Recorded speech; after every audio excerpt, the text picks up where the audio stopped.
Hello everyone, welcome to Scalar. So in this particular session, we're going to look into Java and Java projects. So now, before we move on, make sure to subscribe to Scalar's channel so that you don't miss our upcoming videos, and also leave a like if you enjoy our content.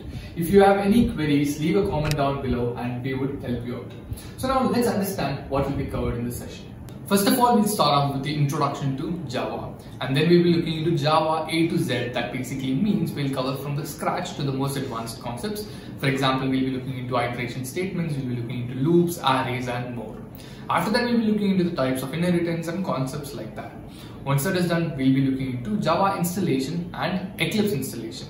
After we've installed, finally, we'll start with the Java projects part of the session. So that would be the last part of this particular session. Now, without any delays, let's begin with it.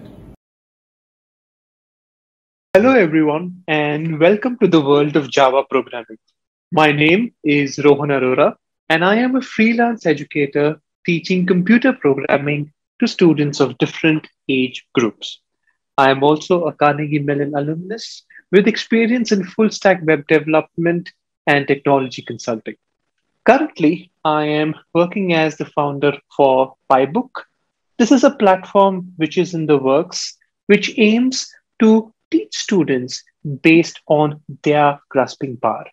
It focuses on the fact that every student is different. So, what are we going to be doing in this tutorial?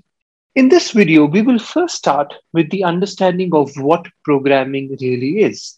And then we understand how to give the basic instructions in the Java language. From there, we understand how are the different types of data stored in the programming language like Java. And then we move on to the other aspects of conditional statements such as if else, and also iterative statements like for, while, and do while loops. All these basic constructs of the Java language help us in one of the most important aspects of any programming, maybe it Python, Java, JavaScript, anything. The most important aspect is problem solving. Ability to break down a problem into different parts with the help of whatever tools the programming language has to offer. We will then move on to understanding how do we store more than one type of data of the same type using 1D arrays and 2D arrays. And then move on to one of the most important ways of problem solving, which is nothing but object-oriented programming, where we will understand the concept of what is a class, what is an object, and also understand the concept of methods and inheritance. We will then end our tutorial with the concepts of exception handling and multi-threading, which are nothing but advanced usages of the concepts of object-oriented programming. So now that is what you are up for the next 5 hours or so. So let's go ahead and get started. Do not worry if you do not have any programming background whatsoever. We will be going in a very step-by-step manner. And if you already have some programming knowledge, then great. Please feel free to skip to the part which you feel is more important for you. But before we begin our introduction to what Java programming is, it would be great if you can give a thumbs up to the video and subscribe to our channel. And please feel free to comment in case you have any questions or any concerns. We would be happy to address that. So let's begin with our very first concept of what is programming. So let's go ahead and understand what the term programming really means. Now, if you look up the definition of what a program is in the English dictionary, you will go ahead and find out that a program is nothing but a plan. So now the movie theaters are opening up all over India. Let's try to now go ahead and understand how you would make a plan if you had to watch a movie with your friends and family. So you are given the responsibility, okay, that we need to have a movie out. That's our goal. Now, in the movie outing, if you are the planner to plan everything, what's the first thing that you will decide? The first thing that you're going to decide is who all are coming for the movie? Right? Who are the people who will be coming? Is it your friends? Is it your family? Within your friends also coming for the movie? Is it your friends only? Is it your family or brother, sister, whoever it is, right? The next thing that you're going to decide on is that, okay, which movie you want to see and what time do you want to all go and which theater you want to go to. After you've taken a decision on these things, then you will decide that, okay, how are we going to pay for the tickets, right? Is it only one person going to pay or everybody will individually book their tickets or how is it going to be? So basically, and based on that, we'll complete the whole process of booking the tickets online. So, and that too, you will take a decision of, okay, will I go on Book My Show? Will I go on the specific website, web app, or how is it? And that too, you'll decide on the mode of payment as well. How are you going to pay? Is it going to be net banking? Is it going to be, credit card, debit card? What is it going to be exactly? So you make a decision on all of these things. Once you've completed this step, then you're going to decide your travel. How are you going to travel to the theater? Are all of you coming together? Is it going to be Ola, Uber, or any other local transport available? Is somebody's vehicle, by bike, auto, bus, whatever? And then you will probably, if everything goes absolutely well, you will finally go to the theater and watch your movie. Now, over here, what you really did is that you followed a sequence of steps to achieve the goal. The goal was that you had to watch a movie and you had to make a proper plan. To achieve that goal, you came up with a certain sequence of instructions, and let me tell you, this kind of comes to you naturally, right? You don't have to think so much about it.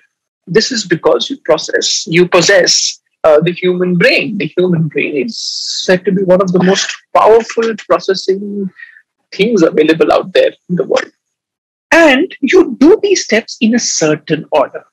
You normally wouldn't do step number 3 here before deciding and completing step number 2. So follow a certain order.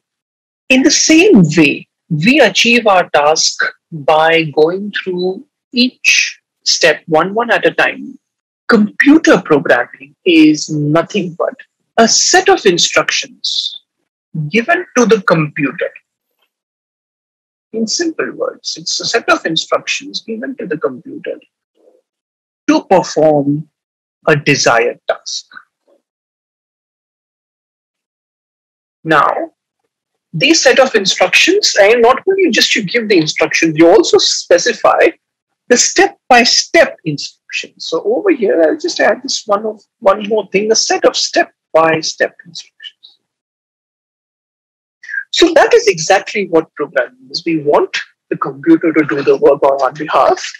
And we are going to tell the computer, okay, computer, please go ahead and do step 1, go ahead and do step 2, step 3, step 4, and step 5.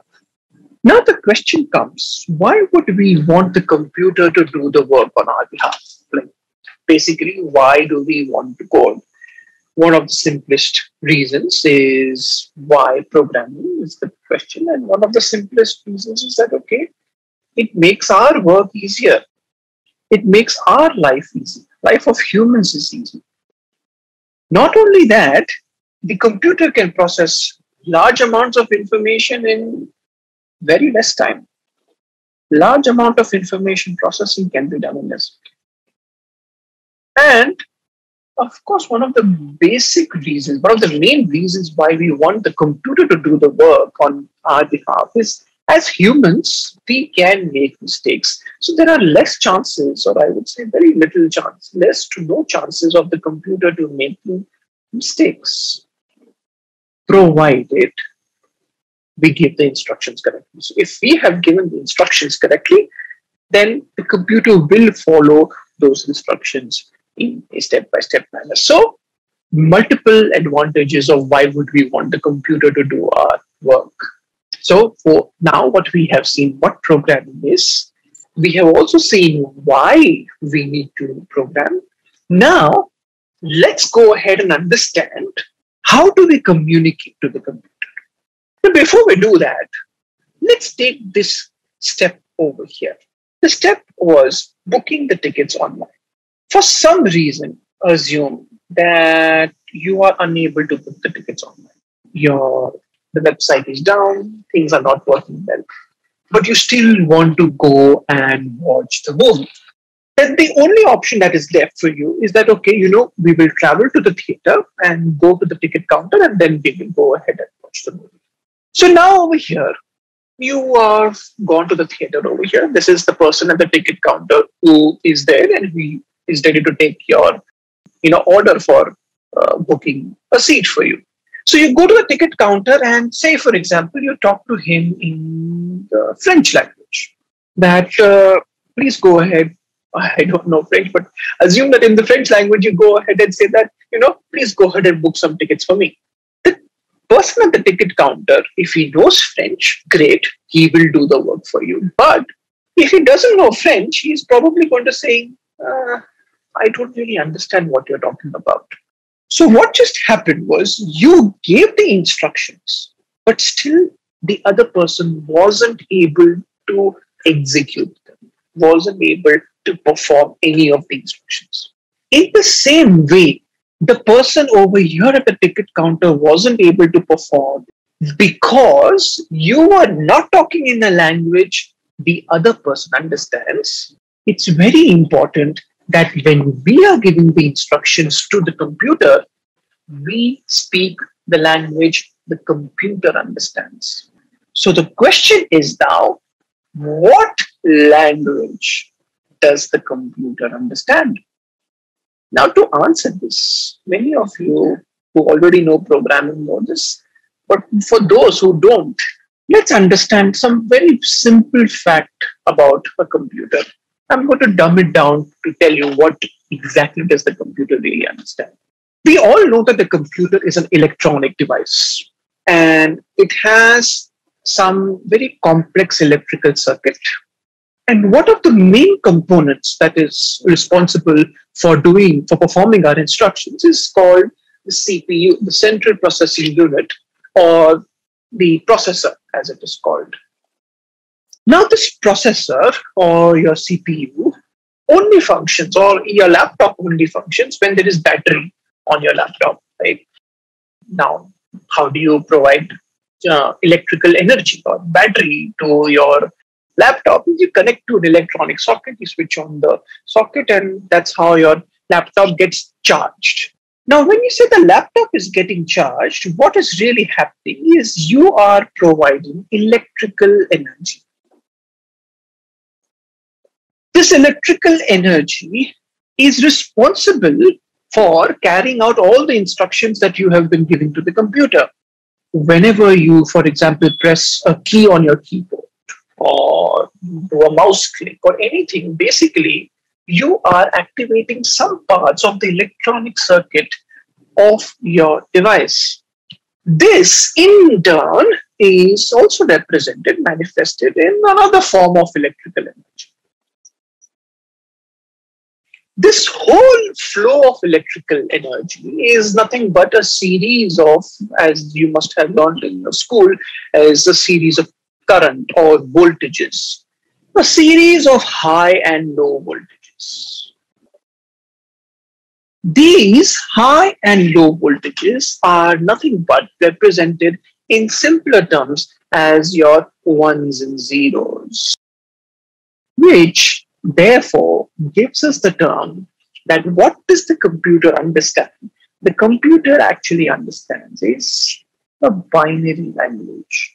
Now, please let me tell you that this is a very simplified representation of what is really going on with the computer. In the field of computer engineering, you can actually go ahead and you can really understand how is the processor made and understand how do these instructions really get manifested, and a lot of minute details that go on in the entire processing of an instruction. So, but at a high level, at a very simplified level, this is what is really going on. So the ones and zeros is not the actual ones and zeros, they are just a representation of electrical energy. Now came the evolution of something called as machine language. Now, this is the machine language which is specific to the processor of your device. Some of you might be having a HP laptop, some of you might be having a Dell laptop, some of you might be having a Mac. Now, over here, now also you must have heard that the Mac has come out with a new version, with a new processor of their own. It's the M1 processor. And the old Mac processor was the Intel processor that they were using. Now, each of these processors have their own circuitry, have their own representation of how the electronic components are placed and how much electrical energy is used to let the current flow through different parts of the circuit.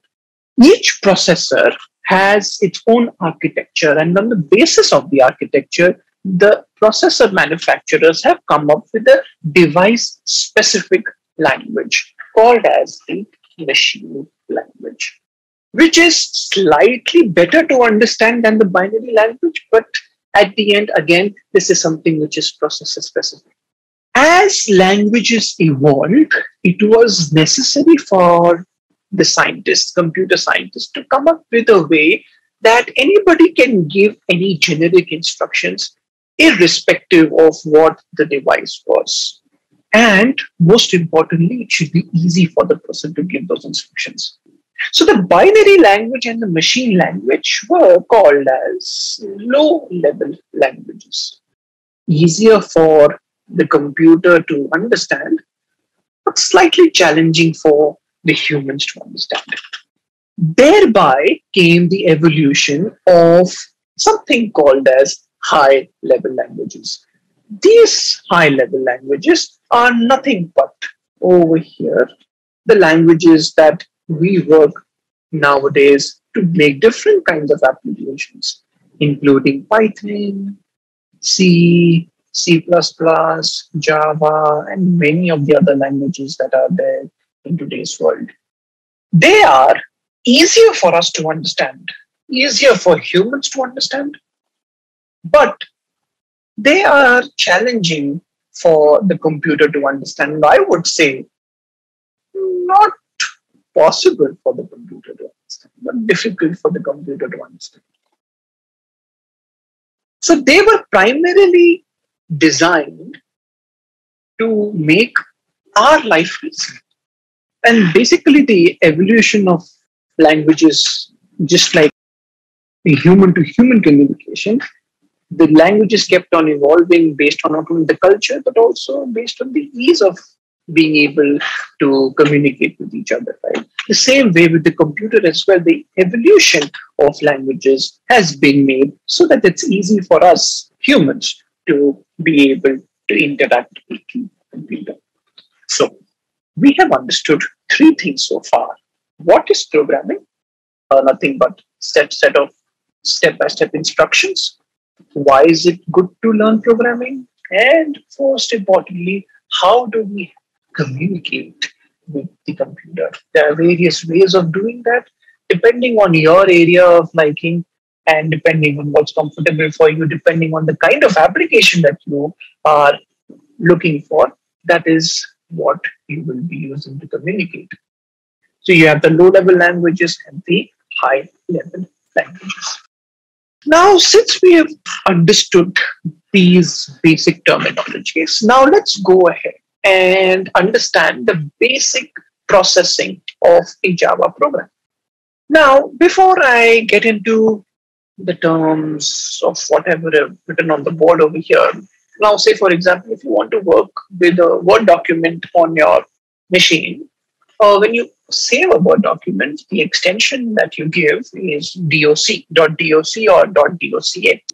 If you want to save an image, then the extension is .jpg or .jpeg or .png, different formats. Similarly, you have different formats for storing a text file, .txt if you're on a Windows machine, right?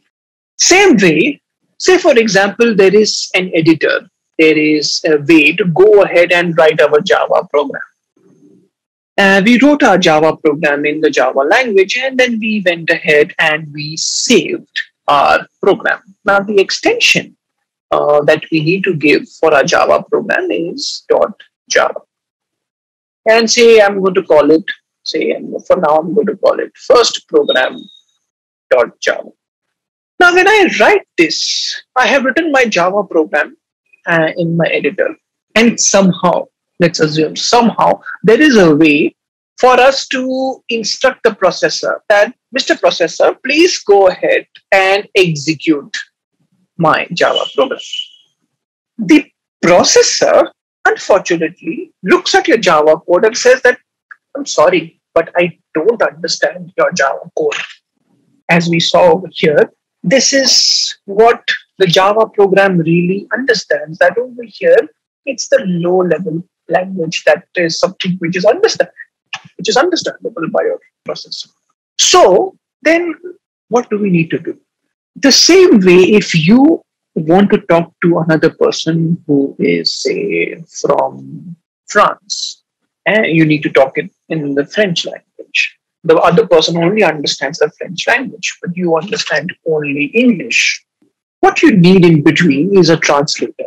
And the translator, what the translator does is it receives your statement in the English language. And if you're saying the right statement using the right English grammar, then the person goes ahead and then converts that statement to the French language and then tells it to the other person who understands only French. The same way, we also have a kind of a translator in between in the case of a Java language. That translator is called as, over here, the compiler. Before you give the command to execute, the compiler comes in between. The compiler comes in between, and first, what the compiler does is it checks your Java language syntax. It understands whether you are following the rules of the Java language or not. Every language has certain rules, certain grammar. Syntax is nothing but another way to follow grammar rules or just the rules of the language. Grammar or the rules of the language. You need to be following those rules whenever you're giving the instructions to the computer. If your step 1 is absolutely correct, then it goes ahead and proceeds with step 2. In the step 2, in the Java language, it goes ahead and converts your Java code into an intermediate code. This intermediate code is called as the bytecode. Now, this step is of prime importance. In a language like C or C++, the same process is followed. You write your program in the C language, the compiler compiles it, but in the second step, what the compiler does is instead of converting into an intermediate code called as the bytecode, it converts directly to machine language. Is exactly what the computer will understand. That's what will happen in a language like C and C++. Then the question comes, if C and C++ is doing this, why is Java converting it into something else, into some other kind of a language?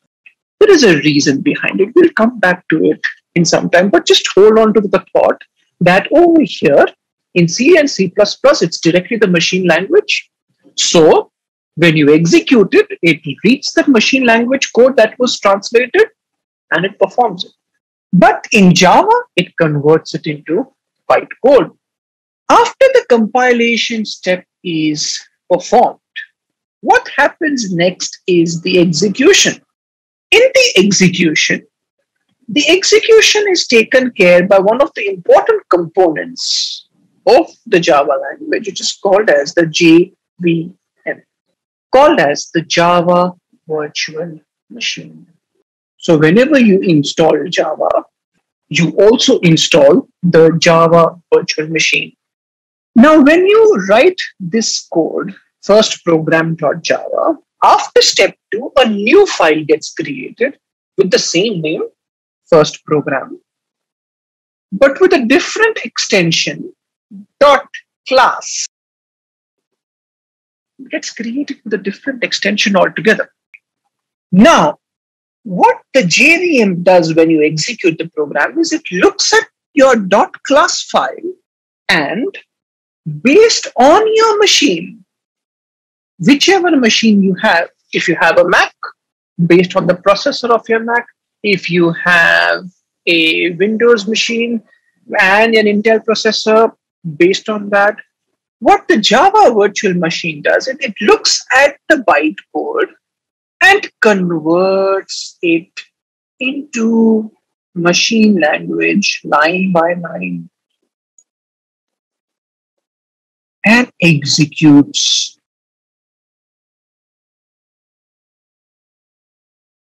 So, a recap of what the Java language does. There is an editor where you are able to write a Java program. The compiler comes in between. The compiler first checks whether you're following the rules of the Java language or not. If your program does, then it converts it into bytecode. It's an intermediate code for the Java language.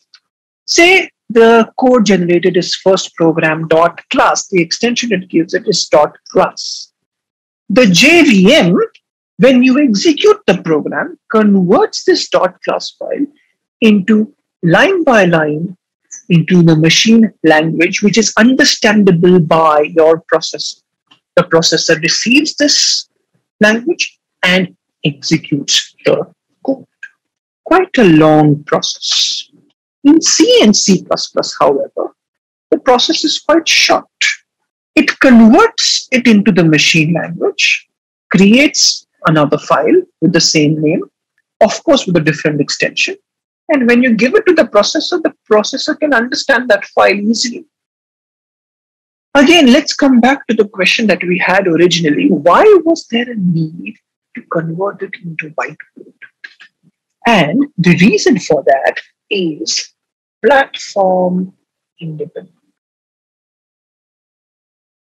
Now, what do I mean by platform independence? The thing was, whenever you are deploying any software, whenever you are running any software, you are not going to be, taking the code, the main code everywhere and to every machine and compiling and running it again and again. What you're going to be doing is you probably want to be sharing the compiled version of your program. And then people can go ahead and execute it as and how they want it. This bytecode that is generated by the Java language is independent of the machine or the device that you are using, even if it's a Mac or a Dell laptop or a Windows with an Intel processor, with an M1 processor, any processor, the bytecode is irrespective. It's the same, irrespective of the processor. What this allows us to do is that if, say, for example, your laptop you have a Windows machine, you can write the code on your machine, compile it, and just give me the dot class file to my machine. I can take the dot class file and then I do have the ability to run the program. However, please note that the JVM is responsible for the execution of your code. The JVM is platform specific. The JVM of a Mac is going to be different than the JVM of a Windows versus a JVM of a Linux device. Because the JVM has the ability to convert it into the machine language. So there has to be a way where when I get the bytecode, it should be able to convert it to the processor which I am actually working with. So the JVM is platform dependent, but the bytecode is platform independent. One of the biggest advantages of the Java programming language. C++, on the other hand, had that problem. The machine language was very much device dependent or platform dependent, which made the whole concept of the compiled code not portable. You can't, if you're working on your Mac, the compiled code of a C program, I can't unfortunately run it on my device. So, in order to get this platform independence and portability of the compiled code without actually sending the original source code, there was a need to come up with an intermediate language. That's what Java came up with. So that's the concept of platform independence. Quick overview of all the working of how a Java program works. You have an editor, you write a Java program, you have the compiler. The compiler compiles, and first, before it compiles, it checks whether you're following the rules or not. If you're not following the rules, then it stops you right there and gives you an error that, wait, okay, you're not following the rules of the language. It then goes ahead, it converts the Java code into intermediate code. Once it does that, then the JVM is responsible for the execution, where it converts it into machine language line by line and executes it with the help of the processor. Whereas the C and C++ language do not have the concept of an intermediate language. They directly convert it into machine language after the compilation step, and that machine language code is then can be read by the processor and be executed. So this is the basic introduction of what Java is, what programming is, why do we need to learn programming, what are the different types of languages that exist, and then finally, what's the whole process of executing a Java program, and how does it achieve platform independence as compared to a language like C and C++ with the help of an intermediate language and a compiler. We will now go ahead and see how do we write a simple Java program and proceed with the various features that Java has to provide us. Let's go ahead and see the next concepts. All right, so we have seen now what exactly programming is, why do we need to learn to program, and we have also understood the basics about how do we really communicate with the computer, what are low-level languages, what are high-level languages. Then we've also seen the actual process of how the Java language is interpreted by the computer and what do bytecode and compiler, what role do they play in the entire process. Now the time has come to go ahead and actually start implementing some basic Python programs. So now, whenever you're starting the journey of programming, one of the easiest ways that is available right now is to use an online editor, which has the ability to compile and run your code both. So one of the famous editors that is used in today's world is called REPL. Replit, it's called. And what I'll be doing initially is I will be going ahead and writing some codes on an online editor. And then as we progress towards more important concepts and slightly larger programs, then we go ahead and install an IDE on our machine and then run some codes from there. So I'm going to go ahead and share my screen now over here. So you can see over here, I have Googled over here, Replit, and the first link that opens up is the link that we have to go to. So I'm going to open the link over here. So let's go there. And now there is, the editor looks like this. You can create programs of different programming languages. So what I have created some few hours back is a basic Java program.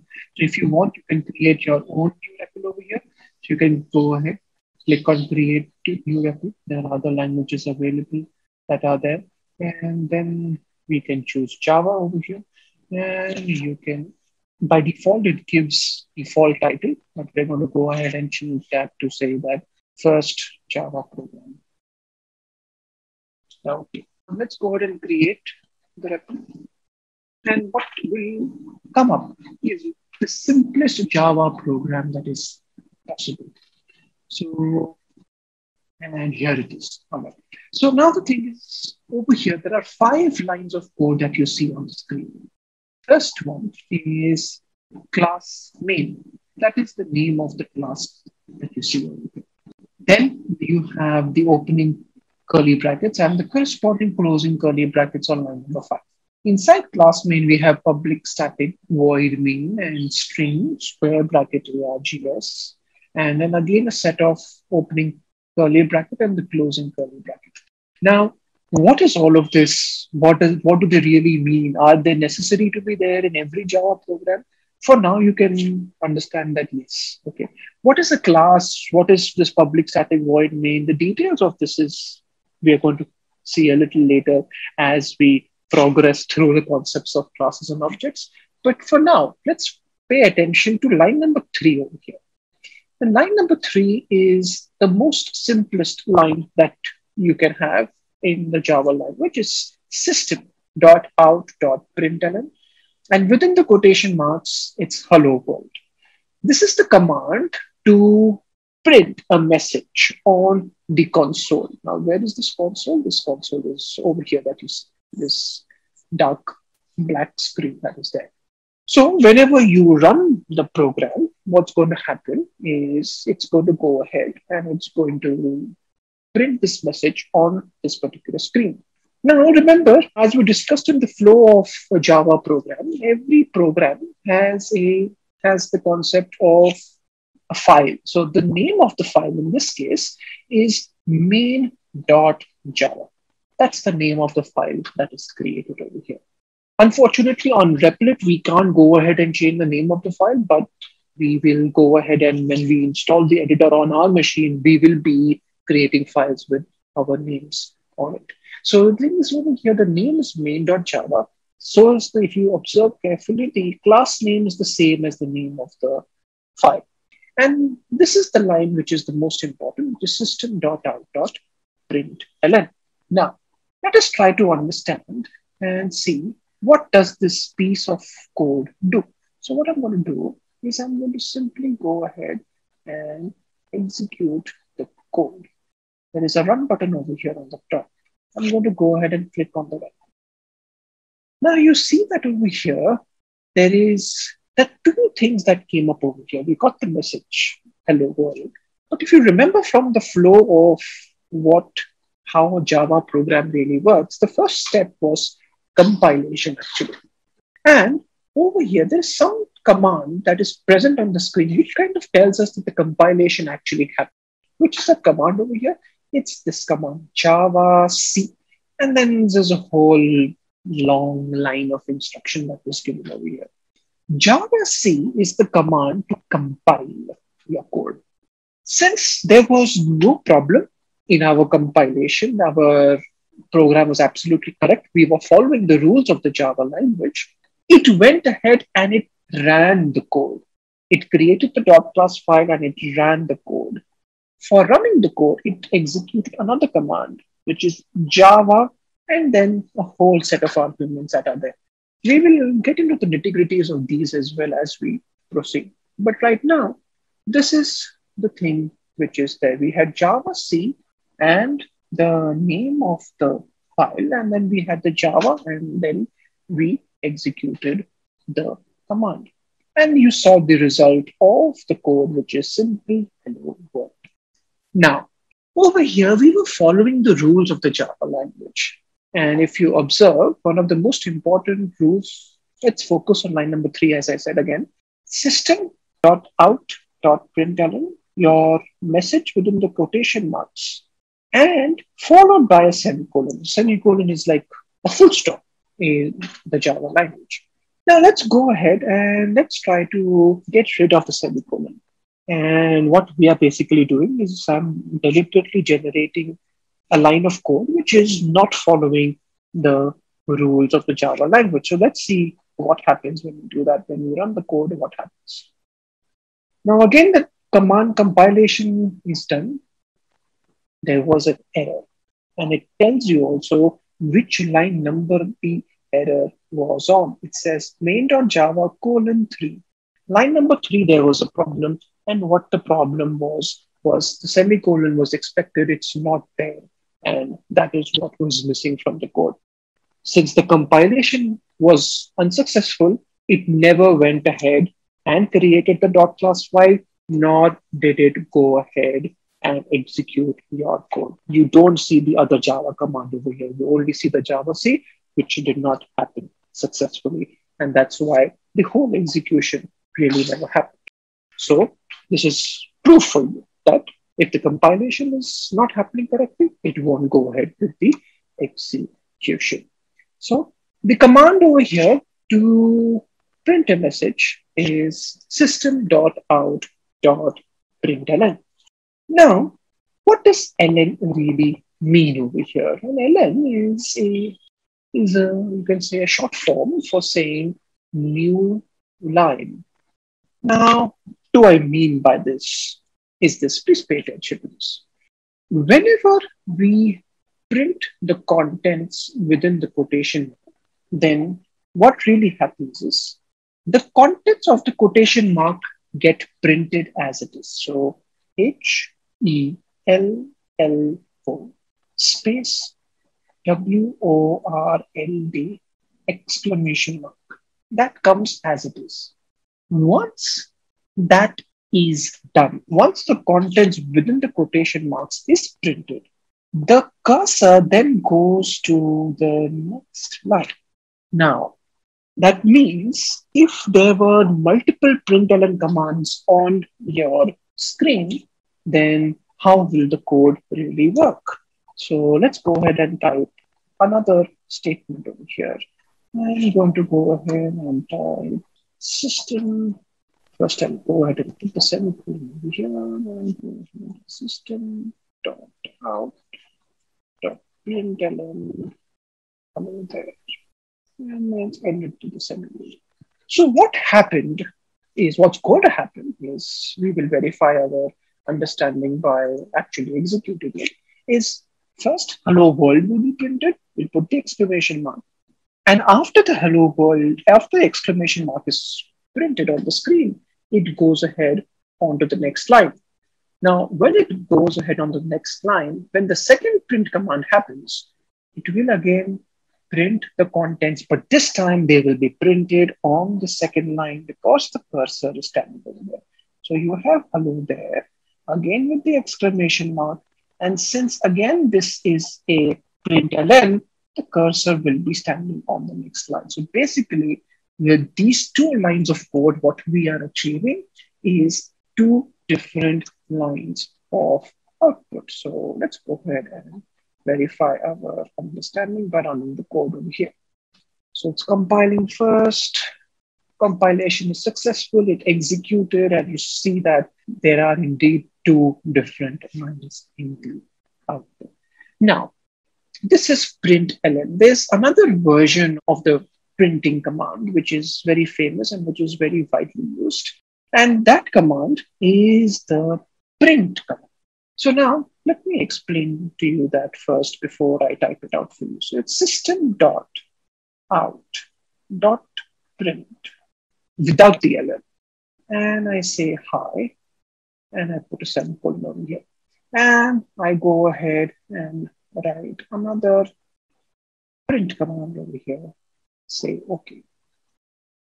Now, what this really does is the difference between print and println is it prints the contents, but it doesn't take the cursor to the next line.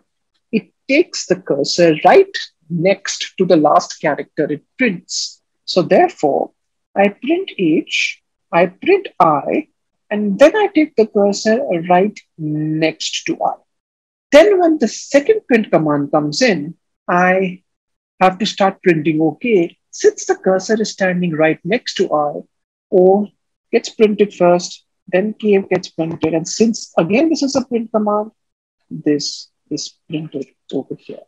So now this is the thing which is there where I will go ahead and I will print the messages using the system.out.print. So let's go ahead and verify that. and instead of the println over here, I'm just going to make it print. Let's go ahead and run this. Hello world, exclamation mark, hello there, right? So that is how the print and the println really work. Now, what if the code is having a combination of both print and println? So let's go ahead and I'm going to erase this now and go ahead and write a bunch of code which is involving both print and println. So that's what we're going to do. So I wrote print hello world, then I wrote println hello there, and then I again went ahead and wrote system.out.so print by. Now, the first one is a print command. So that is going to go ahead and print the contents over there, hello world as it is. So we expect it is going to be hello world first. So hello world first. Once I print hello world, now since this is a print, the cursor will stand right next to the exclamation mark. The next one is a println. It's hello there. So first I'll print the contents and then I'll go to the next line. I'm going to print hello there, exclamation mark, and then my cursor will go to the next line. And now I will go ahead and the last one is a print again. So I'm going to print the contents, and this time after E, since it's a print, the cursor stops right over here. So this is the difference between print and println. Now, let's go ahead and see what all can you do within the print or the println command to generate different kinds of outputs. All right. So as you can see that the output of the code is similar to what we had discussed earlier about the difference between print and println. So the first word was a print command, so that just prints the contents as it is. So the hello world gets printed as it is. And then the cursor stands right next to the exclamation mark, and the contents of the println get printed on that same line. And since it's an ln, the cursor then moves to the next line. And that's why the contents of y appear on the second line over here.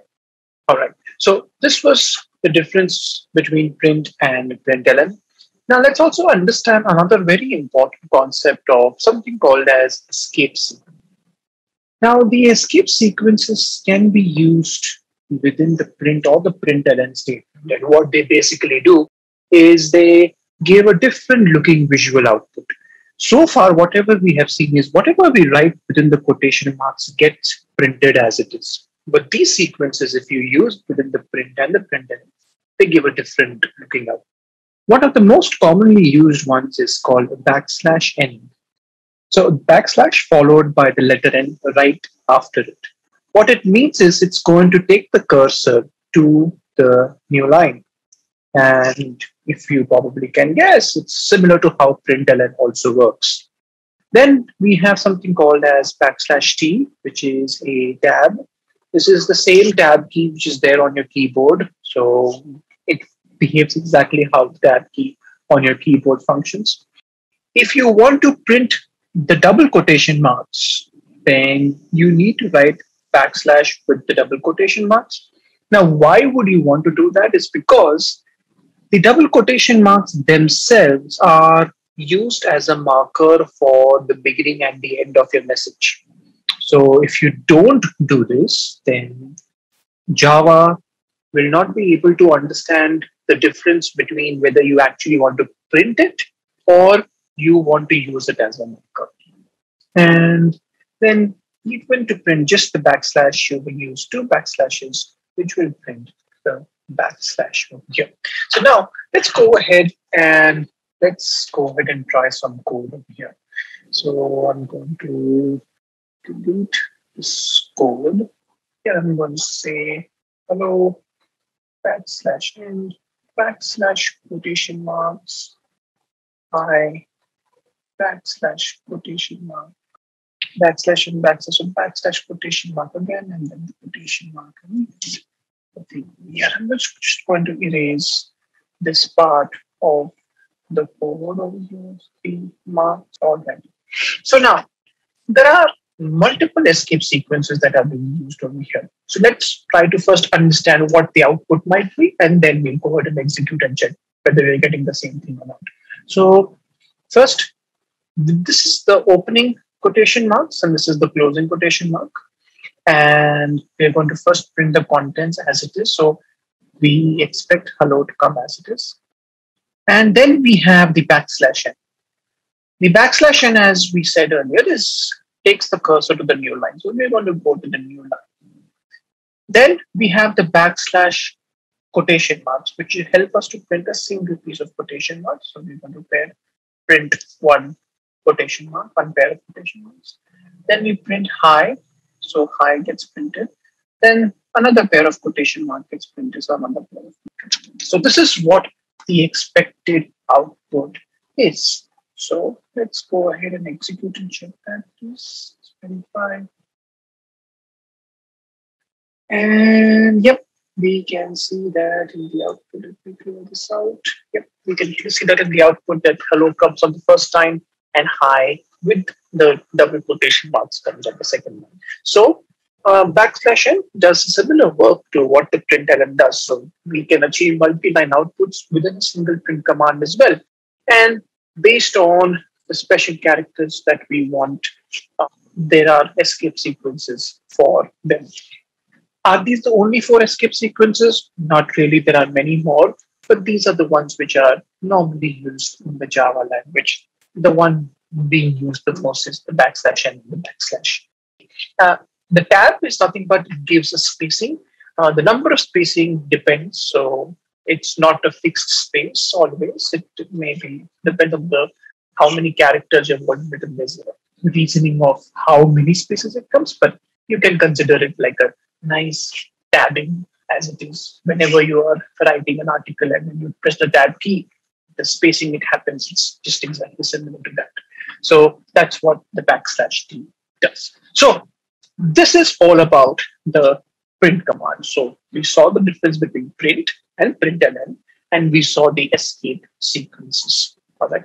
So now let us go ahead and let us understand what else can we do with Java programming. Of course, programming is not about just printing. It's about manipulating information. In order for that to happen, what Java has said is that let us understand what the different data types are. Because we're going to be manipulating different types of data, it is necessary for us to get an understanding of what kinds of data that might be available. And so for that, Java has created many data types. Some of the main data types that are there is that what we're going to discuss right now. One of the most common pieces of information that we manipulate are integers or numbers. So one data type that is there is called as an int. Please note that int is a reserved word in the Java language. So if you write int in any IDE that you use, it will get highlighted in a certain color. That means compiler knows what the meaning of that word is, and it's reserved. You can't change it, nor can you use it for any other purpose. So int stands for integers. You can store which kind of data as integers. Examples are 7, 17, 127, negative numbers as well, -5, 0. These are all examples of integers. The other data type, which is used for storing decimal numbers or fractional numbers, is called a double. There's also another one which is quite famously used that's called as a float. Both are used. Now, what's the difference between the two? Double allows you to store decimal numbers of up to bigger decimal numbers, whereas float allows you to store smaller decimal numbers. So both can be used. So for double, let me give you some examples. It's 17.5 minus 18.234, 7.0.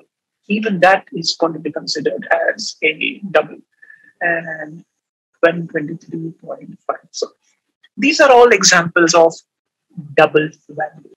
Then comes the next data type to manipulate characters. So the data type for characters is CHAR or char. Char is the data type for that. And character data is always enclosed in single quotation marks. So you have single quote A is a single character, single quote capital A is another character. Then even you can have the special character, single quote question mark, single quote hashtag. These are all data types they are all types character. And then comes the fourth main important data type, which is called as the Boolean. Boolean data type is to store data of two types. One is either it can be true or it can be false.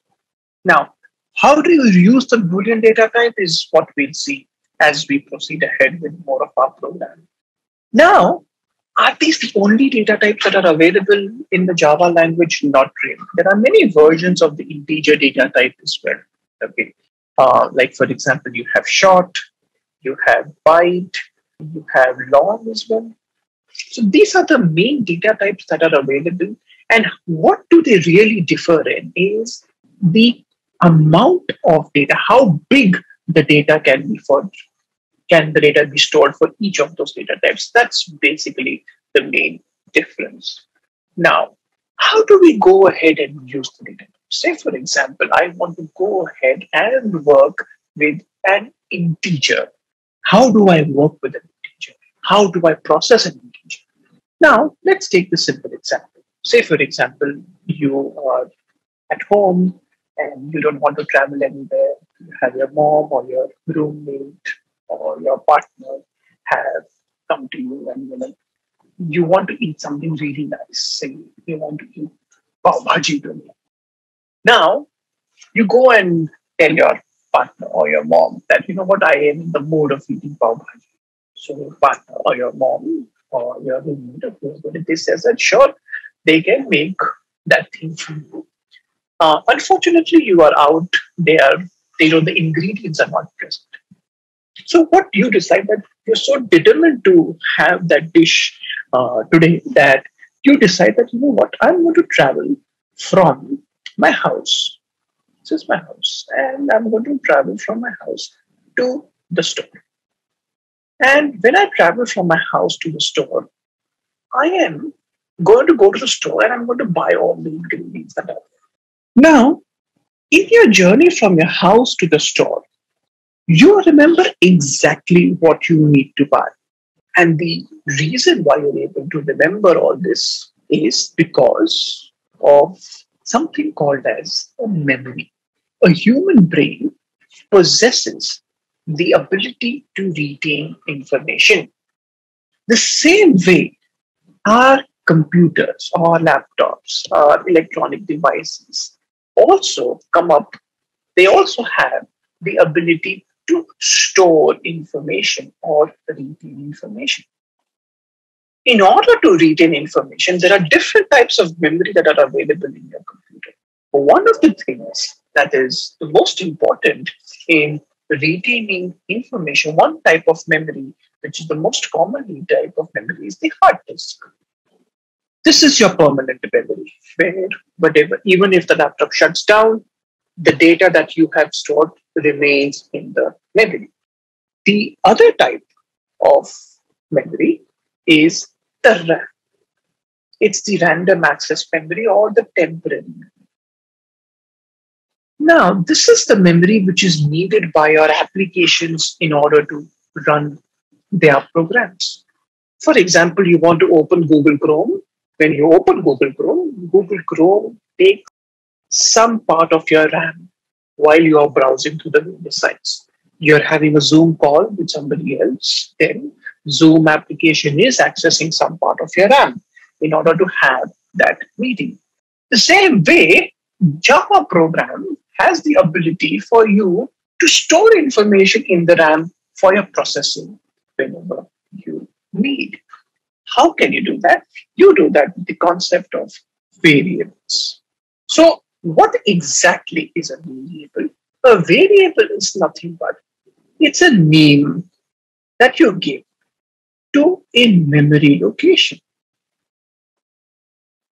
to store information. And what kind of a name can you give? You can give any name that you want. There are some rules of naming a variable, however. For now, just let's take a simple name. Say, for example, you want to process the marks obtained by a student. And it's any subject's marks, let's say maths. So in my Java program, I can go ahead and I can write code like this. I can create a variable called math marks.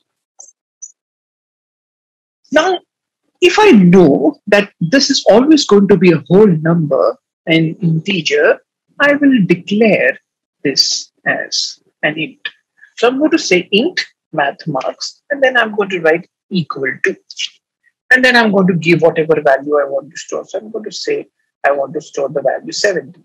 Please note, every statement needs to end with a semicolon in the Java language. When you write this line of code, what this really means is, by the way, this is called as a variable declaration. You are telling the Java compiler that, hey, listen, I am going to be using a variable which I will use it in the future, going ahead in the program for further processing.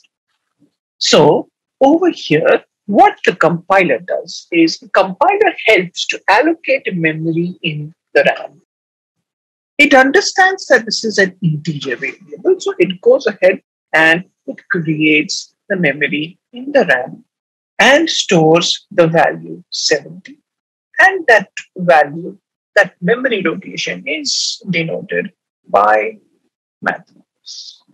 Of course, what I have shown you is a very simplified representation of what really is happening. What really happens are a lot of things, a lot of activity, different parts of the memory and the computer get into the picture over here. But at a high level, this is what really happens. So you have declared a variable called math marks, and you have stored the value 70 in it. All right. So now let's go ahead and see that in our program. Okay, so let's go ahead and create a new repo so that we've got to call it working with the repo. Okay, so in our public static void main, that's the place where the program execution really happens. So I'm going to go ahead and create a variable, as I said, int math marks equal to 70 and semicolon. Now, once I have declared a variable, I can go ahead and do any processing with it. So right now, I just want to do one very simple thing. I just want to go ahead and print the value of the variable. So what I can do is I can simply go ahead and say system.out.println. And now I'm just simply going to print the value of the variables. Please note as to how I'm doing it. So I'm just writing math marks. Note that I haven't enclosed it in the quotation marks. Whenever I am referring to a variable, you will not enclose them in the quotation marks. The moment you enclose it in the quotation marks, what's really going to happen is it will consider it as a message that you want to print rather than the variable that you have created. So let's go ahead and see. So what it's basically going to do is the memory, whatever the contents of the memory location are, with the name 70 that you have given, that is what is going to get printed. So it should be printing the value 70. Let's go ahead and compile and execute and check that, please. Compiling, and you see that the value 70 gets printed, right? So now, before we go ahead and see what all we can do with the variable, let's first understand what are the rules for naming a variable. So one of the first rules is that your variable can begin with a letter or an underscore. The industry standard is to use a letter most of the times. And for the normal variables that we create, it's normally what it follows is it follows camel case. Now, the second rule is not a must. The first rule is a must. The second rule is kind of an industry standard that is followed. If you see, I'm following a camel case. Now, what do I mean by camel case? The first letter is a small letter, and this next word that is there, it starts with an uppercase letter. That's the camel case that is followed over here. Then it can contain numbers. It can contain numbers, but it cannot begin with a number.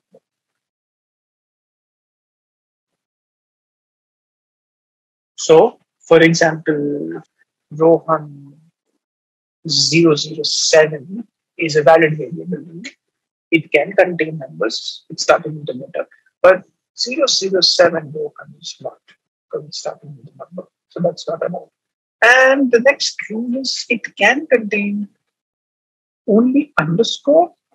And even in the recent versions of Java, even the $sign is allowed in the variable names. It can contain the underscore and the $signs, but no other special character.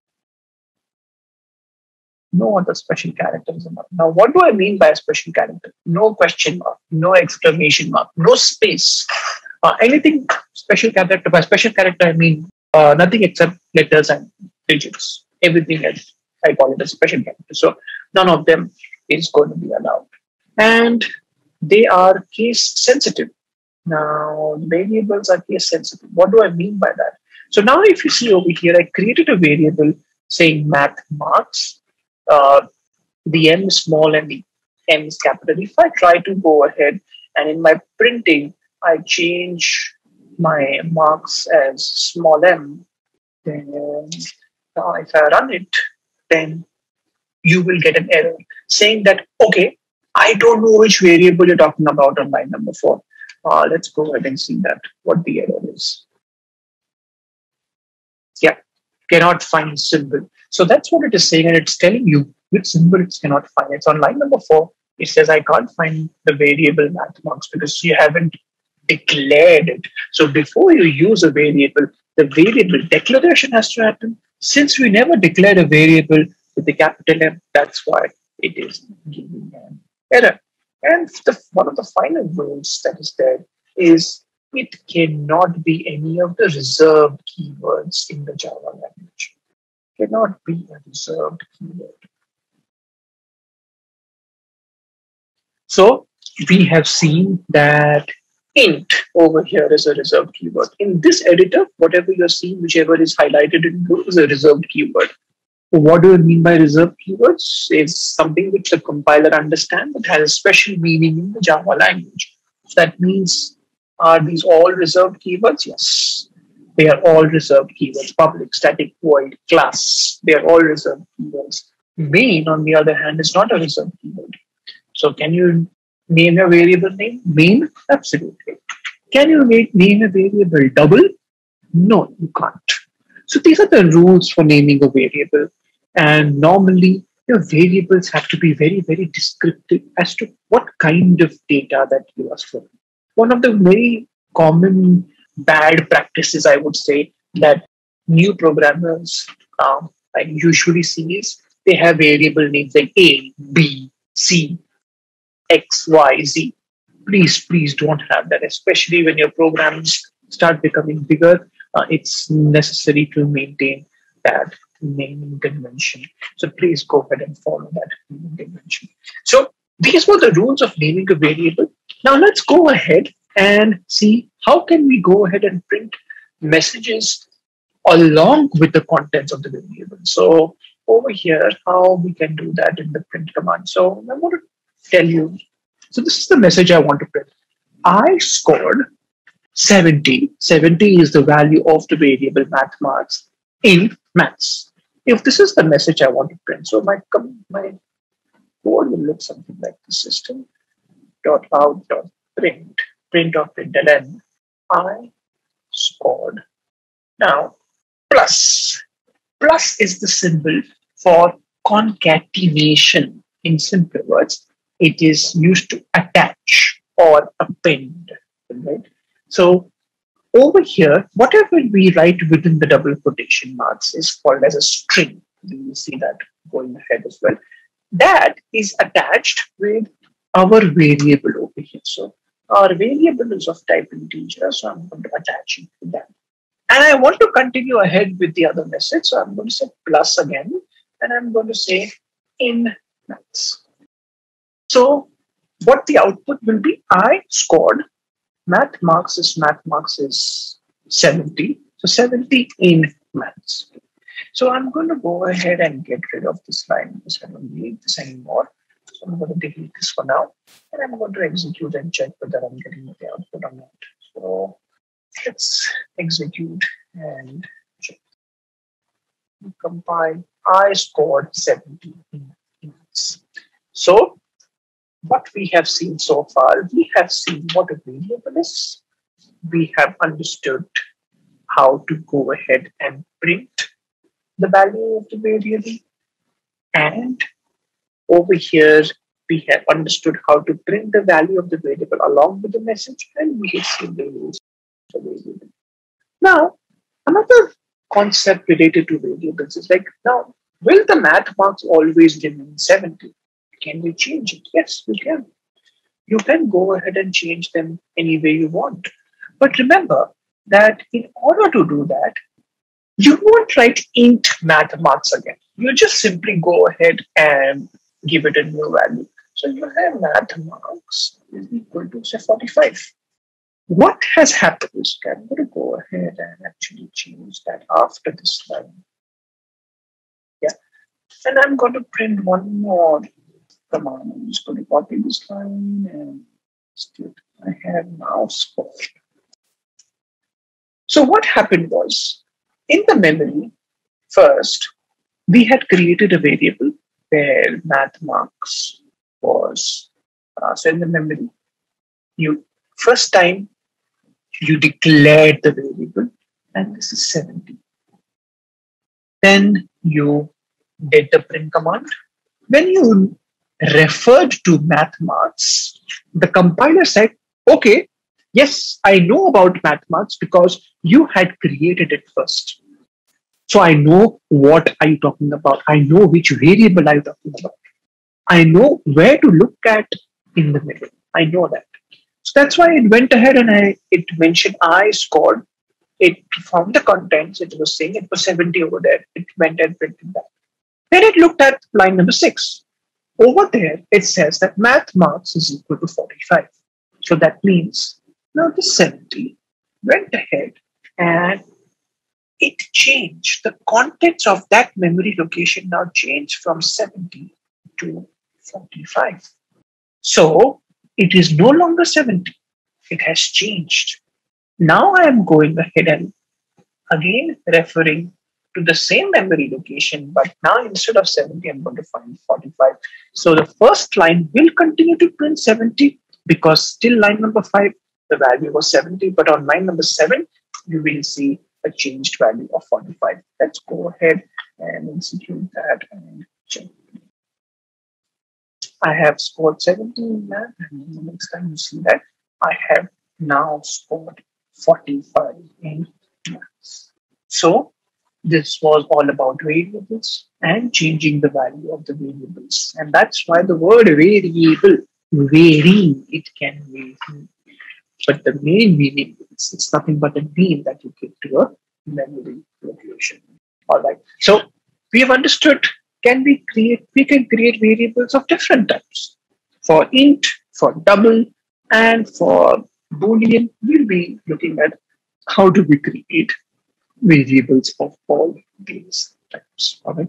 Now, let us go ahead and do some more processing with these variables, and we will understand the basic operators that Java has to provide.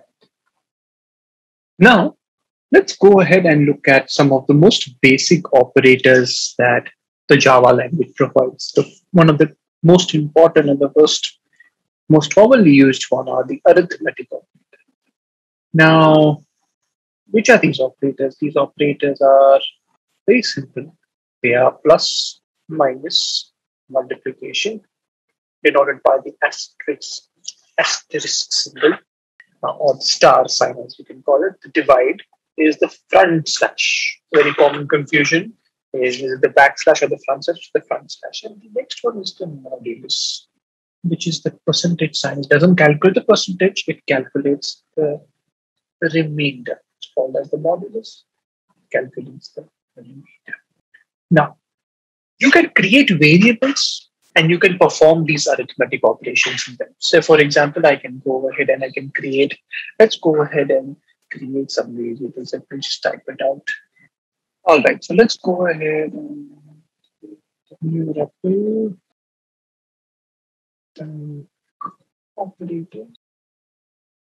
Say, for example, our problem is to go ahead and create two numbers and store those two numbers. Let's say English marks and your math marks.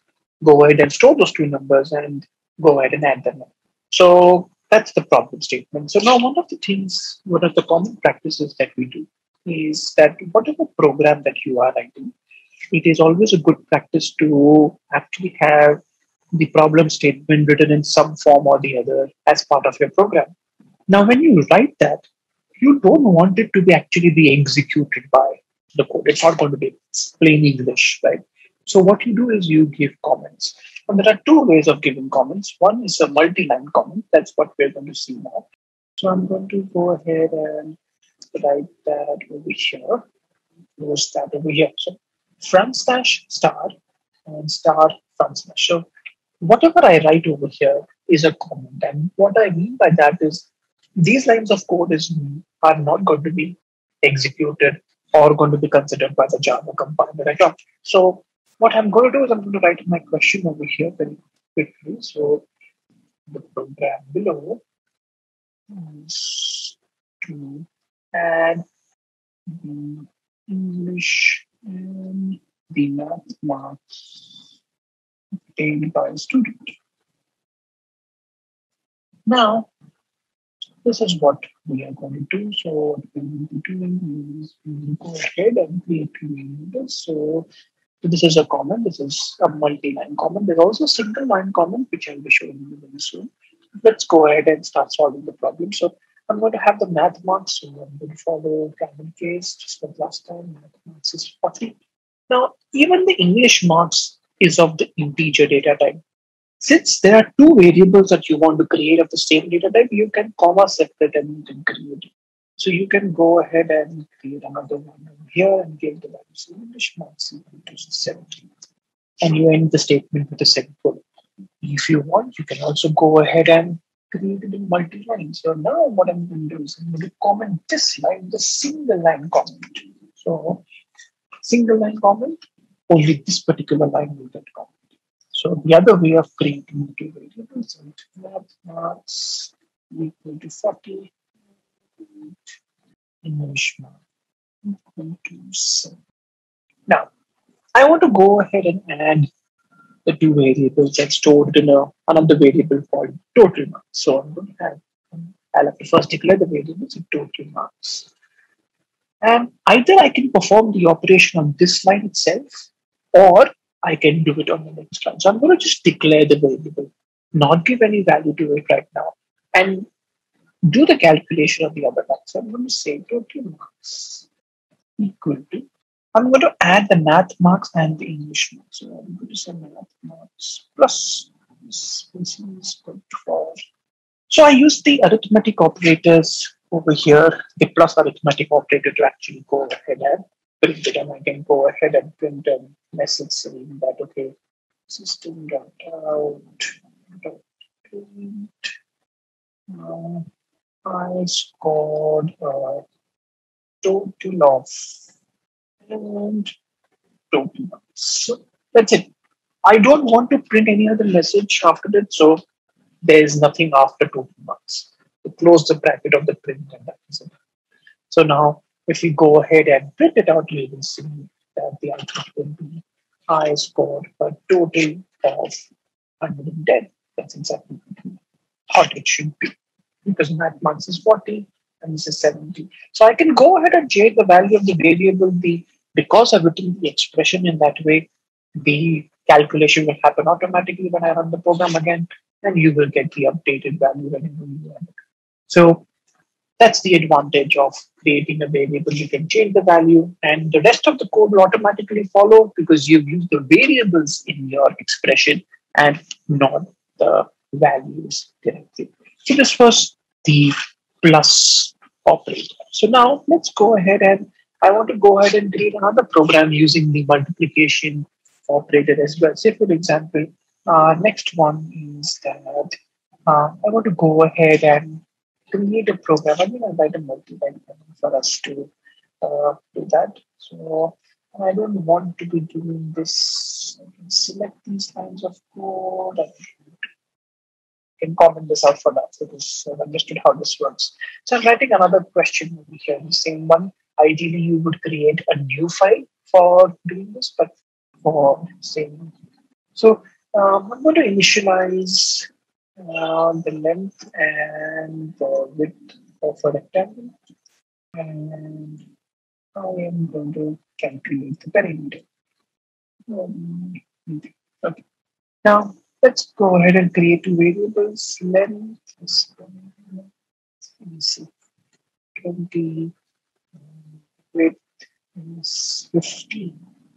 Now the perimeter for rectangle is, if you remember the formula, it's 2 times length plus width. So I can do 2, then I can do the multiplication, and I can use the brackets just like how we use it in mathematics.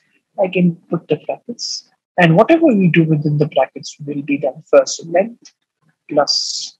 So this is an absolutely valid arithmetic expression. I can go ahead and I can print, say, perimeter is since I'm starting with the variable over here, so the variable comes first and then the plus and then your message over here. So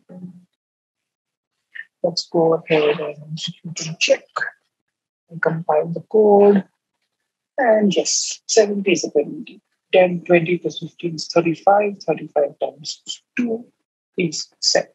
So yes, these are the arithmetic operators of plus. Similarly, you can go ahead and work with minus. Now, before we discuss the divide and the modulus operators, okay, it's very important for us to understand some nitty-gritties about the Java language. And this is one place where many students and many people actually falter in the Java language. I'm going to stop my share. All right. Now, there are two data types. The division operator, remember the arithmetic operators are normally used to manipulate numbers. That is what the purpose is. That's what we have been doing all our life, the real world.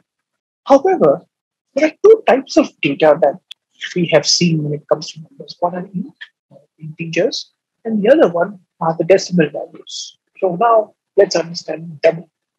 Now the thing is, the integer data type, every data type, whenever you create a variable of a certain data type, it occupies certain size. The integer data type occupies 4 bytes of memory. 1 byte of memory, for everybody to know, is composed of 8 bits, where each bit can either store a 0 or a 1. Remember the binary form, the one that the computer understands. So total, an integer can store up to 32 bits. 32 bits is allocated whenever you create an integer variable in the RAM. 32 bits of memory is allocated. You can then go ahead and create another variable called double. Now the memory for a double is of 8 bytes. That means it's a 64-bit data type. That also means that double occupies more space than an integer. Now Java has some very clear rules when it is working with either the same data type of information or different data type information. Now let's consider this simple example. So I say, for example, I take a variable, say int num1 is 8 and num2 is 3. And if I do like this, int answer is equal to num1 divided by num2. Now, in the real world, when you do 8 divided by 3, when you use a calculator, you will actually get a decimal answer. However, Java has some different way of looking at this expression. Java says that if the operands or the data involved in the operation are of the same data type. Now, this is an int, this is also an int.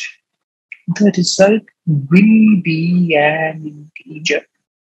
It won't be of any other data type. Now, when you do 8 divided by 3, what will that integer be? If you remember in mathematics, you used to understand the concept of a quotient and a remainder or something like that. Simply 8 divided by 3. 3 goes into 8 how many times? 2 times. And 2 point something, something, something. So it's 2 whole times is what 8 goes in. So the answer of 8 divided by 3 will be 2 and not 2 point whatever. This is a very important thing. So integer by integer gives an integer. To reiterate the statement that I said, whenever an operation is done between data of the same type, the result will be of that type only.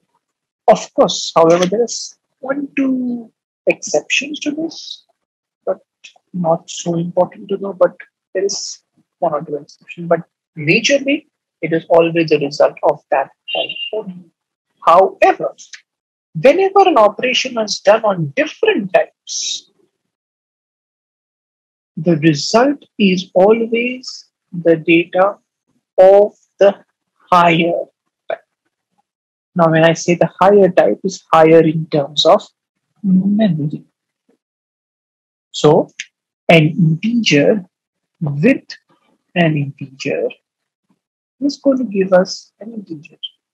An integer with a double is going to give us a double because an integer with a double occupies more space than an integer.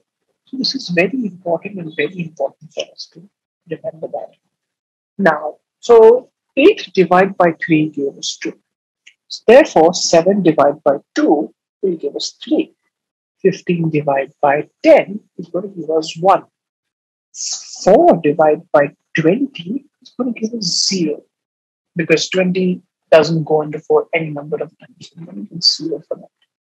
Now, what if I would have written the expression something like this?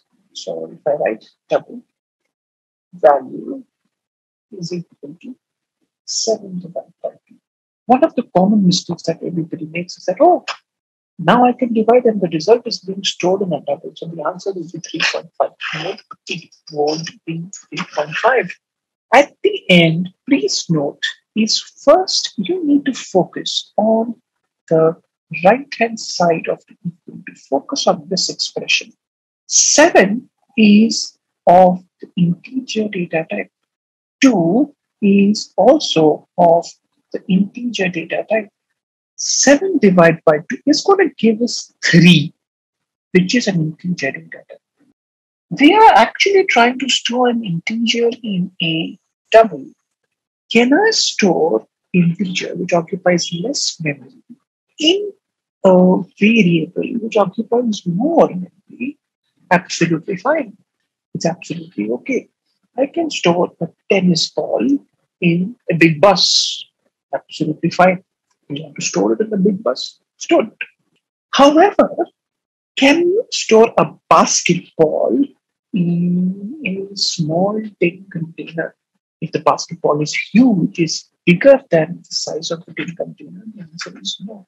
So, the point that I'm coming to is I can store an int in a double, but I cannot store a double in an int. Double can't be stored in int. So, That means if you try to do int value is equal to 8.2, we're going to get an error. Let's go ahead and actually check that, whether I will be able to get that or not. Yes, I'm going to comment this line. Let's try that int value is equal to 8.3. We're already seeing the red mark over here, by the way. That means it's an error. Let's see the actual error that we're going to get. Incompatible types.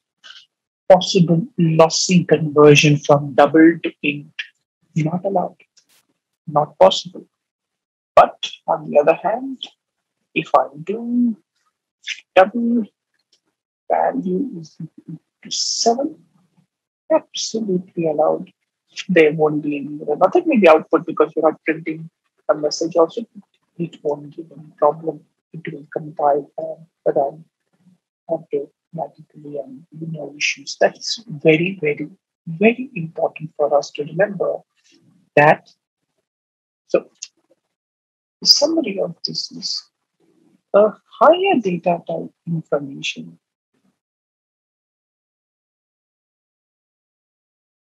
can't be stored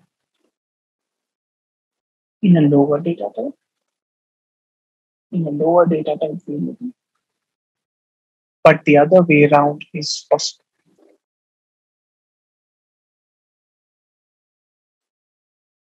But the other way around is absolutely possible. So, two main things that we have learned so far. What can be stored in which kind of a variable? What kind of data can be stored in which kind of a variable? And whenever we do an arithmetic operation between two different or the same data types, then what's the result? So let's have a quick summary of whatever we have discussed and let's try to see some examples. So I'm going to say int value is equal to 8 by 4. I'm going to look at the right-hand side first. Integer, the answer is going to be an integer, which is 2. Can I store that in an integer? Absolutely fine. It is absolutely okay. Integer value is equal to 7.0 divided by 2. The moment I write a decimal point, the compiler will consider it as a double. Double integer, two different data types, the result is of a double. 3.5. Can I store a double in an integer? Nope. It will give you the same error that you saw just now, the lossy compression, possibly loss of precision. Another example. Double answer is equal to 7.0 divided by 2. Yes, we saw that just now. It's going to give us a 3.5, which is a double. Can I store a double in AMS? Yes, 3.5. So what we see is in order to get a decimal value, whenever we want to perform a division, one of them has to be considered as a double. And of course, we also saw that we can also do double answer is equal to 7 by 2. It's integer, it's going to give us an integer which is 3, which can be stored in a double. So the final answer is going to be 3.0. Just the 0.0 comes up because you are storing a double value. Very, very, very important when it comes to data types and the arithmetic operators. One of the most commonly made mistakes with the division operator. Now we saw how do the double and the integer data type work with each other. Okay. And especially when you do the division operation, one way to get the answer as a double in the division operation is the fact that you have one of the data type, one of the values in the expression to be a double value. Now, so let's discuss another very important concept in the field of programming, and that concept is called as typecasting. Now, what do I mean by this expression? Just let's see, before I explain to you the meaning of it, let's take an example. With an example, we'll be able to better understand. So over here, we have double val is equal to 7 divided by 2. We saw that 7 is going to be considered, if you write an integer, if you write a number as on its own, it will be considered as an integer. If you write 2 on its own, it's going to be considered as an integer again. Integer by integer is going to give you an integer, which is 3. Now, so even though this is a double, we are going to get the answer as 3 or 3.0. We won't get the actual decimal answer, which is 3.5. Now we saw that, okay, one of the ways to do it is, okay, we make 7 7.0, or we make 2 2.0. So one way to do it is to get 7.0 divided by 2. So this is a double. This is an integer. Double divided by integer is going to give us a double, which is going to be 3.5. And I can store that in a double value. So double value is, instead of writing 7.0, the other way of actually going ahead and obtaining decimal answer is to tell explicitly the data type you want it to consider. You want what to consider. Now let's write the expression again. So you have double val is equal to 7 by 2. By default, 7 is going to be considered as an int. But we want 7 to be considered as a double. So in that case, what we do is we explicitly mention the data type within the curly brackets. How do we mention that? We mention it like this. Within the brackets, we write double. What we are doing over here is we are typecasting 7. We are explicitly mentioning the data type for the expression that we want it to consider. We want 7 to be considered as a double just for this expression, so this will be considered as a double. This will be considered as an integer. Double divided by integer is a double. We will get our 3.5, and which is a double. And can I store a double in a double? Yes, I can. So 3.5 will be stored in val. Let's take another example. Say I have a variable of type integer, say int say val2 is equal to say 10. Now, if I want to calculate val2 is how much, what is the fraction of 10 over 25, for example. So I am writing the expression like this. If I write double val3 is equal to val2 divided by 25. Now, over here, val2 is an int, which is 10. 25 is also an int, which is 25. So now, 10 divided by 25, since 25 doesn't go any number of times, the answer we're going to get is an integer. We don't want that. We want val2, which is an integer, just for this expression to be considered as a double. So we can go ahead and we can typecast it to a double. So space between the double val2 divided by 25. So the answer will be 10. The actual value of 10 divided by 25. This is nothing but, I think it's 0.4. Because now it will be considered as a double. 25 will be considered as an integer. Double divided by integer still gives us a double. Will the typecasting only work on values? Will the typecasting only work on variables? No, the typecasting can work on expressions as well. For example, if I write something like this, I have int answer is equal to 7.0 divided by 2. Now this answer, I am writing int over here like this in the brackets. What I am telling here to do is I want to typecast the answer of the expression. So 7.0 divided by 2, 7.0 is a double. 2 is an integer. This is going to give us a double, which is 3.5. But we are telling it to please consider this answer as an integer. So this answer will be considered as an int. and it won't be 3.5 now. It will be considered as 3, and the value 3 will be stored in AMS.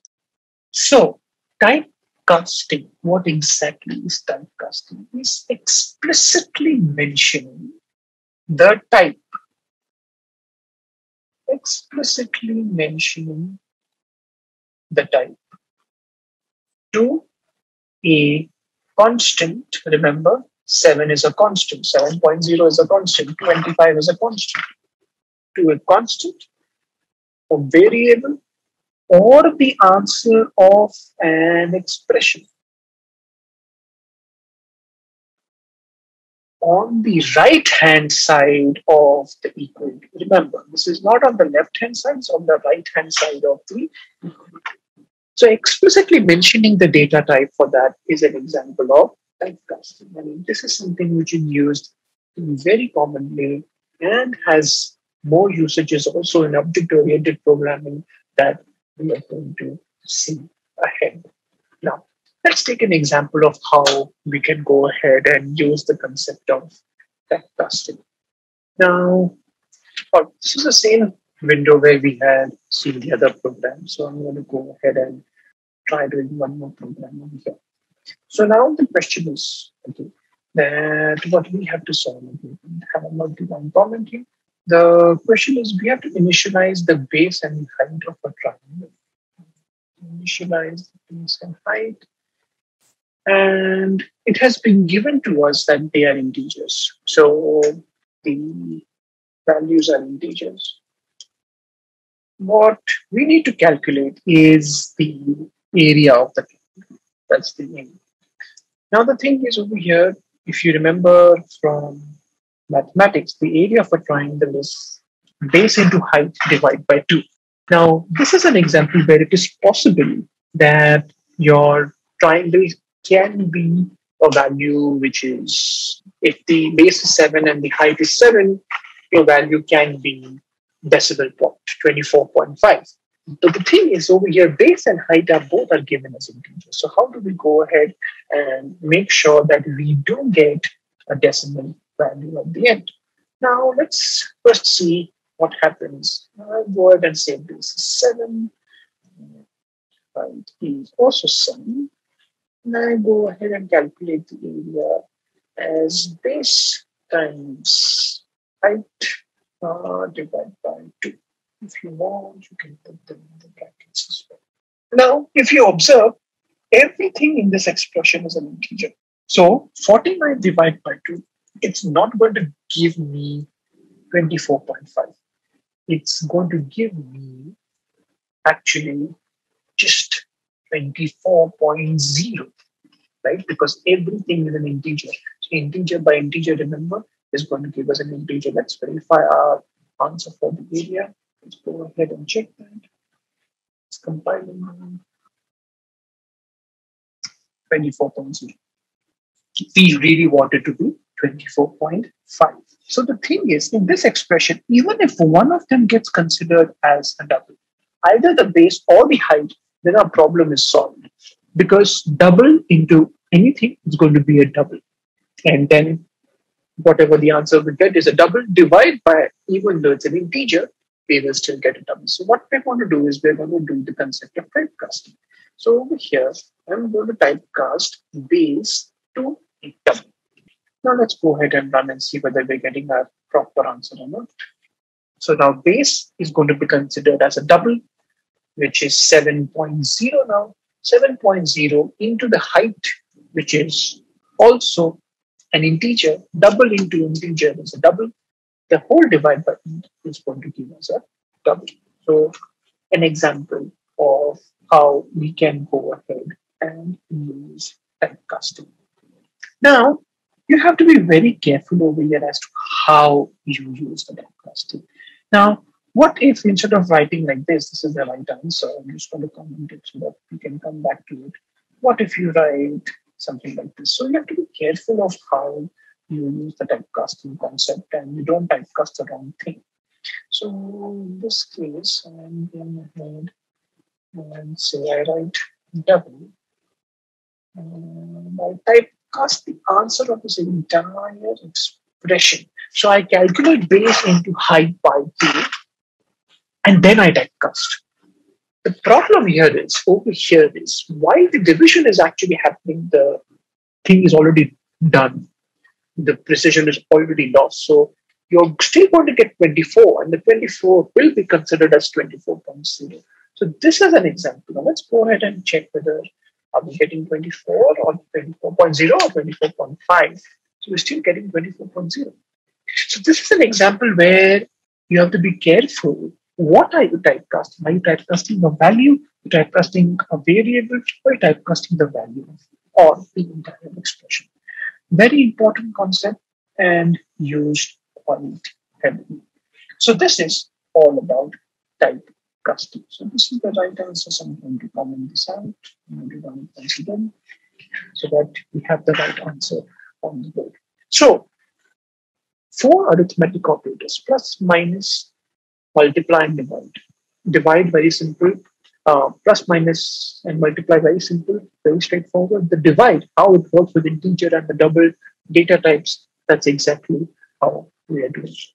It's only, is it an integer with double also? No, integer with float, you follow the same process. The same thing you have to be aware about, how the typecasting works, how the decimal point works, and everything, all of that stuff. Okay, so these are the things which you need to be very careful about when you're working with the arithmetic operators, especially the division side. Now, let's go ahead and let me share my screen again, and let's discuss the other arithmetic operator, which is the modulus operator. The modulus operator has a lot of weightage. It has a lot of usage as well in a lot of programming constructs, and especially if you do intend to get into competitive programming or any other programming aspects, you will see a lot of mathematical solutions will be involved using the modulus sign. So, and the modulus sign, although in Java, can work with decimal points as well, primarily it is used with integer data types. So now, over here, how does the modulus sign really work? Let's understand that. 7 modulus 2 is over here is, what is the remainder when 7 is divided by 2? The remainder over here is 1. And if you go from your basic mathematics, this is 7, this is 2. 2 goes into 7 3 times. So the remainder here is 1. The important part to notice is you don't really go to the decimal part. You don't enter the decimal part at all. And you stop before the actual decimal answer comes in, and you see the value that you get before that. What is the remainder when 15 is divided by 3? There is no remainder, so the answer in this case is going to be 0. What's the answer when 27 is divided by 10? Then in this particular case, the answer will be 7, because 27 goes into 10 2 times with the remainder of 7. The next thing is, what is the answer of 5 when divided by 10? The answer of that is going to be 5. Now, why is it going to be 5? The thing is, okay, this is 5 and this is 10. 10 does not go into 5 any number of times. So 10 zeros is 0. And that's why the remainder is going to be 5. It's 7. Now let's go ahead and look at a program where we can actually use the division, the modulus operators. Let's go ahead. Let me share my code editor once again. Let's look at the variable once again. Now, so this was the area. This was all about the area and the triangle. I'm going to comment this code again. Now, the next thing is, let's take, this is a simple example where what we are going to do is we're going to initialize the distance in centimeters. So now, once we initialize the distance in centimeters and we want to express it in, we want to find out the distance is actually how many meters and how many remaining centimeters, for example. Now, what do I mean by this example? Let me explain it with an example. So, for example, if the centimeters is 7 793. Then 793 centimeters. We know that 1 meter is 100 centimeters. So 793 centimeters is actually 7 meters and 93 centimeters. If it is, say, 835 centimeters, is 8 meters and 35 centimeters. So what we need, what is given to us are these values. What we intend to calculate is the whole meters and the remaining centimeters that is there. We know that 1 meter is 100 centimeters. We know that. So if we are given, if it's given to us that centimeters is an integer, so what we're going to do is we're going to initialize CMS as an integer. So we're going to say 895. Then in order to calculate the meters, this is nothing but to get the whole meters.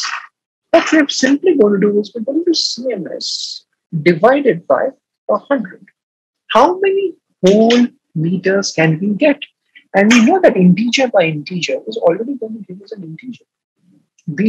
It's not actually going to give us the 8.95, it's actually going to give us the 8 itself. So the division operator, you see the advantage of using the division operator when everything is an integer. It will give us the whole meters in this case. Then the remaining centimeters is nothing but, in this case, it's going to be CMS. The remaining centimeters after dividing by 100. So it's a perfect candidate to use the modulus of this CMS modulus 100. So over here, then I'll simply go ahead and print it. So system.out.println. And if I want to put it in the fashion that I have written on the board, so then you can say CMS plus CMS, and give some spacing, is equal to over here meters plus n plus the remaining CMS plus n. Let's go ahead and verify our code whether it's actually giving us the right answer or not. We are supposed to get 895 centimeters is 8 meters and 95 centimeters. So 895 centimeters will be 8 meters and 95 centimeters. Let's go ahead and try with some other number. Say 1, 2, 4, 5 centimeters. That is should be 12 meters and 45 centimeters. That's 12 meters and 45 centimeters. So this is an example of the modulus operator. So we have seen the arithmetic operators, and we have seen how the arithmetic operator, especially the division one, how it works with the different data types, and we have seen the modulus operator. Very helpful and can be used a lot. Now, a quick question will be, how do you actually access, how do these operators work together? If they are all appearing together, who will be solved first? One of the very common misconceptions is that, oh, you have the BODMAS rule. Yes, it is kind of the BODMAS rule, but it's not exactly the BODMAS rule. So you have plus, minus, multiplication, division, and the modulus operators.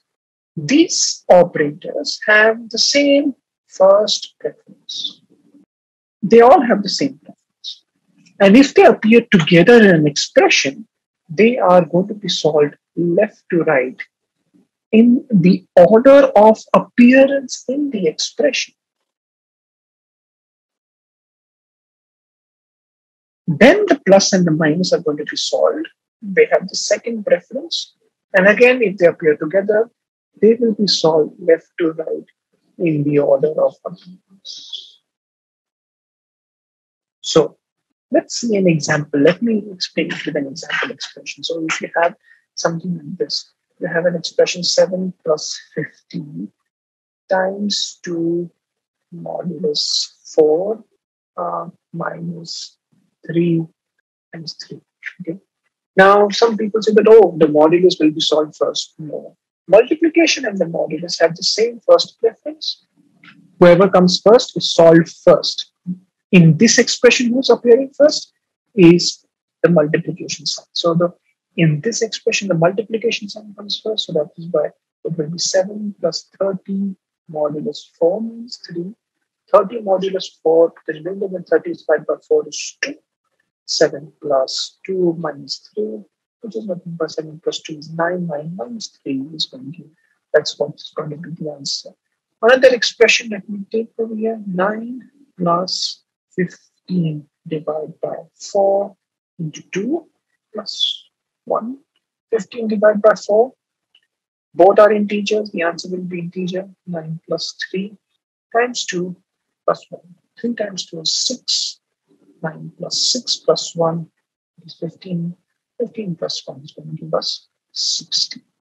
So these are our first set of operators in which we not only saw the operators, we also saw how the integer and both the numeric data types work with each other. Remember, float works very similar to double. The only difference is the size. And whenever there's an operation between int and float, float is the answer. Very, very, very important. And these were the arithmetic operators. Now, let us go ahead and look at the next set of operators, which are used very widely in programming, in Java programming, are the relational operators. Now, which are these operators? The relational operators are greater than, less than, greater than or equal to, less than or equal to, equal to, equal to. Please note it's the double equal to, not the single equal to, and the not. Relational operators, as the word recommends, is actually going ahead and calculating it's basically finding the relation between the two sides. Now, what is the result of the relational operators?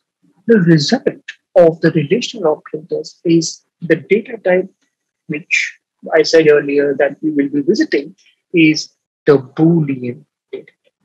So let me give it an example over here. So we have int num1 is 15, num2 is 20.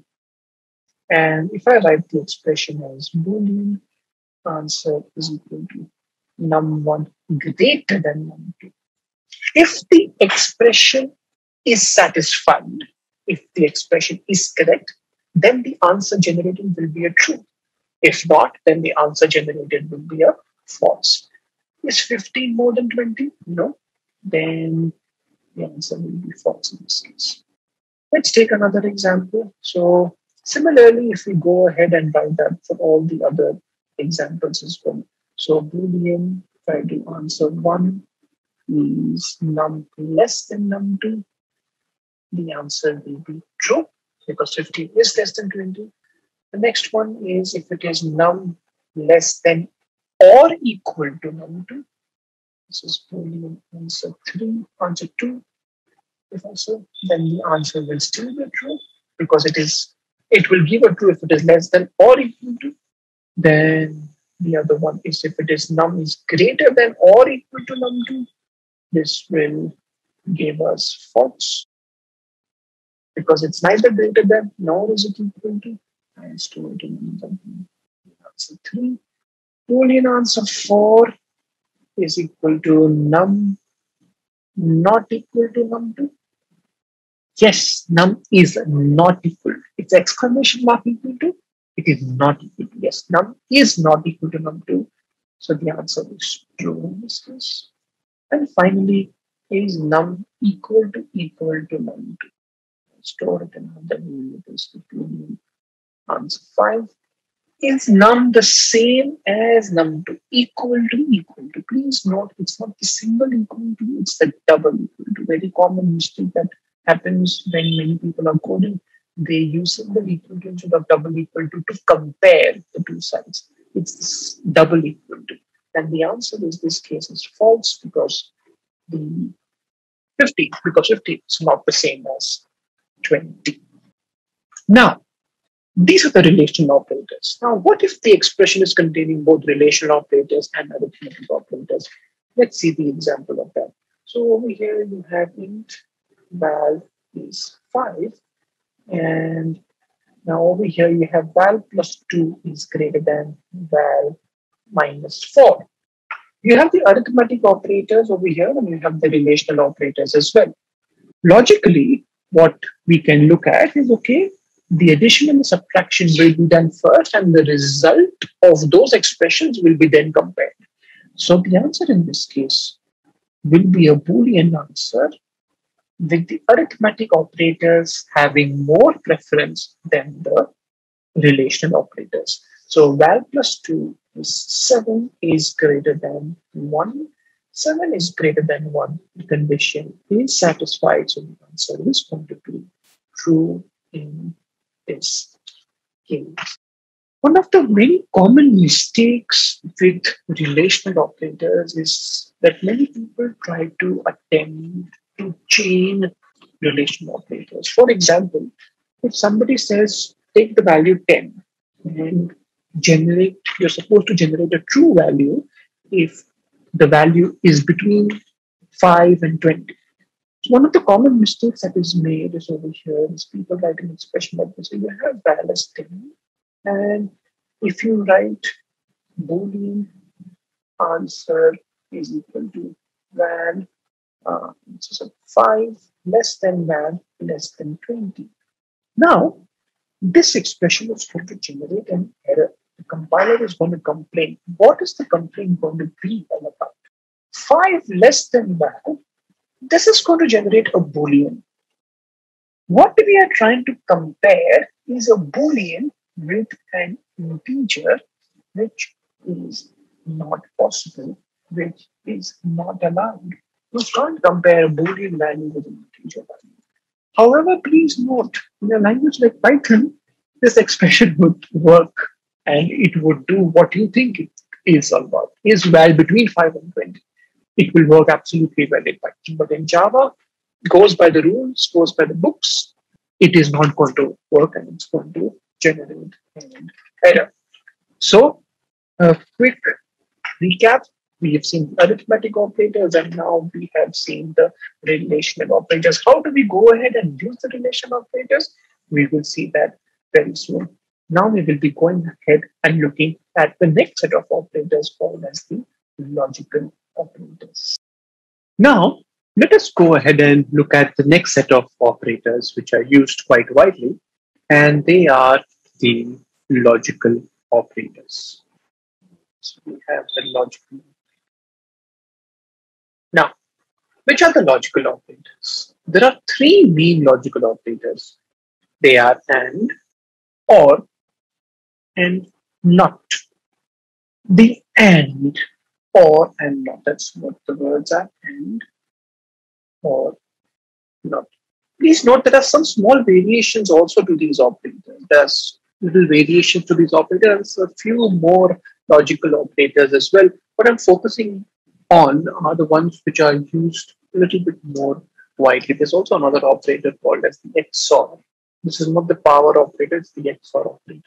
Now, logical operators, what they do is they work on Boolean and they give result as a Boolean.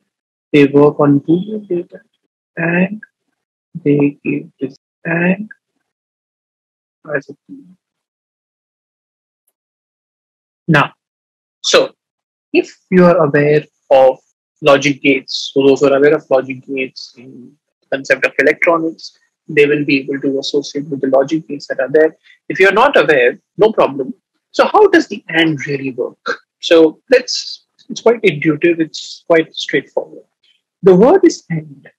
AND says, and since it works only on Boolean data that means both the sides of the operator, it can be either true or false. So AND says that I will give the result as true only when both the sides are true. Otherwise, I will give the result as a false. That means the left-hand side is true and the right-hand side is true. That's why the word AND. Okay. So let's see an example as to how you can do that. So over here you have, say, Boolean C1 is equal to true and I have C2. You can create Boolean variables and you can give values to them directly like this as true or false. And Boolean C2 is equal to say false. And then what you can do is Boolean answer is equal to C1 and C2. Both the sides are Boolean, so this is a valid expression. Since over here, one of them is a false, the answer A and S is going to be a false. So if C1 was true and C2 was true, the answer would have been a true. Any other combination of C1 and C2 would have been given as a false. Now the thing is over here, it works with Boolean, but how do we really form expressions with the AND operator? Let's take another simple and a real world example. Say for example, I want to generate a true, there's an integer which we have. I want to generate a true only when the number is say greater than 5 and it is not 30. So the way we will write this expression is so Boolean result is equal to the number is greater than 5. So val is greater than 5 and the value is not equal to 30. Now over here, if you see, there are two sets of operators that are coming into picture. One are the relational operators and the other is the logical operator over here, which is the AND. Now if you look at the expression, the thing is the AND cannot work on 5 and that, right? Because they are integers. And we just saw the logical operators work on Boolean. That means this probably would have to be solved first. So that is an inherent precedence that always happens, is that the relational operators are solved before the logical operator. So val greater than 5, in this case 10, is 10 greater than 5? Yes, it is, so it will be true. And this expression is also going to be generating a true. So true and true is true, so the final result is a true. That's how the AND operator works. So if there's a relational operator and a logical operator, the relational operators are done first. And we also saw that if there's an arithmetic operator and a relational operators, the arithmetic operators are done first. So the overall order goes in this order: arithmetic followed by relational followed by the logical operators. Similarly, now how does the OR work? And OR says either or both the sides are true. I will give a true either when either or both sides are true, the result generated would be a true. Or, right? Either this is true or this is true, right? Even if both are true, still it will be true. The result generated. So this is the OR operator over here. Yeah. Now, then let's look at NOT. NOT. How do we use the NOT operator? The NOT operator, unlike the other operators, is actually a unary operator. It works on only one piece of information. So NOT of true is actually a false, and NOT of false is actually a true. Not true is nothing but false. So let's see an expression which involves the NOT operator. So you have int val is equal to 4. And if I write like this, Boolean answer is equal to NOT of val greater than 2. And I put this in the brackets. So the thing is, what I am saying is val not greater than 2? That's how you say it in English. So the thing is, so over here we solve this brackets first, since it is within the brackets. So 4 is greater than 2. This condition evaluates to a true, and NOT of true is ideally a false. So this expression is going to give us a false because it's not true that 4 is not greater than 2. So that's how you can say it. So that is false. So we have seen the relational operators and the logical operators. Now, how do we actually go ahead and use these operators in our programs? How do we solve different kinds of questions that are there? There is something called as a ternary operator. which employs the relational and the logical operators, and there's also something which we'll see going ahead as the conditional statements like if, when, if, else. So now let's go ahead and understand what the ternary operator really does. Now let's go ahead and look at the ternary operator first, which uses the relational and the logical operators, and how can we use it to solve programs. So I'm going to share my screen. So now the thing is, now say for example, if I give you the age of two students and I ask you directly which student is whose age is more, or print out the age of the student whose age is more. So that's the question. So I'm going to quickly go ahead and write the question as a problem, as we have seen always. This is the question. Print the age of the elder student amongst two students. Okay. So I'm going to create two integer variables. I'm going to say student one age. I'm going to say it's 15, and student two age is 22. Okay. So now we should be able to write a program which should be able to generate the height. Of course, now over here we know it is the second one has the 23 is the one which is more age. So the thing is, how can we use the ternary operator and how does it look like? I'm going to write an expression and then we will see student one age. If student one age is greater than student two age, then student one, student two age. So now let's try to understand what have we done over here first. Before we complete the program, let's try to understand what's really happening. Over here, the ternary operator is this operator over here. So the ternary operator looks like this. You have an expression, question mark, an expression again, a colon, and an expression again. This is an expression which is a conditional statement. And this conditional statement is the statement which is over here, which should be generating a Boolean value.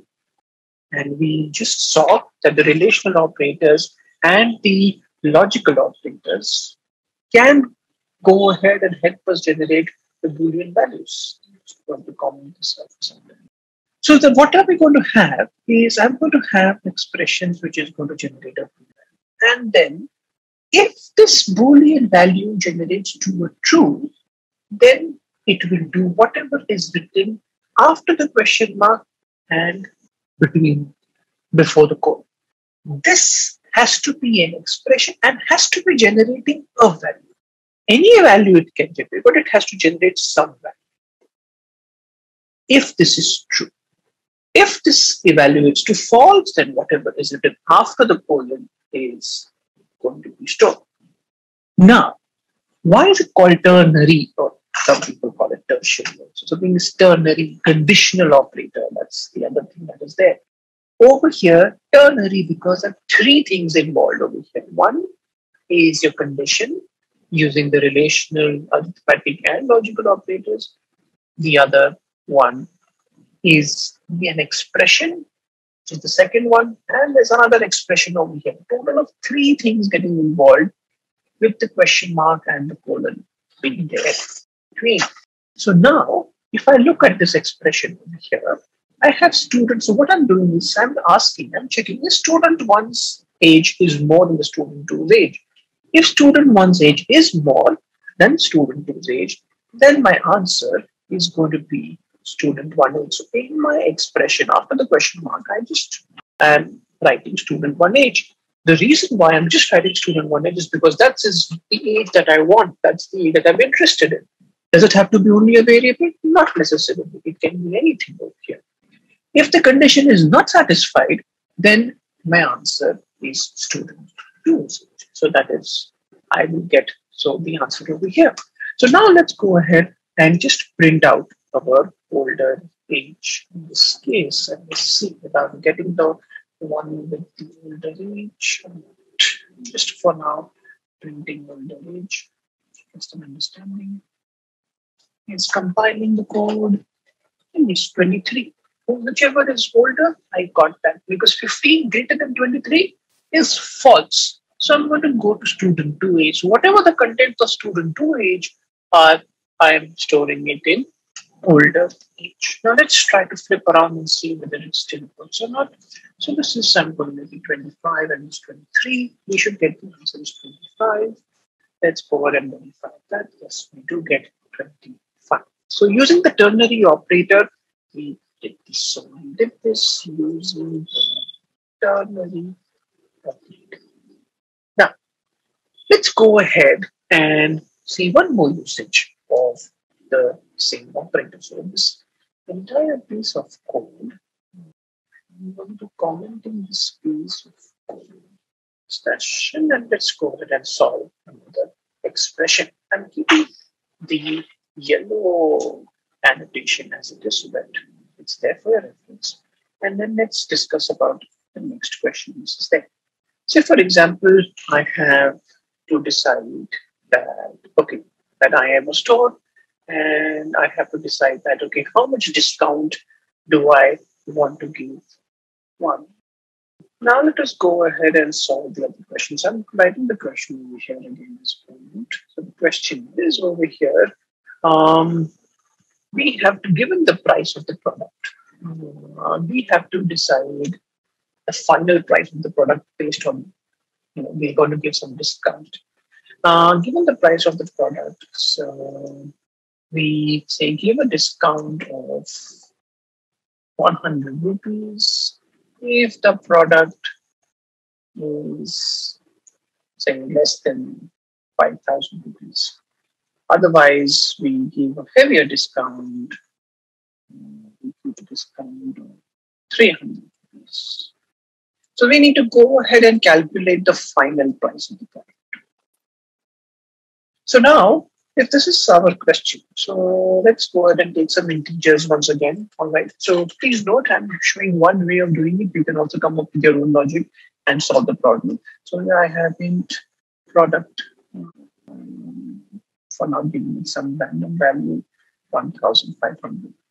And now I'm saying that the final price over here is going to be, if the product price is less than 5,000, as mentioned in the question, then the final price is, you're going to give a 100 rupee discount. So that means it will be the product price minus 100.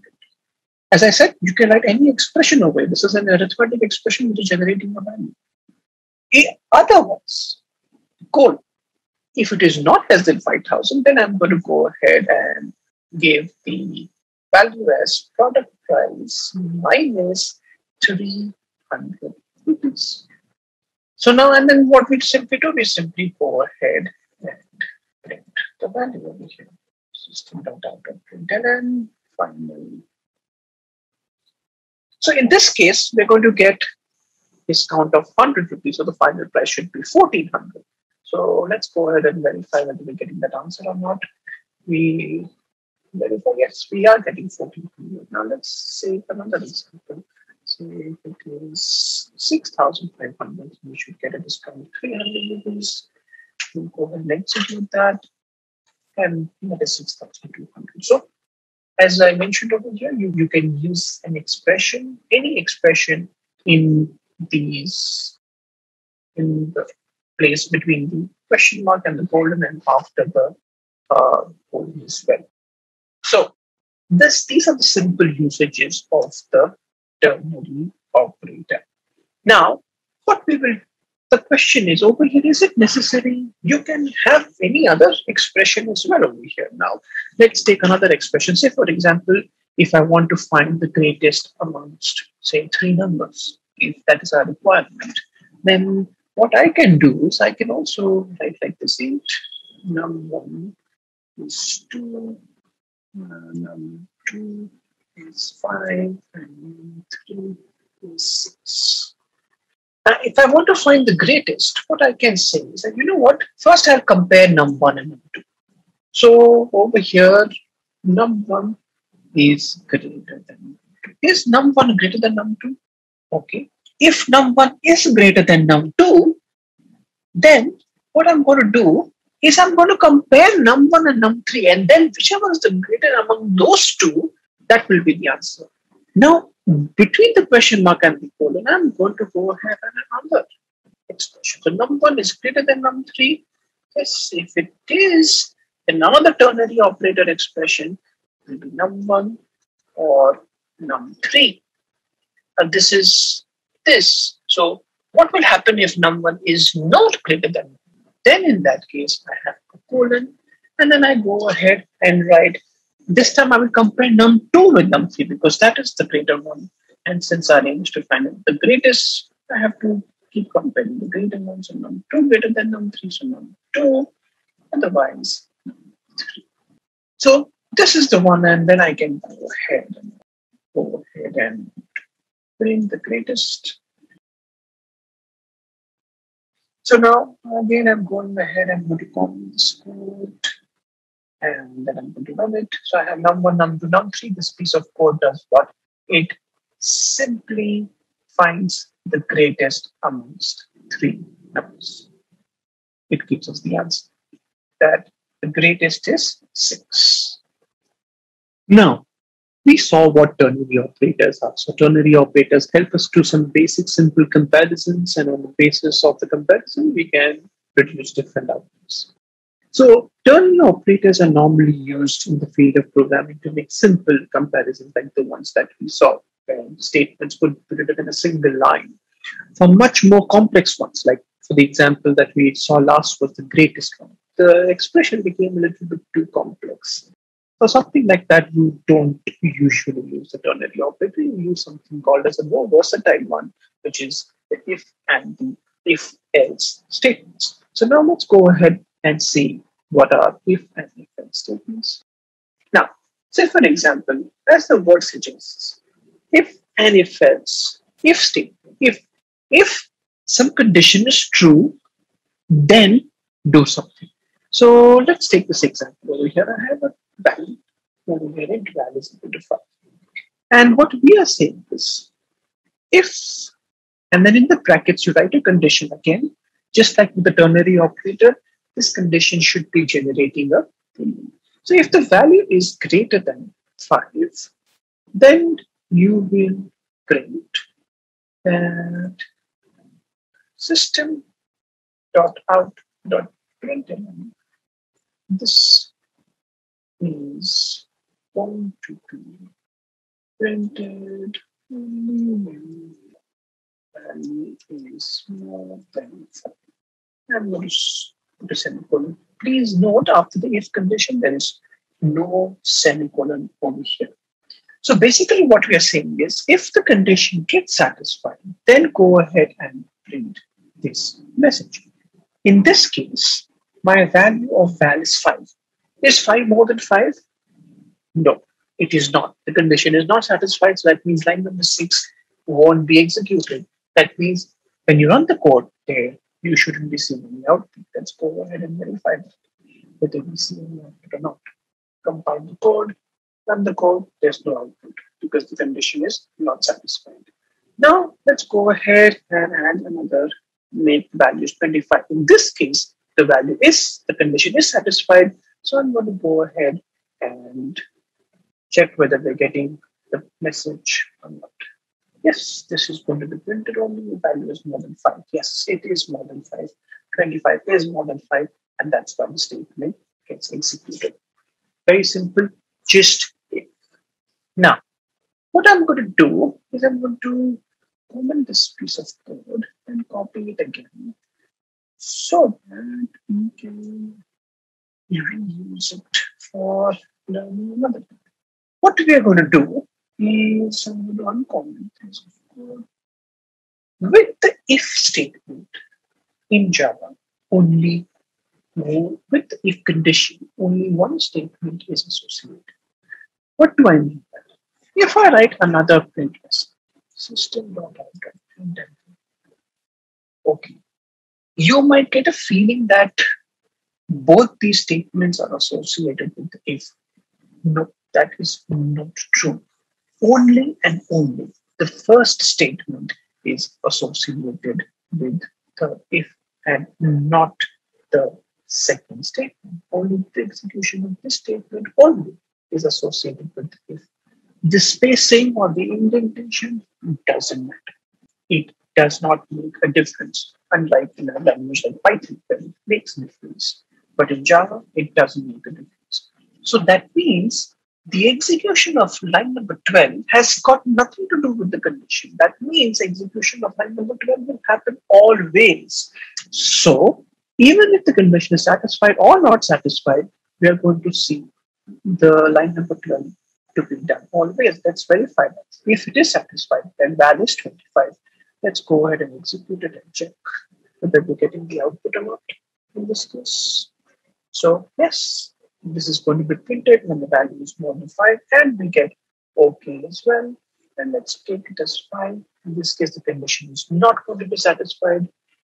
So in this case, we should just be seeing OK. We won't be seeing line 11, but we'll see line 3. That's what we get. Now the question comes, how do we go ahead and execute more than one statement with the if? I want the execution of both line and 11 and 12 to be associated with the if. The answer is to use the curly brackets.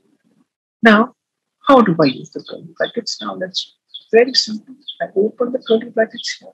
If you see, the corresponding close comes automatically. So I'm going to close it after this particular thing. And if you see, a good editor will highlight the corresponding opening bracket also, so that it's clear for you to see how the things are flowing. And the other thing is also within the curly brackets, it's good to give some indentation only for visual understanding and clarity for you whenever you create large programs. Now, both the statements have become a part of the if. So since in this case, 5 is not more than 5, none of the statements will be executed since they both are a part of the if. So then there's nothing else that we have written. So there will be no output now when you run the code. Now it's no output, and when you run for values 25, they're going to see that yes, there is going to be an output. 25 is more than 5, and if both statements are associated with the condition, both statements do get printed. So this is about if. How many statements with the if, how the condition is formed with the if. Of course, you can form the condition not only just using the relational operators, but the logical operators as well. And now we are going to look at another very important variation of if is if else.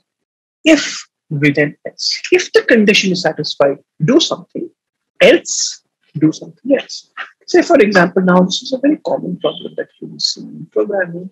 Let's take this. So we have to take a number and print whether it is odd or even. Now, which are the odd numbers? Or what are even numbers? So even numbers are numbers which are a multiple of 2, which are divisible by 2. The numbers which are divisible by 2 are the numbers when you divide by 2, they do not leave any remainder. That means when you do the modulus with 2, the remainder is turning out to be 0. So the way I'm going to write this thing, I'm going to first declare our numbers. Number is 24.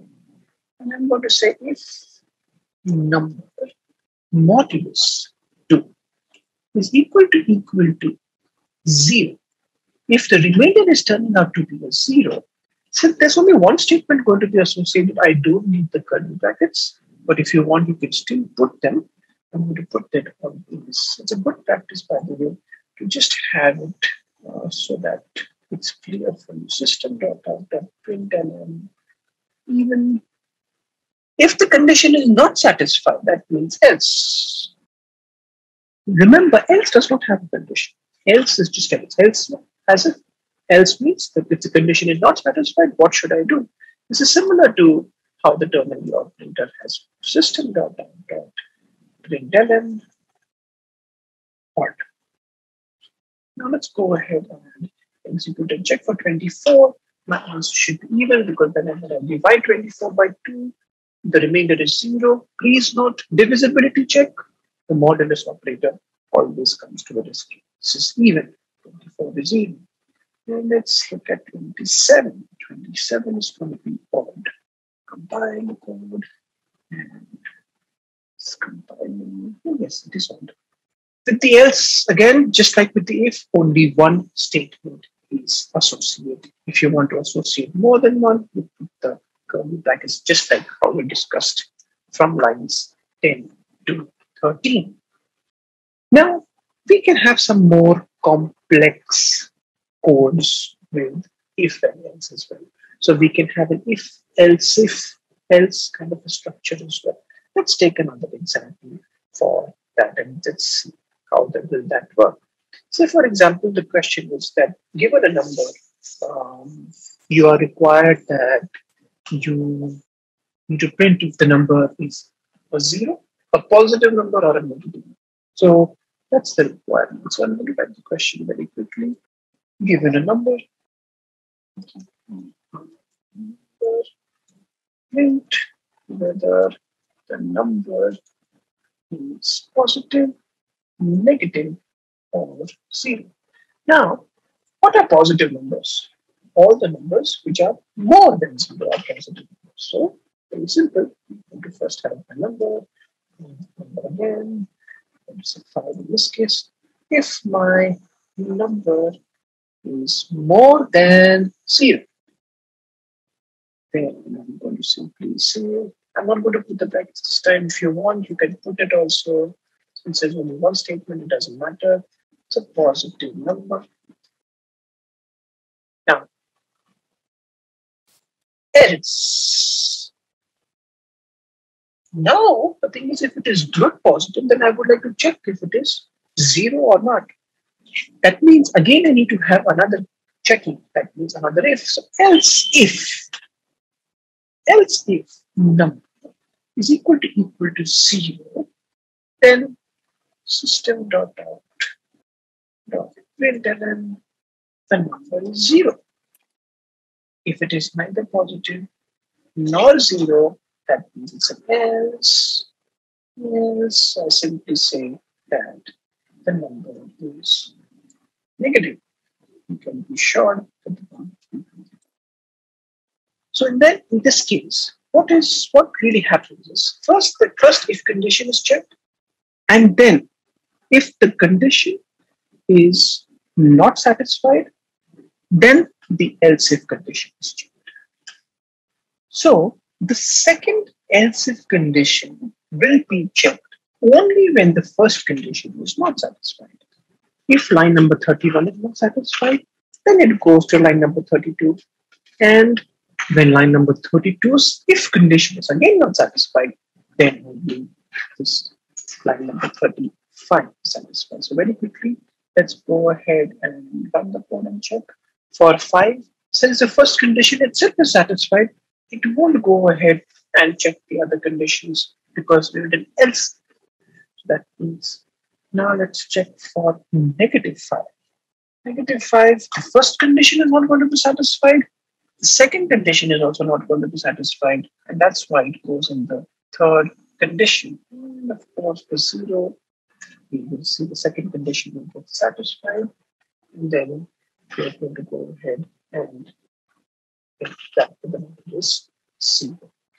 So, very versatile, very widely used. You can nest them in any order, in any way, and then you can go ahead and write much more complex programs with if and if else as compared to the ternary operators. Almost always there in majority of the codes that you usually write for the industry. Next, what we will do is we'll go ahead and quickly have a brief overview of the switch statements. All right, now let's go ahead and look at another set of conditional statements. We have seen so far ternary statements, which allow us to write if-else kind of structures in a single line with the help of the question mark in the colon. Then we have seen the if-else statements, which are more versatile in nature, allow us to write much more complex conditions. And now let's look at switch case statements. So I'm going to go ahead and share my screen. Okay, create a new record over here. Switch case statements. Now, the switch case statements are almost like the if-else statements. Now, let us take this example. So, for example, you go to a restaurant, okay, and in the restaurant, the theme goes like this. You have every dish that you want to order has a dish number, okay. And now, say, for example, over here, dish number one, I'm writing that as a comment over here. So, assume that dish number one corresponds to masala dosa. So dish number one is masala dosa. Dish number two, say medu vada, for example. Dish number three is biryani, for example, right? And there are many such options like that. Now, if I tell you that if you give the dish number, what is the corresponding dish that associates with that dish number?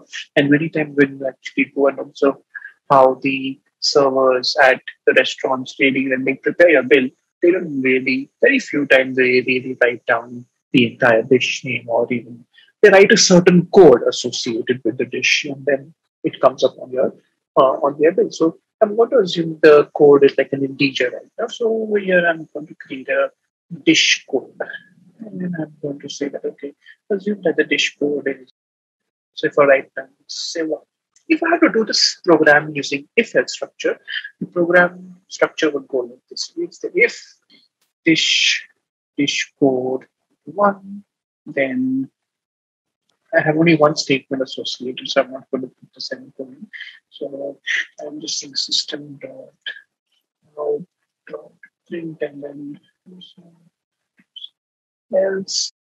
If this is an else structure, because it can be one or two or three. So I'm going to say two, and system again. I'm just going to quickly copy paste this code. So let's go ahead and write that. I'm going to say this is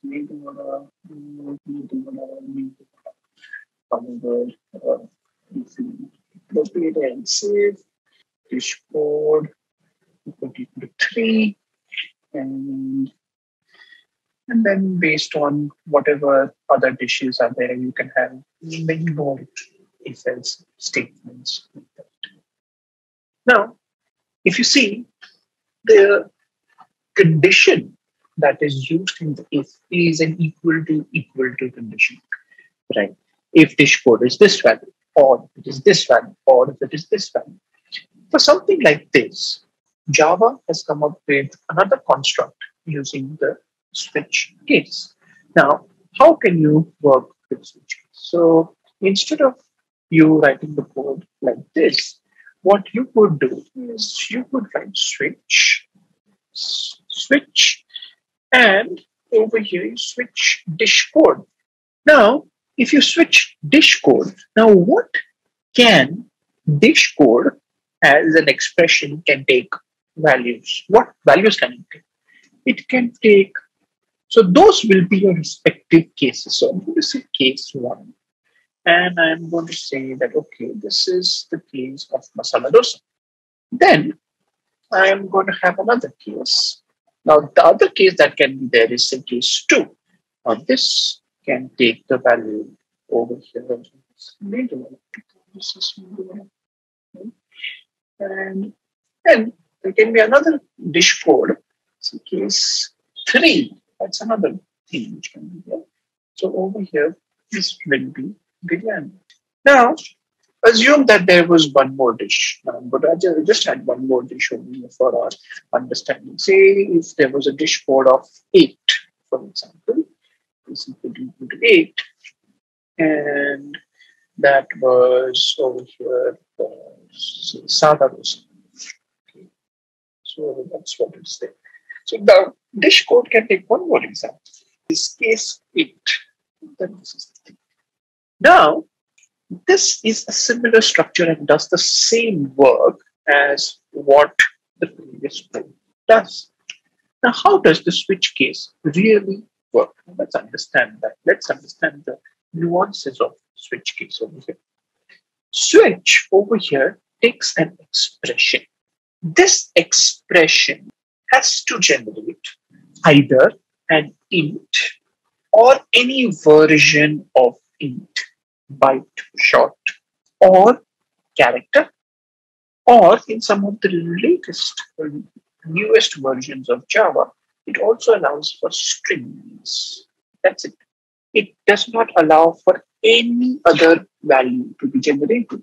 You can't generate anything else. If over here required a condition which allowed us to create a Boolean, whereas switch over here wanted us to generate an expression which is either int or char or strings.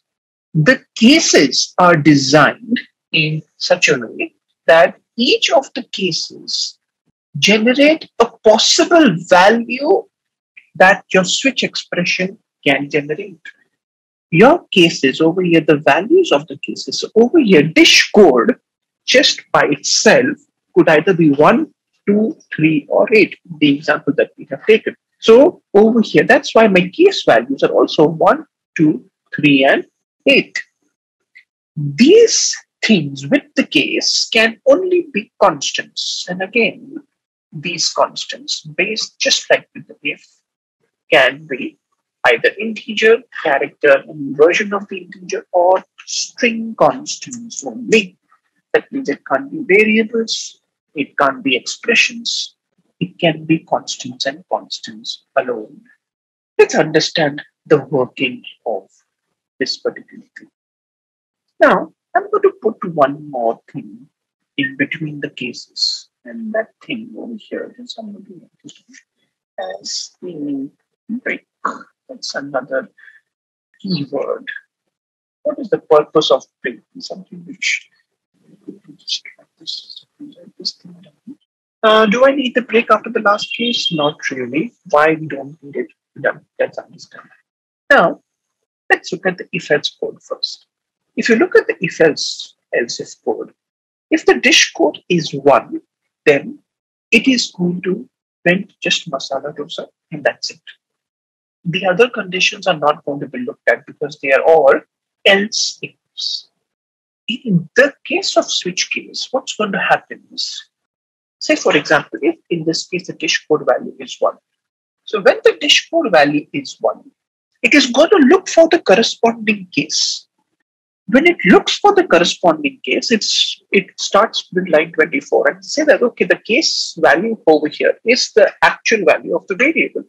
Now, since this case value is satisfied, what it really does is from line 25 onwards, it keeps on going till the end of the switch, until and unless you explicitly stop the flow of those statements. And the way you stop it is by using break. That's why this break is a must if you want only this statement to be associated with the. So now, if dish code is 1, I'm going to go ahead and print this. So over here, you will see 2 outputs over here, one coming because of the if-else and the other coming because of the switch case. So I'm just going to write for us to understand that this is coming because of the if-else. I'm just going to write an if over here so that it's clear. And it's happening because of the if. This is happening because of the switch case. I'm going to use just quickly write C over here. That's it. Okay. Now, let's go ahead and run the dish code as well. It's compiling the code. Compilation is successful. Both the if-else and the switch case structure generated the same output. If and switch case. Now, as I said over here, if you don't put the break, it will keep on going till the end of the switch or till the first break it encounters. So now let's see what happens if I remove the break on line number 26. Now, if I remove the break on line number 26, then what is going to happen is the dish code value is 1. It found the case where it is. And from that line 25 onward, it's going to keep on going. That means it is going to print both Masala Dosa SC and Medu Vada SC. And then the break is getting encountered. So that is why it is going to go ahead and stop. Let's go ahead and verify our output. The if condition should generate a Masala Dosa. That is it. And if you see, it's a Masala Dosa SC and Medu Vada SC. So the break is very important, especially in the scenario where you want only one case. If the case value is something which you want only one scenario to be satisfied with, that, then the break is a must in this case. Now, in coming back to the if-else structure that you see over here, I'm going to create the annotations. And now I'm going to have another structure over here. What's going to happen is else. If none of the conditions are satisfied, I'm going to simply say, okay, system.out.println, that is an invalid code. I can simply say that with an else in the if-else if structure. How do I say that over here? You see that with something called as a default. So you say default. Default means if none of the case values are the values generated by the expression of the switch, it will automatically come to the default and generate that particular value here. So now the thing is over here, I'm going to say invalid. So again, what is needed over here? Between case 8 and the default, we will need a break now because we introduced another thing. Why? Because if case 8 gets satisfied, and if we allow it to keep on executing, it will execute and execute the statement the default as well. So now let's try to see the dish code, say 15. It's not there. So I'm going to see invalid is from the if and invalid code is from switch case. Let's go ahead and execute and see whether we're getting that or not. Invalid. That is right. Now, let's assume that in the system, however, somehow for Sada Dosa, the dish code is either 8 or 18. In the if-else structure, I can simply go ahead and add another condition saying that all dish code is equal to.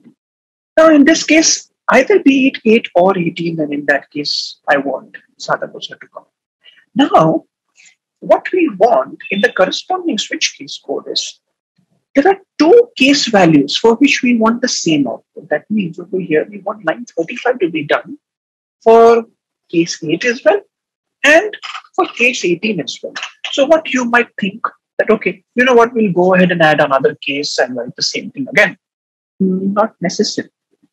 Let's take the advantage of the fact that even if when one of the cases is satisfied, it keeps on going ahead and it executes till the break is encountered. So what I'm going to do is with case 8, I will have nothing written and I'll immediately write case 18. What's going to happen is if it is 8 or 18, if it is 8, it will come on line 34. It will keep on going. There's nothing after case 18. Case 18 is also going to be looked at, and then you just come on line 36 and print that statement, which is Masala Dosa SC.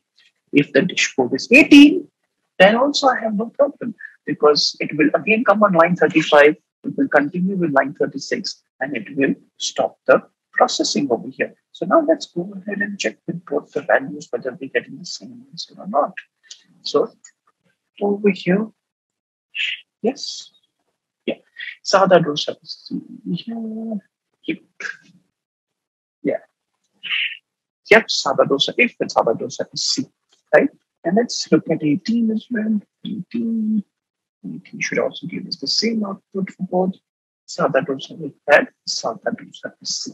So this is how a switch case works, and this is how if-else works. The thing is, it's much cleaner and much simpler to understand code using switch case. However, not every program written in if-else can be written in switch case.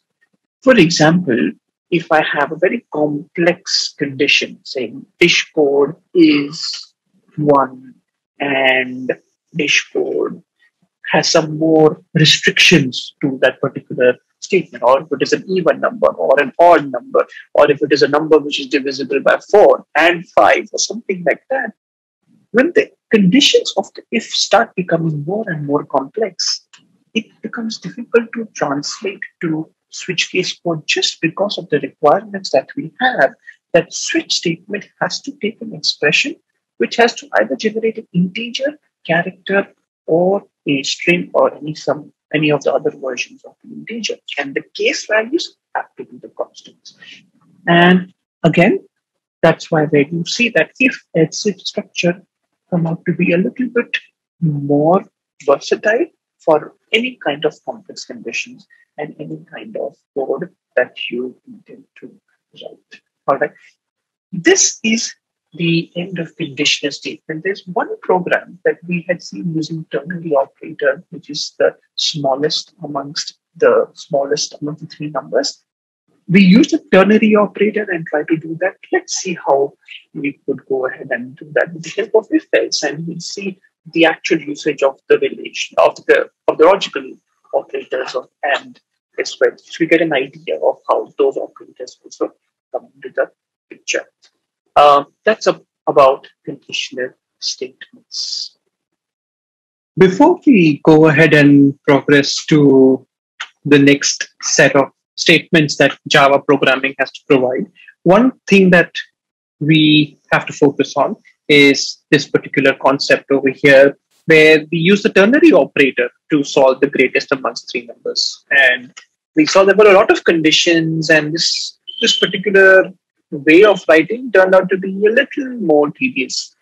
Now, the same question, let's try to go ahead and solve that using if and else if statements. And what I want to show is how we can go ahead and use the logical operators that we discussed. So that is the thing over here. So I have, again, so num1, num2, num3 is going to be there. And I'm going to comment this code. And then I'm now going to say, now, let's think of the scenario, when will num1 be the greatest number? So num1 is going to be the greatest if num1 is more than num2. One assumption that we are going over here with is the fact that all of them are distinct numbers. None of them are same. Okay. So with that assumption in mind, when will num1 be the greatest number? If num1 is more than num2 and num1 is also more than num3. Then in that scenario, I can say that num1 is the greatest number. So num1 is the greatest. I'll just give this over here, just for a moment. Otherwise, if num1 is not the greatest, then there are two more possibilities. Either num2 can be the greatest or num3 can be the greatest. So now if num2 has to be the greatest, so you have num2 has to be more than num3 and num2 has to be more than num1. If that is the scenario, then we can go ahead and then we can write that num2 is the greatest number over here. Num2 is the greatest number. Otherwise, if neither num1 nor num2 is the greatest, then we can assume for sure that it will be num3, which is the greatest number. So I'm just copy pasting the code over here, and this is num3. Okay. So the same piece of code can be written in if-else if statement, and this is an example of how you can go ahead and use the logical operators. Let's quickly verify whether they're getting the right answer or not. We should be getting that 6 is the greatest amongst 2, 5, and 6. And yes, we are getting that output. So this is all about the conditional statements. Now, before we progress to our next topic, which is the iteration statements, the loops, as they are famously called, there are two more operators that I would like to discuss. First, over here, I'm going to discuss it over here itself. And I'll give you a brief explanation of those slightly important and used quite heavily. I'm going to comment these lines of code. And I'm going to just take this look now. The first set of operators are the assignment operators. Now, these are the operators which, by the way, we have been writing right since the beginning, and that is the equal to sign. So the equal to sign is the simplest assignment operator that we know about, and that is nothing but how do we use that? The usage of that is also very simple. There is a variable on the left-hand side, which is equivalent to some expression on the right-hand side. So the right-hand side can be any expression, whereas the left-hand side has to be a single variable only. So that's how the thing is. So that means this if you have two variables A, B, three variables A, B, and C declared over here, you cannot write B plus C equal to A. This is invalid, but we can of course write A is equal to B plus C. So this is the assignment operator. And not only that, there's one difference as compared to the other operators that we have talked about, that this particular operator operates from right to left. That means if I have A, B, C declared, and if I write something like this, A is equal to B is equal to C is equal to 15, 15 will be assigned the value, 15 will be given to C first, then C, whatever the value of C will be given to B, and that value will be given to A. That's how the assignment happens from the right to left. This is, however, the simple assignment. There's another version of the assignment called as the compound assignment. Now, how does the compound assignment work? Let's understand. And what are they, first of all? So it is majorly all the arithmetic operators followed by equal to. That means plus equal to, minus equal to, multiply equal to, divide equal to, and modulus equal to. Not only this, it's all the logical operators also followed by equal to. And there are other sets of operators also which can be followed by equal to. They form the compound assignment. The one that is I would like to stress on are the arithmetic compound assignment operators, the ones which the equal to sign which follows the arithmetic operators. Now, how does this particular thing work? So if I write int val1 is 2 and val2 is 4, if I write val1 plus equal to val2, then in this particular case, this is equivalent to saying, I'm writing as a common, this is equivalent to saying val1 is equal to val1 plus val2. So basically, this is like saying increase val1 by val2. So either you write val1 plus equal to val2 or val1 is equal to val1 plus val2. They both will do the same. And if I go ahead and print val1, you will see that the value has changed and the value would be 6. Let's verify that. Val2, by the way, remains unchanged and it remains 4. And that is correct. It is absolutely right. It is 6. Now the question if val1 plus equal to val2 is the same as val1 is equal to val1 plus val2, then what's the point of having these two different operators which kind of do the same? Yes, some people say that okay, this is a shorthand operator, it looks shorter. Yes, that probably can be called as one of the advantages, but one of the main differences between the two is when it comes to the concept of casting. Now, if you remember, we had discussed about integer and double. The value of a double cannot be stored in an integer. So that means if I try to do like this, int val is equal to 4, and I have double val2 is equal to 5.7. So it should be equal to sign. Now, if I try to do val is equal to val plus val2. Now, over here, now let me comment this code for that. If you see, it is giving an error. Line number 52 is not allowed. For a reason, we know that an integer and a double, when you try to add it, it is being tried to, we are trying to store the answer in an integer. I can't store a double answer in an integer, and that's why we are getting an error saying cannot convert type mismatch from double to int. We know that. However, we can write val plus equal to val2. If you see, the error is not coming up. There's no issue whatsoever. Why? Because the compound assignment operators automatically take care of the typecasting.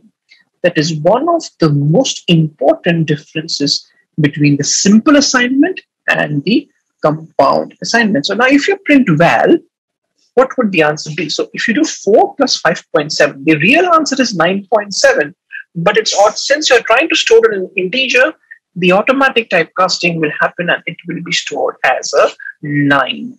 And that's what the answer will be. Let's go ahead and verify that whether we're getting 9 or not. Yes, we're getting 9. So these were the simple assignment, which you've been using for a long time, and the compound assignment, which is used multiple times in programs. And we're going to use that in some of the programs that we'll solve ahead as well. Now, these were the assignment operators. Now, there was another set of operators which I would like to discuss, are called as the increment and the decrement operators. Now, what are they? They are simply called as the plus plus and the minus minus operators. Now, what do they do? Plus plus increases by 1, minus minus reduces by 1. Very simple. However, plus plus and minus minus both have two versions to it. One is called as the pre-increment and the other is called as the post-increment. Now, let's see the example and what happens really. So I have int val is equal to 4 and I simply write val plus plus. This is the post-increment.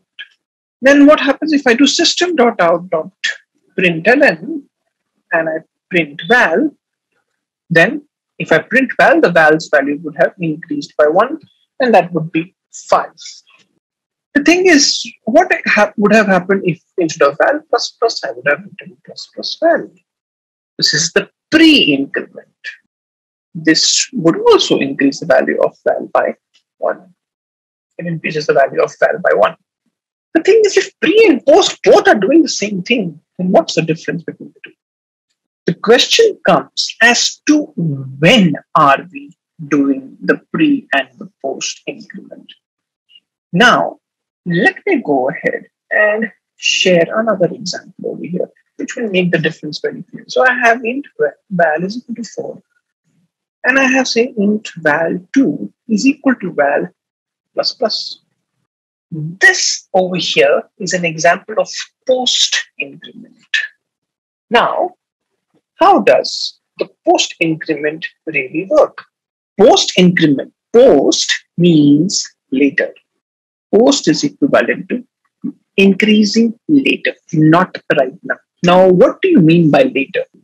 At this point, at this moment, the value of val is going to be 4.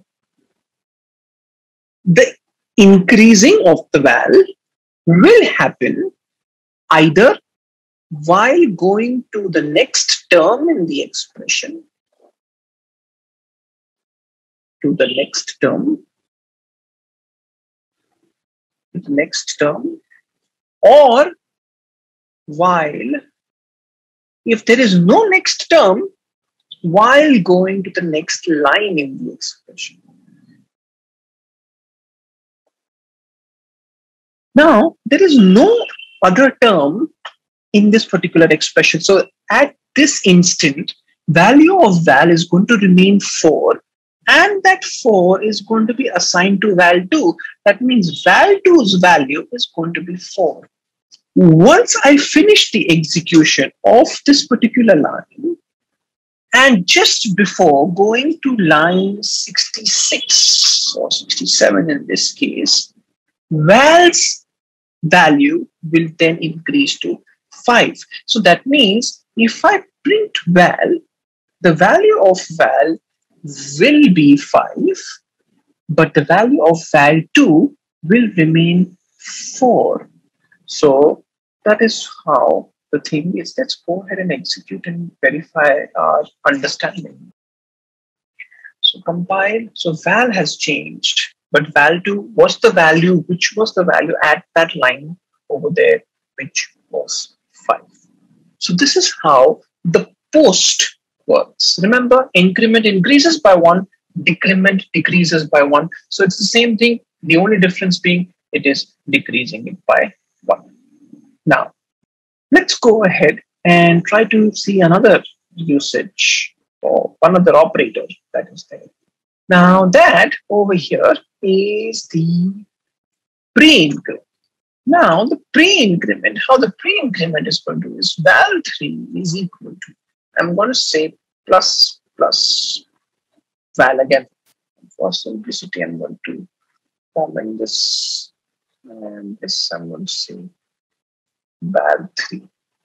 Now, plus is when I put in front of the variable, it means it is pre-increment. Pre means right now means immediately. That means val will first be increased by 1, and then the value will be assigned to val3. So that means val will first become 5, and then the value of 5 will be assigned to val3. That means both of them in this case will be 5. Let's go ahead and execute and verify. Both are here, 5. All right. So that is what the difference between the pre and the post increment is. Now let's take another example where there is an expression. So val3 is equal to say val plus into plus val. Now this is the expression. In this case, what's going to happen is that the value of val is going to be, since it was post, at this moment, it's going to remain 4. Since there is a next term, while going to the next term, val would change to 5. So when it came over here in this term in the expression, it was 5. And now since it is a pre-increment, it has increased from 5 to 6. Because when it came here, it was 6. So the answer of val3 is going to be 4 times 6, which is 24, and val will be 6. Let's go ahead and verify our understanding.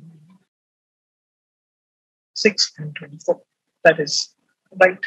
So these were the increment, and the same way you can work with the decrement. As I said earlier, instead of increasing by 1, it reduces by 1.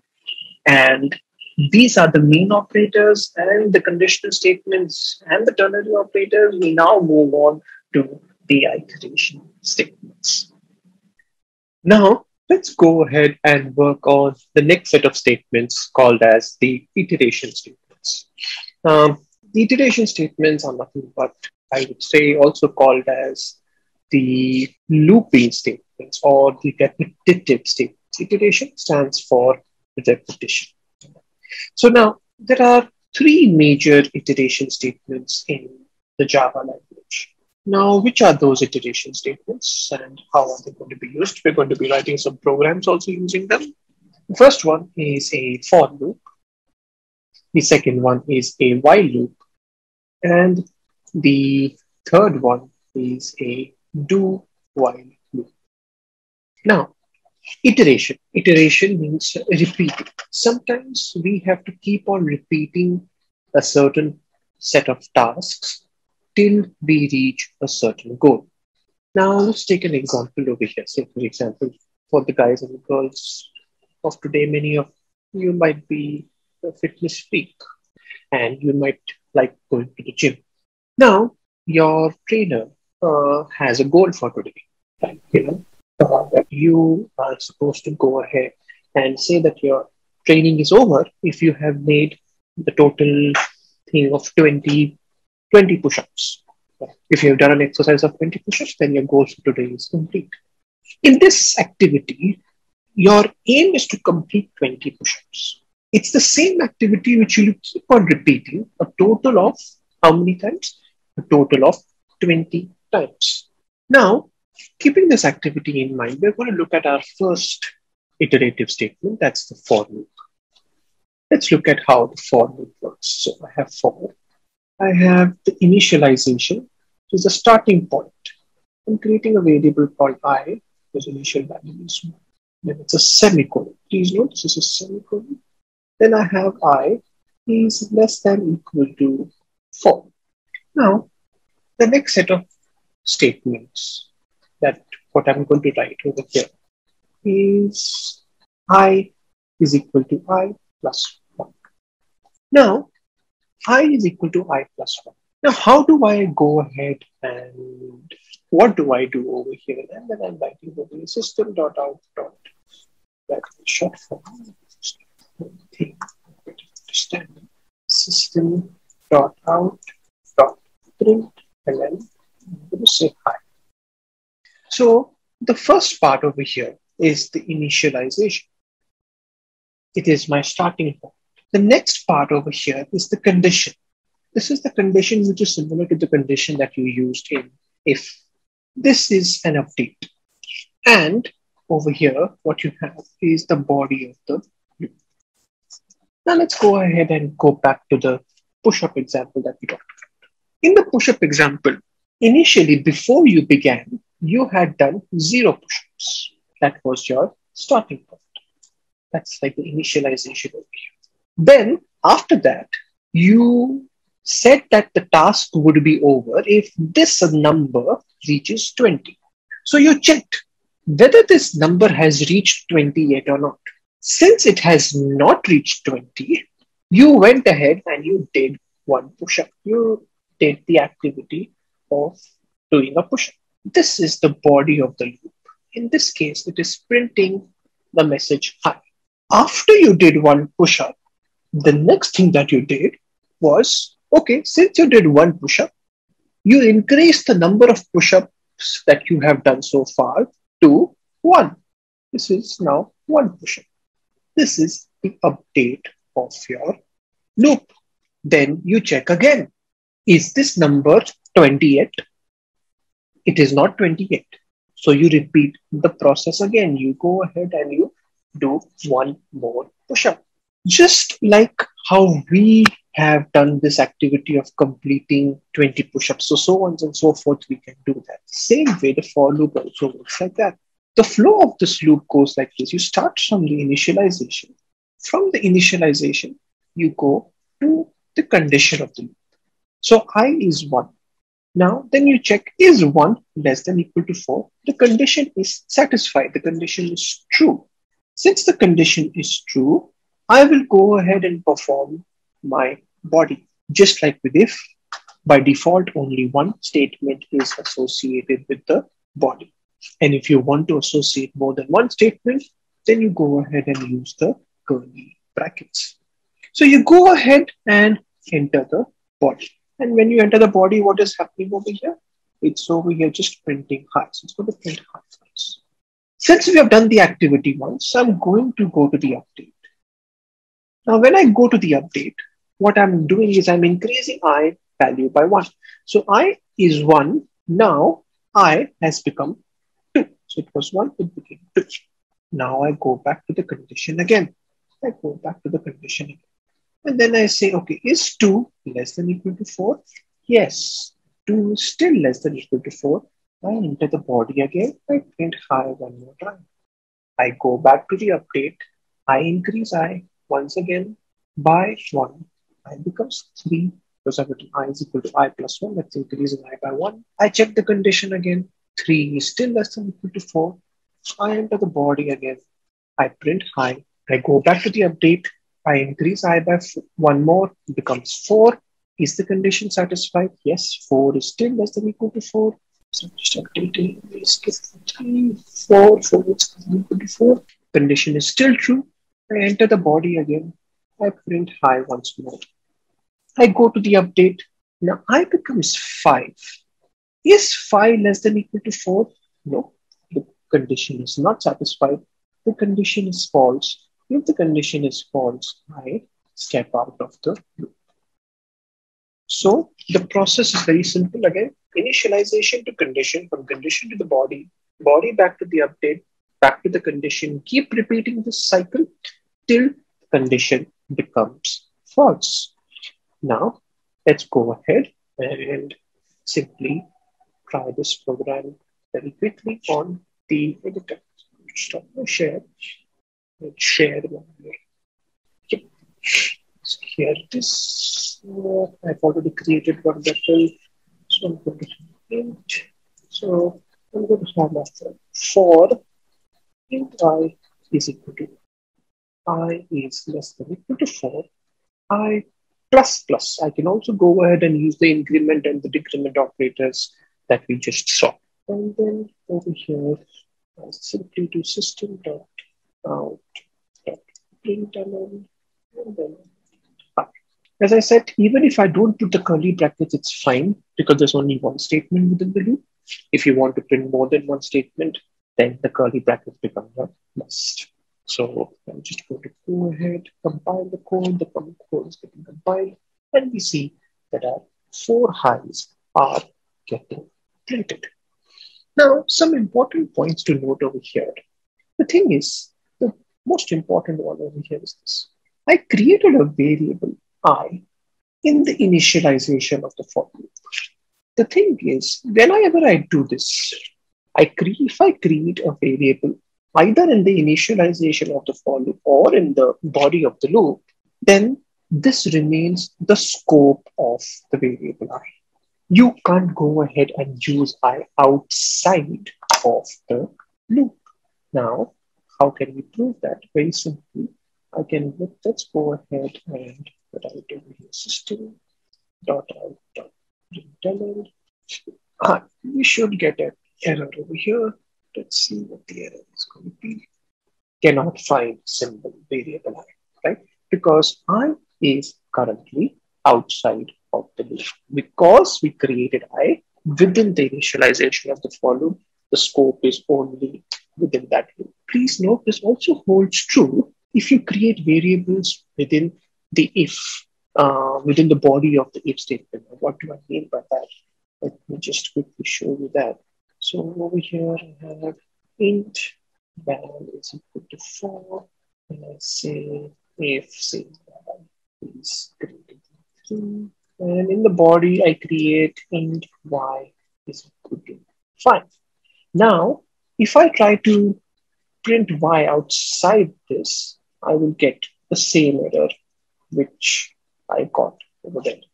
And the thing is over here, the editor itself is going to get highlighted and it gives you the error saying that y cannot be resolved to a variable because we created the variable inside the body of the if. The scope is only till that particular thing. Very important to remember, especially when you're working with large pieces of code, you need to be understanding what's the scope of the variables that you are using. Okay. Now once you've understood the scope of this, I'm going to just quickly comment this out. Now, let's go ahead and understand and let's go ahead and solve some basic questions using a for loop. Now, one of the most common things that is asked using a for loop is, does the initialization have to start from 1? No, not necessarily. Initialization can start from any value depending on the requirement that you have. Say, let's solve this particular question. And the question is, now let's take a number, given a number n, number n. Use this so that it doesn't show these numbers. We need to print all the odd numbers from 1 to n. So, for example, if n is over here is 12, then our output should be 1, 3, 5, 7, 9, 11, because these are all the odd numbers from 1 to n. So now, in this case, I'm going to start doing it from 1. So the thing is, my for loop will have your I starting from 1. I am then given n, so I'm going to create my n over here for right now, giving it as 12, but it can be any value.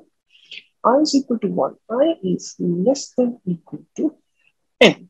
And now the thing is, after I go through 1, the next number I want to go through is 3. So I am not, instead of increasing I by 1, what I'll simply do is I will simply do I is equal to I plus 2. I will increase I by 2. And I always have the habit of putting the curly brackets, a system dot out dot println. And what will I print this time? I'll print I. Now let's do a quick dry run. In loops, one of the ways you can go ahead and verify that you're doing the right thing is just by doing a quick dry run. So how you can do that? You can start I is 1. So I is equal to 1. 1 is less than equal to 12. The condition is satisfied. I enter the body of the loop. I'm printing I. Currently, the value of I is 1. So 1 gets printed. Then I go to the update. I becomes 3 now. I is equal to I plus 2. I becomes 3. I go to the condition again. 3 is less than equal to 12. The condition is satisfied. I enter the body of the loop. I print 3 on the next line. Similarly, I keep on going till I becomes 11. 11 is less than equal to 12. The condition is satisfied. I print 11. And I is equal to I plus 2. I becomes 13. Now, 13 is less than equal to 12. The condition is 13 is less than equal to 12 is not satisfied.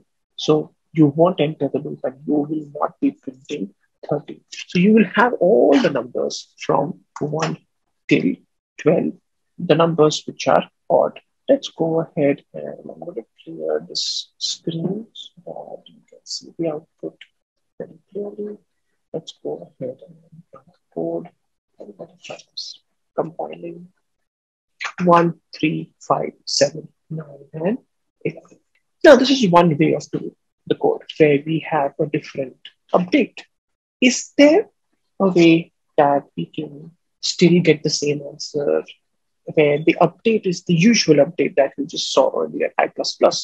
Is it possible to do it that way? Absolutely.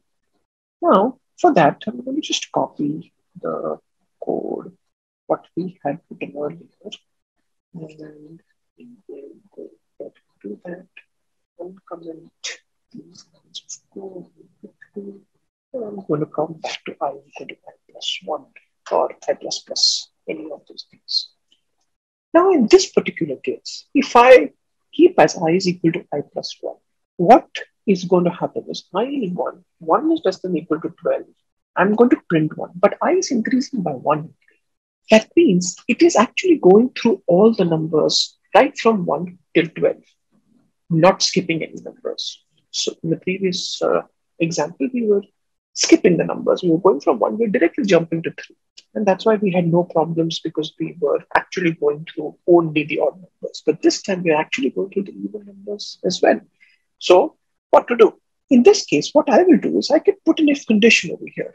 And if or an if else or anything that we have seen earlier, I can go ahead and do that. So I'm going to say if I modulus 2 is not equal to 0, if it's an odd number, that's the check that I do for odd numbers, then only I will go ahead and print the I.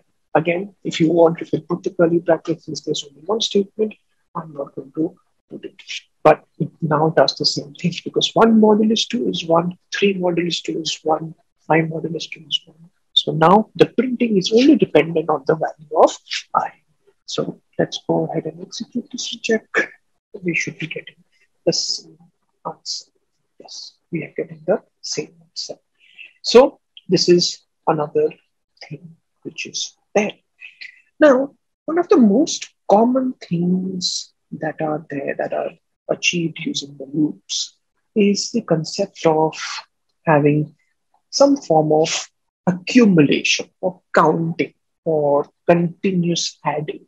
This is one of the most commonly used scenarios in a for loop. Say, for example, if the question is, okay, say, let's take this hypothetical scenario. You are traveling from Mumbai to, say, Lonavala, for example, and you have been given the task that on the route, you're going to stop at every restaurant.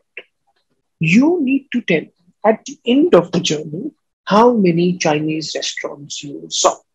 So the way you're going to do is you're going to start from Mumbai. You're going to initially, before you began, you're going to have a counter which is going to keep track of how many Chinese restaurants you saw. So say, same way over here, we are also having a similar program. The question over here goes like this. The question is, I am writing the question. Given n, count how many numbers exist from 1 till the number which are either divisible by 3 or by 4. So the check of the whole Chinese restaurant is a requirement of whether it is divisible by 3 or by 4. So what we're going to do is something very simple. So initially when we begin, we are going to have a counter. So have a counter which before you start your journey, your count is 0 and you have been given your n, 6. Now, the thing is you start your journey from Mumbai, your ending is till Lonavala only. So that's your normal route. So you're going to start from 1 over here in this case. And you're going to go till n. And every time you're increasing by 1. You're going to look at everything. Now, if you encounter a Chinese restaurant, so you're going to say if. Now, our Chinese restaurant over here is a number which is divisible by 3 or 4. So if I modulus 3 is equal to 0, or I modulus 4 is equal to 0. It is either divisible by 3 or by 4. If the number is divisible by 3, so if I find a Chinese restaurant, what do? You have a counter. Initially, if it was 0, you make it 1. Initially, if it was 3, you make it 4. So initially, with the first Chinese restaurant that you're going to encounter, you just going to simply increase your count by 1. So what are we going to do with the count? I'm just saying count is equal to count plus 1. I'm going to increase my count by 1. Or simply saying you could have also written what? Count plus plus. Just increase the count by 1. That is what the increasing of the count would do. You keep on doing this process till the end of your journey. Once you have reached Lonavala, what I mean by that is once you have completed your journey, that means in this case, once you have come out of the for loop, what you're going to do is you're going to simply go ahead and print the count. So you're going to tell how many numbers are there. So that the count is the final value. Note that you're printing this outside of the loop. So let's go ahead and check. So from 1 to 15, the numbers, by the way, which are divisible by 3 or 4 are, so for n is equal to 15, so the numbers are 3, 4, 6, 8, 9, 10, no, 11, now 12, 15. These are all the numbers which are divisible by 3 or 4. So the final count should be 1, 2, 3, 4, 5, 6, 7. So 7 should be the final answer after the whole process is over. Let's check. 7 or not. Compile the code. And yes, so that's the final count which is there. So you find the Chinese restaurant, you increase your count by 1. Simple logic. Accumulation. One of the ways of having an initial value and keep accumulating it as and when you proceed. Now let's see another example of accumulation over here. Now the thing is, let's see over here, given n, you need to count. Given n, you need to count all the sum. Calculate the sum. The sum of the factors of the number from 1 to n, but not including n. If the sum is equal to n, then you need to print that the number is a perfect number. Otherwise, you print the number is not perfect. Now, let's see an example of this. Now, an example of this would be, say, for example, if n is 6. Now, is 1 a factor of 6? Yes. Is 2 a factor of 6? Yes. Is 3 a factor of 6? Yes. Is 4 a factor of 6? No. Is 5 a factor of 6? No. And we are not supposed to check for 6 because the question says from 1 to n, but not including. So, now, the sum of all the factors, that is 1 plus 2 plus 3, is 6, which is also equivalent to the original number whose factors we were calculating, that is also 6. So over here, in this case, this is another form of accumulation where we need to keep accumulating the sum of the numbers. So 6 is a perfect number. So this is perfect. Now, let's see how we can write the code for this one. Just scroll up a little bit. Now, comment this piece of code so that it's easier for us to. Yeah. So I have my n. My n is 6 in this case. Here I need to accumulate the sum. So I'm going to create a variable called sum. Again, initially, I haven't seen any factors. I haven't seen anything. So far, the sum is 0. Again, I need to start checking from 1. So my I'm starting from 1. But this time, my I don't want to check for an answer. So I is less than, not I less than equal to. Then I plus this 1. I need to first check whether this I is a factor of n or not. Basically, I need to check whether n is divisible by I or not. Remember, I is continuously changing from 1 onwards. So I'm going to write here if n modulus I is equal to 0. If it's a factor, if I divide it, then in this case, I need to increase the sum by the actual factor value. That means my sum is equal to sum plus I. I is the factor. I need to increase. If I see 1, I need to increase my sum by 1.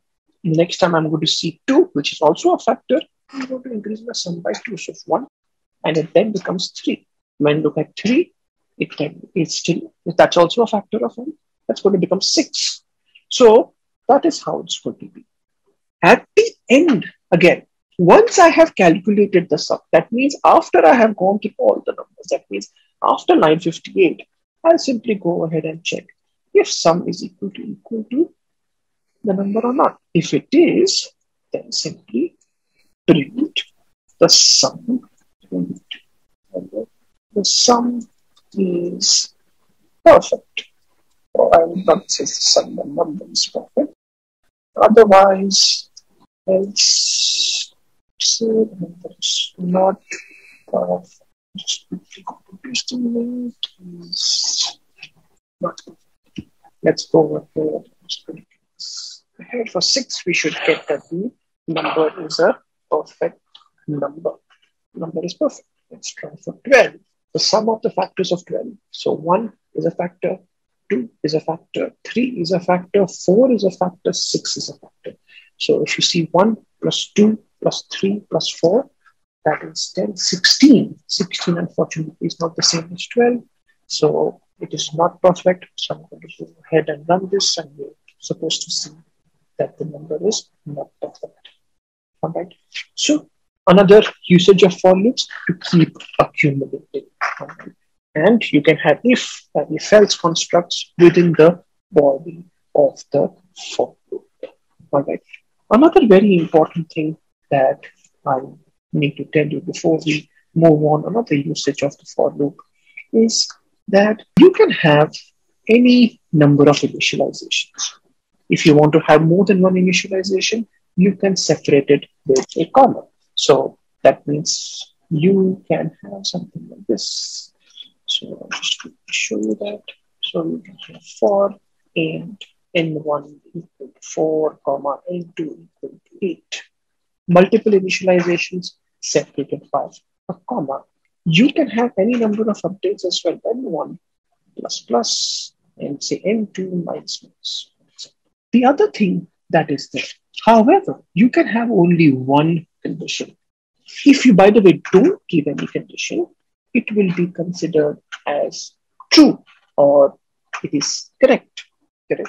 That means this loop will keep on running forever if you don't provide a valid condition, or if you don't provide any condition, it will keep on running.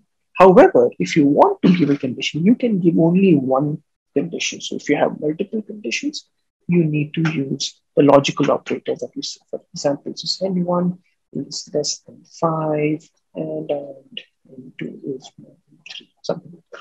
So yes, this is absolutely valid, just like the conditions that we use in if and else. So this is another very important statement important aspect about the for loops. And then you can do whatever you want to do within the body of the loop. You want to print it or do whatever. So this is the for loop, which has initialization, condition update in the body, and what happens in the flow of the for loop understanding is very crucial and it is very critical. So this is all about for loops. Next, what we're going to look at are the remaining two loops called as the while loops and the do while loops. Now, we just saw what is the concept of for loop. Now, what we can also have is a concept of a loop within a loop. So let's quickly look at the concept of nested loops. Now, how do the nested loops work? Please pay attention. So I have, let's take this example for int I is equal to 1, I is less than equal to 2, and I plus plus. And inside this, I have another for loop saying for int j is equal to 1, and then I'm doing j is less than equal to 2, and j plus plus. And then I'm just saying simply system.out.println hi. Now, this is the closing of the inner loop. This is the outer. Now, how is this particular set of code going to work? Let's understand that. So, I have the outer loop. So, this is I is 1. So, I code the initialization. Remember, this is the basic flow of any loop. We start from the initialization. We go to the condition. If the condition is true, you enter the body. Then you go back to the update. Then you go to the condition. And you keep repeating this till the condition becomes false. And you stop the processing of the loop. So now I is equal to 1. Then after that, over here, I go to the condition. Now 1 is less than equal to 2. The condition is satisfied. Since the condition is satisfied, I enter the body of this loop. The body of the inner loop is another for loop. So what I'm going to do, since I'm entering the body again, I am going to start my j loop again from the initialization. So j is going to begin again from 1. So j is equal to 1. So I is 1 now. Then j is also 1. Now, 1, j is 1 is less than equal to 2. Condition is satisfied. Since the condition is satisfied, I enter the body again and I am going to print hi. So I'm going to print hi first time. Remember, my j loop has begun. And it is not yet over. I just completed the body of the j loop. So I'm going to go to the update of the j. So j plus plus, that means j becomes 2. So j is 1. Now j is equal to 2. Remember, I is still 1. I go back to the condition again. 2 is less than equal to 2. Condition is satisfied. I enter the body again. I print hi one more time. Then I go up again. Now this time j becomes 3. And I go to the condition 3 is less than equal to 2. The condition is not satisfied. Since the condition is not satisfied, I'm going to come out of the loop. But remember, I'm still in the body of the inner loop. I'm going to come over here. There is no other statement inside the outer for loop.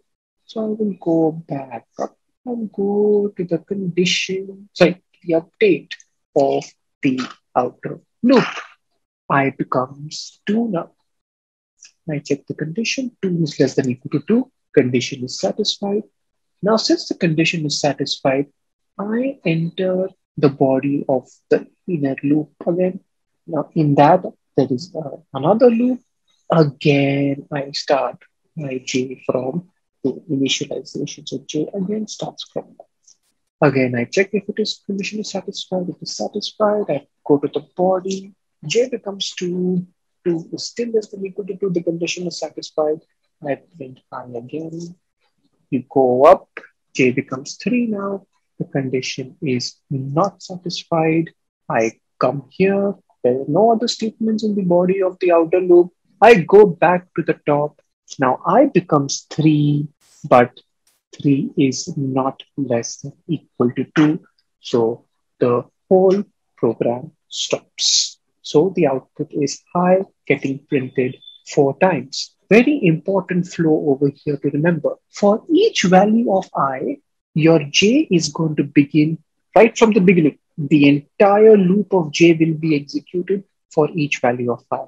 So when I is 1, j will do the whole process starting from 1 till the condition of j is not met. Similarly, when I is 2, the same thing will happen that time also. Now, let us go ahead and let us try to go ahead and solve a question using the concept of nested loops. So I'm going to stop my share. And okay, all right. So this is about the iteration statements. I'm going to comment this out. So now the requirement is this. So if, say, for example, you have been given a number and there are n people in a room and they are all numbered from 1 to n. Okay. And the question is, what are the different pairs of people that you can form? So over here, let's take and let me write this question down. Given n, find all possible of numbers from 1 to n, basically. So what I mean by this is that we give an example. So over here, if n is 3, so what are the pairs that can be possible? So you can 1, 1, that is one pair. Then the other thing is 1 and 2. The other thing is 1 and 3. That is one set of 3 pairs possible with 1 as the value. Same way, you can have 2, 1, 2, 2, and 2, 3. All combinations, all possible combinations that can be generated from 1 to n. And then 3, 1, 3, 2, and then 3, 3. So the thing is over here, if you look at the question, so the question is telling you to generate all possible combinations of numbers. That would be a better word, from 1 to n. So if n is 4, it would be 1, 1, 1, 2, 1, 3, 1, 4, 2, 1, 2, 2, 2, 3, 2, 4, 3, 1, so on and so forth. Now, how do I actually go ahead and so I have my 2 loops. This is a very typical example of how I can have my 2 loops. So I have my I loop, which is going to go from 1 till n. So I'm going to have is equal to 1, I is less than equal to n, and then I plus plus. For each value of I, that is when I is 1, I need 3 combinations again. If n is 3, I need 3 again. So I'm going to have again my j starting from 1 and j is less than n and j plus plus. So just quickly let me declare n. It's 3 in this case. And then what we are going to do is we are going to print all the combinations. So the thing is over here, for the I value, the j will keep on changing. So I need to print both I and j. So system.out.println. I'm going to print I plus space plus j. And then print this.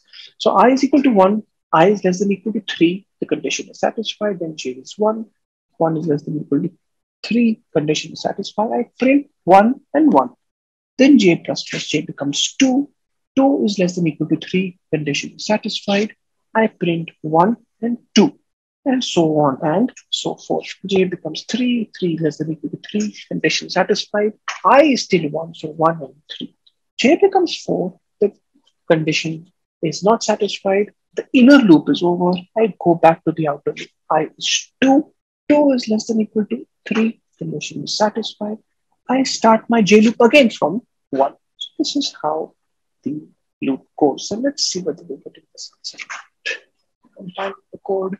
It's compiling. Yes, it's generating all the set of numbers that we thought it should. So if you change the value of n, based on that, that many pairs of numbers will get generated.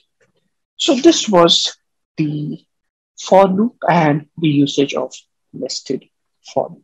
You can, is it necessary to have only one loop within a for? No, you can have as many as you want, as long as it makes sense for the problem that you are solving. Now, let's go ahead and look at the other loop, which is there, which is the while loop. I'm going to comment this out. Now, the while loop. Now, how does the while loop really work? So, a while loop is like a for loop only. The only difference between while loop and the for loop is that while only has the condition. So you have while and you have the condition over here, and then you have the body of the while loop. Again, by default, only one statement is associated with the body of the while loop. You can have more than one statement. For that, you need to put the curly brackets. So it's very similar to the for loop, as the only difference is it has only the condition. So where do we do the initialization? The initialization has to be done only once. So that means it has to be done before the while loop.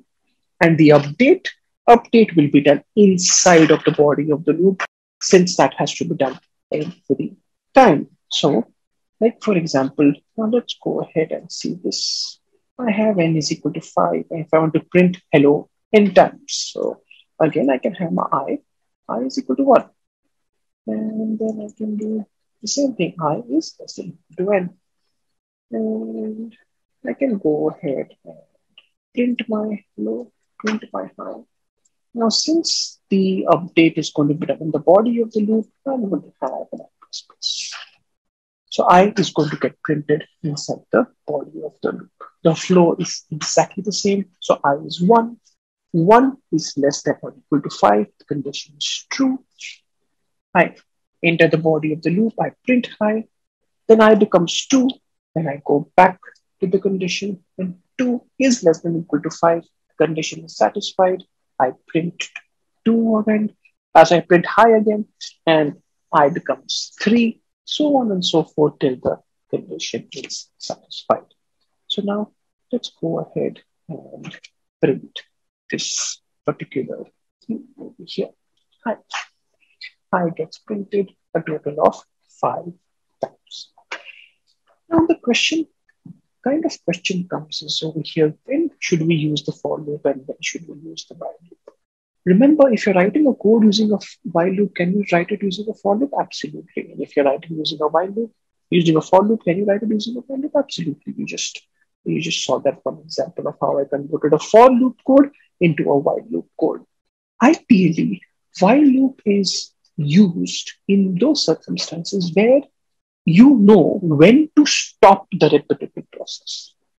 And when the process of the update in the for loops that you saw, where there was a very typical update, I++, increasing I by a certain value, updating I by a certain thing. In this scenario, normally you would go ahead and use the while loop where you would not have a very typical update, or the update is not very well defined. Now let's take this particular example. I'm going to give you an example where we are going to solve the question where the update is not very typical.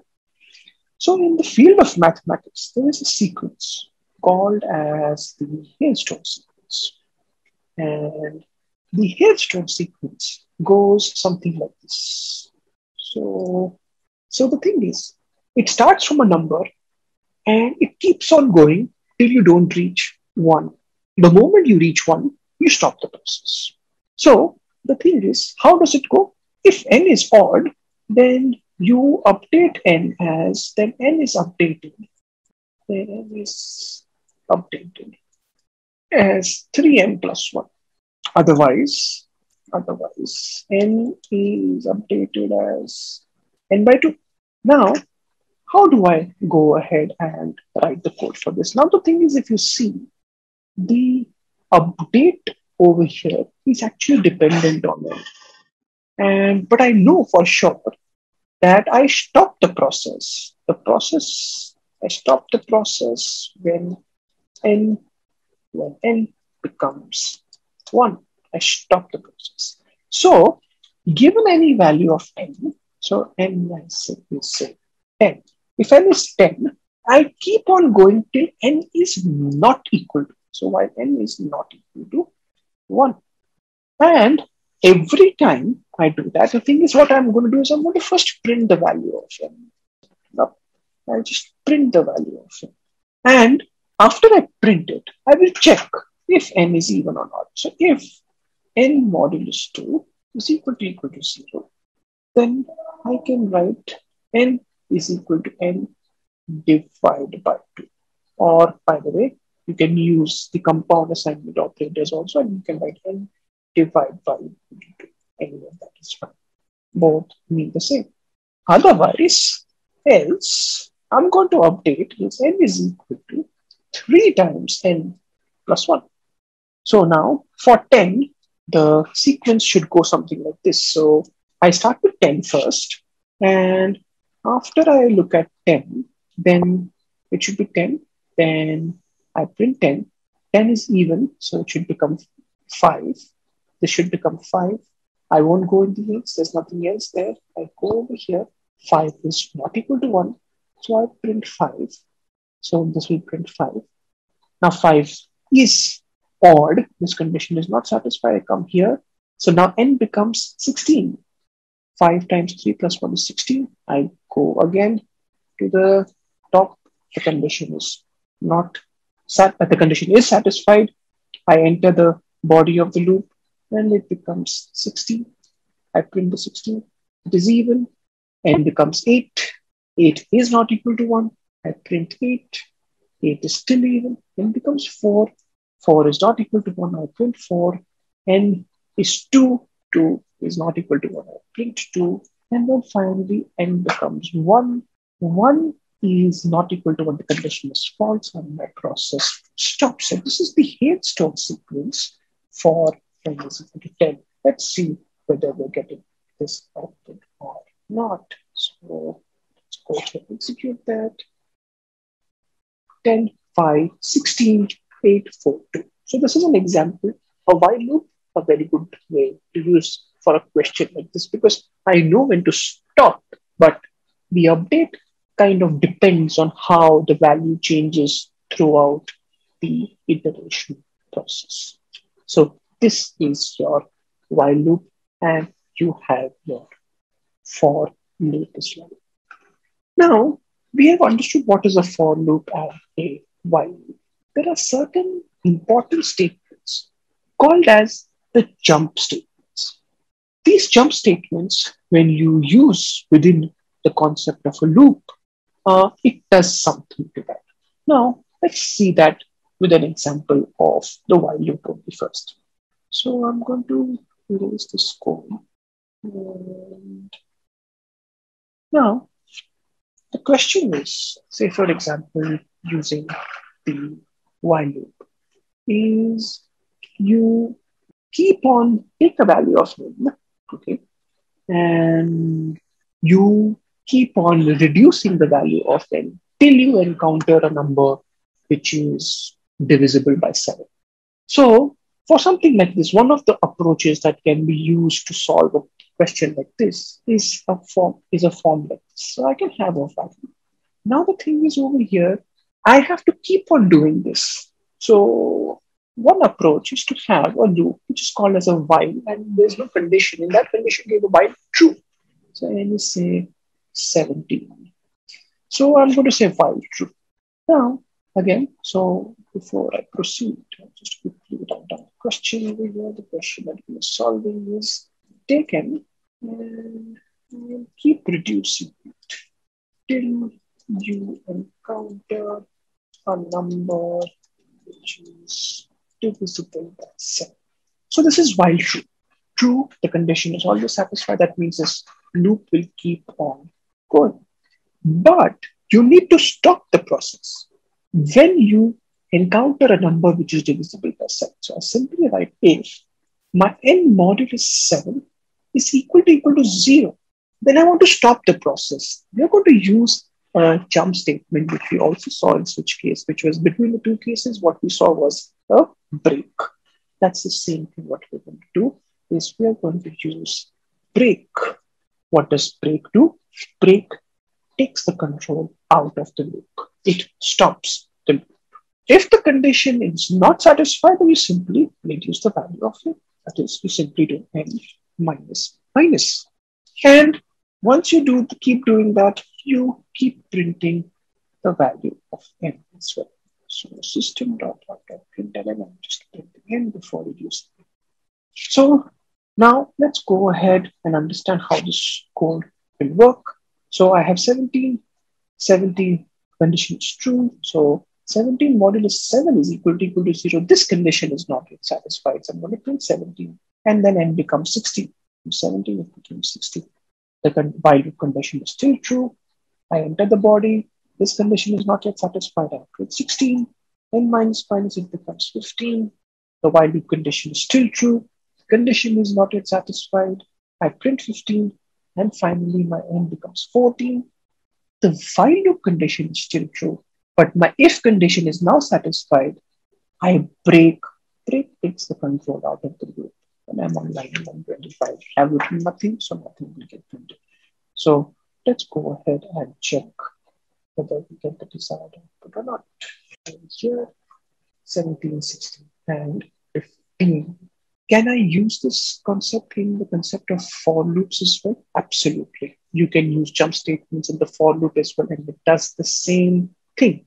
It stops the loop whenever it is encountered. So normally you put a break statement when a certain condition or a criteria is met. Then only you can go ahead and you do the process. So this was the while loop, the nested for loops, and the jump statement called break, which does the same thing as in the for loop, which is a similar thing which it does in the break of the switch cases as well. Now, there's one more jump statement which we are going to see next, and we are going to next look at the do while loop. Now, let us go ahead and look at the other jump statements. So we talked about break, and whenever a break is encountered in a loop, you come out of the loop. Remember, a very common mistake is to use break within just if and if else or else if statements in those kind of blocks. You cannot go ahead and place them inside if or else if statements. You can do that as long as those constructs are within loops. As you can see over here, line 119 is an if construct. It's within a loop, you can place the break statement. But if it just is a standalone if or if else construct without any concept of loops, then you cannot use that. The next statement, the next jump statement that we are going to consider is called as the continue statement. So what does the continue statement do? It's code. Let me tell you in the for loop how it works. So having the I is equal to 1, I is less than equal to 1. And I say that if I is equal to 3, I continue. That's the next jump statement. Continue system dot out of what continue does is that whenever the continue is encountered, rest of the statements of the body of the loop for that particular iteration are skipped and it directly goes to the update. So when I is 1, so let's see the flow of this program. I is 1, 1 is less than equal to 5, the condition is satisfied. Okay. And then is 1 equal to 3? No, 1 is not equal to 3, 1 gets printed. I go to the update of the for loop, I becomes 2. Is 2 less than equal to 5? Yes, it is. The if condition is still not met, and I go ahead and print 2. I plus plus, I becomes 3. Now, is 3 less than equal to 5? Yes. Is 3 equal to 3? Yes, it is equal to 3. What happens is you continue. Continue means the control in this case goes directly to the update of the loop. That means over here, the control directly goes over here to I plus plus. So that means I becomes 4, and there's no other condition for which the if condition is going to get satisfied.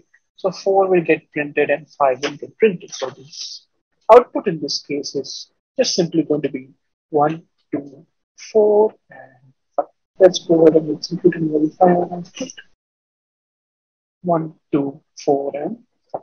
That is what the output is going to be. How does the continue work in a while loop? In a while loop, what really happens is, again, it does the same thing.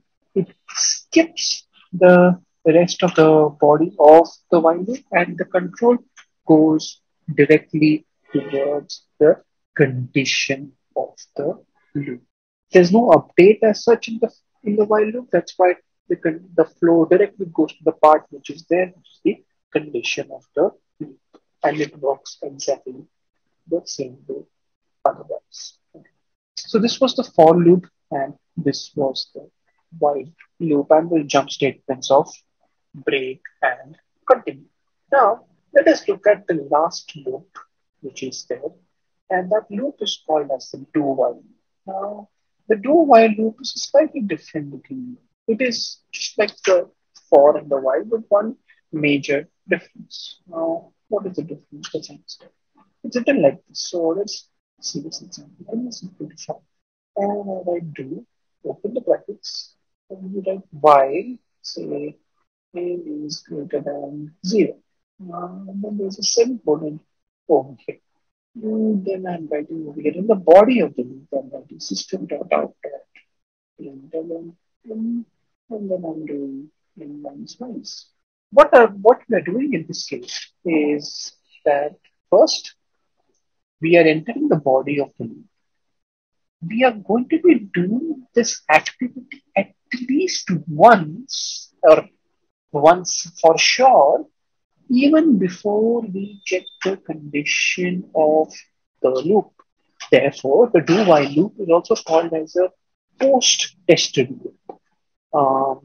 Because the testing is not checked on entry of the body, it is checked on the exit of the body. That's why it's also sometimes called the exit control loop. And this loop will be executing at least once for sure. So the thing is over here, minus 5, in this case, 5 will get printed, then n becomes 4. 4 is still greater than 0, the condition goes back to the body, and it keeps on processing till n becomes 0. So let's go ahead and verify what the output is. 5, 4, 3, 2, 1. That's exactly what this piece of code is doing. Now, what would have happened if I would have written say something like this, n is greater than 10? Had it been a for loop or the while loop, the condition is always checked first before you enter the body. In that case, since the starting value of n is 5, you would never enter the loop at all and nothing will be happening because none of this will, because the condition itself is false. But in this case, what's going to happen is 5 is going to get printed, n is going to become 4, and the condition is going to become false. So that means it's going to happen at least once, will always be there because you're testing the condition after you have performed the body. So you will just see 5 in the output when you run the code. So if you have something where you want to do at least once, it's a good idea to go ahead and use the do while loop. Alright. So 3 basic iteration flows: for loop, while loop, and the do while loop. Now let us go ahead and move on to working with huge or more amount of data at the same time using the concept of 1D and 2D arrays. Now, let us go ahead and proceed with the next concept of one-dimensional arrays. Now, what is an array and how does it work? In English, if you see the definition of an array is a collection of items. That is what it means. Now, the thing is, in Java, an array is a similar thing. It is a collection of items again. But one small thing, it is a collection of items of the same type. You can create an array of integers. You can create an array of doubles. You can create an array of booleans. Now the question is, why would you want to be working with this another thing called as an array? Why can we just not go ahead and create some variables? Now, let us assume that we are making a system for the code scenario in place. There are a lot of startups which are actually going ahead and kind of analyzing data on how the patients are. So are the hospitals. Now, the thing is, for example, there is one particular hospital which wants to analyze the data of all of its patients. Now, if the hospital wants to just store the information about age of each of the patients. Now, the thing is, first of all, we have a maximum capacity, like, okay, what is the maximum capacity the hospital can have? Say, maximum patients at any given time can be 200. So now, if I really want to go ahead and manipulate that much data, the thing is, I will have to create 200 variables just for manipulating the age. That means I will have to store an integer P1 age, then P2 age, and then P3 age, right? And I will have to store that information. And the thing is, I will also have to store the information in those scenarios where, say, for example, patient number 100 is no longer a patient at the hospital. Then the thing is, maybe there has to be some indication of, okay, maybe I make that variable patient 100 age is, just write it as patient 100. So if I want to write int patient 100 age was initially, say, 38-year-old person was there. It's known that patient has been discharged, so I want to update it. 5, 6 patients get discharged. So I will have to actually go ahead and figure out, okay, which variable is this? And then go ahead and make the changes over here. And managing so many variables just for one piece of information. Remember, it's just the age of the patient. And you know that there is so much more information about the patients that I have to maintain, and it's just not the age. Our code will be extremely, extremely complex, and we might as well have a pen and paper to maintain that kind of information if we have to write that kind of code. That is why every programming language comes up with something called as a data structure, a way to store data. Now, every data structure tries to give you some advantage. And one of the advantages of an array is to store similar data together. For what purpose? To make access easy, to make manipulation easy, to doing some processing very easy. A few lines of code and you will be able to understand, and you will be able to access and do anything that you want to do with the age of the patients, for example. So now, how do I create an array and what the concept of an array really is? We're going to understand that now. Now, let us go ahead and see how do we create an array for storing the ages, for example. So over here, I'm going to create, and since all are going to be integer, so I'm going to say int. And over here, I'm going to mention patient ages. This is not a single integer. It's going to be an array. There is a notation for an array, which is the square brackets. Now, either you can write patient ages square brackets, or you can write square bracket patient ages. Both of them is equal to. Now, say, for example, I want to go ahead and give some values to it. So I will go ahead and give some, say, first patient is 15, the second is 58, 68, 71, 19, 45. Assume for now there are only, for simplicity and understanding purposes, I'm just taking 5 patients for now. So this is called as an array of 5 patients. This is the first patient, second patient, the third patient, the fourth patient, and the fifth patient. Now, how do we access individual values of the array? Every value in the array is at a certain position. The position number, please note, does not start from 1. It starts from 0. So over here, this is the first patient is actually at position 0. This is at position 1. This is at position 2. This is at position 3. And this is at position 4. Now, if we have to go ahead and access the value of a certain patient, then we simply go ahead and write it like this. I have system dot, I'm just typing short form for now, out of println, and then I'm going to write patient ages. That's the name of the array, using the subscript notation. So the subscript notation, square brackets 0.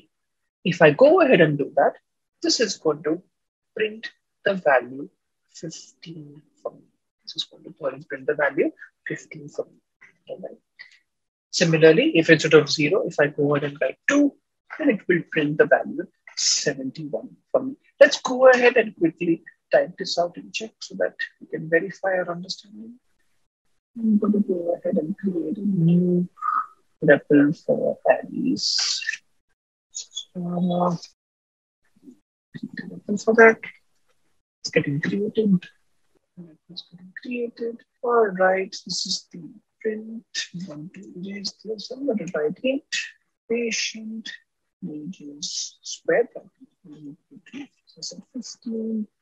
See, I can remember the values 59, 67, 31, 55. So I have 5 patients, and over here I am separating it with a comma. As I said over here, if I want to go ahead and work with the first patient, the patient system.out.println, and I have patient in this square bracket 0. That is going to give us the first patient in the array. The position begins from 0. So let's go ahead and print and check whether we're getting that or not. Compile the code. 15. That's what we're getting. 50 is a good answer. Now, let us go ahead and I'm going to copy this code and then try to go ahead and write another thing over here. The patient age is also 2. That's going to give you the third patient's age. Remember, positioning begins from 0 again and not from 1. So when I combine this code and run this, for the first one is 15 and the second one is 67. Now, unfortunately, I entered the third patient's age incorrectly. And I want to change it now. So I can go ahead and change. I can say patient ages of 2 is equal to, and say I want to make it 2 now. Instead of 67 to 68. And then if I want, I can go ahead and print it again. And that array, it would go ahead and change the values in the array. It will become 68 now. So I can go ahead and verify that before the change, it should be 67. And then after the change, it has become the value that we gave. Now the array is of 5 values. What happens if I try to give a position which does not exist? Now let's try to do that again. Now over here, what if I use patient ages of 5? Remember, 55, the last patient over here, is at position 4. The position 5 doesn't really exist. Now let's see what happens when I try to run the code. Now when I run this code, I'm going to get something called as an exception.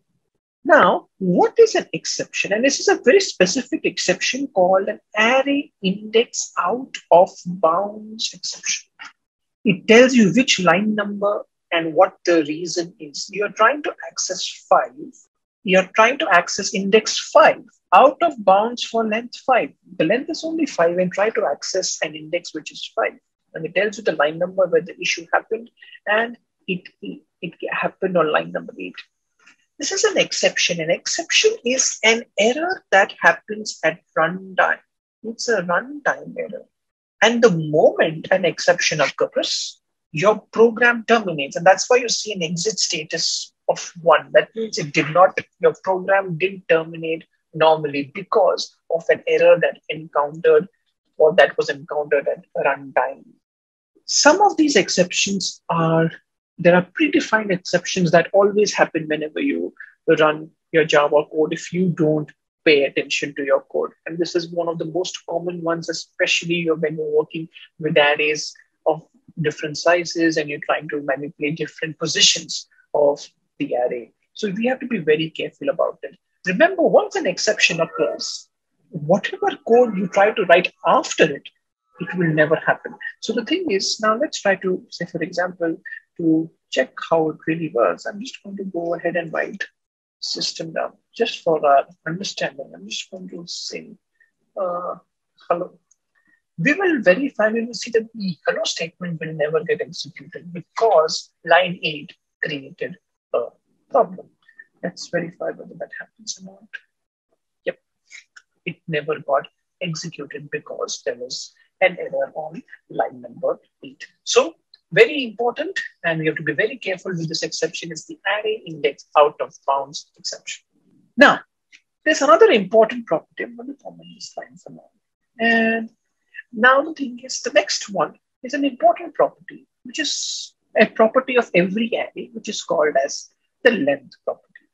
What it does, as the name suggests, it gives the length of the array, which means over here, it talks about how many values are there in the array. The name of the array is patient ages dot length.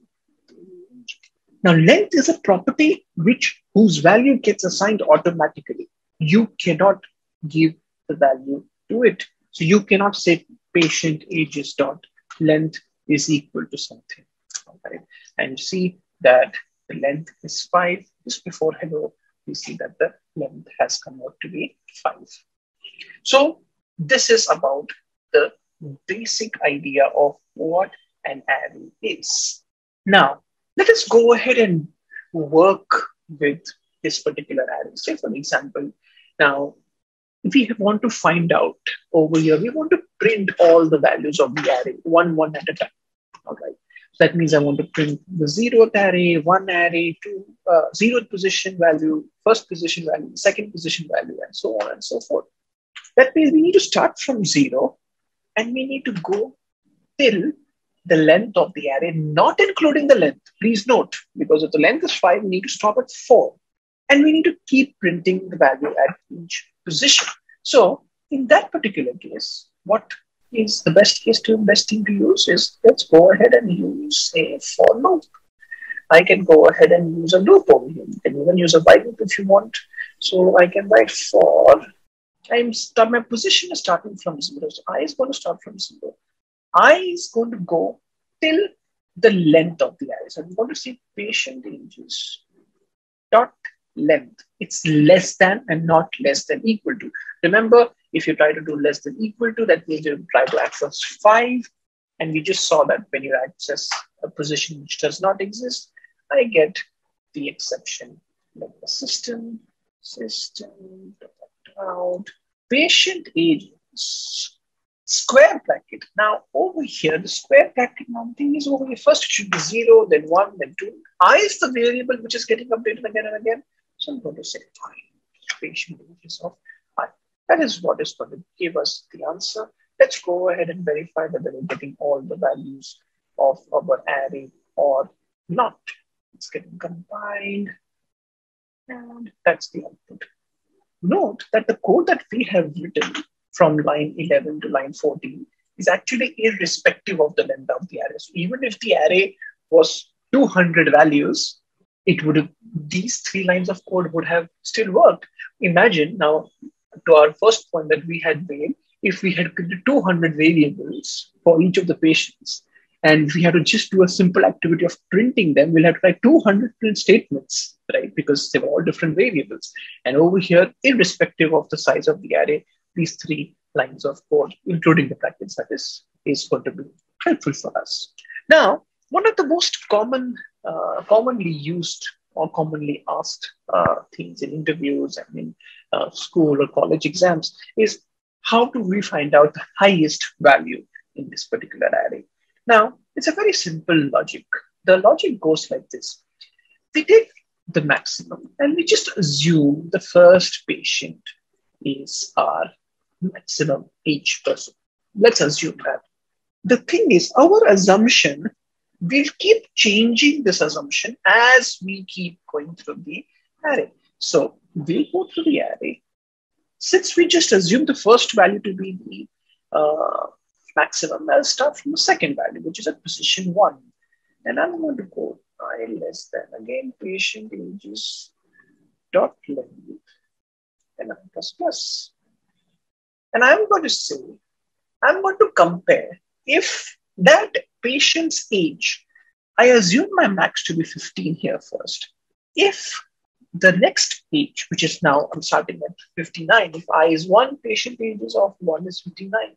If the 59 is more than my assumed maximum, if my current value of the array is more than the maximum, then I'll simply go ahead and change my assumption. I'll simply go ahead and change my assumption. I'm going to go ahead and change my assumption. So now let's go ahead and actually see how this is going to work. So first, this is going to be 15. I is equal to 1. 1 is less than 5. The condition is true. Patient ages of 1 is 59. So max was 15. Now, is 59 more than 15? Yes, it is. So I'm going to change my max to 59 now. 59. Patient ages of 1. Then I'll go to I plus plus. I becomes 2. 2 is still less than 5. Condition is satisfied. Patient ages of 2. The patient ages of 2 is 67. My maximum so far was 59. And since 67 is more than 59, I'm going to go ahead and change my maximum to 67. Then my I becomes 3. 3 is still less than 5. The condition is satisfied. Is 31 more than 67? No. 31 is not more than 67. The if condition is not satisfied, I am not going to change my maximum. Same way, I'll go to 55. I'll reach I is 4. 4 is still less than 5. 55 is not more than 67. So that is not going to get changed. And over here, the final value of max is my maximum age. So when I print it once my loop is over, it should be 67. Let's go ahead and verify whether we're getting that answer or not. And yes, 67 is our answer. Now, let us understand this basic requirement. We created the array. When we created the array, we gave the values of the patients right then and there. That is not going to be the case in a general scenario. The thing is, for example, let's take a hospital. The hospital just knows that, okay, I can have a maximum of 200 patients, but I don't have the values of each of the ages of all the 200 right now. But I know for sure that there's a certain size for which I know that this is the maximum size that can be addressed, because this is a 200-bed hospital, for example. Now, in this scenario, wouldn't it be better that if we go ahead and have the opportunity of just creating the array and make sure we create enough memory for it? And then later on, when we know the values, we can go ahead and we can modify the values the way we want it to. Now, how do we do that? Now, we could do that in this particular fashion. I'm going to comment this and I'm going to get rid of these notations over here. And also, I'm going to comment this line for us right now. The way we do that is like this. We write int. Again, we have patient ages. And please note this is important, and this is the normal way of creating an array, because you will very rarely you will have the scenario like the way we described in line number 3. But this is the one which is going to be this case more than 95% of the time. So I'm going to say new int, and I'm going to say the size in this case, as I said, 200. Now, what does this line really mean? Before we understand this line, there's one important concept that I want to discuss about. In this example over here, when we created the array like this, the name of the array also indicated something very important. If you go back and rewind a little bit, and you understand that I discussed right in the beginning that for an integer variable, 4 bytes of memory is allocated. There are 5 integers, so a total of 20 bytes of continuous memory is going to get allocated. So I'm going to have 20 consecutive bytes getting allocated. 3, 4, 5. In the first 4 bytes, we are going to have 15. The next 4 bytes, we're going to have 59. We're going to have 67 in the next 4, then 31, and then 55. Every byte number in your computer memory has a memory as a memory number associated with, or as an address associated with it.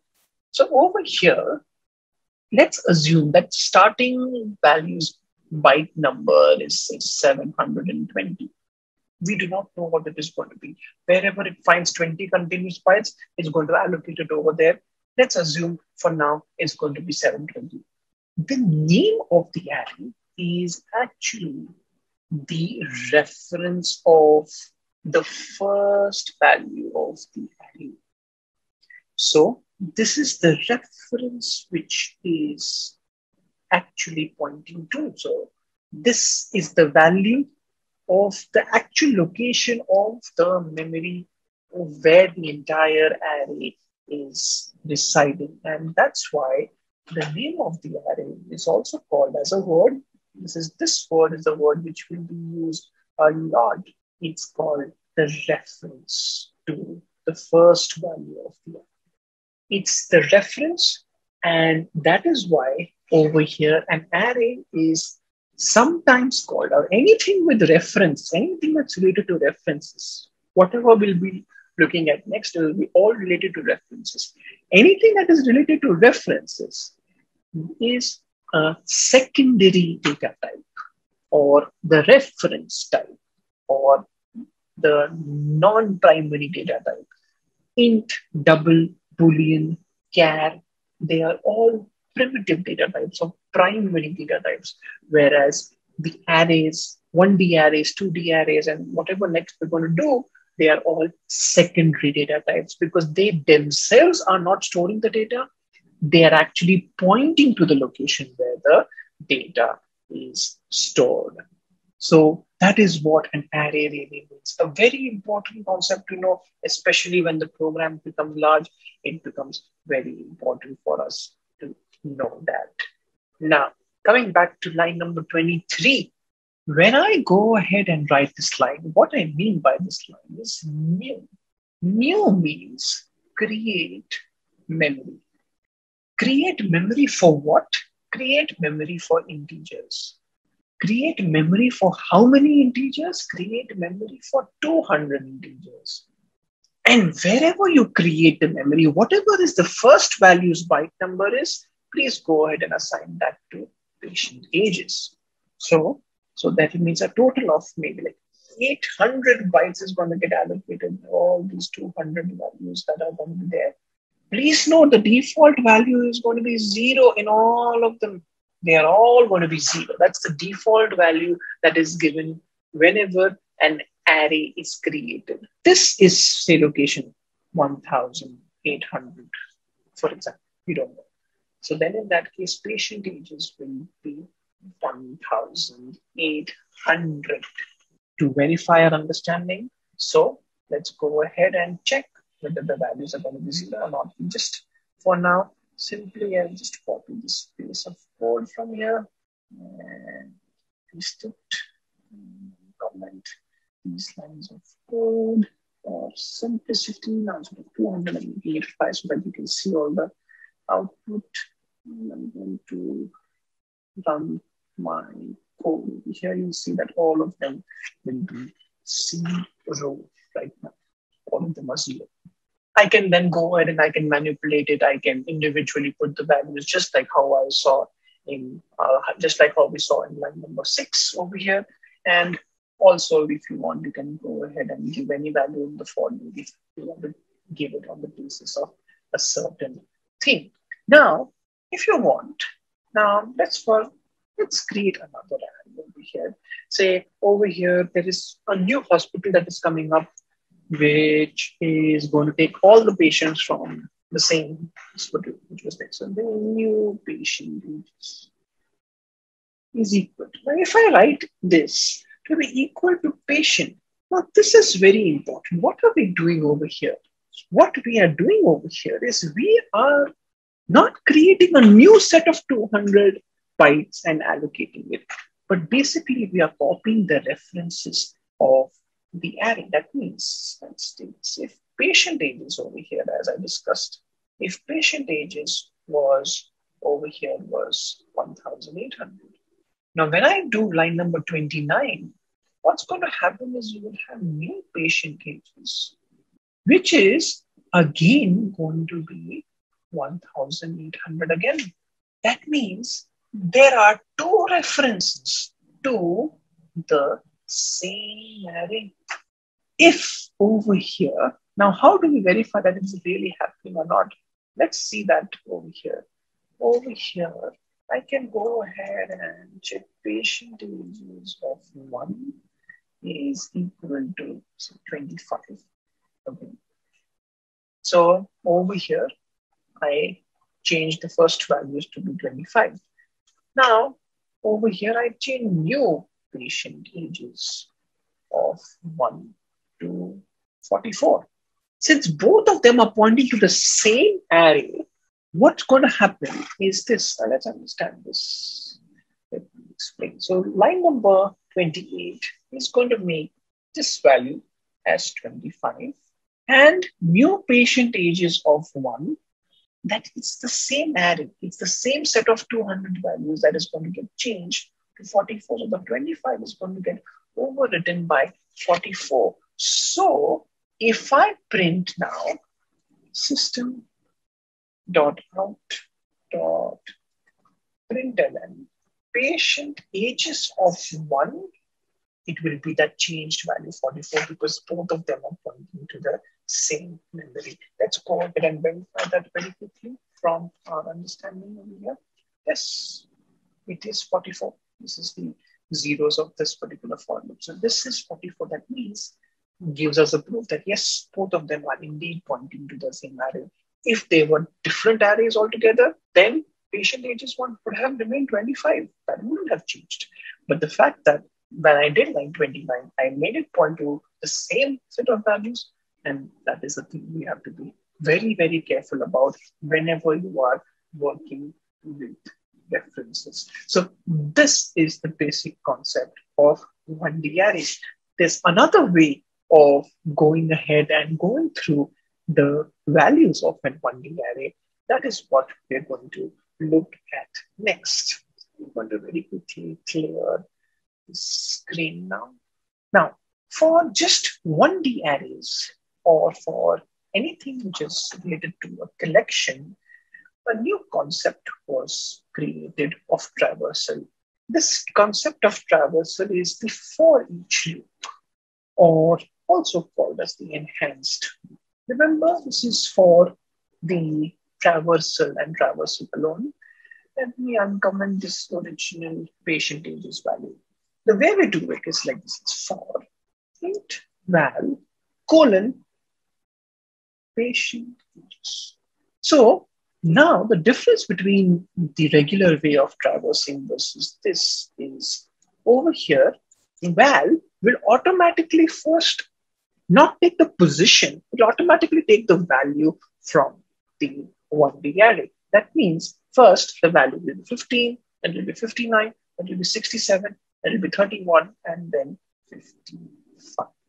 So over here, let's go ahead and verify whether we're getting the same output or not. Yes, we are. So indication that we don't have the positions, we have the values of the 1D array.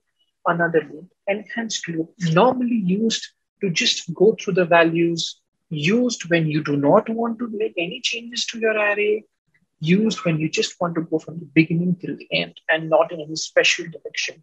So you have to be very careful about when to use this particular for each loop.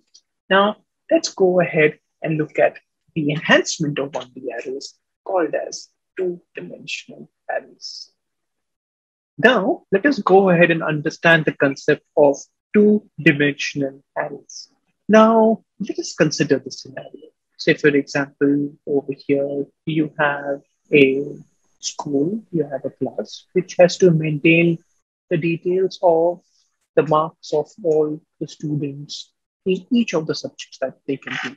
So, say, for example, there are, for simplicity, there are 3 students in the class only. 5 students in the class.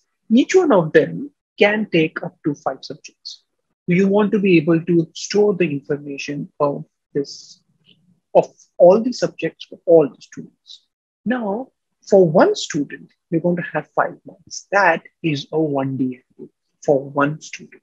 If we repeat that for each student, we have nothing but a collection of one-dimensional arrays.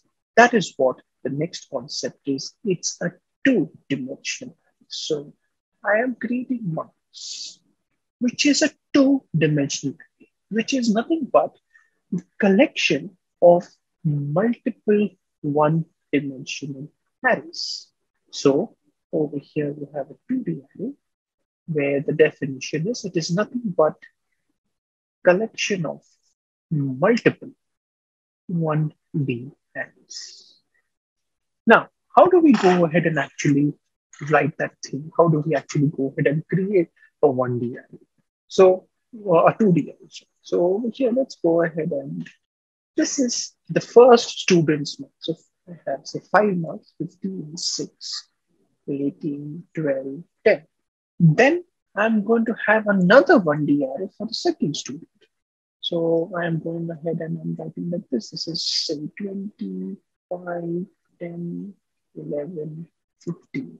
Then I have another student's array, which is 30, 40, 4, 6, 10, and 15.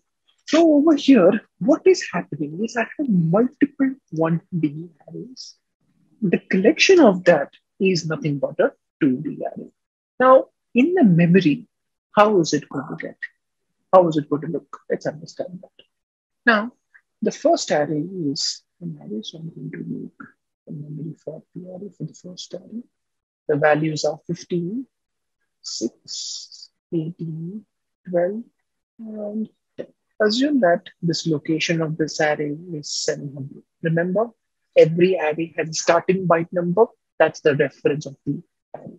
Now, let's take another example over here, which is the second array over here, which is 20, 5, 10, 11, 15. This is location, say, 900. It can be any location.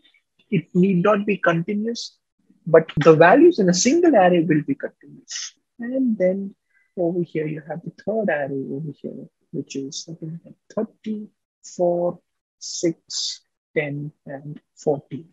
Let's assume that this array is at location 2000. Now, the collection of these multiple 1D arrays is marks. So what happens extra apart from the creation of this arrays? Another array gets created which stores the references of these arrays. So this is 700, 900, and 2000. This array is at a separate location, say for example 5000, and the name of the 2D array is nothing but the reference to this particular array. This is pointing to this is pointing to this, and this is pointing to this, and this is pointing to this particular array. So what is a 2D array? It is nothing but a reference to an array of 1D arrays. Now, I want to access the third subject's marks of the first student. How do we do that? You remember that every array has a position. Every array value has a position. So these references also have positions. These values also have positions. So 0, 1, 2, 3, 4, 0, 1, 2, 3, 4, and 0, 1, 2, 3, 4. This one is not one. Clearly, I'm going to delete it.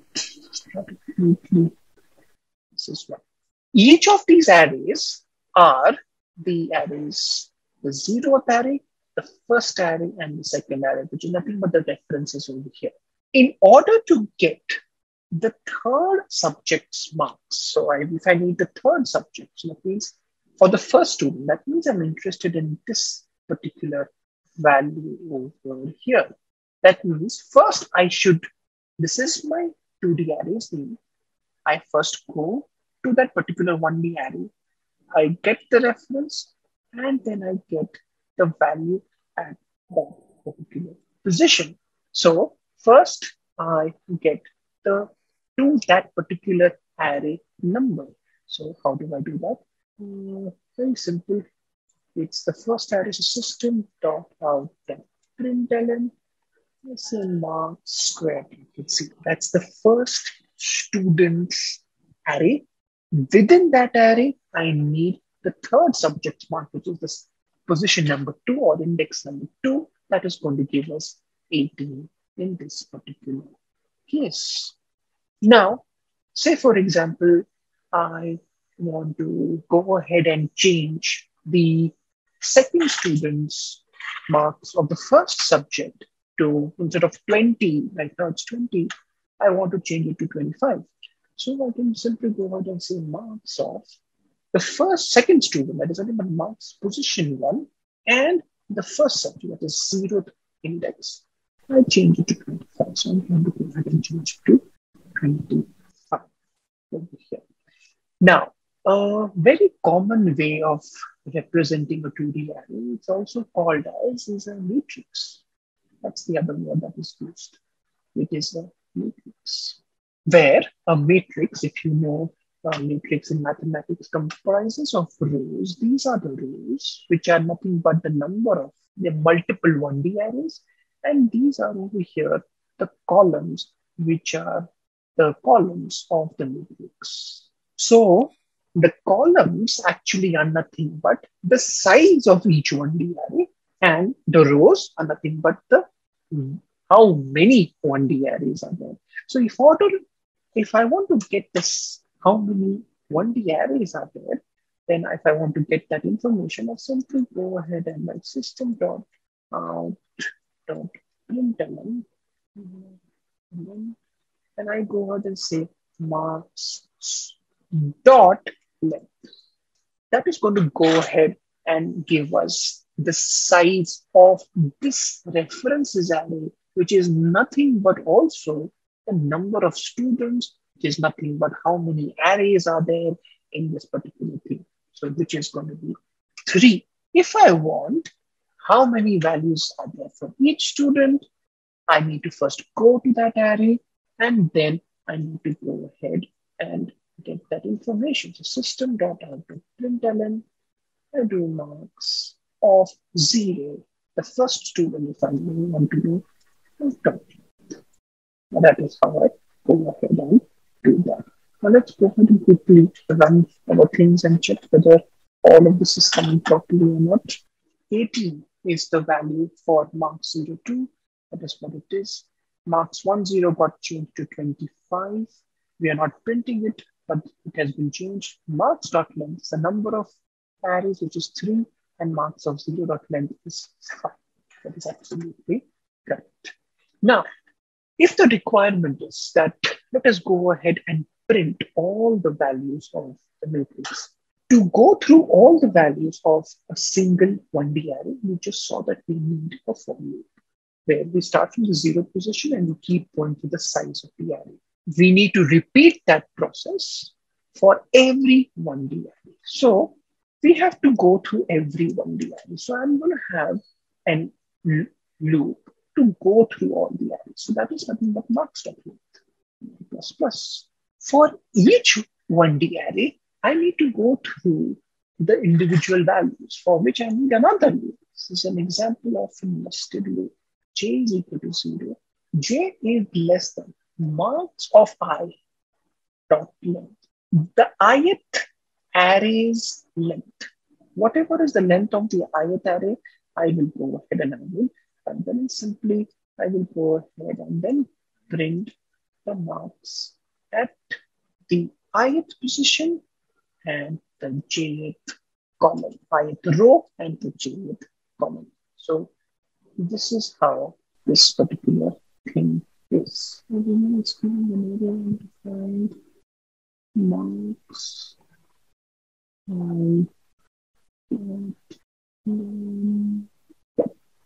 Is gone. This is the column. Now let's go ahead and execute and check whether we're getting all the values. Yes, we are getting all the values. It's hidden behind all of this, all of the notation over here. I'm going to just see that if it is clear or not. So if you see the first step, I'm just going to comment this printing first so that you can see the values of the array. So 15, 6, 18, 12, 10. You can see that in the output over here. So 15, 6, 18, 12, 10. That is the first row or the first student's marks. Then we go ahead and print the second student's mark, then the third student's marks, and so on and so forth. Now, one of the questions that is asked that is it necessary that every array has to be of the same size in the matrix? No, absolutely not necessary at all. This can be say 25. There can be one more value. The second student has taken one more subject. The thing is, you still do not have to change anything from line 50 to 54 because you have written marks of I dot length. So marks of 0 dot length is 5. Marks of 1 dot length is 6. When I become 1, automatically that the inner loop will run that many times. So that is the beauty of a 2D array, that you can have collection of multiple 1D arrays of maybe of different sizes as well. Is it necessary to have there can only be 1D and a 2D array? Can there be a 3D array? Yes, there can be a 3D array as well. And that's why there can be a multi-dimensional array. But again, if you see the memory diagram over here, it's all a play of references. So a 1D array is a reference to the first value of the array. A 2D array is a reference to the array of references, which in turn point to each of the 1D. Now, let's go ahead and approach one of the most important aspects of Java programming, which is object-oriented programming. Now, I know I told that we're going to go and see object-oriented programming. Just one more concept about 2D arrays that I forgot, I'll just quickly go through that, is that over here you saw that how we can create the memory for a 1D array like this, right? Int patient date is equal to new int, and you can do that. Now, same way, by the way, you can do that for marks as well. If you do not know the marks originally, but you know how many students are going to be there and how many subjects each student is going to take, then you can probably just simply go ahead and write that. Again, I'm creating my 2D array is equal to new int. I first specify the number of rows, which is nothing but the number of 1D arrays. Say I'm going to have 10 students.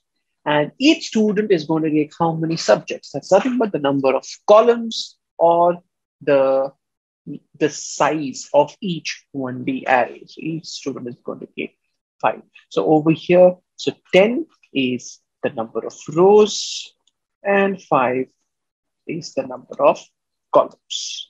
So, and then we can go ahead and we can assign it. Again, we can use the nested loop to go ahead and individually assign it and do it as well.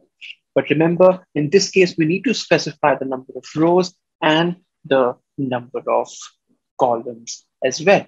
If you want that one of them has to be of a different size, then you can go ahead and do that as well. Say, for example, the first student took 6 subjects. What's going to happen after line 42 is all the students will have, there will be a memory location for all of them for 5 subjects. So I think it's 5 here, 5, 10 arrays like that, 10, 10, 10. And then there will be array of reference, where the first array reference 7,000 is pointing to this particular array. But then you later realize, oh, you know what? This is not what it is. The first student has taken 7 subjects. So, but that's only the first array's reference that's going to change. So you can go ahead and you can write like this: marks. Go ahead and write that over here, marks of 0. That's the reference. And then I'm going to create a brand new array for that. So it's going to be new int and say 7. Remember, each row is just a 1D array. So what's going to happen is a brand new 1D array is going to get created. So this was pointing to location 7,000 over here, but a new 1D array will be created with 7 values. This will be at location, say 8,000, and this will now no longer point to 7,000, but to 8,000 without affecting the other rows. The other rows are still pointing to their respective 1D arrays. So this is about creating a 2D array dynamically. Now, let's go ahead and look at object-oriented programming.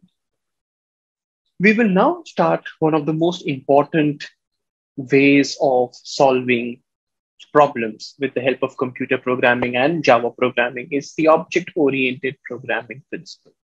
Now, in the object-oriented methodology, what really happens is before we actually start writing the actual logic of solving the problem, what we first talk about are the entities involved in the entire problem-solving process. Let's say, take this example. Now, we take the scenario of, say, a student wanting to apply to a college or a university or anywhere locally.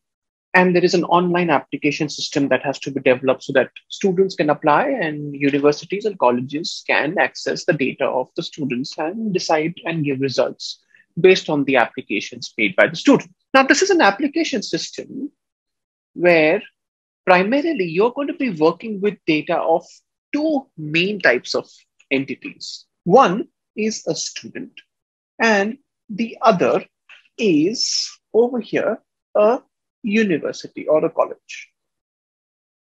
Now, in this particular case, what object-oriented programming principle says is first go ahead and design these entities. First, understand who are the participating people or the main things which are there. Now, if you look at these entities within themselves, they have some features or attributes or characteristics of their own. For example, a student has certain characteristics. For example, one of the characteristics of a student is a name. Every student has a name. Every student also has age. Every student also have obtained some marks, so they are having marks as well. They can be in one subject or in more than one subject or just the overall marks. They also have details about where they live, so their residence. They also have information about which school they belong from. There is also information about what do they want to study in college, the subject that they want to study in college. Study in college subject. And there are many more attributes. If you look at them individually, they are all of certain types of themselves. So for example, age. Age is going to be an integer. If you express it as a whole number, it's an integer. Now, marks can be, if there's a single marks, that can be an integer or a double. Or if you want to store more than one marks, and as we saw over here, it could be an array of integers also. And if you look at the other things over here, this is name, residence, school, and the subject that they want to study, they are all going to be words. We have seen the data type called char, which only stores a single character. But there's another data type which we will be exploring in some time. We haven't yet seen, but these actually belong to that, and they are nothing but strings. A string is nothing but a collection of one or more characters enclosed in double quotation marks. We'll be coming to that very soon. So this is the string. This is also going to be a string. This is also going to be a string. And this is also going to be a string. So over here, what you are seeing that an entity is comprised of attributes, each one being of different types. This entity in object-oriented programming in Java is called as a class. This is the class which, if you remember, in every program of ours, there's always the class name which we have been writing. So in reality, a class is nothing but a logical name. So a student or a class over here, this an entity is a class, and the class is nothing but a logical name given to a group of attributes, generally of different types. It is not necessary they all have to be of different types. They can be of the same types also. But this is what the concept of a class is. Now, how does that translate into code? Let us go ahead and see that. So we just saw what a class means. A class is a collection of attributes generally of different types. Now let's go ahead and see how can we code it up in Java. I'm going to share my screen now, and I have my REPL open over here. So over here, you can see the REPL. This is our standard class main, which always has been there. And I'm going to now create my own class. Please note, I'm keeping this class as it is. So I'm going to create my own class before this class. So this is a class. I'm creating a class called student. Open the brackets and close the brackets. So right now in our program, how many classes we have? We have two classes. One is student and the other is main. Inside the class main, we have public static void main, which is necessary for the execution of our code. So the entry point of our code, when you run the program, it's always going to be line number 9. Line number 9 is going to be our entry point, always. Because the JVM always looks for the main method to start executing any Java program. What we are doing on line number 1 is we are telling the compiler, hey, listen, I am going and defining my own entity. This entity right now comprises of, just takes two simple attributes. One is age, which is an integer, and the other is marks. Since the marks can be, or I would say percentage marks. Since it can be a decimal value, I'm going to take it as a double. Note that I have declared these variables right within the class. So over here, what I have right now is this is the class, which if you look at it is just a design. We are just declaring a class. It is just a design. It's like a blueprint. Now, for example, whenever, let's take an example of any construction of any building or any house or any bridge or anything happens. First, the architect goes ahead and makes a plan on paper. And on the plan on paper, they list down all the things that are going to be there in the house, for example, right? So if it is going to be a building of 20 stories, so all that information, how each house is going to look like, all that information is on that piece of paper. That's the design of that particular class, of that particular entity. The same way, over here, we are telling Java that I am just creating an entity. It is only comprising of two things. One is age and percentage marks.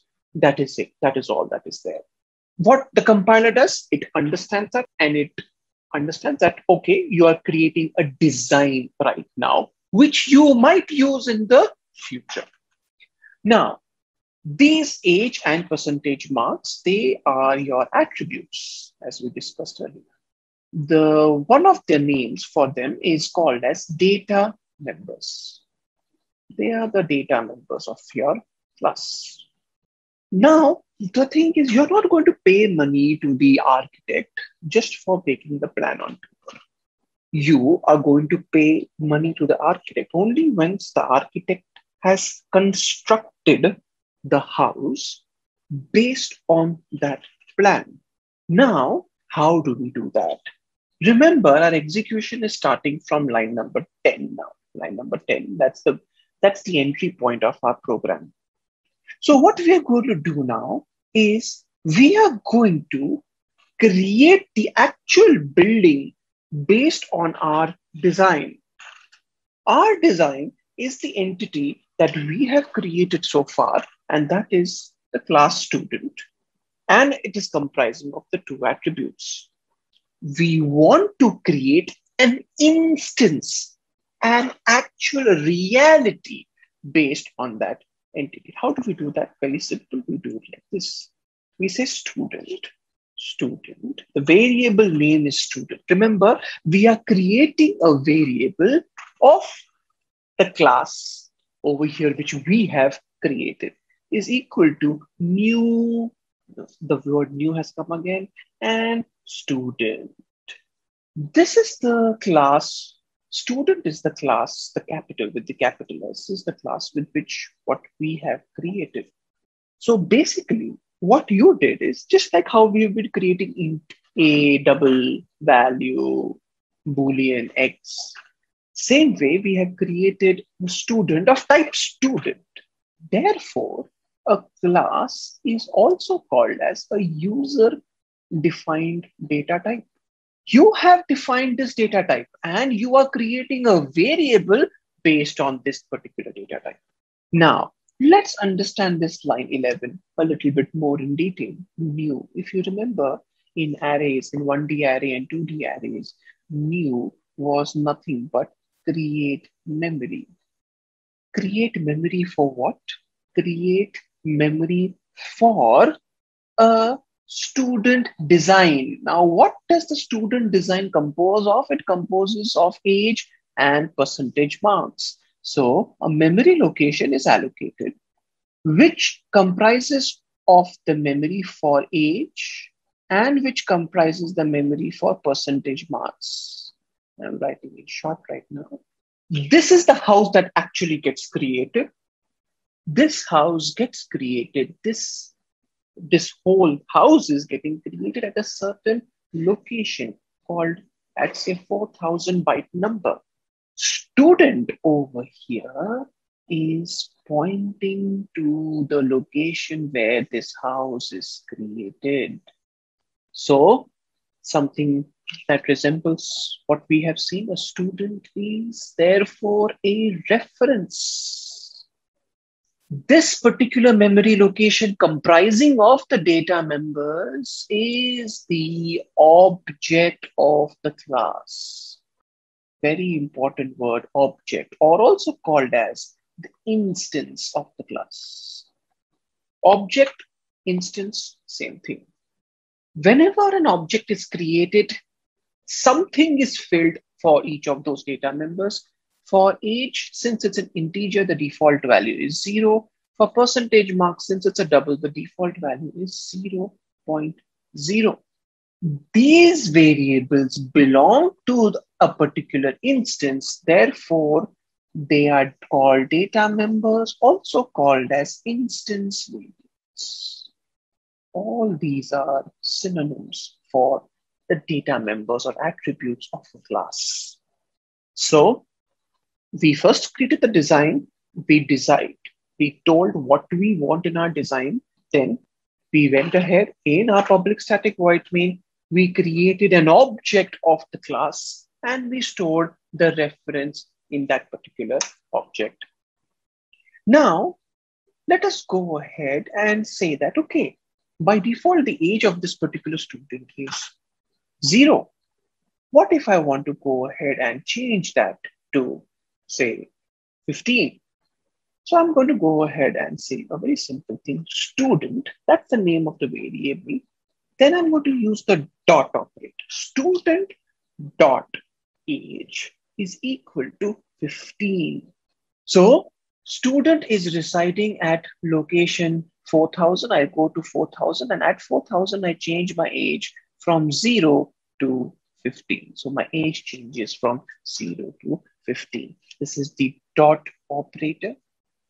On the right-hand side of the dot operator is the attribute or the data member or the instance variable. On the left-hand side is the reference to the object. Reference to the object. Or I would say that sometimes many people go ahead and actually say that, okay, student is not a reference. In reality, it is a reference, but they, in quick way of saying, student is the object of the class.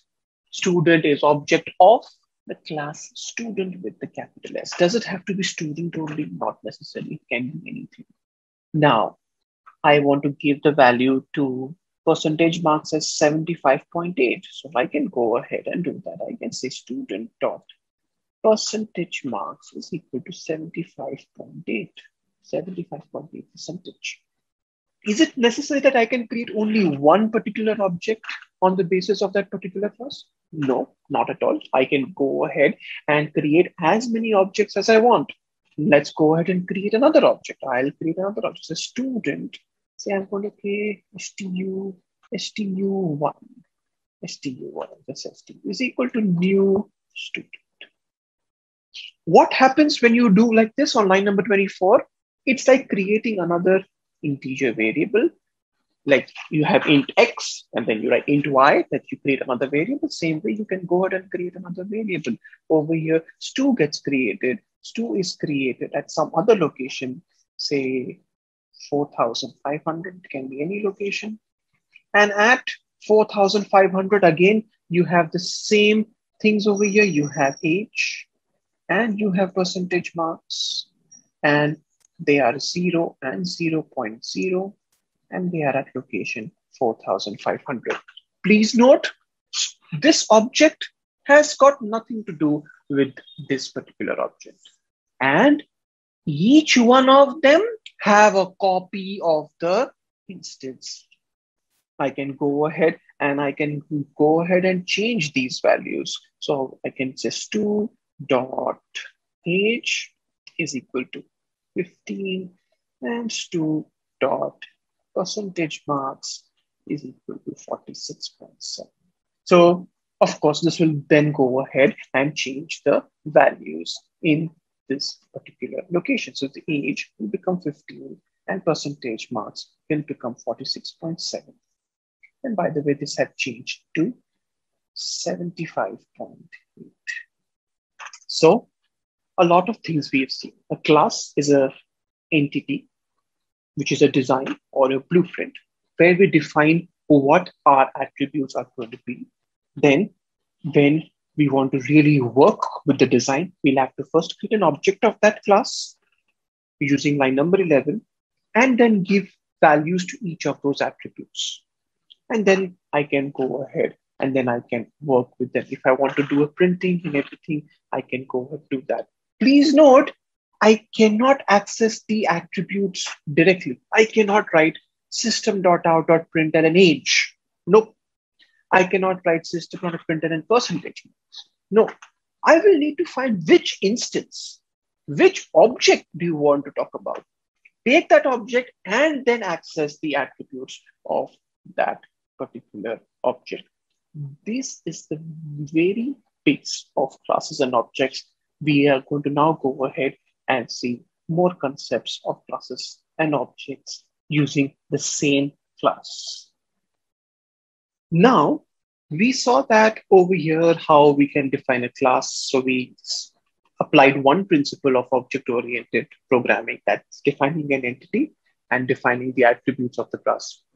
And then we also saw that in another class where we are actually going to start executing the code, we created an object of the class, and then we can go ahead and change the values the way we want, however we want it. We can print it, we can change it, we can do whatever we want.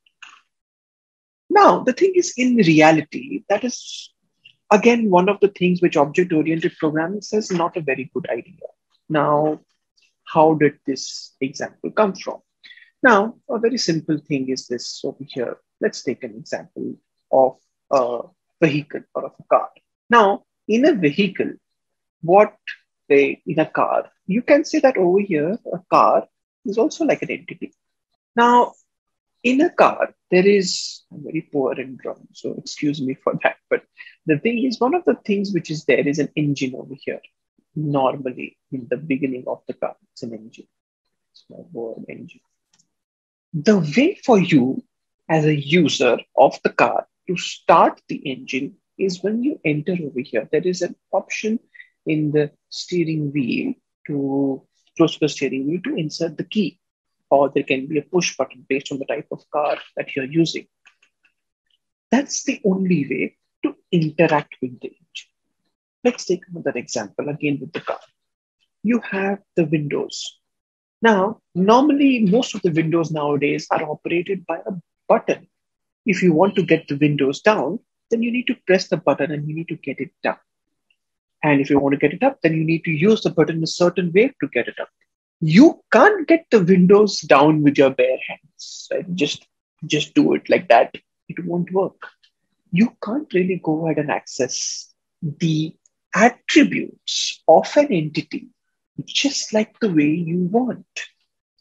You can access the attributes via the functions which have been created to access them. The function used to access a window is the button. The function which is used to operate an engine is the key. If you want to have a gearbox, change the gear of the car, there is a gearbox provided for you to change the gears of the car. If you want to clean the screen of your car again, you have a proper device which you switch on, the wiper starts wiping the screen of the car. You do not have direct access to the attributes. You have it via a certain functionality which has been provided. Another example. Let's take the example of an ATM. Now, you operate the ATM with a card machine, with a card and your machine, and the machine and your card. Now, when you insert the card, your details pop up. Can you go ahead and actually change any detail about your account on the ATM machine? I don't think so, not really.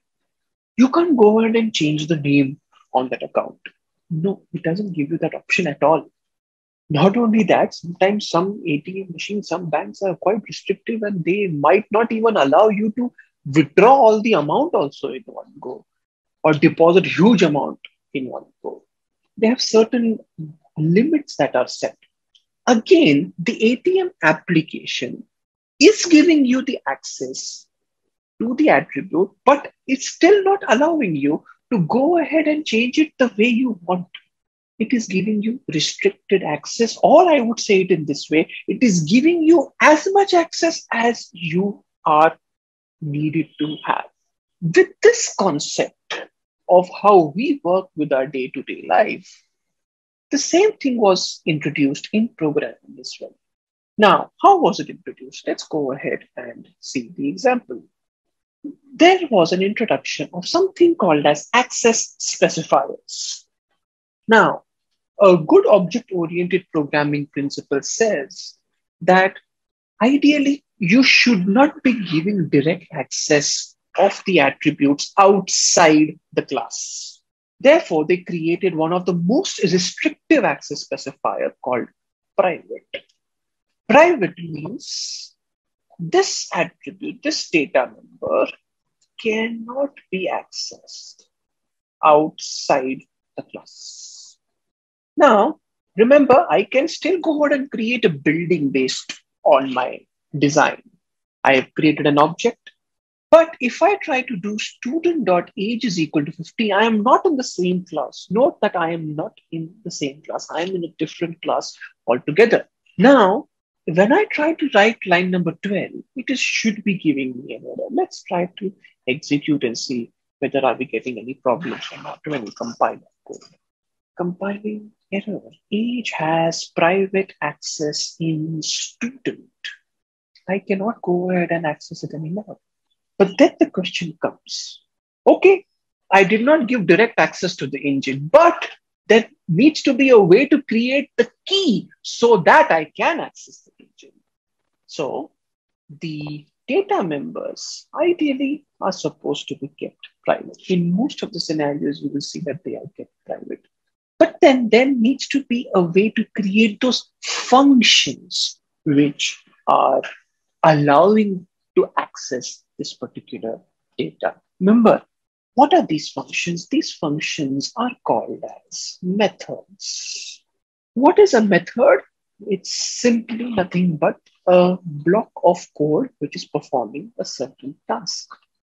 The purpose of the key is to interact with the engine and to start the engine if you rotate it in a certain way. The same way, we can go ahead and create a method. Now, let's go ahead and understand how do we create a method and which are the different parts of a method. First of all, there is a name to a method. Just like there is a name to a data member, there is a name to a method also. So over here, I'm going to call it change age. That's the method that is there. The next set are the parameters to the method. What information does change age need apart from the knowledge about the data members? What the key, when you are inserting the key, you don't need to tell where the engine is. that particular whole device of starting the key knows exactly where the engine is. That's not the problem. But what it needs to know from you is, first of all, which key are you inserting and how are you rotating the key, right? Based on that, I will decide whether to start the engine or not. In the case of change age, I am just saying that this is a method and I'm not giving any other external information. I just want to change the age and I want to make the age to be 15 always.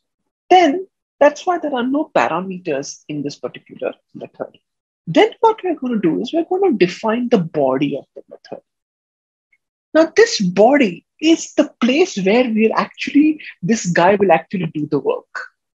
That means this is the place where actually we will go ahead and start the engine. So what will be there in this body is nothing but the steps to go ahead and start the engine, whatever the steps might be. In this case, our requirement is very simple. We want to change the age to 15. So I will go ahead and change the age to 15. So I'm simply write age is equal to 15. That is all that is there.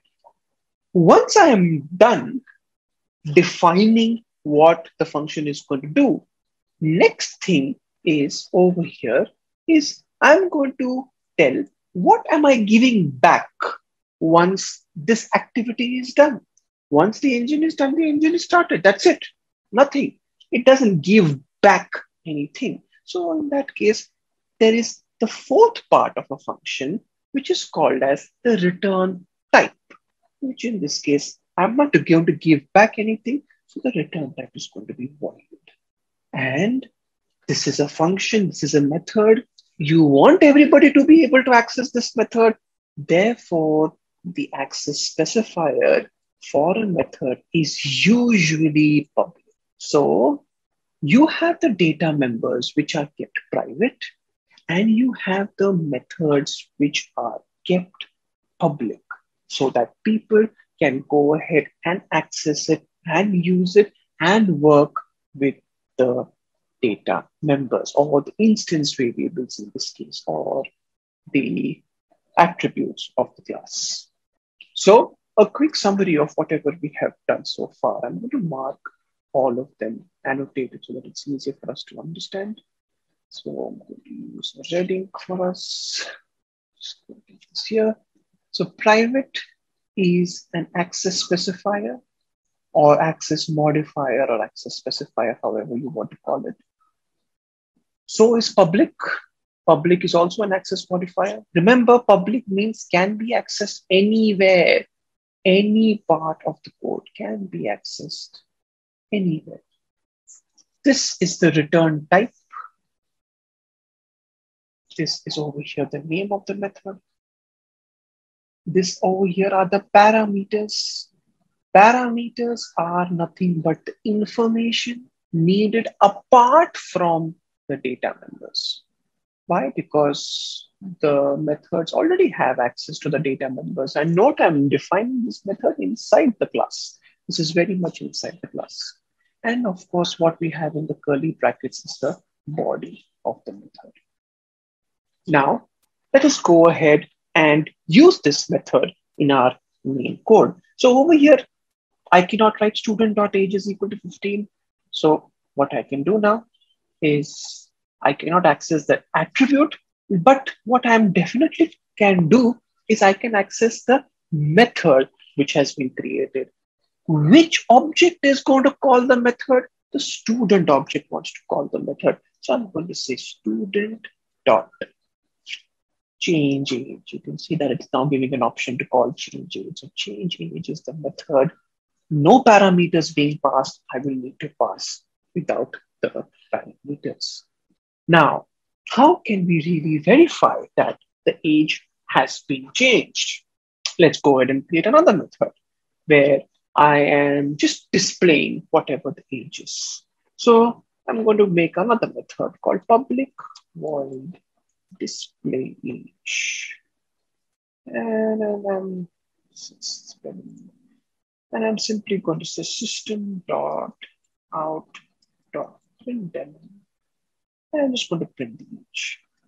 And after I call the change age, I'm going to go ahead and call the display age. student dot display age. And I'll do one more thing. I'll show you the display. I'll show you the age before that as well, so that you get an understanding that, okay, it is indeed 0. Now, let's understand the whole process of how the code is going to be working. Now, student is going to get created. Student. Remember, it's a reference. This is the location 3000. At location 3000, you're going to have your age and you're going to have your percentage marks. Right now, we're not working with the percentage marks, but we're going to work with it soon. So age is 0 and this is 0.0. Now, when I go ahead and call display age, your control is transferred to display age. Display age remembers, okay, I have been called by which instance? I have been called by the instance student. So it remembers that. How does it remember that? We're going to see that also very soon. And it is just going to go ahead and say system.out.println age. Whose age? The age of the instance which called the method, which is this particular instance student, and student age is 0. So this should be displaying 0. Now I'm going to call the change age method. Now my control is going to get transferred to the change age method. Again, change age remembers that who called it? Student called it. That's the same object which is called it. Now the age has changed to 15. So student's age will change to 15. And that is it. Nothing else is done. It comes back. Then it goes to line 26. Now when the line 26 is called, display age is called again. It remembers again that student called it. Now whose age? Again, it is student's age, but this time the student's age has changed to 15. So you will see 15. So the output first should be 0, and then the output should be 15. Let's go ahead and yeah. 0 and 15. Two things proven. First, we prove that, okay, it works. 0 is the initial value that's given by default, and then change age did work, and it automatically reflected over there. So this is all about access specifiers and methods. Now let's go ahead and define some more methods. Now, the thing is, over here, I'm going to clear this annotation so that I can go ahead and write more stuff. Now, the thing is, over here, one of the important things to note is that we are allowing the age to be displayed, but we can't change age to any value we want. We can change age to only the value 15. Why? Because we defined a method which can only change it to 15. What if I want some flexibility where I'm allowed to change age to any value I want? Now, in this case, what I'm going to do is I'm going to go ahead and create another method. Public. Again, this method will not give back anything, so I'm giving it void.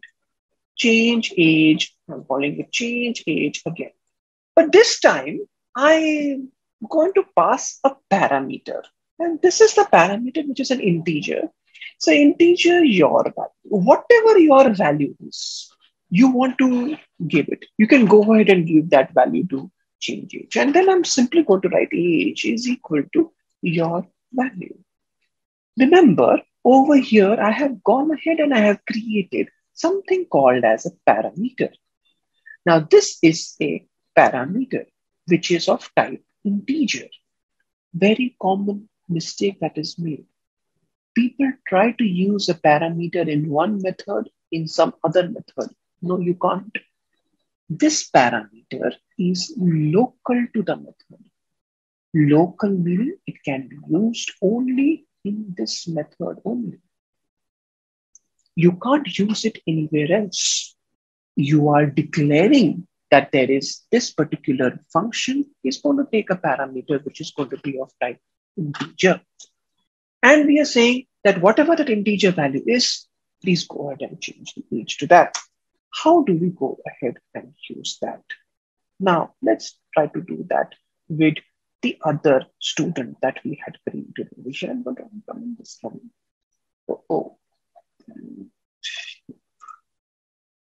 Stu. Now, I want Stu's age. Now, if I call change age, Stu's age will also become 15, but I don't want that. I want Stu's age to become, over here, I want Stu's age to become 18. So for that, I will not call the change age function. I will call the change age again function. That's not a good name, by the way, but yeah, for now I'm calling it like that. But that's so Stu dot change age again. It is saying that you need to give, it's taking an integer as a value. So you can go ahead and give that value, say 16 as the value that you want to go ahead and you can give it 16. If you want, you can do it like this, or if you want, you can create another variable in your main method, which is, I remember, a local variable, say int value equal to 16, and you can pass value over here. That is also fine. Now, let's understand the whole process of how this thing is going to work. Stu is getting created. Stu is getting created at, say, different location, say 4,500. Remember, all this is the same. That execution is not going to change. At 4,500, you have, again, age, which is 0. And you have percentage marks also, which, by the way, is 0.0 only. I create a variable called value. It's a normal variable, normal integer variable, the value of which is 16. I'm going to call the change age again function. Who is calling it? Stu is calling it. So change age again function is there. The value of value is gone ahead and passed and stored in your value. So your value is a local variable, which is going to take the value which you passed. What value did you pass? You passed the value 16. So the value 16 is going to get transferred over here, copied over here. Now this is the age. Whose age? Who called the function? Stu called the function. Stu is at 4,500. 4,500 age will change to 16. That is how this function is going to work. Nothing else there. It comes back. Now let's go ahead and verify whether it happened or not. What we're going to do, we're going to do Stu dot. Which function will be called? We'll call the display age function on Stu.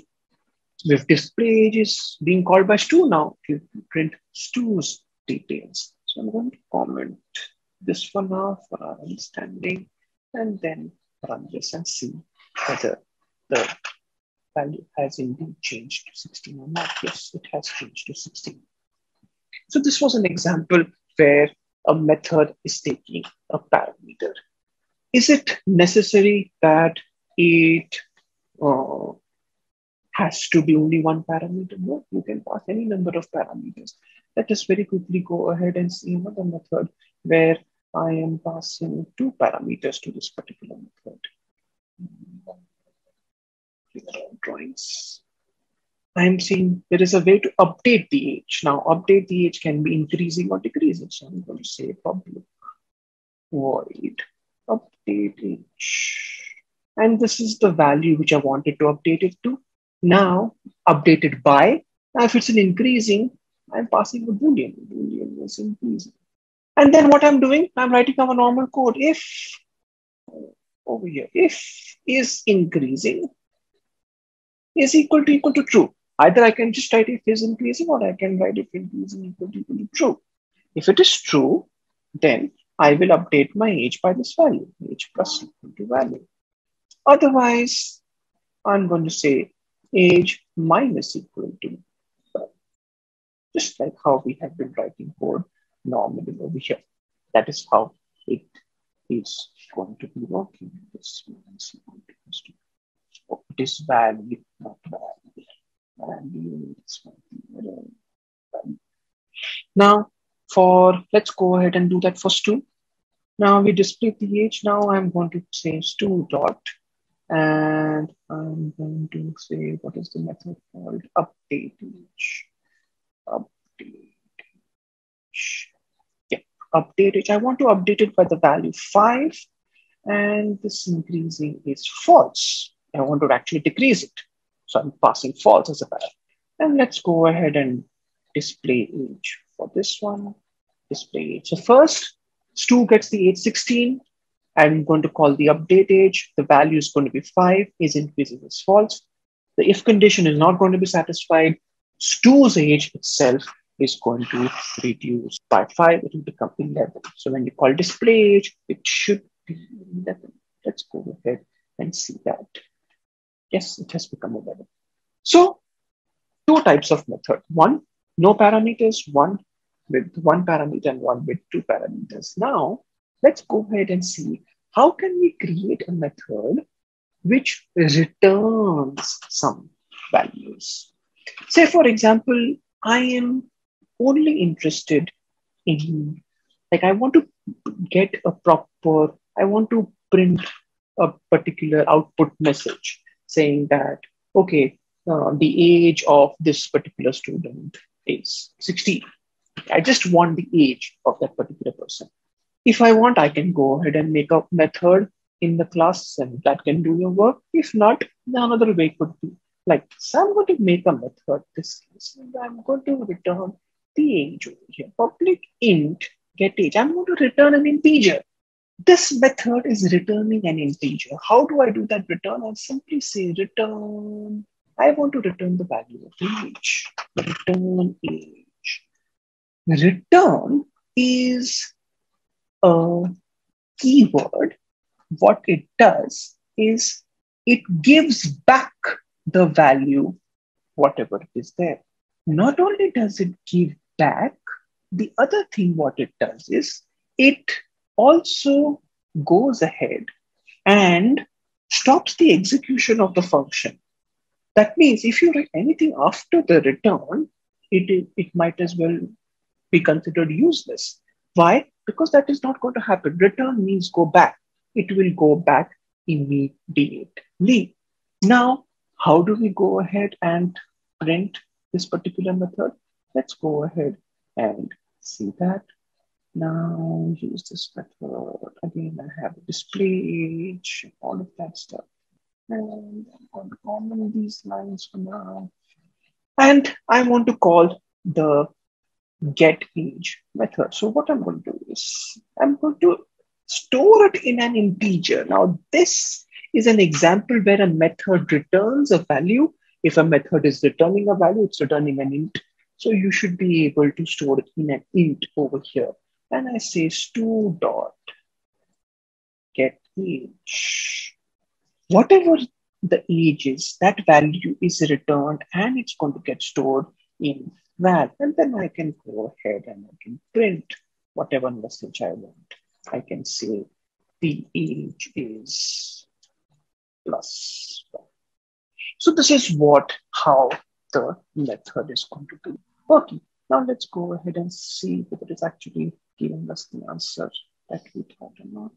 So the change age for stu is going to make 16, and I get the age, I'm going to get that particular age. So once again, a quick flow through the code.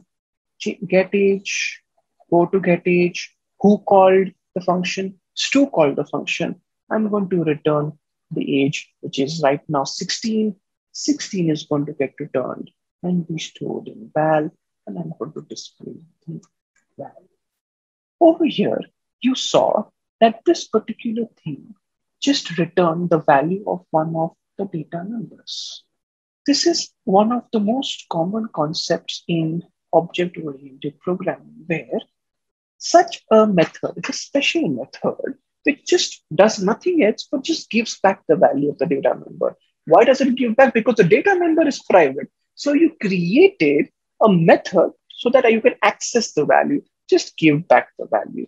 Such methods are called as getters, or also called as accessors. Ideally, you should be creating getters. Normally, they are created for each of the data members that you are probably going to be working with. If you want to access the values for each one of them, you'll create the getters for each one of them. So for example, if I want to get the value of percentage marks, I will have public double get percentage marks. And then simply I will go ahead and I'll just return percentage marks. This is a getter. If you want to just change, now the change age over here, the change age again over here is actually setting the age to one particular value only. You're modifying the value of one particular data member. So the change age again is actually called as a setter, which is setting the value to a specific value of a data member. And ideally, the name of this method should have been, instead of change age again, it should have been set age. Set age should have been the actual value of this data member. Setters are also called as mutators. Mutators, that is the other thing. Mutator, which changes the value of the data member. Set lowercase. So we saw the example of, I'm going to get it back again because error. Yeah. So setters, getters, setters change the value of a data member. Normally the return type is void. Getters, the return type of the method is the return type of, or is the data type of the data member, and it simply just gives back the value of that particular data member. So is return, can return be used only in this particular fashion? Not really. Say for example, I want to know whether the student has achieved a distinction score or not. I would like to know that. So another method could be public. And now if the student has achieved a distinction, I want to give back a true, otherwise I want to give back a false. That means the return type in this method is a Boolean.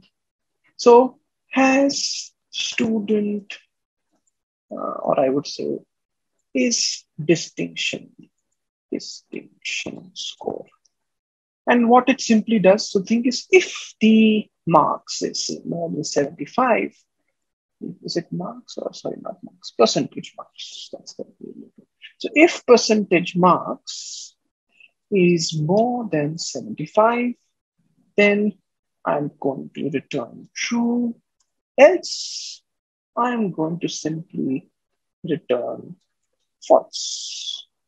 So this is an example where you're returning something based on some processing over here.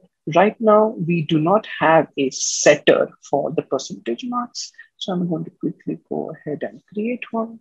So public void set percentage marks and say double value.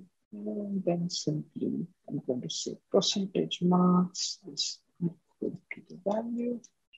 Let's go ahead and do that for Stu again, please. So Stu's age and everything is done now. Let's work with marks.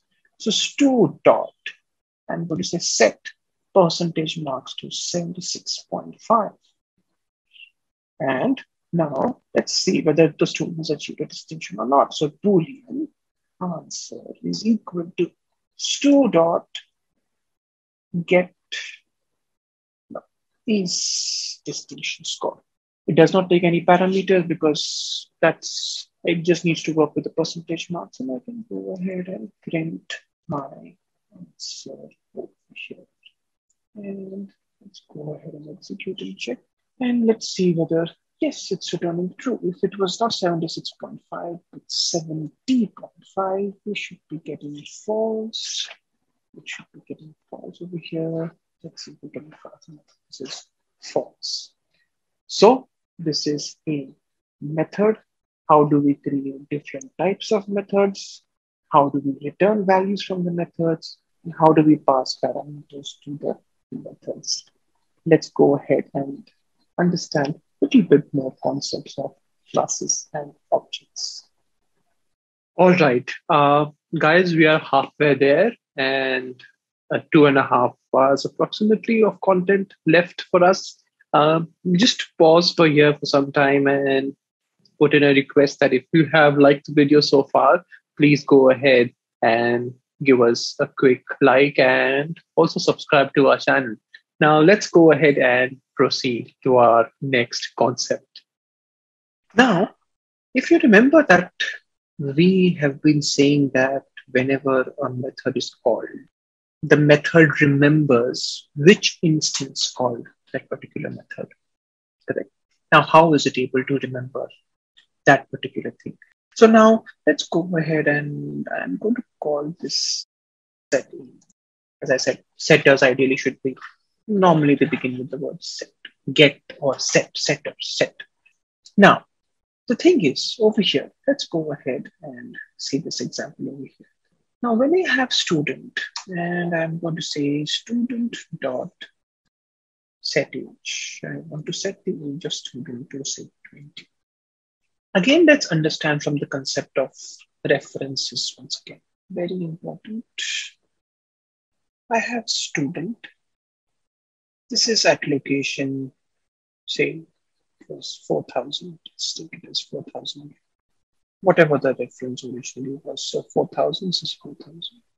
At 4,000, we have age, which was 0 initially. After line number 55, it was 0. And the percentage marks also was 0.0. Now, when I call set age, over here, when you call set age, that means let's go over here, that is line number 12. Now, in the time when we call set age, inside every method that we have over here, something gets created automatically. And that something is called as this, THIS, this. This is a keyword which is nothing but going to be storing, it is going to be storing the reference of the object calling the method. Reference of the object calling the method. Student was calling set age. Down below, you saw that student was going ahead and calling set age. So that means when set age is just called, this gets created automatically and student's reference is stored in this, which is in this case 4,000.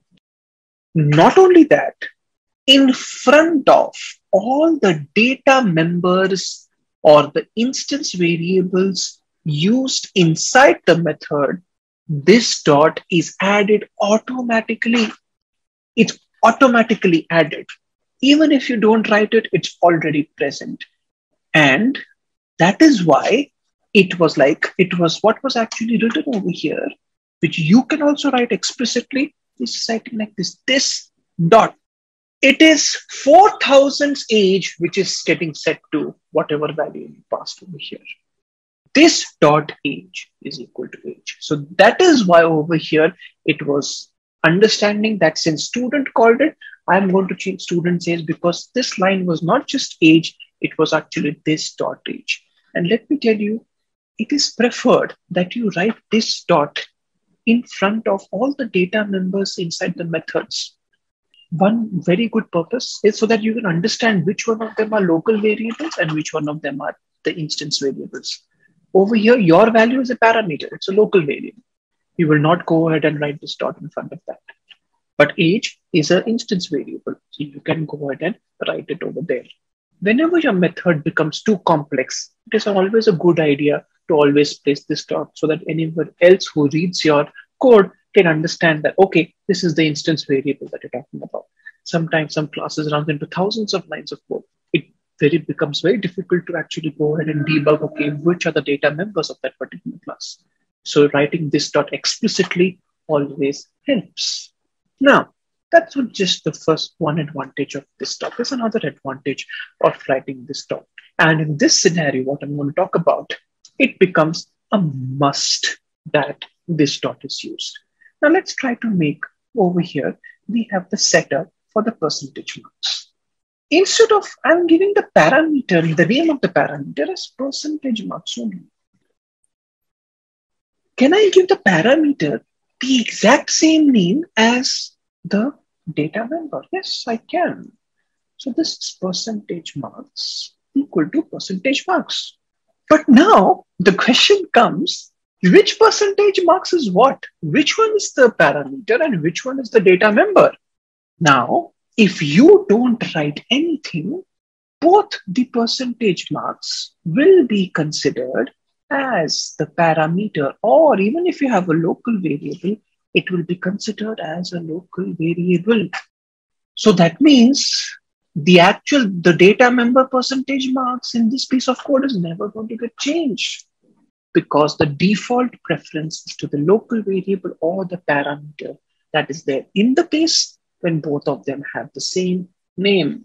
So now it becomes necessary that you go ahead and you explicitly state which one you want to be as the data member. That is why you go ahead and write, I want the left-hand side to be the data member, so I will write this dot percentage marks is equal to percentage marks. So now the left-hand side percentage marks is no longer going to be this, but it is going to be considered as the data member, whereas this continues to be remaining as the parameter. So when you call the method, this refers to the calling object. Calling object says that, okay, this is the percentage marks, this is the value. This value will be used at the right-hand side, and that will be assigned to that object's data member called percentage marks. So that is the concept of the reference of this. It is implicitly there. Many people don't go ahead and even write that, and that's a very powerful thing, to be honest. It can be used for various purposes. Many things happen automatically because of an automatic inclusion of this. Another important thing, you can't go ahead and change the reference of this. You can't assign it a value. It's automatically assigned based on which object calls that particular method. So this is the concept of this. Now, let us go ahead and see the next concept over here. Let's go back and rewind a little bit. And I'm going to clear my screen. And let's understand the concept of something which is very important right now. Let's come back on line number 55. The thing was, whenever you created the first time, they were getting set to some default values, 0 and 0.0 for the age and the percentage marks. And the thing is, when we needed to have the setters to set for each one of them. Imagine a class has 100 data members and you will have to be able to call set so many times. Could there be a way where we could tell, while creating the object itself, we could tell that, okay, you know what, just go ahead and set it to some values that we want as soon as the creation is done. Basically, doing some work of what the setter is doing. Yes, we can do that. And that is done by something this over here that you see. You see that I'm just writing new student. I'm writing new student and the brackets. And so far, whatever you have seen, that is normally used for something like methods, right? You see display age, the brackets, change age, brackets, right? Over here, set percentage marks, the round brackets. But this is the class which is followed by the round brackets. So something like a method which is going on over here. Now, you can call it like a special method, but this thing is called as a constructor. What is a constructor? The duty of the constructor is to be used. It takes part in the creation of the memory for the data members. And this is the guy which automatically assigns the value to the data members. Just like how this exists in each of the methods automatically, the constructor also exists in a class automatically. How does that constructor look like? Let's go ahead and see that. So I'm going to go up, I'm going to scroll it, I'm going to define my constructors. Normally, just after the data members, a good thing would be defining a constructor. Remember, what I'm writing is present automatically. This is the definition by default. It exists automatically. And that's why this is also sometimes called as the default constructor. Now, how does it look like? It has the same name as that of the class. No parameters. It does not even have a return type, not even void. And it has a body which is setting your age to 0 and your percentage marks to 0.0. And do we want, what could be the access specifier of this? The access specifier for this over here ideally should be public. Why? Because we want people to be able to create objects of our design. We want people to be able to create buildings of our design. So the access specifier is public. If you see, it looks exactly like a method, but it is not a method. The major difference is it is only called when you create the object. That's the only time when it is called. And it gives an initial value to the data members. This is the default constructor. It does not have a return type. The only name it can be is the name of the class. So some points can be name of the class only, no return type, and present by default. I've already written that. Now, do you want to change? Now, the thing is, you think, I don't want the by default the age to be 0. I want the by default the age to be 12. Okay, go ahead and explicitly write it like the way I wrote it and change it to 12. So now that means whenever I create an object, it will be created with an age of 12 and the percentage marks is 0.0. So let's go ahead and check whether student dot, let's call the display age function and see whether it's working fine or not. Yes, student dot display age, it is getting created with the value as 12. So over here, we changed what the default constructor is going to do. Also, please remember, if you create your own constructor, Java says that, okay, you are taking over my duty. I am not going to be creating the constructor which I was going to construct by default, since you're already doing my work. So please go ahead and do that. So absolutely fine, no problem. That is great. Now, can I create only one constructor? No, you can have any number of constructors, but there has to be a constraint. What is the constraint? I can have one more constructor, which is initializing only the marks of the student, or I would say the age of the student. And what I am going to say over here, remember the parameter has the same name as that of the data member. Again, what comes into the picture? This dot. So I'm going to say this dot age is equal to age. The data member's age should become the age value which is there. Just like how a method can have parameters, even the constructors can have parameters. So I can have multiple constructors over here in my class, but they have to be differing on the parameters.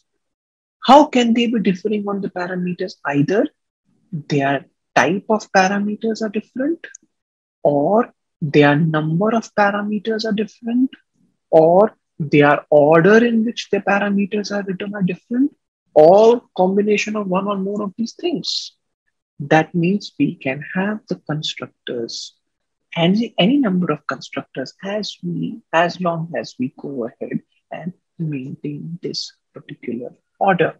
This concept of having multiple constructors, they are all the same name because they have to be the name of the class, but differing in parameters is called as overloading.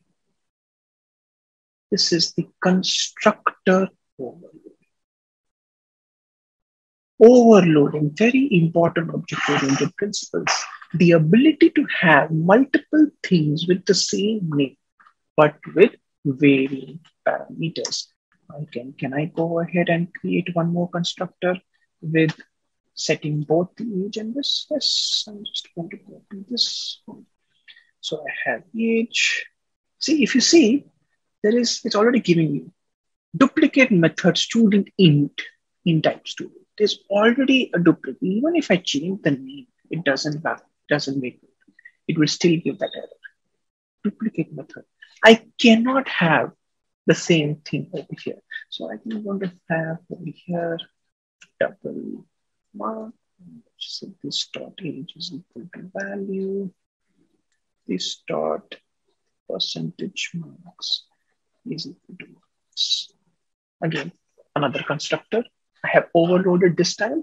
I'm differing in the number of parameters. So I have one with no parameters, one with one parameter, and one with two parameters. How do I call this over here? Very simple.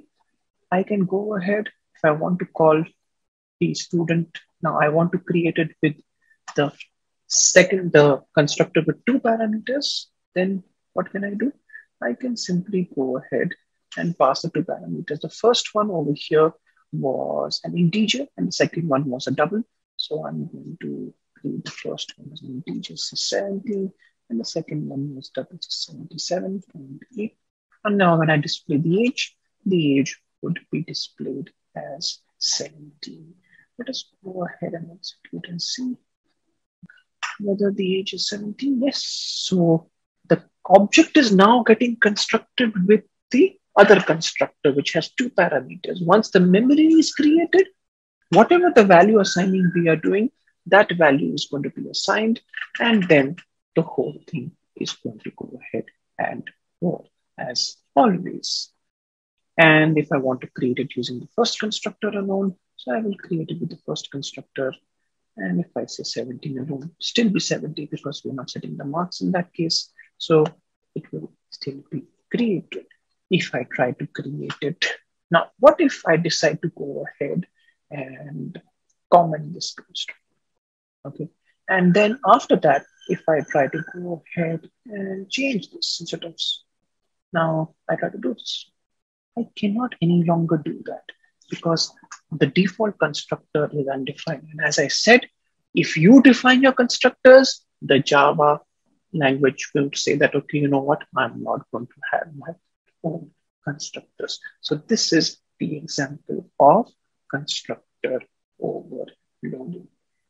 Now, we saw what constructor overloading is. Now, the thing is, before I move on to the next concept, one very important thing as a developer you should be knowing. If you see that this code is becoming very complex and very long, right? And okay, this is still showing an error. Let's go ahead and fix it with one of the constructors in first one. Let's pass 18 for now. Now, the thing is over here, ideally, one of the best ways to organize your code is to have different files for each of the classes. So let's go ahead and create a file. And I'm going to call it over here student.java. It's giving the actual of that. So student.java is what I'm going to create. It gets created. I'm just going to copy and cut the code of whatever I wrote in the student class. And remember, our methods are public. That means they can be accessed anywhere. This over here, I'm going to put it student.java over here. And now it's better. Now, the thing is, this is main.java and student.java. So I have the different classes opened over here. So I can see both the classes simultaneously and I can go ahead and write my code. It's much more understandable and much more readable, and things still work the way it is, even if it's a different file. Remember, because they are public. And there's one more reason why they are also working, but we'll understand that reason in the later. Now, let's go ahead and see whether everything is working fine. We have given the age is 18. If you see in the compiling command, both the files are getting compiled, main.java and also student.java. Both the files are getting compiled. So that is absolutely fine. And it is working absolutely okay. So good practice, each class in its own file. And ideally, the name of the file should be the name of the class. Try to maintain that nomenclature. Now, let's go ahead and understand one more thing. So we discussed about constructors get overloaded. Is it possible to overload methods as well? For example, now set percentage marks. It is possible that the marks that I want to set it to, yes, I know my percentage mark as the data member is a double, but it can be an integer as well. But the parameter right now is taking as a double. So I can go ahead and overload the methods as well. Please note, concept remains the same. Overloading of the method is exactly the same. Now, over here, copy paste this. If you see, the parameters are exactly the same, even if it is given duplicate method double type parameters cannot be exactly the same. You cannot have two methods with the same thing. But the thing is, then if you say, okay, what if I change one of their return types to say over here double? I return the value as well. And I do this thing and I return the percentage marks. I return this dot percentage marks. What if I do that? Still, it is not doing it. Over here, still it is not working. Why? That means in overloading of methods, very common mistake that is made is that people try to differentiate the methods not on the basis of the parameters, but on the basis of the return type. Difference in the return type doesn't make any change. It has to be the difference in the parameters that are there. Let's compile and see whether is it working or not. It should be giving us an error if we try to do that. It's compiling both the files main.java. See, is already defined in class student. So it doesn't look at the return type at all. It is looking at just the parameters because that is the thing which is making the call or which is going to be deciding which method is going to be called. Now let's go ahead and change it to an integer. Then, yep, error gone. Now even if this would have been void, would have been perfect, absolutely no problem whatsoever. Removing this as well. So yes, no problem. The parameter, the different types of parameters that are there. So that is why it is going to go ahead and call the method. So now the thing is over here, if I want to call it, if I do student dot set percentage mark 15. Now I'm passing 15. Remember, 15 is being looked at as an int. And since it's an int, it tries to find for an exact match. Is it there? Yes, it's there. So it will go in that. All right. So this is about overloading, one of the most important aspects of object-oriented programming. Once again, the definition of overloading: methods or constructors having the same name but different parameters. The parameter difference can be in terms of the type of the parameters, the number of parameters, or both, or even the order in which the parameters are written or they're defined in the functions in one of them. In method overloading or function overloading, the return type does not make a difference in differentiating between the two functions. Now, this was all about classes and objects and the basics of classes and objects. There's one more important concept. But now let's go ahead and understand something which is very, very, very important. Now, the thing is, now Java as a programming language has made a understanding that your entire thing has to be on the basis of the concept of a class and an object. That is why you have everything as a class. Even for the most simplest of things, you need a class. That is what the whole idea is. For go ahead and make our life easy, what Java has done is Java has created the concept of a package. Java has created multiple packages. Each package has multiple predefined classes. One such package which is available for you to be used in any way, you can use any class from that particular package. That package is the lang. And by the way, the lang package, a package, is nothing but a collection of classes. A simple definition. In the lang package, there is multiple classes that are there. And by the way, you have been using one class right since the first session that we have been writing, right since our first program. That particular class is system. System is actually a class of Java, already defined. And we have been using it to do a very simple activity of printing. The way we have been using it slightly different than what you thought of, but we have been using it right since day one. The other class which we are going to be exploring now, and one of the most important data types that is there critical in every programming language, is string. So string is actually a class in the Java language. That means there's a class string which has attributes, which has constructors, and which has methods. What is comprised in this string class? So Java is right now being taken care by Oracle. Oracle is the caretaker of the Java language, and whatever Oracle does is fine. Now, Oracle has gone ahead and created documentation of each of the classes that it has defined.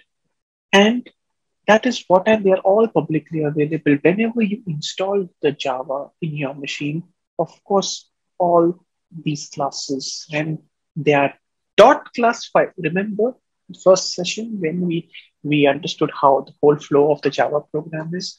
The compiled file, the .class file, gets installed, and that's something which is available for you to use. Now, what does string class compose of? How do we go ahead and work with strings? Let's try to go ahead and understand that first. Now I'm going to go ahead and share my browser again. But this time I'm going to do a Google Chrome search. I would like you to go to your Chrome browser, any browser that you have, and then just simply go ahead and say string class in Java. And the thing is, in the string class in Java, you can see that there are many links that will pop up over here. The first thing that we'll see is the String Java Platform SE7 Oracle Help Center. So you can go ahead and click on the Oracle Help Center. And over here, you have all the information about the string class. First and foremost, what you see over here is the name of the package, java.lang. I told you the lang package. It belongs to the lang package. This is the class string over here. What is all of this? We will see a little later. And over here, they have given an example as strings are constants. And this, they've given an example of how do we go ahead and create a string. As a Java developer, it's one of the very important things is you should be able to read the Java documentation. So this is the documentation which is there. Now, scrolling down below, let's scroll down. What of other information that is there? It is there since JDK 1.2. That means it's the first version of Java which was created. It's been there since the beginning. Field summary. Now, the thing is that is very important to notice. The documentation does not talk about, or it will not tell you about anything which is private. Why? Because you are right now, whenever you write your code, you're not going to be inside the string class. So there's no point of telling you what the private members are. That means it's only going to expose you to the stuff which is public in nature. That is why over here, see in the field summary is nothing but the data members or the fields. And that's why over here, there's only one field summary that you see over here. Is that only one data member in the string class? Maybe, may not be. The thing is, but whatever it is giving you this particular field summary, some case insensitive order, something that is there. What it means right now, not very important for us, but let's go ahead and understand the constructors. All these are the constructors that are available for you to use. You can go ahead and you can create an object using any of these constructors of the string class. And then finally, you see the method summary. Very, very, very important. So over here, how do you read the method summary? This is the method and the description. So this is the name of the method. It tells you what type of parameter it takes. It gives a description about that particular method and tells you what is the return type of method. If you want to get more details about that method, then what you simply do is simply go ahead and click on it. It should take you over there. It gets hours, you can click on it and you can see more details about this particular method. And you can see the declaration of this method. It's public. It returns a character. That's why the return type is char. The name of the method is char at, and it takes a position or an index at which the character is defined. So this is all about, let me go back. So this is all about the string class or reading any classes documentation. You have the constructor, you have the method summary. There are many methods. There are many, many, many. Okay. So now let's go ahead and do some work with strings. One of the most important data types we haven't used in the class right now, but it's one of the most widely used things that are available for us. So remember that is a string is nothing but class. So what we're going to do is we're going to be creating objects of that class. So I'm going to go ahead and create a new REPL over here called child strings. So we're going to just explore some of the methods of the string class, work with some of the methods and see how it really works. We'll see some of the concepts that are there. We'll work with the constructors and we will see that. So string is over here, what you can see, let's start from the beginning. You see a constructor summary. And you see the first constructor is a default constructor. It's the name is string, takes no parameters. And what it says is it initializes a newly created string object so that it represents the empty character sequence. Empty character sequence, that means it's string which has no contents in it. So if I want, I can go ahead and create a string object like this. String is equal to new string. Nothing. So if you actually go ahead and print it, nothing will get printed because it's empty. There's nothing in it. Okay. Now, the other thing is that we say that's one way of creating. It's an empty string over here. There is another way which is there. This is this particular way of creating a string. And this is one of the most commonly and widely used ways of doing it. So I'm going to say string over here. I'm going to comment this one for now because something not used so much. So I'm going to say string is equal to say Bob. In quotation marks, I have created it. Remember, name is an object of the class string. That means name actually refers to the reference of where the contents of the string are actually stored. That means contents are stored somewhere else, and name is just a reference to that. Remember, an object is always a reference to that particular thing. Now, after we have created this particular thing, now let's go ahead and first print it. Just see what happens over here. So when I print name, you can see that Bob should get printed over here. Yes, and Bob gets printed. Now, let's look at one of the methods. If I want to find out how big the string is, let's go to the documentation and see if there's any method which allows us to do that. Is there any method? Yep, okay, yeah, length. So length is a method which returns an integer and takes no parameters. Remember, how do we call it? So it returns an integer. So I'm going to say int val is equal to name is the string, name is the object of the class, dot length. That's the method. And we pass no parameters. And then I simply go ahead and say system.out.println. So I'm going to go ahead and print that. I'm going to see whether I'm getting the right input or not. The answer should be 3. So this is a method which the string class has already defined for us. And it is going and doing our work. And once it's done with the work, it's returning an integer. And that is the integer that we are printing. The length is 3. Now, over here, every character in a string has a certain position. And that is actually over here represented. So if I have talked about Bob, just like in arrays, the first value was at position 0. Even over here, this is at position 0. This is position 1, and this is at position 2. So now we saw the caret method. Now, what does the caret method do? Let's go back over here. The caret method returns a character at a particular position. So over here, it returns a character. So I'm going to show char ch is equal to, again, name dot char at, and the position I need to pass. So C lowercase, A uppercase. I say position 1, and I can simply go ahead and print my ch over here. So if I print it, we should get the letter over here. It's compiling our file, and the letter O comes up. So this is using more method called char at.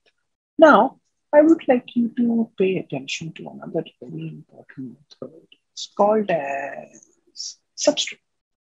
And if you see, there are 2 versions of substring. One which takes 1 integer as a parameter, and the other which takes 2 integers as a parameter. The first one says that I'm returning a new string that is a subset of this string starting at this particular begin index. And this also does the same thing, but it starts at this index and ends 1 before the end index. So what has happened? Substring has been overloaded. That is what has happened with substring. So now let's go ahead and try to use the substring method. Now, how would we use that? Go ahead and see that.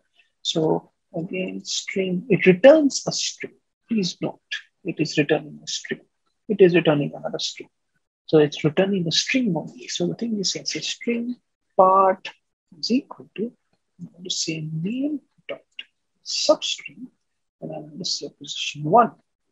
From position 1 onwards, give me everything from there. So I can go ahead and say system.out.println, and then I say part, and that should be giving us O. Compiling, and it's giving us OB. That's the substring method with the 1 parameter. Similarly, you can go ahead and try using it with the 2 parameters.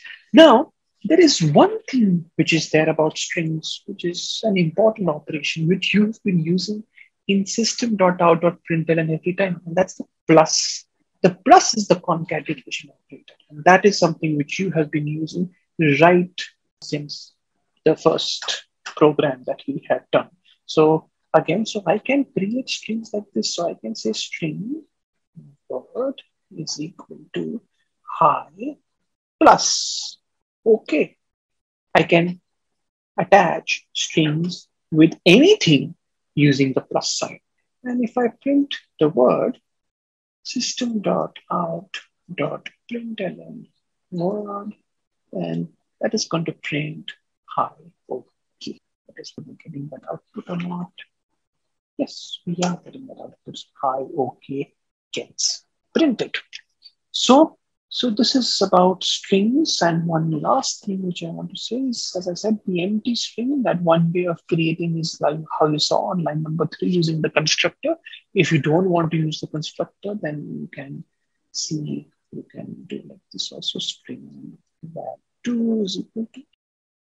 That's another way of going ahead and using the empty string over here. This is just a brief, very brief overview about strings, very important data type, and you can go ahead and use it in many ways. But this was just an example of how can you use one of the built-in classes what Java has provided and how to read the documentation and apply the methods from there. Now let's go ahead and understand one very important word which has been there in every program that we have been writing is this word static. What does this word mean? Let's go ahead and understand that.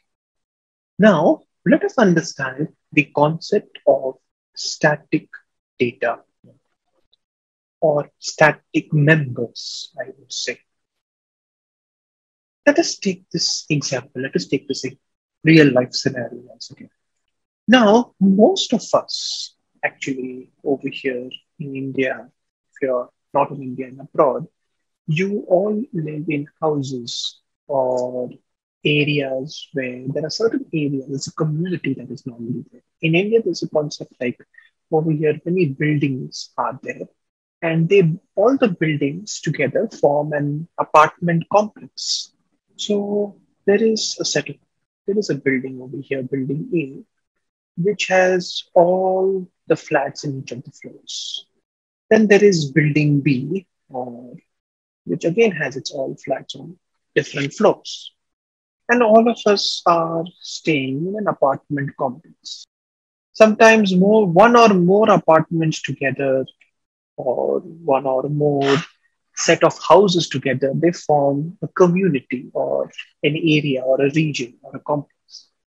And the thing is, over here, each of the buildings over here, residential buildings that are there, they all possess their own elevators.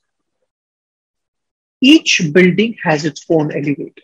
If you are living in a house and there's no concept of a building, there's a concept of just the entire house to yourself, then each house maybe can have its own garage or can have its own small kind of a lawn, a small area outside the house. But each house has its own copy of that particular garage. Each building has its own elevator.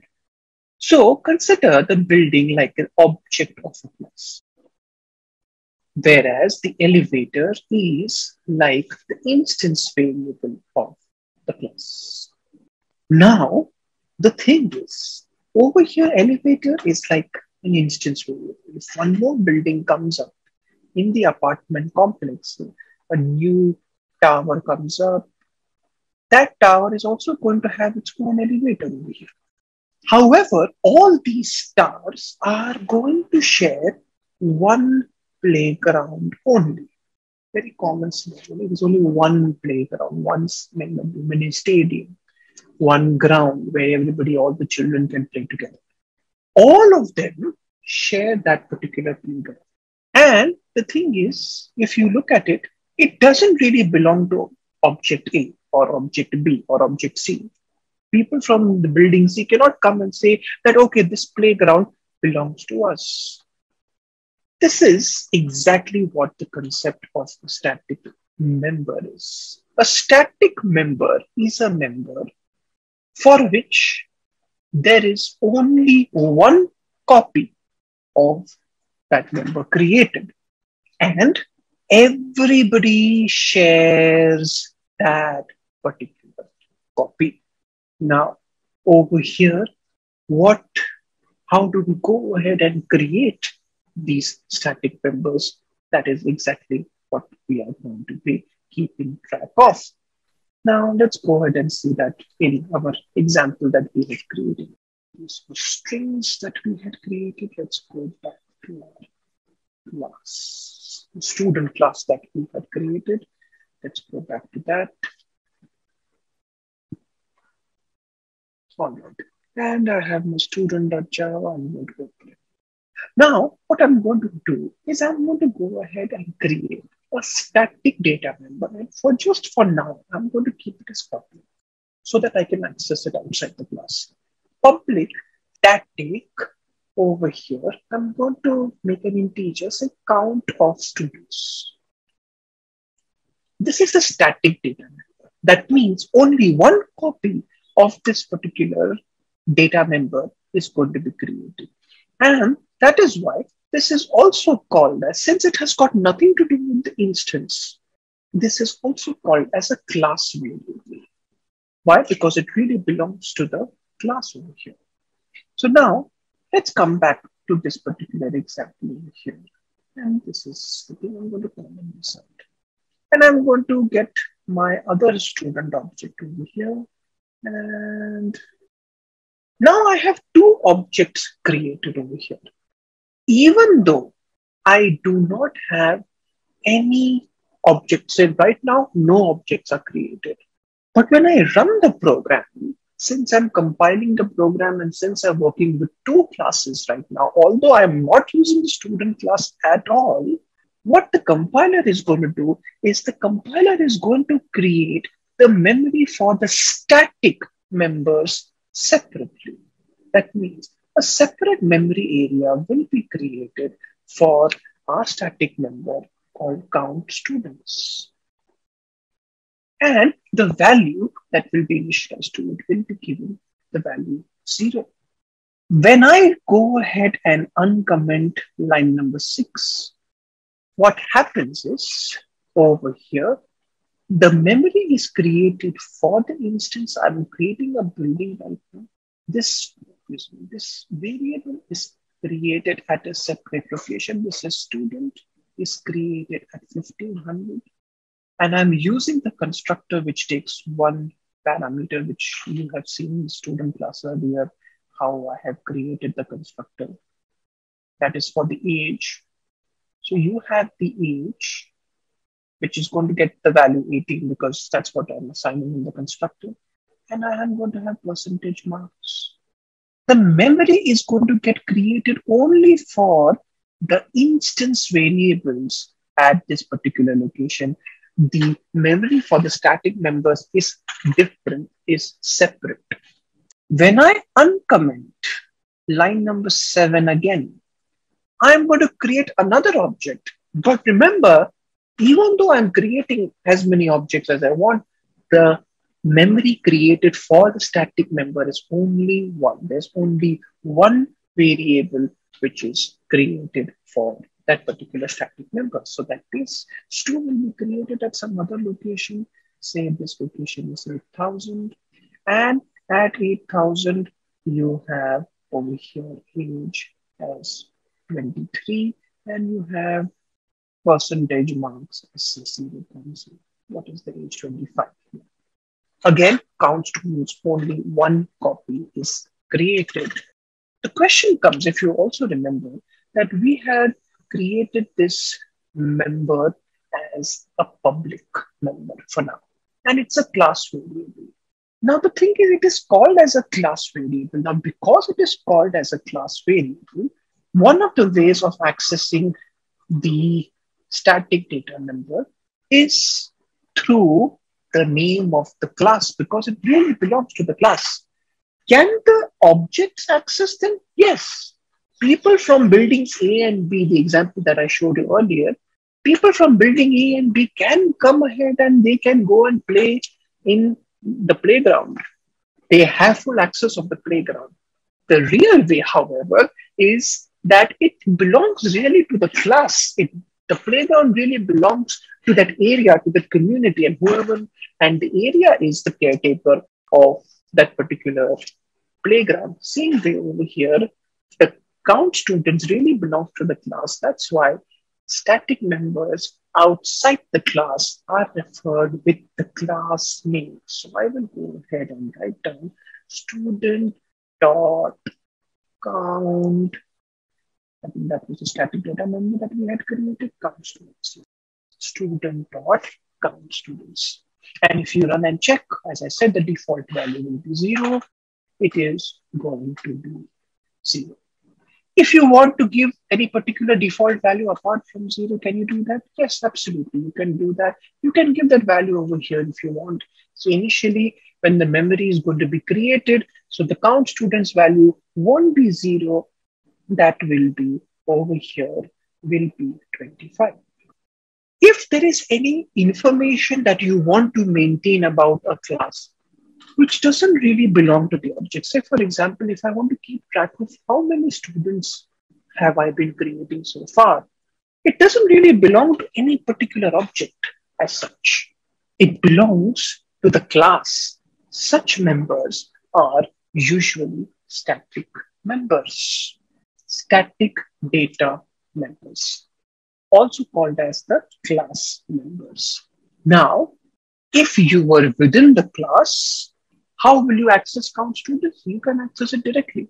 It belongs to the class, and within the class, there is no problem, and you can call the static data member absolutely. Now, over here, coming back to our original question that we had, void main, public static void main. Main was actually a method. Just like we have been creating our own methods over here, main is also a method. And the access specifier of main is static. There is the access specifier is public, but there is a modifier static over here. That means the main is also a static method. Now, why is the main static method? How do we create methods which are static? What is the concept of static when it comes to methods? That is what we are going to see. And then next, what we're going to look at is another built-in Java class, which focuses completely on the concept of static data members and static methods. Let's go ahead and see what are static methods. Now, let us go ahead and look at the concept of static method. Very important, a quick revision of static members. When a member is static, there is only one copy created of that particular variable. Whereas for instance variables, age and percentage marks are my instance variables. The number of copies created depends on how many instances or how many objects get created. Irrespective of the number of objects created, there's only one copy created for the static data members. Currently, I have kept over here count students and the value I've given it 25. Whatever initial value you want to give, you can go ahead and give it. And if I want to access it outside the class, since it was public, I was able to access it outside the class. And the way to access this is the class name. It's a class variable. So it's a class name dot the static data member name. Now, in order to manipulate static members, there was a need to create even static methods. How does a static method look like? So over here, I have public static void increase count. And what is this method doing? This method is simply saying count students plus plus. It's a void, return type is void, and that is how it is. If it was anything static, how do I access it outside the class? I can simply go ahead and access it with the name of the class. So the name of the class is students. It will be student dot increase count. That is the name I gave, I think. Let's check over here. Student dot increase count. Yes, that's the name. Student dot increase count. And then if I want, I can go ahead and print the value again of the static member after the system. Now for the system. So first it will be 25 because the default value is 25. Then I call the static method. Remember, static belongs to the class. That's why accessed with the class name. And then comes students plus plus. Now I'm going ahead and execute and checking. It is 25 and then it became 26. Now, what's the difference between, say, the static method over here? I'm just going to get this, cut this and get it a little down. And over here. What's the difference between the change age function and the increase count function? Change age is a non-static method. You did not write the word static. And non-static methods have to be accessed with the help of the object only. That means in the main, I cannot go ahead and do student dot change age. It is belonging to an instance. It says an instance have to be called. It's saying cannot make a static reference to a non-static method change age. Over here, what we had discussed initially is on all these methods and the constructors, there was something which was present by default, and that was this. And we had said that in front of the data members, in this case, the non-static data members, this dot was automatically getting placed. And what does this refer to? This refers to the reference of the calling object. Since increase count is a static method, and since increase count belongs to the class is going to call it. Unlike in change where this was present, there is no this in a static method. It does not exist at all, nor can you create it. That means over here inside a static method, if I try to write system.out of println age directly, it is going to give you an error. Again, the same error. Cannot make a static reference to a non-static field age. Over here, it never gave us a problem because this dot was getting placed automatically in change age. And that is why I could use it. But in a static method, I cannot go ahead and use non-static members cannot be used directly inside a static. Then your question comes that, okay, if that is not, if I can't do this, can I create an object of this class only and then maybe access it? For example, over here, let's create an object of student. So I say student is equal to new student 14. Then can I go ahead and access over here? Then can I do over here ob.h? Yes, absolutely okay, absolutely fine. Why over here, in this case, the error is no longer there because I am mentioning which objects, non-static field I want to access.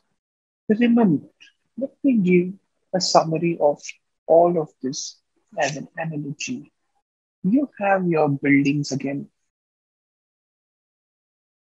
If you want to, if you are in this neighborhood, and if you ask, I want to access the playground, yes, you can access the playground. This is the static method. Inside this method, you want to access the playground, you can access the playground directly. No problem. That is why this was absolutely fine.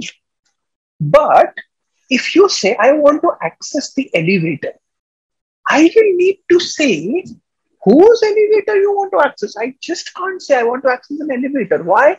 Because there are multiple objects that are there and the elevator belongs to a particular building.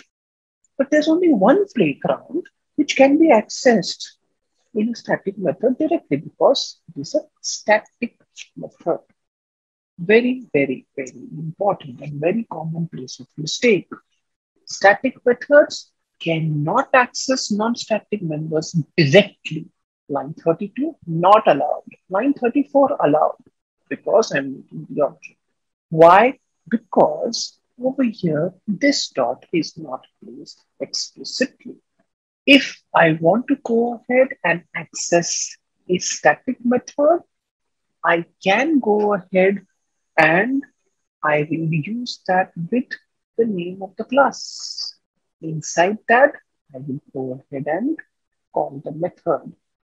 If I want to access a non-static method, there has to be the object which is there. The object will be a student. I have to write student using the object only. I can call the non-static methods. Now, we have the concept of static data members and static methods. They belong to the class name. You will access them with the class name. Let us see a class built in by Java, which is one of the most important classes and used quite heavily. And that class is a class which consists of basic mathematical operations only. What I'm going to do is I'm going to search for math class in Java. This is Java SE8 and Java SE7. You can open any of the links. Please note, this is the official documentation of Oracle. That's why I've been opening these links. Whatever is mentioned over here is the truth. Why? Because this is the documentation written by the caretakers of the Java language, which is Oracle language. If you see in the field summary, there are two fields right now in this math class. Math class already created by Java. There are two fields, pi and e. They both are static and they are double. That means if you want to use pi is the pi r squared, the area of a circle is pi r squared, 3.14159. That's the constant, right? The double value that is closer to any other to pi, the ratio of circumference to circle to side. If you want to use the value of pi in your program, then how are you going to use it? I'm going to simply find this out for now. I'm going to say if I want to calculate, so double value is equal to math.pi. That is the value that is there over here. Now, this is the value. It's a static value. That is why you're calling it with the class name. Same way, you can go ahead and you can use this particular value any way you want to use it to calculate the volume of a sphere, for calculating cylinders, whatever shape, circular shape you want to calculate, the formulas that you must have done in school. Then you have the method summary. So this is the field summary. These are the data members of the math class. Then you have the method summary. If you see all the method summary, if you see all the methods over here are all static. That means in order to call the methods of the math class, I will need to call them saying math dot, the class name dot, whatever the method is. There is a method, if you see, I'm going to just showcase the usage of one of the methods. Over here is sqrt, it stands for square root. It takes a double value as a parameter and it returns a double. If you see, there are some other functions which is there, min. It has been overloaded. Again, different parameter types. The number of parameters are the same, but the parameter types are different. So there's an example of overloading in this case as well. Now, let's go ahead and just try one simple program of if you want to find the square root of a number. So over here, I'm going to say W and C is equal to, it's a static method, so math.sqrt, and then we are going to write say 15. I want to find the square root of 15.2. I can go ahead and I can do that. And then if I want to print it, so quickly go ahead and print the system.println ls over here. I don't need the double, so I'm just going to execute and check whether it gives us the value or not. Yes, it's 3.85, whatever is the value for calculating the square root of this number. Now, if you remember the string functions, now let me go back to the string functions. Let's go to MyOutils and let's look at strings once again. Now, these were the string functions that were there when we had written all these string functions. We were actually calling each of the methods that we had seen using the name of the object or the instance. That means the methods that we saw of the string class, they were non-static methods. So length is a non-static method of the string. The concept of static, non-static, the difference between the two, very, very, very important. Now, let us understand some things which we have been doing right from the beginning. A quick reminder, I had mentioned that there's a concept of packages. Inside the concept of packages, there are many classes, and there was one package that we are using by default, and that is the lang package. Inside the lang package, there are multiple classes, is what I had mentioned. I had mentioned system, and string. By the way, math class also belongs to the lang package. You can see that in the package java.lang. It belongs to the lang package. And as I said earlier, if you want to use anything of the lang package, you can go ahead and use it. Now, what we have been using right since the beginning, let's try to break down a couple of things of those things. System dot out dot println. System is a class. Let's go ahead and see the documentation of the system. So we have system class in Java. System. Let's get over here. System class. Look at the field summary. In the field summary, you will see that it is out and it is static. That's why, since it's a static member of the system class, system.out. Now, look at the data type of out. Print stream. What is print stream? If you see it's getting highlighted. Print stream is another built-in class in Java. So what has happened is an example of composition. So this is how the design would be looking like. You have a class system whose data member, whose static data member, remember it's public, right? Whose static data member is actually the object of another class called printstream. And then you have a lot of some system stuff. There's another class called printstream. This is actually the object of that class. How we created student is equal to new student. Same way, out is actually an object of the printstream class. Now let's go ahead and look at the printstream class. And you will see something over there, which we have been writing right since the beginning. In the print stream, we are going to go on the method summary. And over here, you can see println.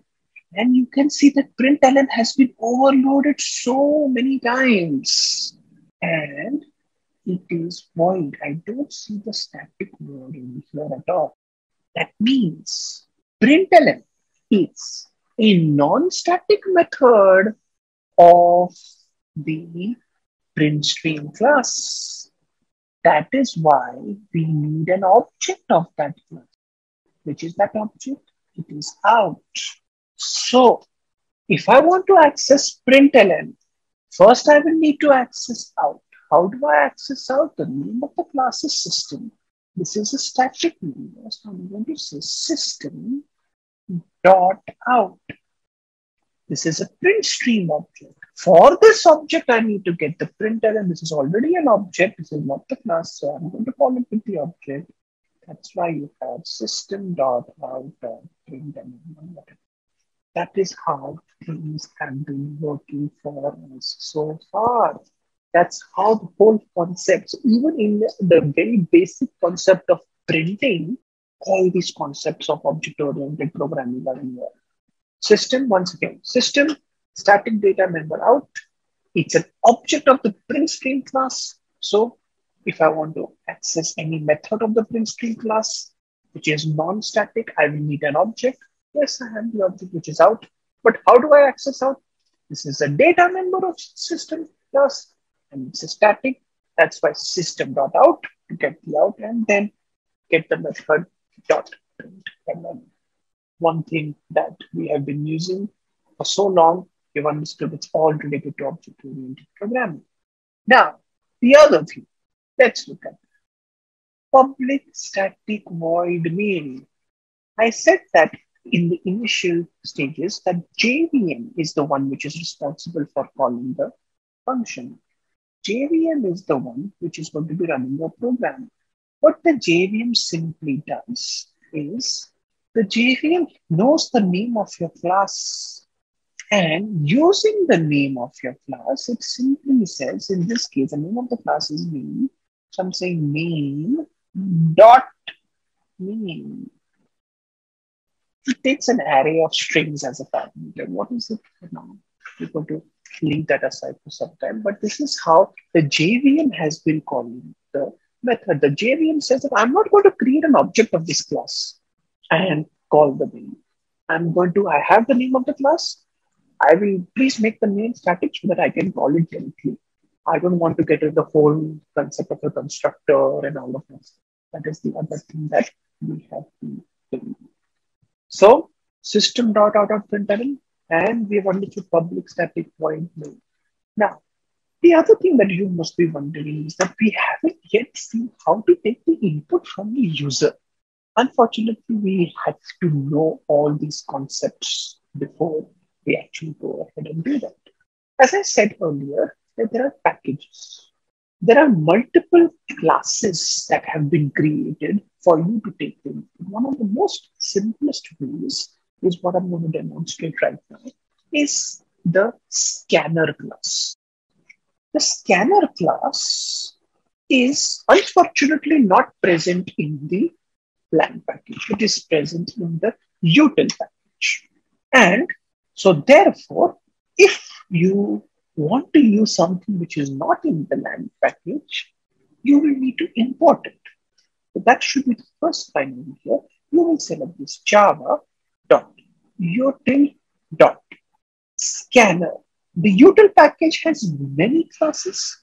Right now, I'm only interested in using the scanner class. That's why I'm going to write java.util.scanner.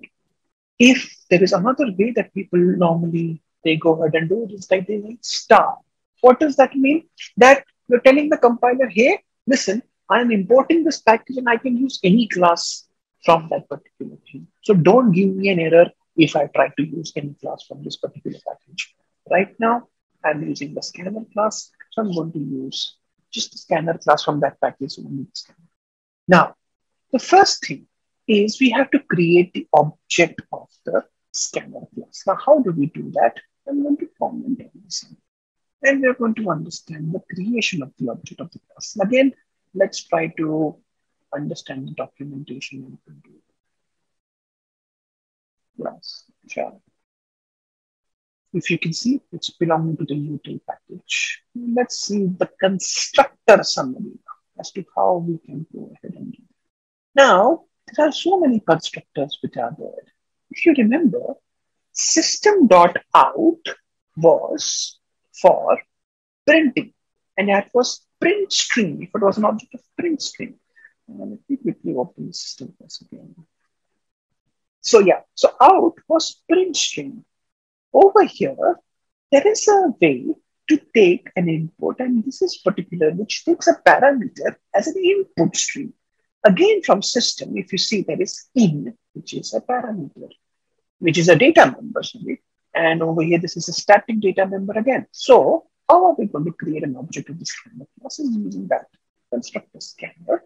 I'm going to say scanner SC, I'm going to call it SC is equal to new scanner. Now, this are multiple constructors. We are taking the constructor which takes a input stream as a parameter, and which one is the one which is how will you get the input stream? System class in is a static data member. So system.in. System.in. Now, over here, we have created the object of that class. Now, let's see in the method summary if there is any particular method which allows us to go ahead and take an input from the user. So now, as next, there is something called as next. You see next. Finds and returns the next complete token from the scanner. It's a technical word, but basically what it does is whatever you type in, it's stored in an area called as a buffer and it returns whatever you have typed. And this is used to take input as a string. There is something also for taking a Boolean input. You have a next Boolean. You have a next double. You have a next float. And then you have a next int. It allows you to take the input as an integer. Let's go ahead and use that. And by the way, they are all returning integers and based on the data type that is, and they are all non-static because you don't see the word static. That means they have to be called with the object that we created, which is SC in this case. So if I want to take an input, so I'm going to give a small message so that we understand that we want to take integer. So enter a number. So I'm going to return an integer. So int val is equal to sc dot next int, allowing us to take an integer. Let's go ahead and run and see what happens. Compiling. Yes, enter a number. The program is waiting for you to enter numbers. So I'm going to go ahead and write 15. And 15 is entered on the program has stopped. Now to verify whether it actually happened or not, let's go ahead and print it out. So system dot out dot println. So let's go ahead and do that. Verify that whatever input we gave actually got stored over here in val. 15. Yep, 15 got stored. This was taking an integer. I can go ahead and take the string as well. So we saw that the function was next. Enter a word. And then I'm saying string is equal to sc dot. Let's and then we print the word, print the name that we have taken. So first of all, we're going to enter an integer, then we're going to enter a word, and that's how we integer 67, enter a word. So you enter it, you press the enter key, and that's how it is. So this is one of the classes which is there. This is the only class to take an input from the user. There were other classes also, slightly more complex way, but this is one of the easiest ways to take an input from the user. You first import the package, create an object of that class using the appropriate constructor that we saw. It was taking an input stream as a parameter. That's why we pass this in. And over here, there were non-static methods to be called with the help of an object. This is the basic understanding of classes and objects. Very, very, very important. Before we proceed ahead, this has to be absolutely clear. The difference between static, non-static. How do we read Java documentation? How do we create objects and call the methods and understand the nuances between all of these concepts? What is this? When this is present, when this is not present. Next, we will be moving on to another important concept called inheritance. Now, we are going to understand the concept of inheritance. That's another object-oriented principle, which is very, very, very important. Now, the thing is over here is whenever it says that, when you're born, you inherit some of the features, facial features from your parents. Basically, there is some kind of reusability to what can be said. In our day-to-day life also, there is a lot of need to reuse some things again and again. Say, for example, you want to create an application in the hospital which has been managing different kinds of patients so far. They have been having tuberculosis patients, malaria patients, cancer patients. And since the whole start of the pandemic, there was another set of patients which kind of came into picture, and those were COVID patients. Now, the system had already been developed for the patients, different types of patients that are there. A new type of patient was introduced, and they had their own set of attributes. But there were a lot of things which were common from a regular patient that comes to any hospital. So instead of rewriting the whole information or attributes of a patient and the methods and everything for the patient, it is wise to have a way that, okay, you know what, probably maybe we can reuse that particular thing. That's where inheritance comes into picture, and that's where reusability comes into picture. Now let's try to see how we can do it. I'm going to share my screen. I have my main.java over here that is going to be the place where I'll be executing. And as you have seen over here, there is a lot of the best view, lot of classes that is going to get involved over here. So our best way to do that is right from the first work, right from the get-go. I'm going to create a new class. I'm going to create a new class and I'm going to call it patient. Check. Choose this. And I'm going to create one more class called COVID patient. Now, this main.java is going to remain. I'm going to first go ahead and create my class patient. So I'll quickly go ahead and create my class patient. Every patient has data members, normal data members, instance variables. One is name and the other is age. These are our instance variables, non-static data members. And then I'm going to have my constructor over here. And I'm going to call it top patient. I'm going to call it string each. And then I'm going to say name is equal to n. By the way, n and n are good variable, which is equal to n. And I'm also deciding to have a key file constructor as well. Patient, which gives name as an empty string, age as say 50. So somebody can be 0 years old, so let me say 50. That's a default constructor. I'm going to have a simple method to go ahead and public set age. I'm going to have a set age, which will set the age, and I'm going to simply say age is equal to, remember you can use this dot also, age is equal to that. This is the method which is there. And I'm going to have a display method, which will display the age. Public void display age. And I'm going to simply say system dot println age. All right, this is our class patient. Let me go back to my these and tabs. Now, the thing is over here, I have my patient and I have the patient class. I'm going to create my class COVID patient.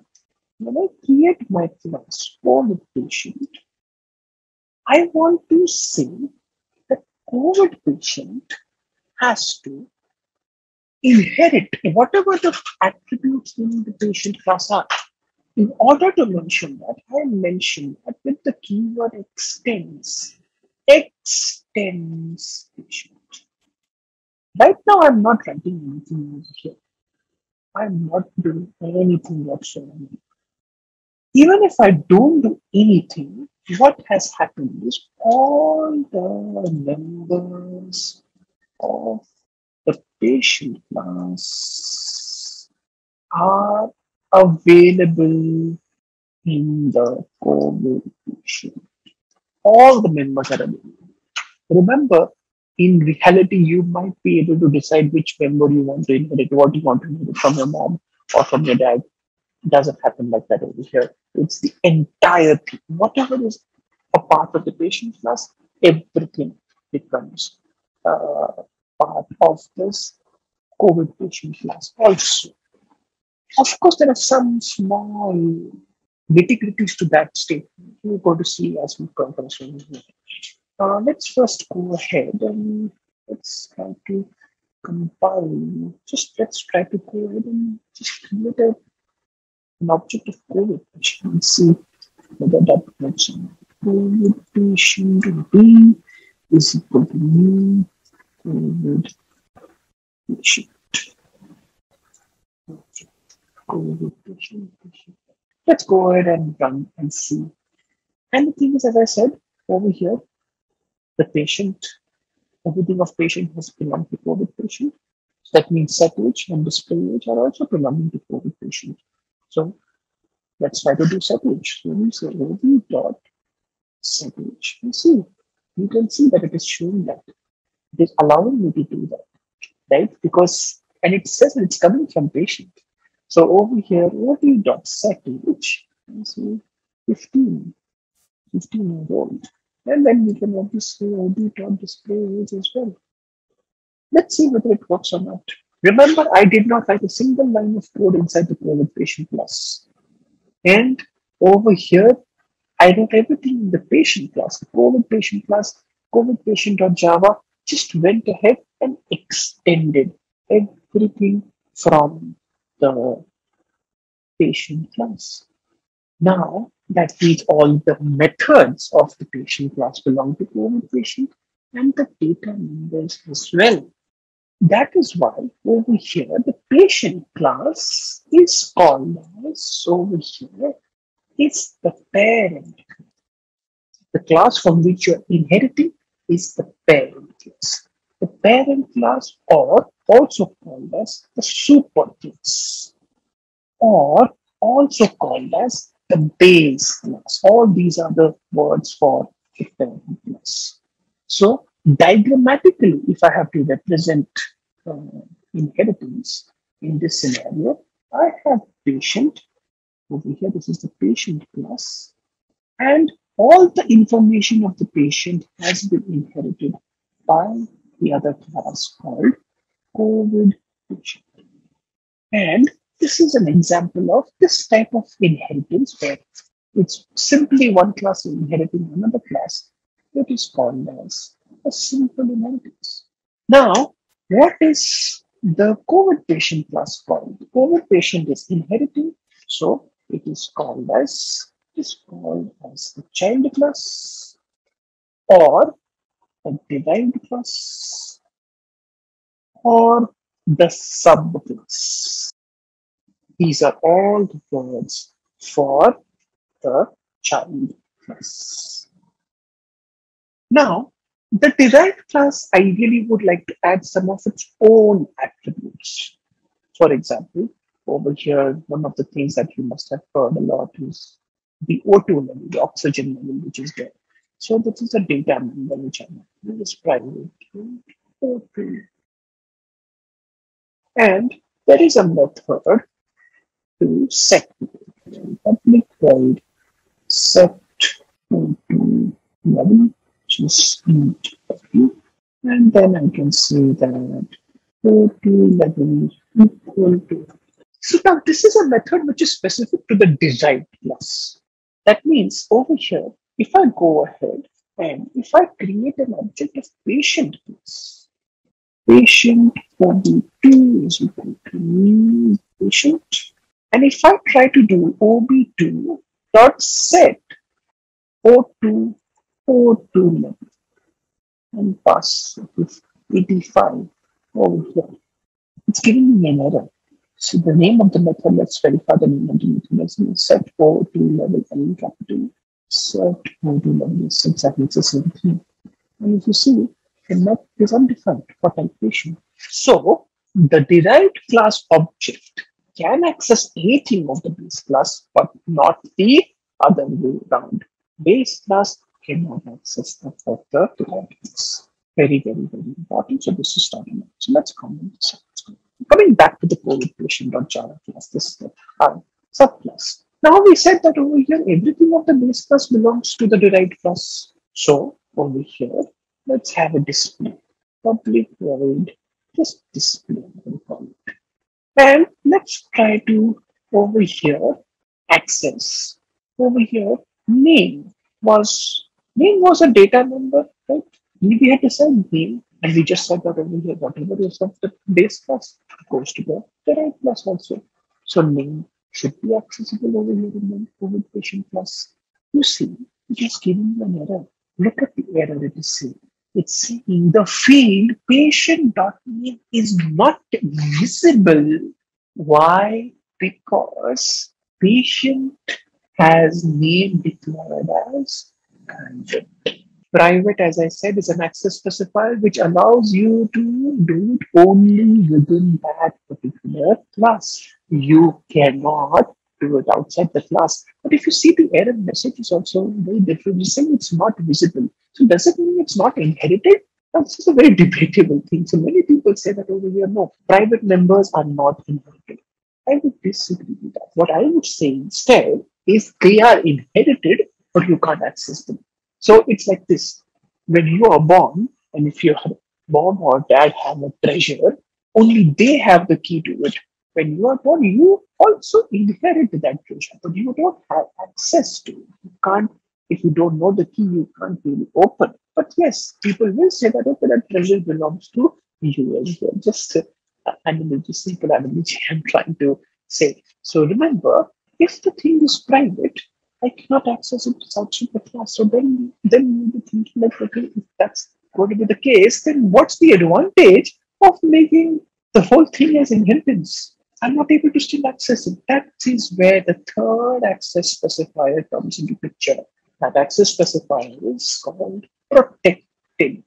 Protected is the access specifier where you can access the members within the parent class and also within the subclass. See, here is common. It is absolutely accessible. That is what protected allows you to do, specifically created for inheritance. You have now three access specifiers: private, public, protected.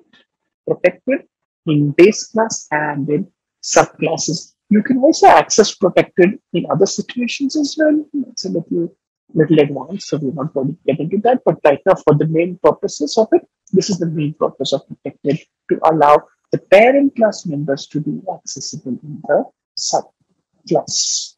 So this is about the basics of inheritance. Now, let us go ahead and look at another concept of another feature of inheritance. Now, in my patient.java, I'm calling a function called display. And what this is going to do, I'm going to simply go ahead and print out the name plus the space, and I'm just going to reach. In the COVID patient.java, I already have a display.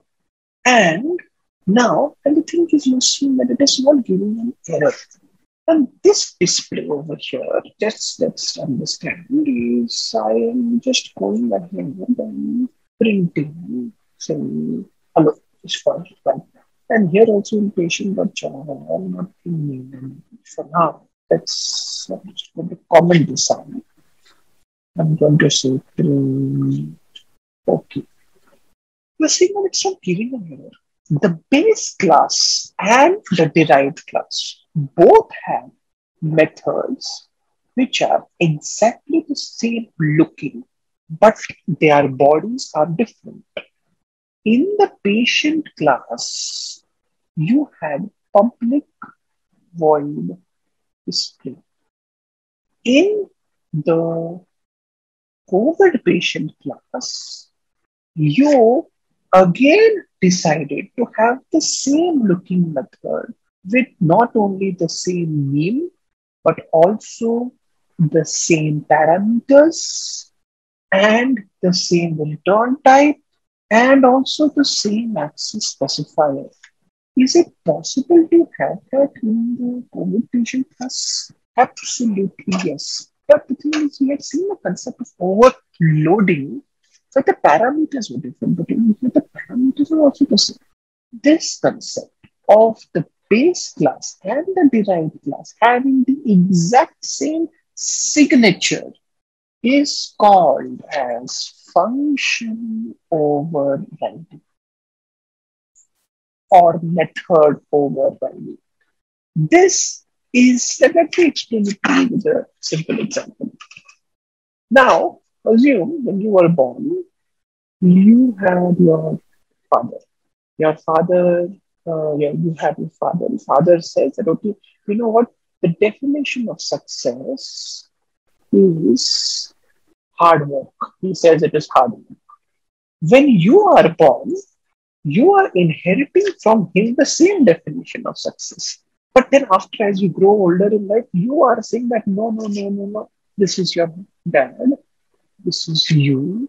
Now, when you were born, you are saying when you are overriding the meaning of what success means. You are saying that success does not mean hard work. Success means smart work. And when people come and talk to you, what are you going to say? What a success means? You're not going to say what a dad thinks. You're going to say what you think because you overrode whatever he thought.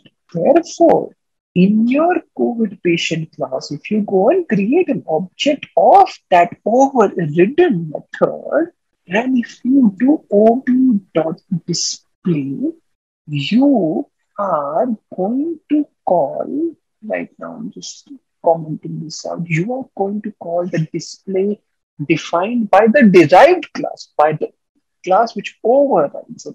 So your output should be hello and not okay. And it is hello.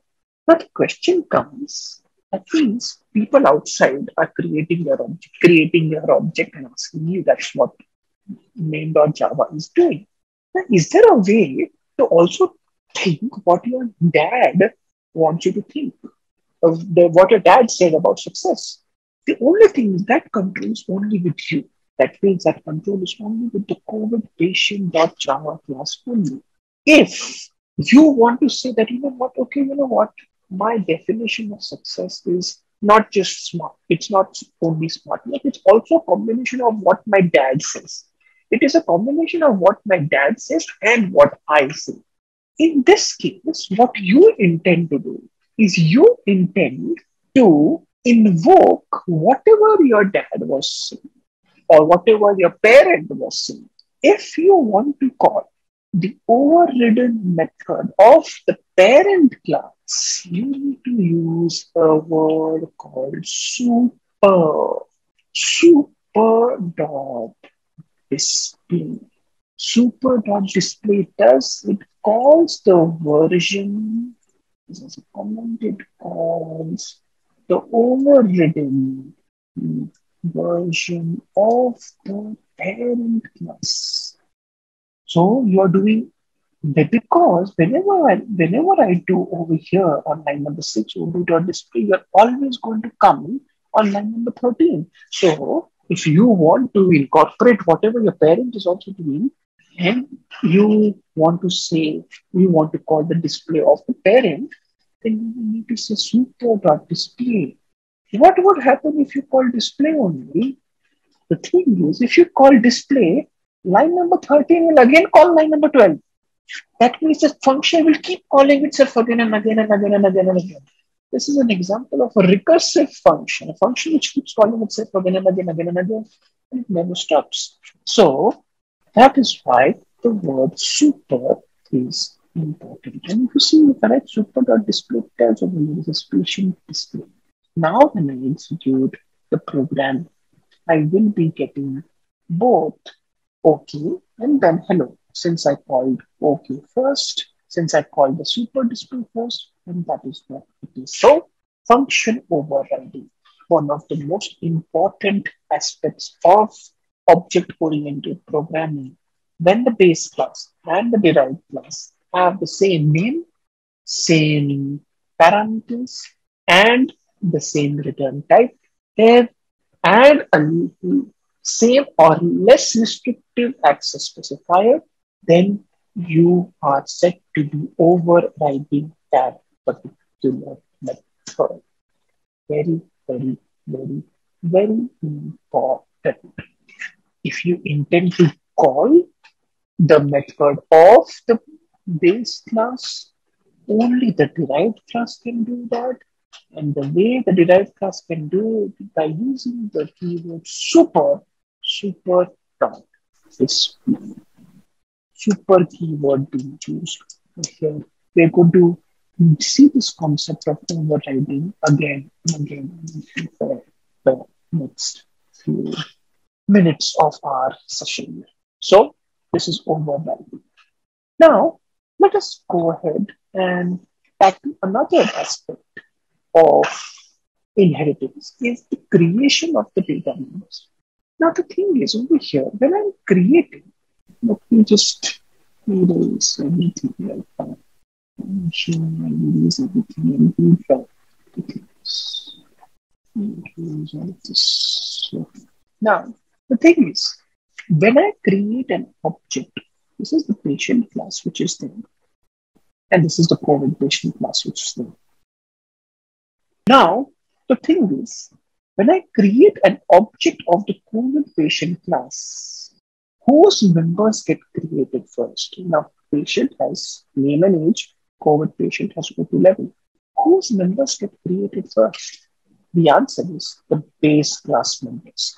The base class members get created and then the derived class members get created. Remember the beauty of allocating memory and giving values to the members. When you create object, it belongs to the constructors. We have created the constructors in patient class, but we didn't create in the COVID patient class. That means, remember that if we don't create any constructor, Java puts its own constructor. And that is why in main.java, we were able to write line number 3. Now, let us go ahead and create our own constructors. How can we go ahead and do that? Let's go ahead and do that. So this is how the default constructor was looking. This is what happens in the derived class. This is the default constructor in the derived class. And as I said, that first the base class members are going to be created. And even if the data members are private or public or whatever, the beauty of allocating memory for that data member, for that particular class, only is the responsibility of that and that class alone. So that means over here, there has to be something happening over here which makes sure that we give a call to the constructor of the base class. And that call is again the word super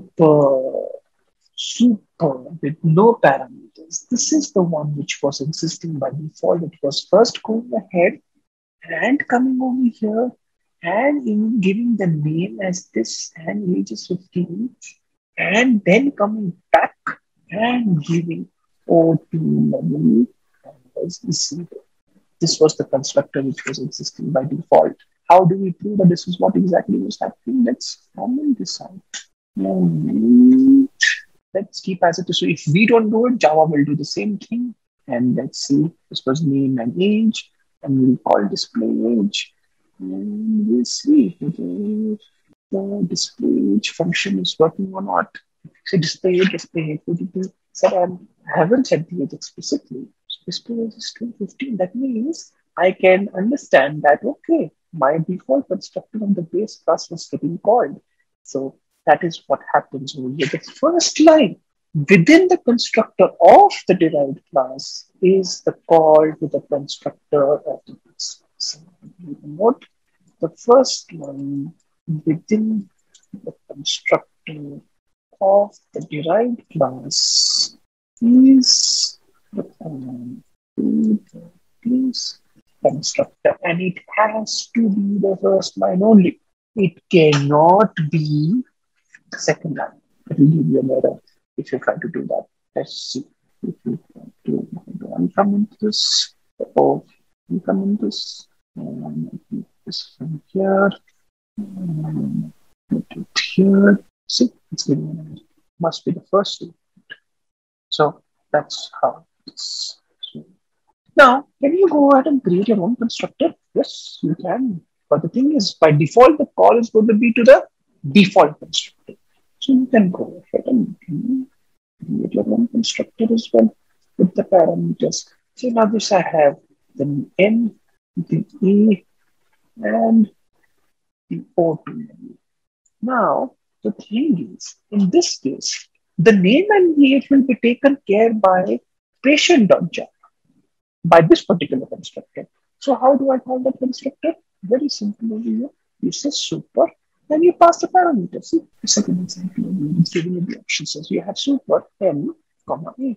So the n, comma a that gets passed over here on line 15, the same n, comma a can be taken care by the patient's constructor, and then of course you say O2 level is equal to and very simply, you can go ahead and create the object over here. So the name is XYZ, which is 55. So that is the, so just going to go ahead and automatically call that, and when you do the display age, run this and run this. You see the display age, it should be 55 because that is what. So we have seen the super keyword in two scenarios. One, very important, overriding. Base class, derived class, methods having the same name, same return type, same parameters. Of course, the bodies are different. Whenever you call the object using, whenever you use the object in the derived class and call the method, it will be the derived class method which is going to be called. And then if you want interested, you write super dot the overridden method. In the constructors of the derived class, the first line has to be the call to the base class constructors, and you can again do that, the super keyword. Let us go ahead and understand one another very important aspect about inheritance, and then we'll see that how Java in their own classes have been using inheritance right from the simplest class that we have seen. We've seen string, we've seen math, all the classes that we have seen. They already have the concept of inheritance in them. How is it? We're going to see very soon. Now, before we get into inheritance a little bit more in detail, let's understand the different types of inheritance that are there. So, over here, it's very simple actually. First, the simple inheritance that we've discussed. There's class A, and there's another class which is inheriting that class, which is a simple inheritance. The next one that you have is a multi-level inheritance. In multi-level inheritance, what you can have is over here, A is being inherited by B, and B is inherited by C. That means all the members of class A are going to be there in class B, and class C is going to get all the members of A and B, both. And whenever you have the constructors or you have overridden methods, whenever you do super dot, and overridden methods of display, then this display will call the display of the immediate parameters. And if this display also has been overridden and is also called super, then this will call this particular thing. So when we talk about super for C, it's B. When you talk about super for B, it is A. This is multi-level inheritance. There can also be a hierarchical inheritance. Hierarchical is basically your regular inheritance only, but it's like a combination of multiple classes getting involved. And over here, this is classes inheriting into this, and this class B and C are inheriting from A. C further is going down to D and E. Basically, you can call it a combination of simple and hierarchy. So, multiple classes can inherit from the same class. In Java, there is a certain rule that we have to be aware of. Every class has to inherit exactly one class. There is exactly one class that every class has to inherit. It is compulsory. And not only that, each class cannot inherit more than one class. That means I cannot have class C inheriting from A and B. If A and B are classes, this is not possible. This is not allowed.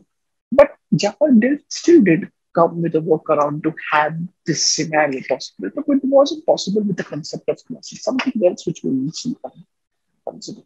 But coming back to this statement over here, every class has to inherit exactly one class. But question over here. Let's go back to the patient class that we created. Let's go back here that the COVID patient class is inheriting the patient class. But the patient class is not inheriting any class. We haven't written and we said, just said that we have to exactly inherit one class. Not only that, main is also a class that is also not inheriting any class. Then what is happening?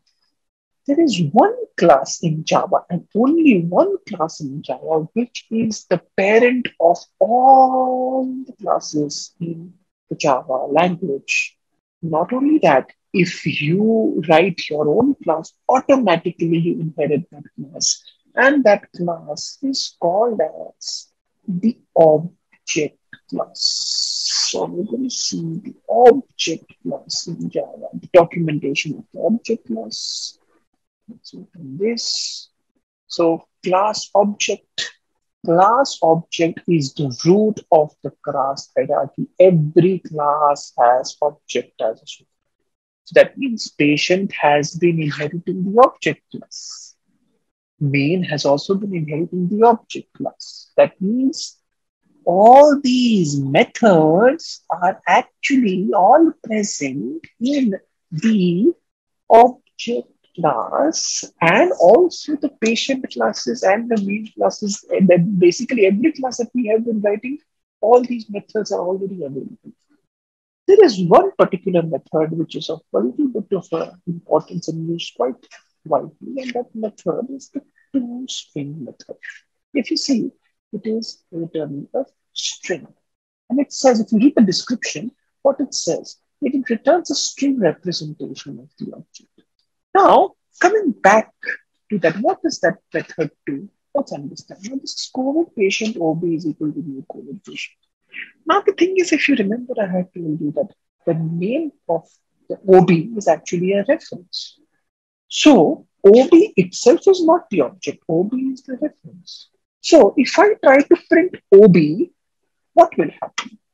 Actually, the thing is, whenever I write like this, system.out.println OB, if I just write like this, what Java does is, automatically it interprets this line as OB dot toString.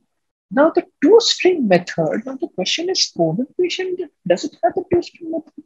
Yes, it does. How does it have it? Because it COVID patient extended patient extended object.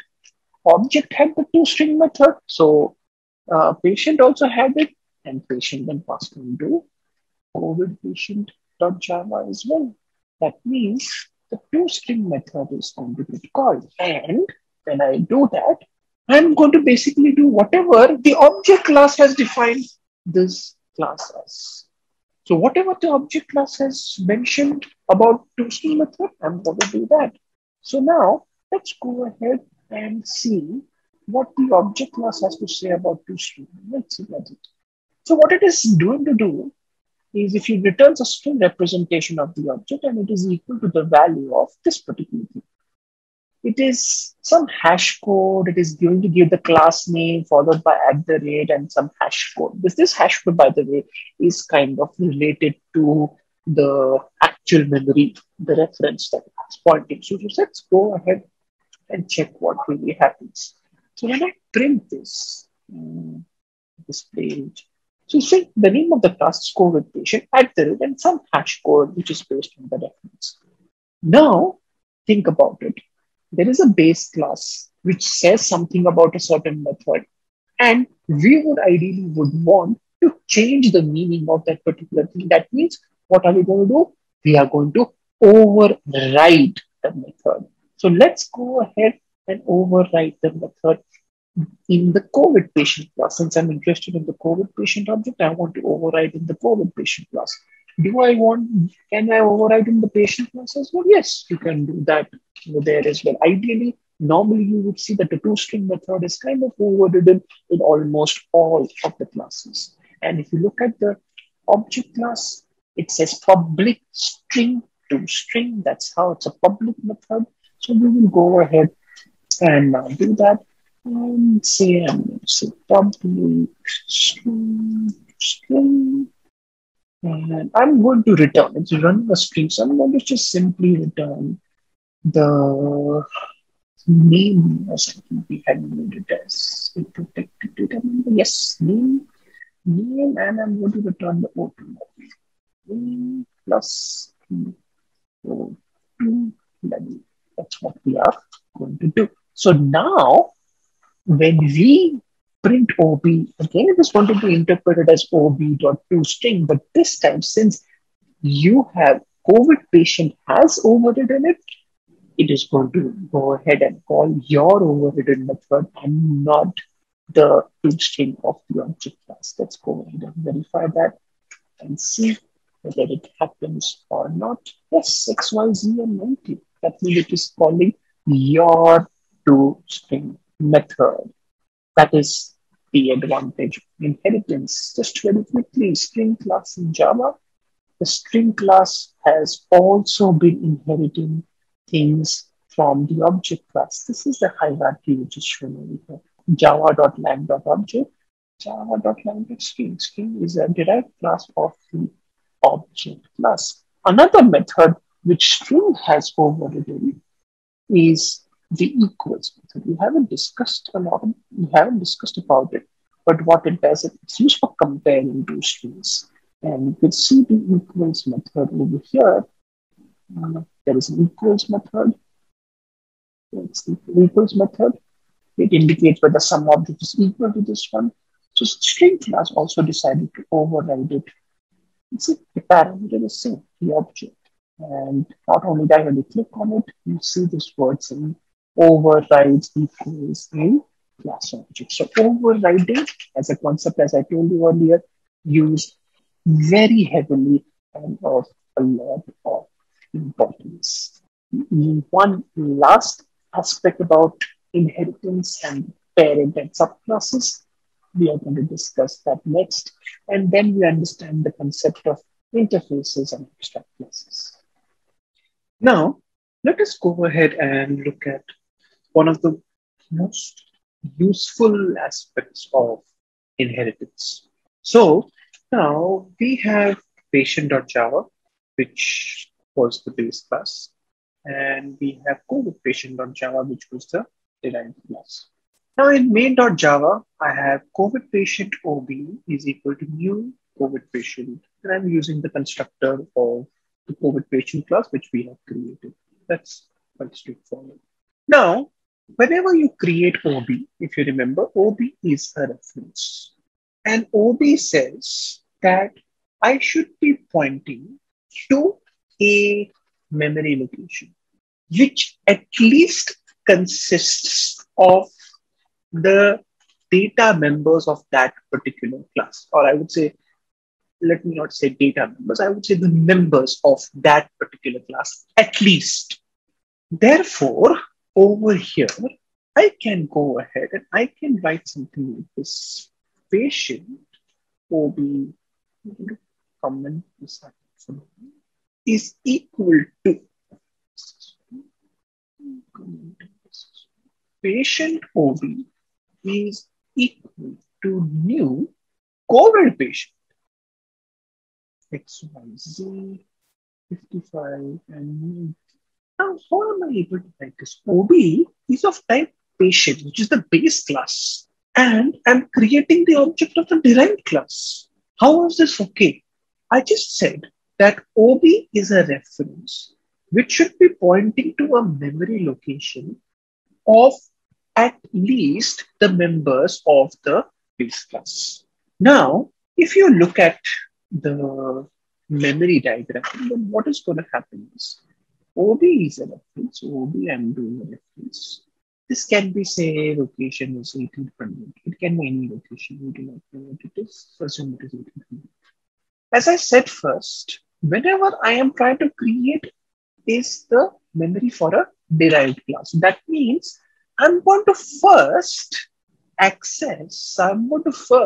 allocate memory for the base class members. So that is why over here in red box, I am going to create, this is the base class member one, base class member memory, base class member memory, whatever the members are. Remember, even the functions get some allocation of memory. But right now, let's assume simple red boxes what talk about the base class members over here.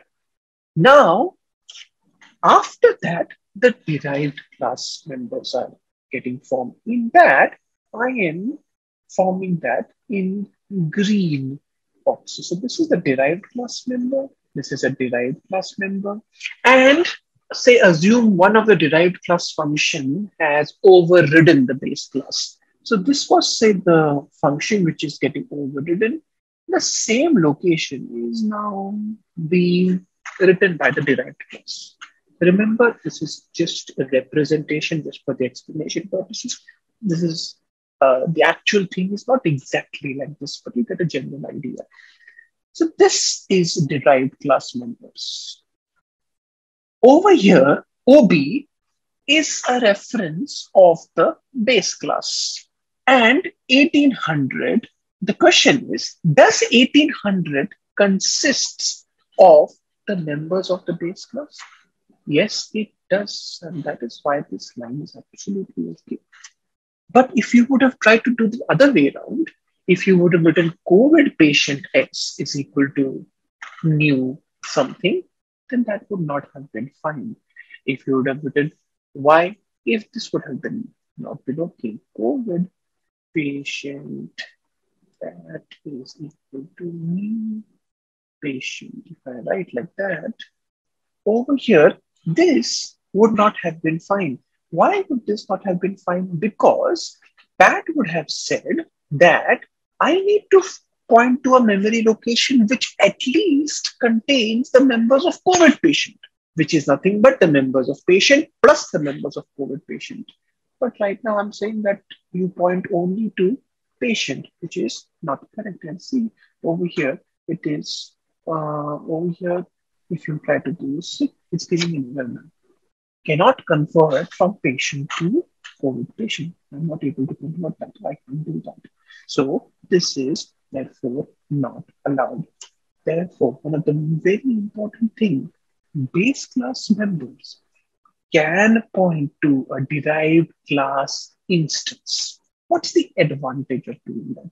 Coming back to this diagram, once OB is pointing to this box, which is containing the derived class object, it can only and only access the red stuff over here. That means even though it is pointing to an object which contains the derived class members, it cannot access the green boxes. It cannot access this and this, but it can access the red boxes over here. Now, let us try to look at those methods in COVID patient which are specific to COVID patient, but they are not there in patient. Let us set O2 level. Let's try to go ahead and set O2 level for that particular thing. So over here, I'm going to say O2 dot set O2 level. And see, over here, it will say that O2 level is undefined. Although OB is going to be pointing to this particular thing, it is still not going to work. Let's try to run and verify and check whether it is still going to work. Nope, cannot find symbol because OB is still the reference of a base class. It will only look at the base class stuff while actually compiling the code now. Now, the thing is, what about this particular, let me highlight it. What about this particular method which has been overridden?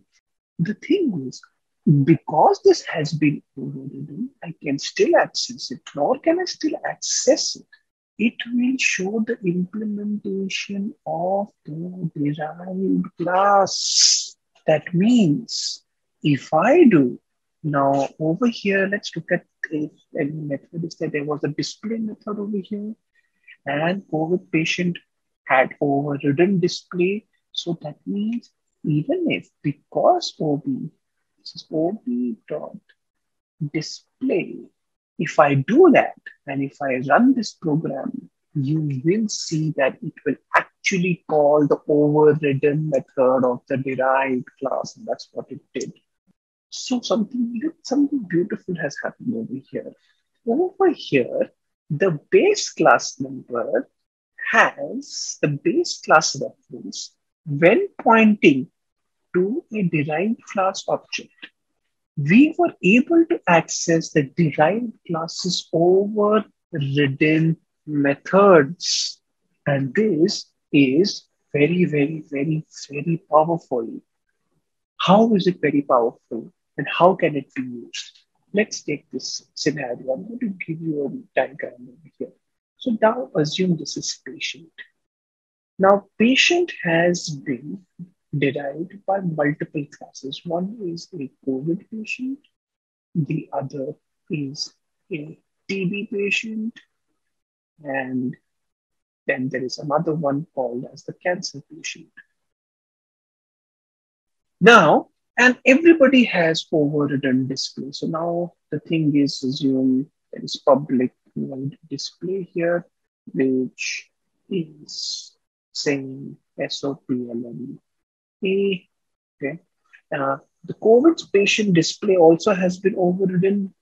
He is also overridden display. And COVID patient display is printing B. TB patient's display, again, which is overridden, is printing C. And cancer patient's display, which is again overridden, is printing D. Now, over here, if I would have done, first of all, can I go ahead and do this? I have patient OB is equal to new COVID patient. I can go ahead and do new TB patient as well. The base class can point to an object of the derived class. Now, when I do OB dot display, what is this going to do? This is, since display has been overridden, it is going to call TB patient's display into display C. I can do again OB is equal to new cancer patient. And I can go ahead and do again OB dot display.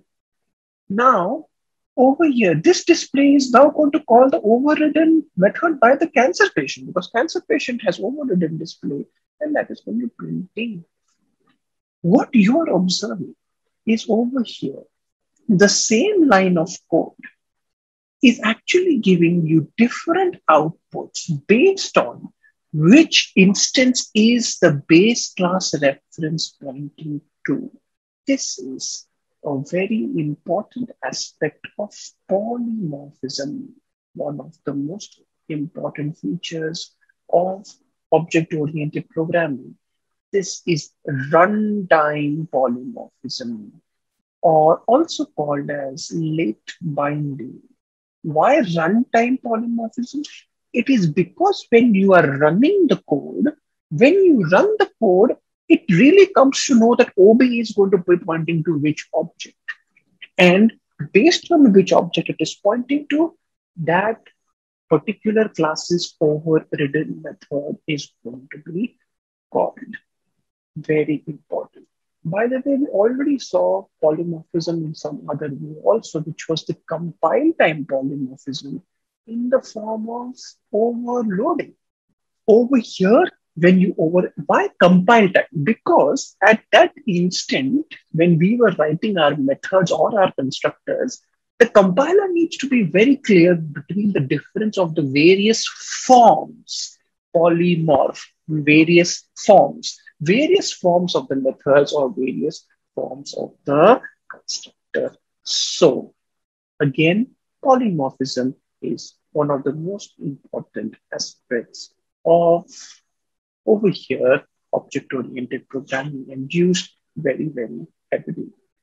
Now let's go ahead and see what is the concept of abstract classes and interfaces. Now, let us go ahead and understand another concept of inheritance. Is the concept of some special classes called as an abstract. Now, what is an abstract class? Let's get a quick understanding of that. I'm going to create a new program called shape.java. And I'm going to open that on tab. And now I'm going to go ahead and create a class called shape. Now I'm creating a class shape over here. And right now there might be some data members, but every shape has something called as an area. And what I'm going to do is I'm going to go ahead and have this shape. Every shape has at least one type of site. So I'm going to have a data member, which is private site. Now, over here, and I can have my constructor also, probably shape and the default constructor, which gives a side a default value of 50. We do not know what the exact shape is, but just some shape. Now, the thing is that I'm also having a simple display, which is going to display the shape. Going to display system out print and process site. Every shape has an area, but the thing is, area, I can't really give any meaning to area until and unless I really know the shape. So over here, what Java said is if you're going to have a method whose body you really cannot define, it is good enough to go ahead and create it as an abstract method. So I'm going to create an abstract public void area. And then simple. Now, the thing is, over here, if I'm making a method abstract, an abstract method is a method without a body, then the question comes, who is going to be giving the body? The responsibility of giving the body to the method relies on the subclasses only. Because my class has one abstract method, I will have to create this class as an abstract class. I will have to declare it as an abstract class. And unfortunately, the moment I declare it as an abstract class, I cannot create objects of it. I cannot create objects of this class anymore. That means this class has no use if you're not inheriting it. If you're not inheriting, then you can't create objects, you can't work with any of the things that this class has to have. But if you inherit it, then it will work. So now let's go ahead and create another class called square. I'm going to create square.java and let's go ahead. Shape square. I'm going to class square and let extend shape. Extend shape. You will observe something. The moment I write like this, please look at what is it. The type square must implement the inherited abstract method.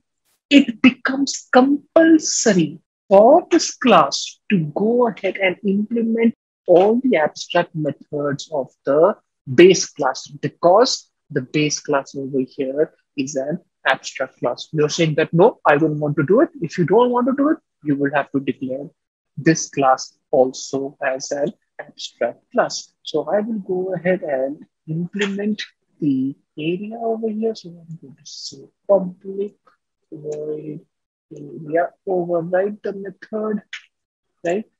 The moment I do this, you see the error is gone, right?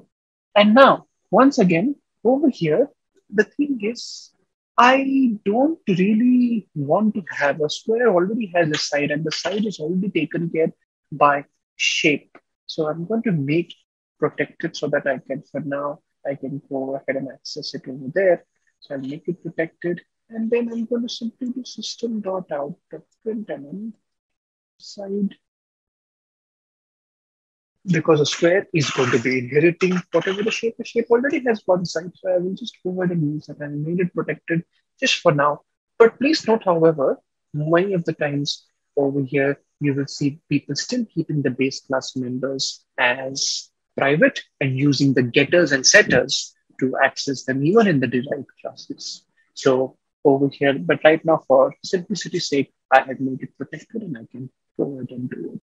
So over here, now the question comes, if this guy over here if you cannot create an object of this class over here, what is the point of having the constructor? Remember, however, as I told you, the square class has to make a call to the constructor. So therefore, even if there is a abstract class which has a constructor. You can't use it directly by creating the object, but the derived class's constructor will make a call to your constructor. So let us go ahead and check that. So now let's go ahead and see whether it is possible. And please note, I can create references. So I'm going to say shape as is equal to new square.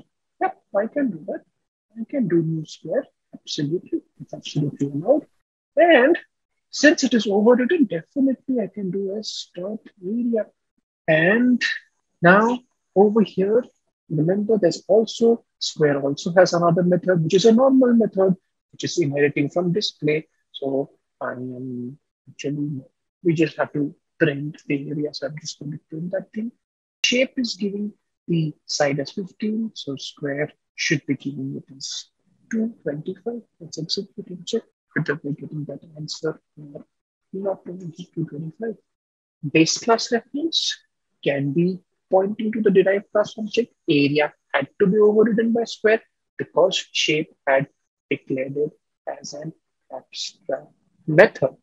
And using the base class reference, I can call the overridden methods of the derived class. It is going to run that.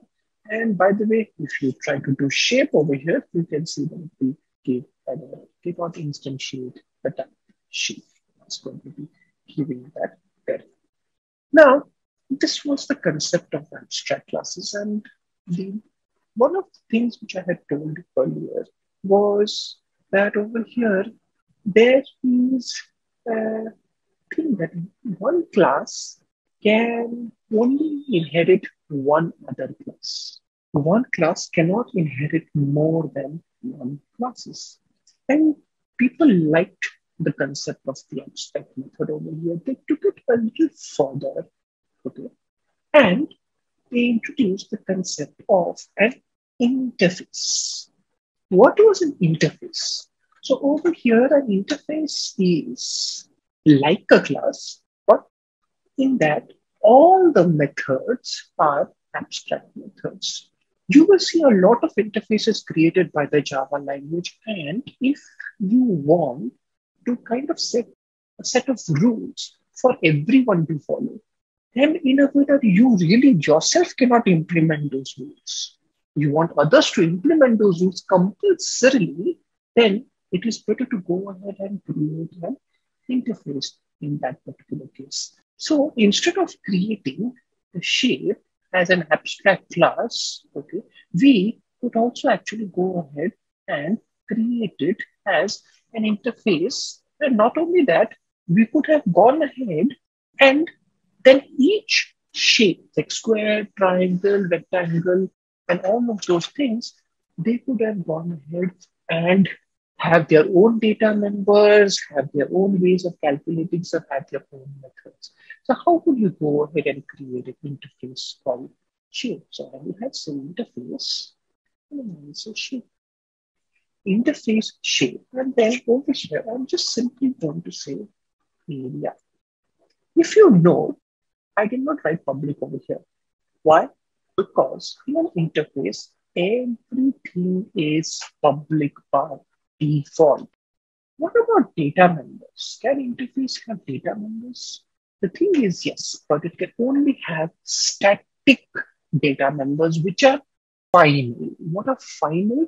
Final means you will have to assign a value, and once you've assigned the value, you cannot change it. So very rarely you will see interfaces have such members. But the thing is over here, right now I'm just focusing on the method of it. Over here, there is a method area.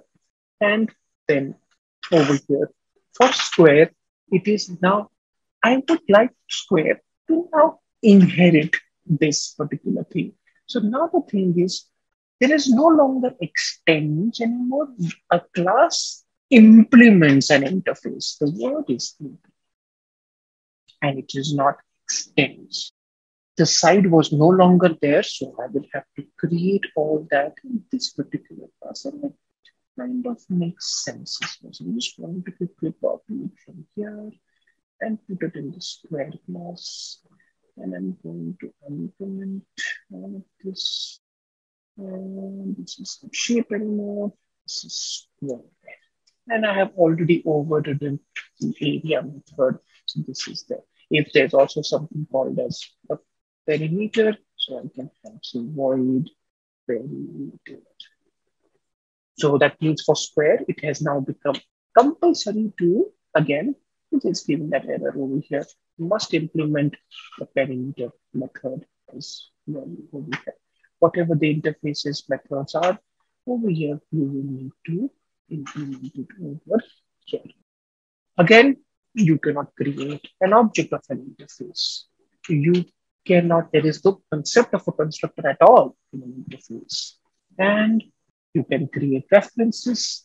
This remains exactly the same. Using the reference of the interface, you can point to derived class objects, and you can go ahead and call the overridden methods. It will work exactly the same way. Shape s is equal to new square. Now for the constructor of square, the size will become 15.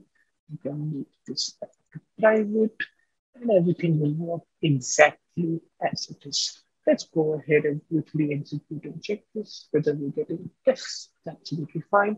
We're getting the same thing. Now, the beauty of interfaces is a class can inherit more than one interface. So, if you have a scenario like this, if this is a scenario in this particular case, this can be made possible if both of them, if both A and B are interfaces and C is a class. Yes, a class can go ahead and inherit two interfaces. Or the other thing could be a class could extend a class and implement an interface. That is also absolutely possible. So over here, a class can inherit from a class and an interface both. In that case, the way you would write it, if A is a class and if B is an interface, then the way you would write this would be class C extends A.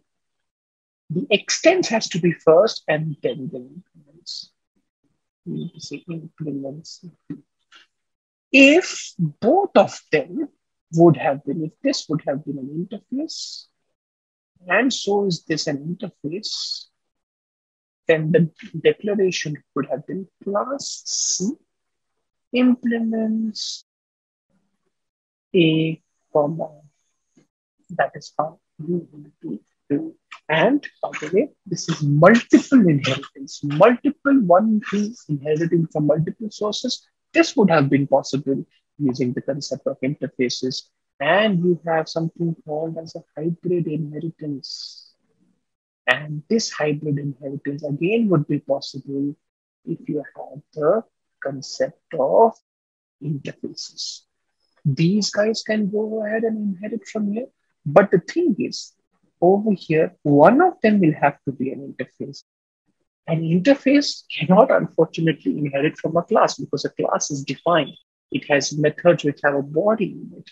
But this is not possible. So that means this has to be an interface. This can be a class or an interface. This is a class. This can be a class or an interface. So this is your hybrid inheritance, which can be possible with the concept of interfaces. Please note that over here, I told you that over here, the shape is an interface which consists of only abstract methods. Oh, by the way, yeah, the methods by default are not only public, they're abstract as well. So that is one of the most important things. They are public and they are abstract. And they are public and abstract. By default, every method in an interface is an abstract method. In the latest versions of the Java language, however, they have tried to create some variations to that as well. But it has been for a very long time, this definition of interface has been used. So, and this is something which will be used a lot more going ahead as well, that an interface is a collection of either final static data members whose values have to be initialized at the line of declaration, and or collection of abstract public methods. That is what an interface is. And this is how the concept of inheritance heavily decides how the various aspects of the Java language are working. All right, the next concept that we are going to be tackling is the concept of exceptions. Now, if you remember a little while back, over here, we had seen an exception when we were working with arrays. An exception is unexpected error that comes while running your code. Now, the other thing is when you're running the code, the other thing that usually also happens is the program terminates right then and there.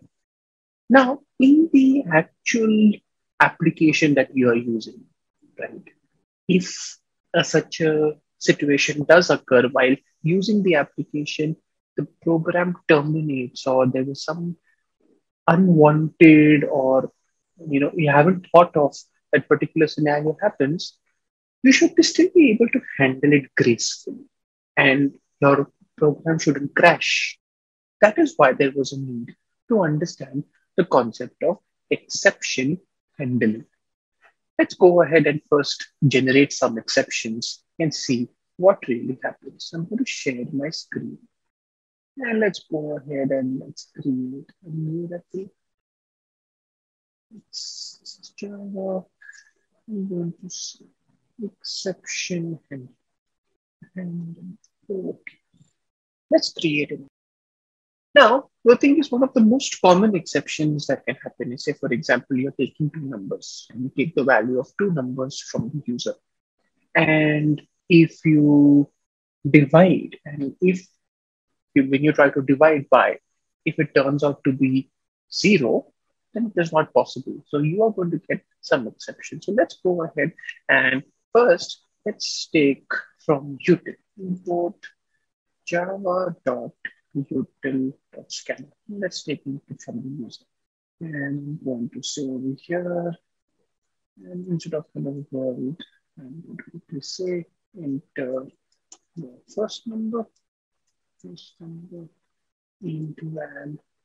First of all, before that, we have to create a scanner object. So scanner C is equal to use scanner and system.in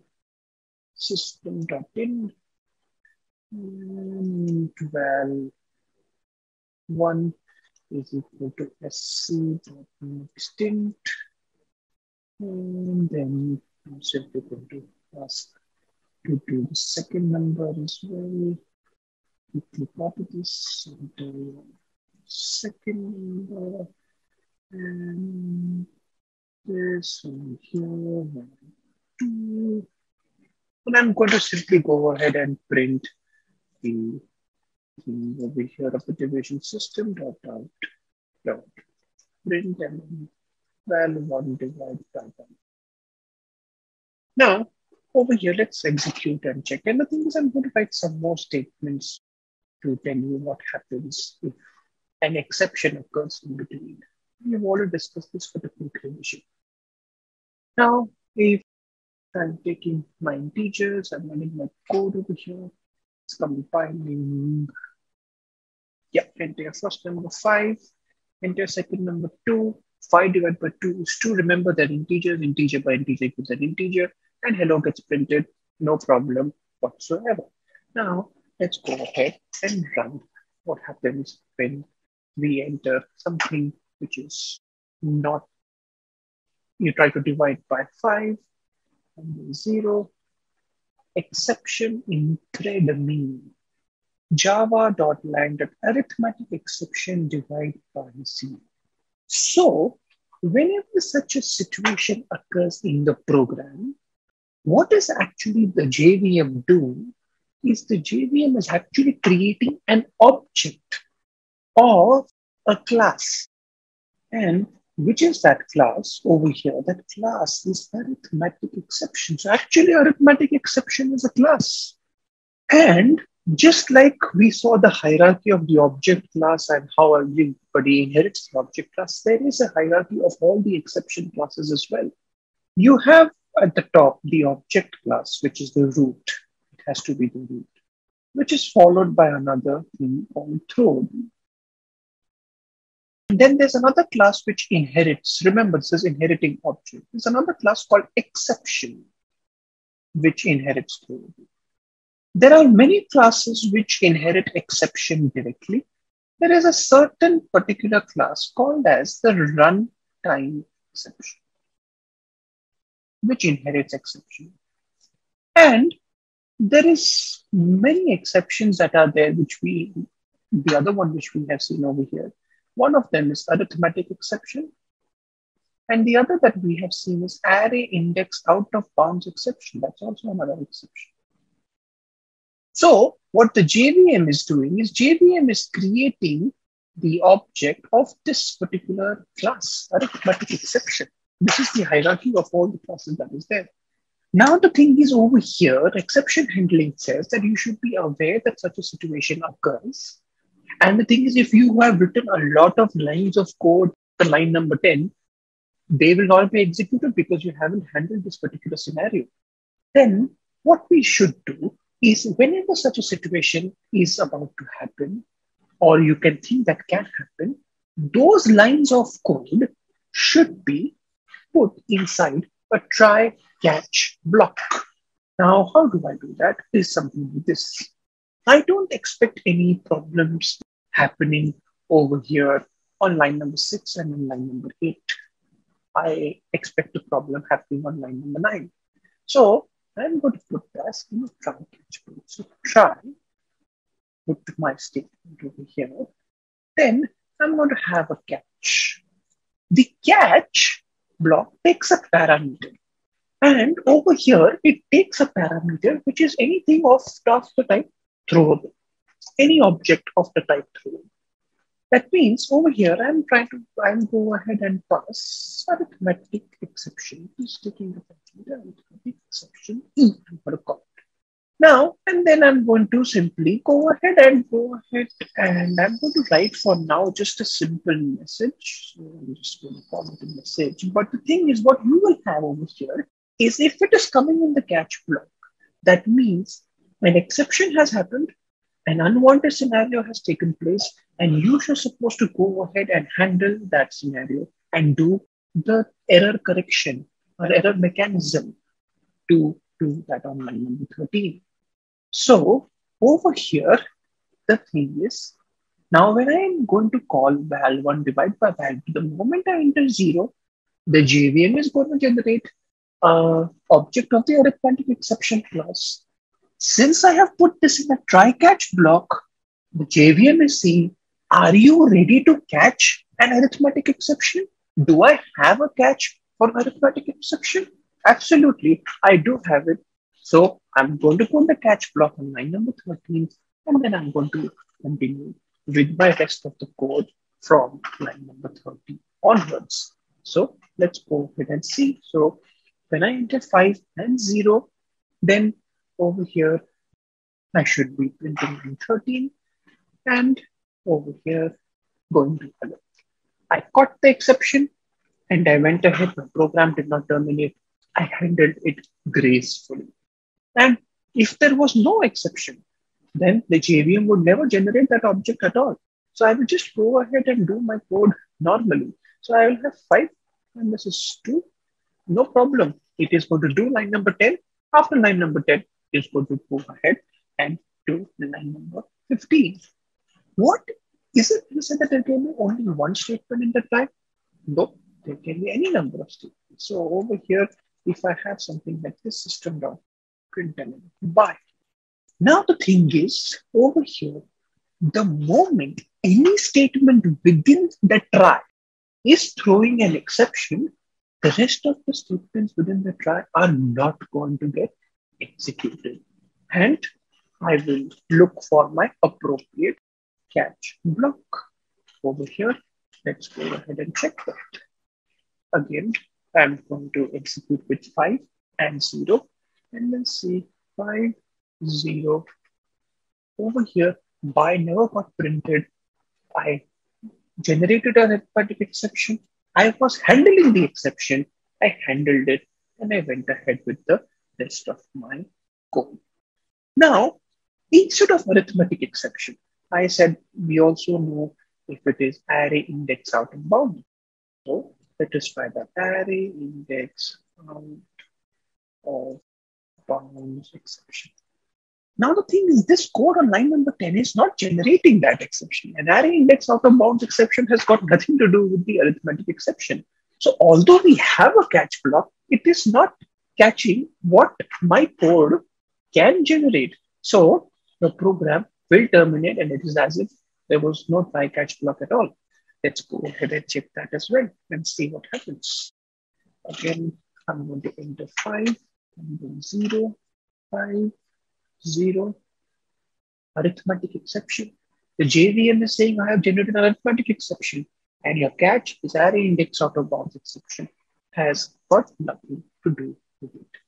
Instead of array index out of bounds exception, what would have happened if I would have just written exception?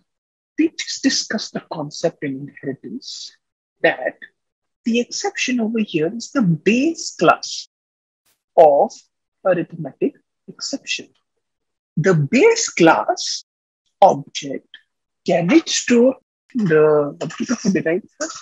Absolutely, it can. So that means although the object being generated is an arithmetic exception, the catches of a base class, can it catch it?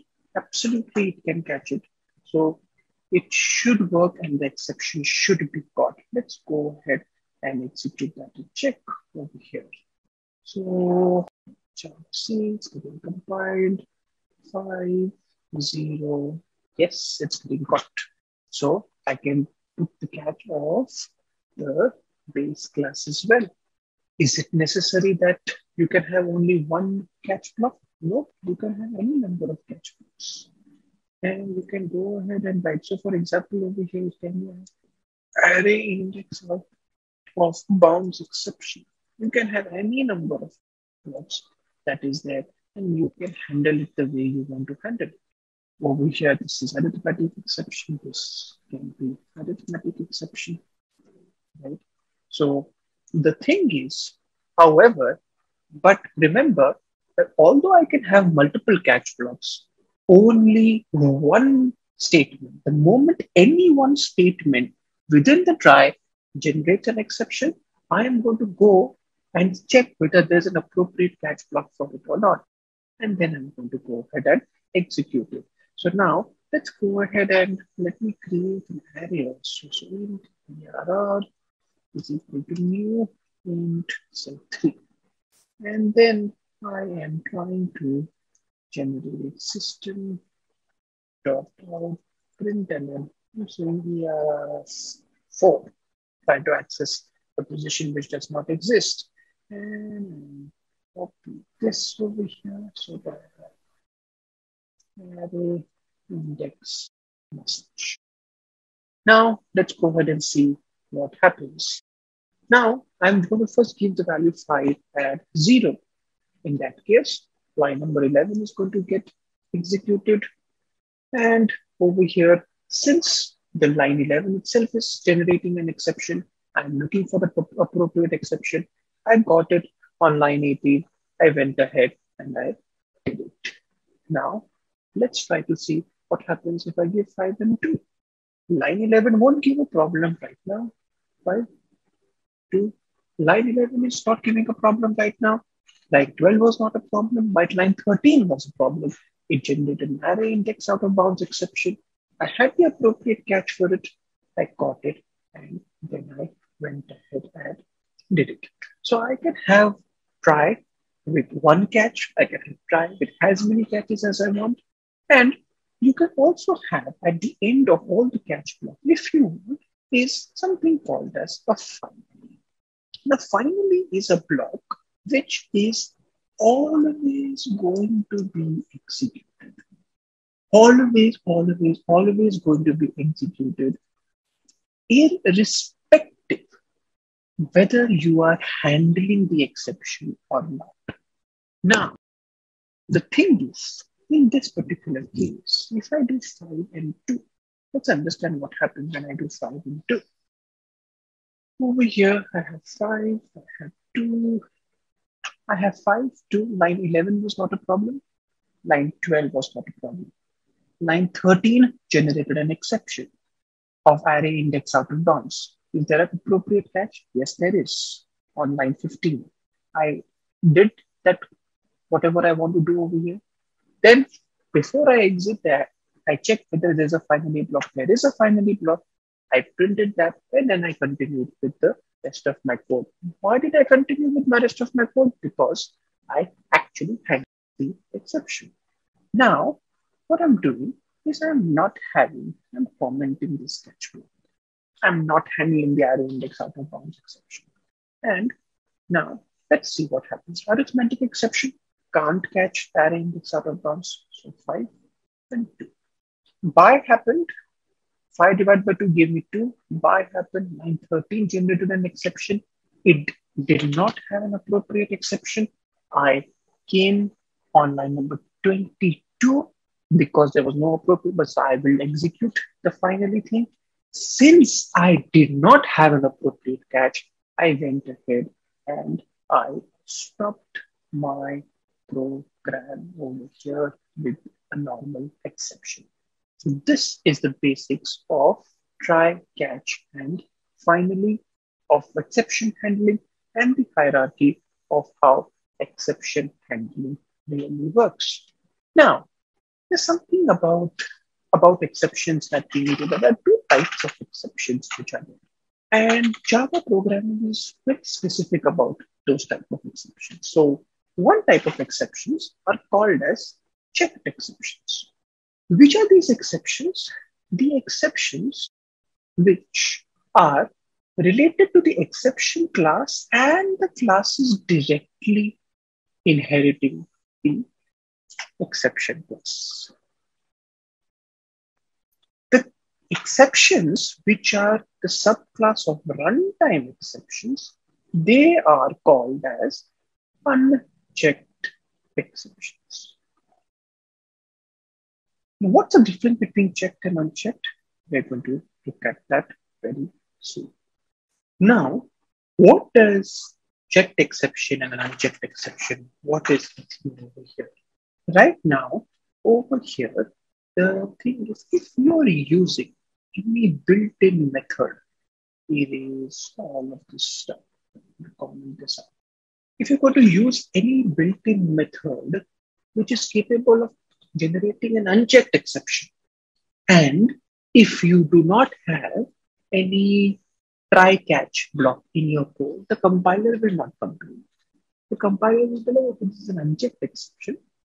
If you're not having the ability to handle it, it's fine. It's okay.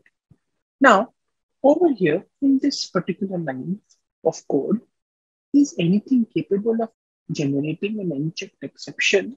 Actually, yes, there is. Which particular line? This particular line. Next to it.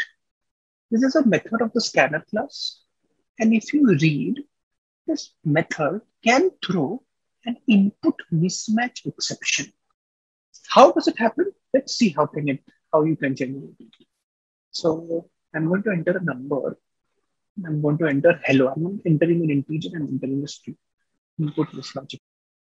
That means this method was capable of generating an exception, but we didn't handle it with a try catch. Now let's look at input mismatch exception and see which class is it inheriting. So input mismatch exception. Let's see that class. Implementation over here. If you see, input mismatch exception is inheriting runtime exception. Because you're inheriting runtime exception, it is unchecked exception. The compiler says, okay, this can generate an unchecked exception. You don't have any protection against it. It's fine. However, there is another way that if your code is generating a checked exception, or I wouldn't say is generating, has the ability to generate a checked exception, then the compiler thinks that the protection against this is a must. Over here, checked exceptions are like terrorists. Over here, they are like terrorists. You need protection against terrorists compulsorily, even if terrorists actually don't come. Unchecked exception are like chota mota thieves. Even if you don't have any protection against it, it's fine. It's okay. Let's see an example of how use a code which can generate a checked exception. Now, if you want to take input, we have been taking input from the keyboard. In reality, you can take input from a file as well. Now, if you go to the scanner class, let's go to the scanner class. So here in scanner class, there is a ability to create an object to take input from a file. And if you look at the constructors over here, the first one, it takes a file source. Remember, file is another class. But let's look at this constructor. This constructor has ability to throw a file not found exception. And over here, let's look at a file not found exception. File not found exception is inheriting exception. That means this constructor is a capability of throwing a checked exception. Let's go ahead and try to see what happens when you do it. Let's first understand this file is of which package. File is of IO package. So I'm going to go ahead and import java.file. I already have imported scanner. First, I'm going to create an object of the file class because it's taking a file. So over here, yes, there's a file which takes a string path name.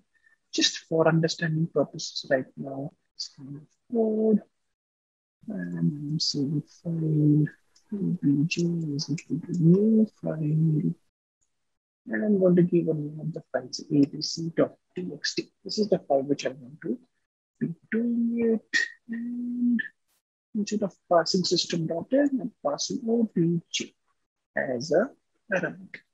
Now, the thing is, see, it's giving an error.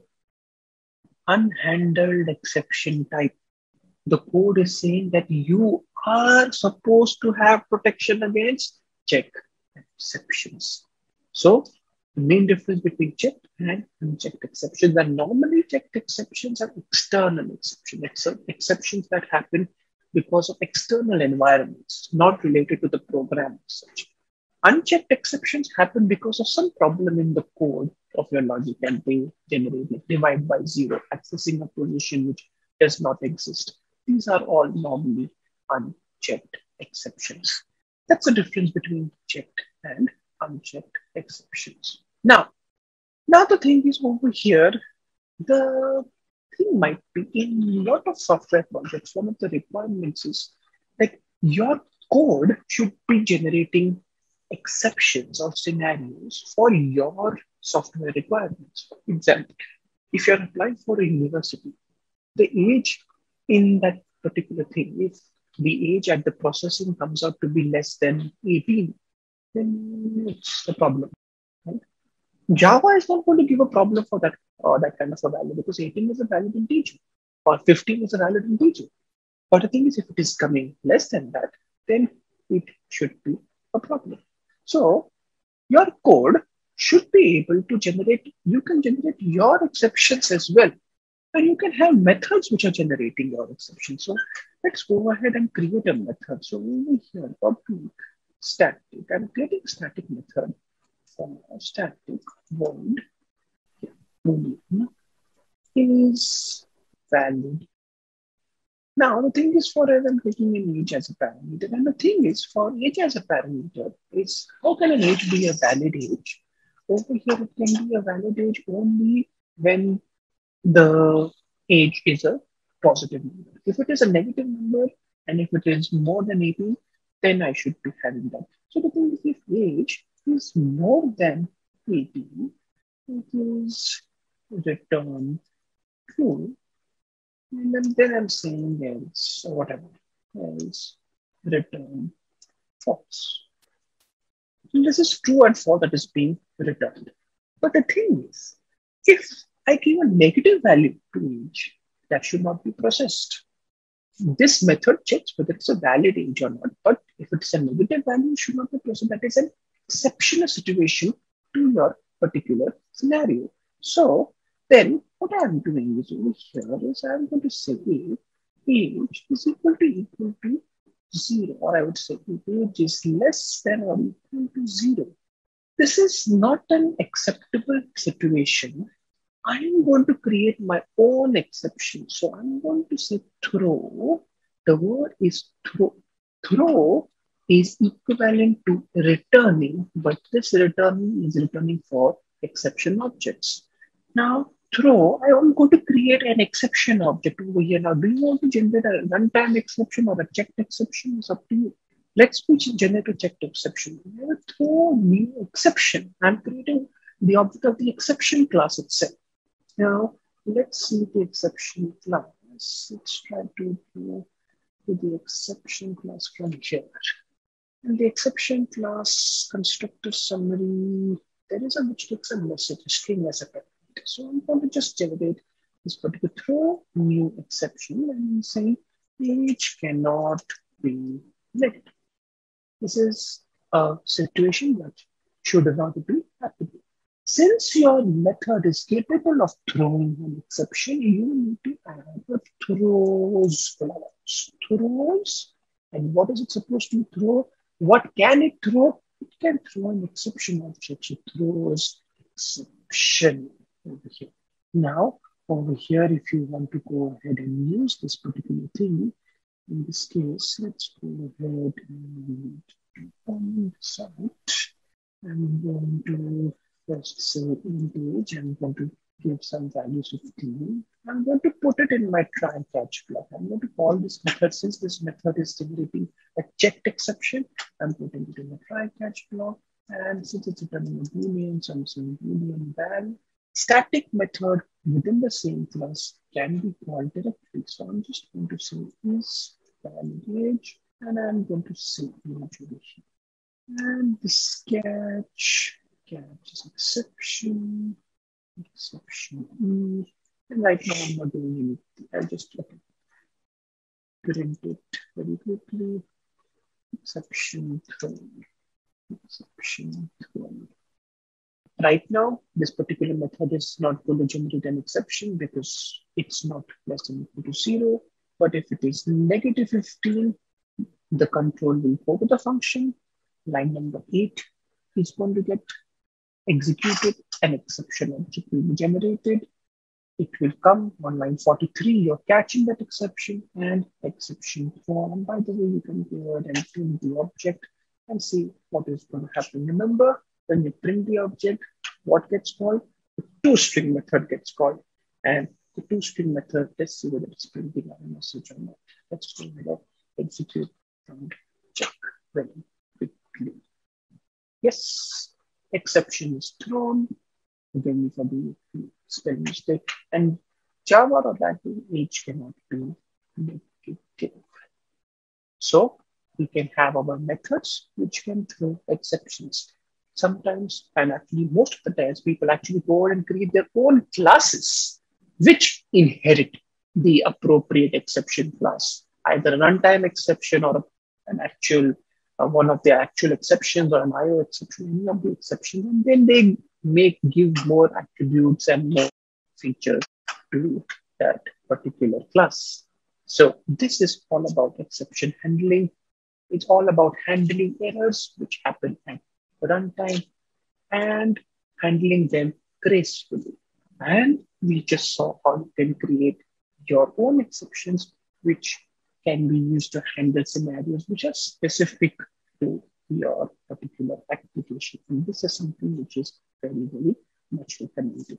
So let's go ahead and look at the other important framework called as the collections framework. Now, let's look at collection of objects, right? We have seen how to create one object of a class. Now, this is the same student class which we have seen earlier. It's a dumbed down version of it. Only one data member, age, the constructor, and the display age function. Now, you know how to create one object using the constructor. What if I want to create a one-dimensional array to this? Can I create it? Absolutely, I can do it. It is a students is equal to new student.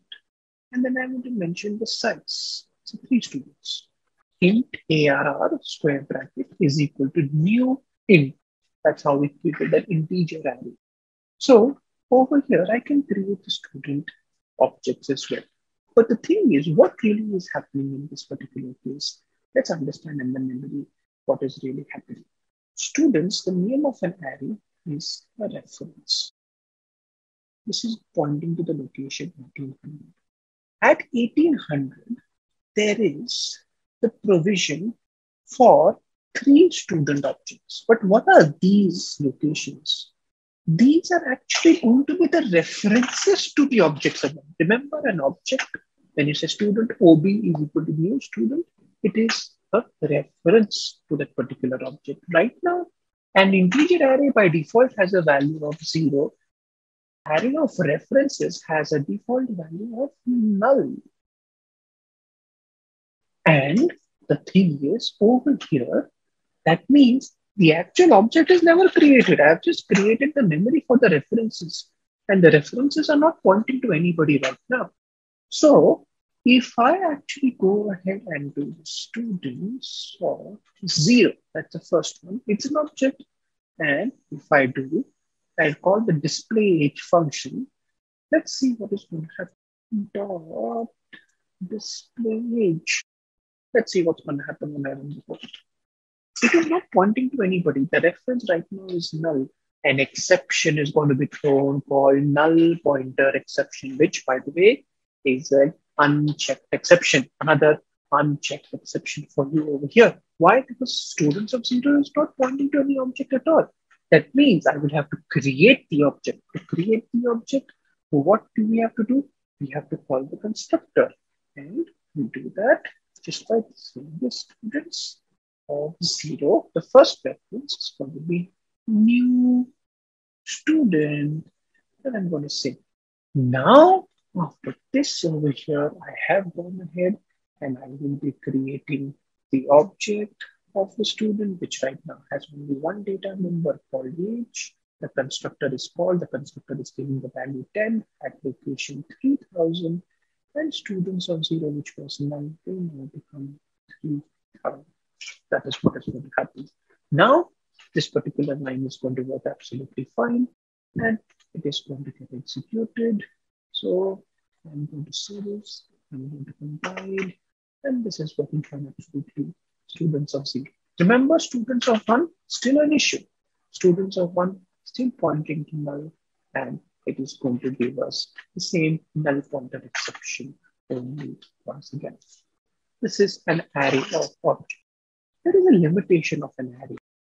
What's the limitation? The limitation is once an array is created, over here, you cannot go ahead and change the size of the array. If you want to reduce it, you can't do it. If you want to add, you can't. You'll have to create a brand new array and then go ahead and do it. What Java has done is implemented something called as a collections framework, where they have created different collections which help in doing things faster. Now, which things? It can be inserting, deleting, searching, sorting, many of the things that can be done faster. Accessing, that's another thing which can be done faster. One, the information of the collections framework is given over here in this document for about all the collections that are there. This table over here is summarizing the main collections that are there in the collections framework. If you see, these are the interfaces that are created: set, list, dequeue, and map. I'm not going to get into too much details of this, but there's one of them which I want to pay attention on is called the list. It's an interface. Remember, interface, it has abstract methods, and these are all the classes which have implemented this interface. There's one class which we're going to look at is the array list class. Let's go ahead and look at the array list. Now, when I look at the array list class over here, an array list class is, as you saw the name over there, was a resizable array. Resizable array, that means this array can grow as and how you want. And you can add objects or anything to it as and when you want. Over here, you can create an array list. And then it is in the angle bracket, it's mentioned E. The angle bracket is an indication for you to specify what is this an array list of. E can be any class. Remember, it can be any class. That means I can go ahead and create an array list of students if I want. So let's go ahead and create an array list of students. Let's first check the package. It is in util package, so I will have to import it. So let's import the things. So import java.util array list. Now let's go ahead and create that. The thing is, I will be creating an array list of students. In my angle bracket, I'm going to write student. Students is equal to, this is an object of the class. Let's see, there is a constructor. And yes, there's a default constructor. It creates an empty list. So I'm going to say new array list. And again, I mentioned the type student only. This is an empty array list. I haven't added any objects to this particular list. See, let us see. Yes, there is an add method, non-static method. It is returning a Boolean. Boolean saying that can you add? If it returns true, it can be added. If it does not get added, it returns a false. It appends the specified element to the end of the list. It want to add at the end. The type, the parameter type over here is E. E is an indication that it has to be of the same type which you created the array list of. That means over here, this has to be a type student. So I'm going to go ahead and I'm going to call the add method students.add, and I have to add a student object. That means our student object has to be created. I can simply say new student, and I can pass 10 over here. This is the student object that I created, and I have added that in the array list. Let's go ahead and add one more. So over here, copy pasting. This is an adding of 20. Now, is there a way to access a thing from this particular class? Is there a method to do that? Let's see if there is get, which takes a position. Remember, it's an array list and not an array. We have to use the methods to access it. It returns E. E again over here is student. So I can go ahead and write that over here. So I'm going to say student OB is equal to student dot get 0. 0th position. Again, position is same. Now if I do OB is an object of the student class, OB dot display age, it should be printing 10. That is the object that is there over here in this particular case. That was the first object that we added to the array list.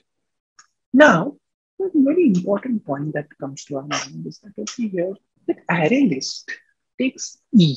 The angle brackets is E, and I just said that E has to be a class. Can it be string? Yes, it can be string. Can I create an array list of strings? Yes, because we just saw that string is also a class. However, can it be int, the normal int that we have been seeing right from the beginning? Now, unfortunately, it can't be because it's a primitive data type. And over here, what array list needs in E is a secondary data type. To handle the collections framework and for many other purposes, one thing that Java has gone ahead and done is for each of the primitive data types, it has created a corresponding class. For int, the corresponding class is called integer. For double, it's double. For char, it's character. For Boolean, it is Boolean. These classes are called as wrapper classes.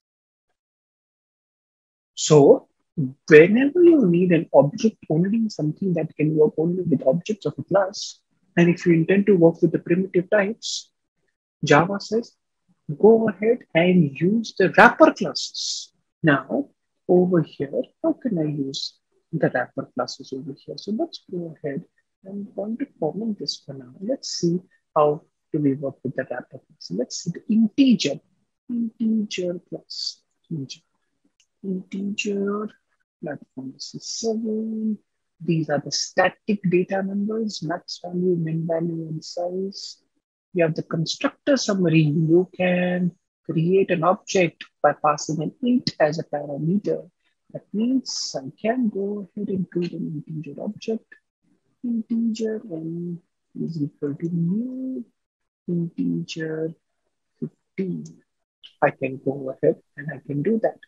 Now, if you see over here, it is giving some green thing over here. It says the constructor is deprecated since version 9. What it is basically trying to say is basically you can actually go ahead and directly give the value. Remember, this is only for the wrapper classes, what I'm showing you right now. Integer t is equal to 20. There is an automatic conversion of int to an object of the integer class.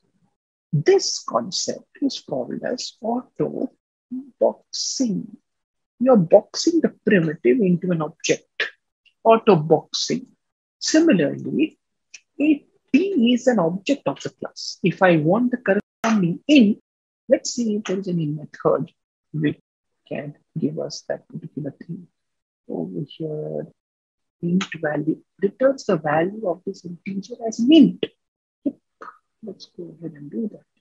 So over here, I'm going to say int val is equal to t dot int value.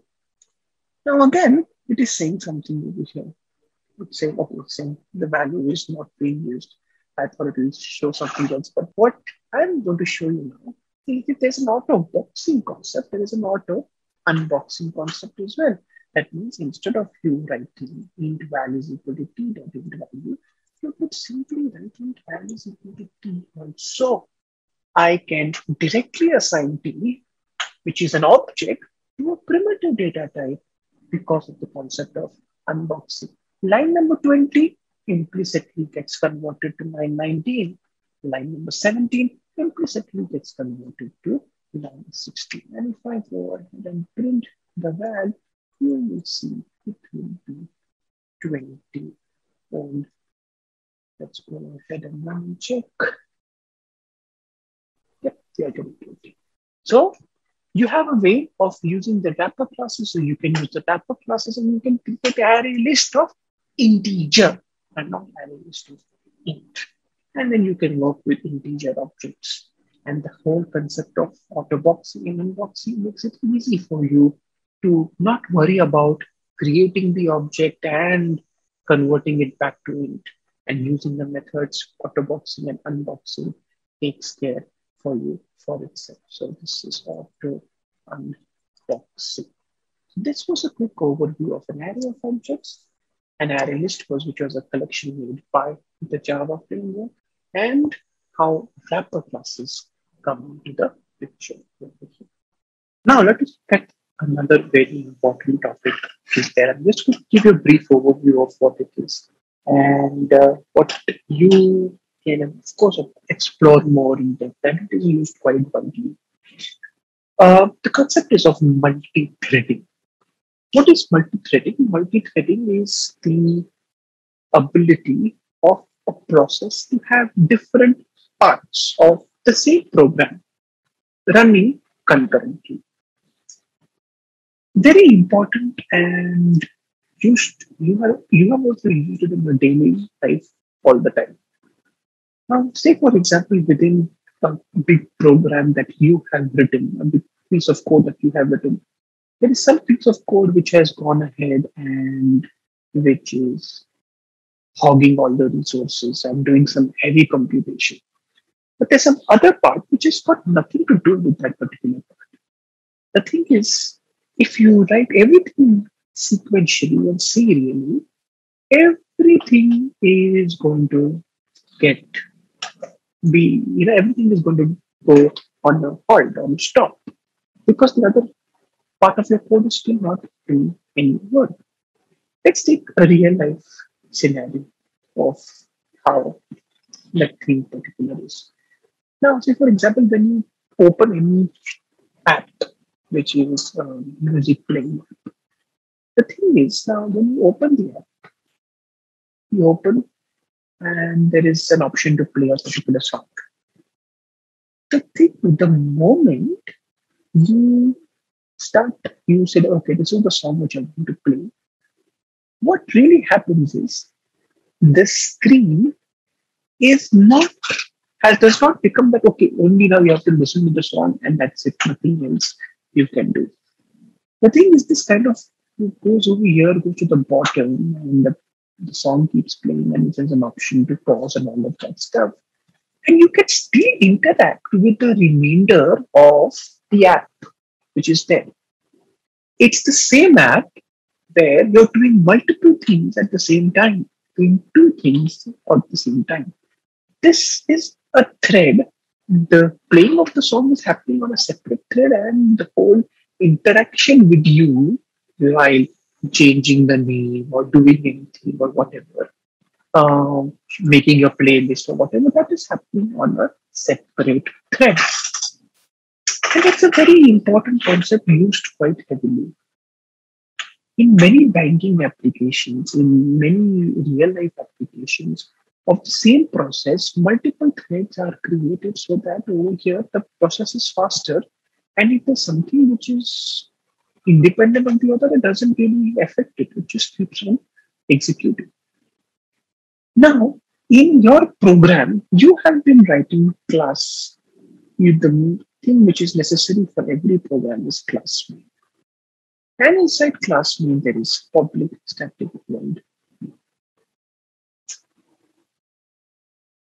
A fun fact, when you run the program, the JVM actually creates an object of the class thread. There is a thread, which is a class, just like how exception was a class. Over here, thread is actually a class. And your main method is actually executing on that particular thread. So far, in your entire program, there was only one thread that was getting created, and your entire execution was happening on that particular thread only. Now, what thread class allows us to do is that you can go ahead and create multiple threads, and if you want, you can execute them concurrently. Remember, at any given instant, only one of them might be hogging all the resources, but over here, they can execute. You will get a feeling that they are all happening at the same time. For that, first we need to understand there is a certain life cycle that a thread follows.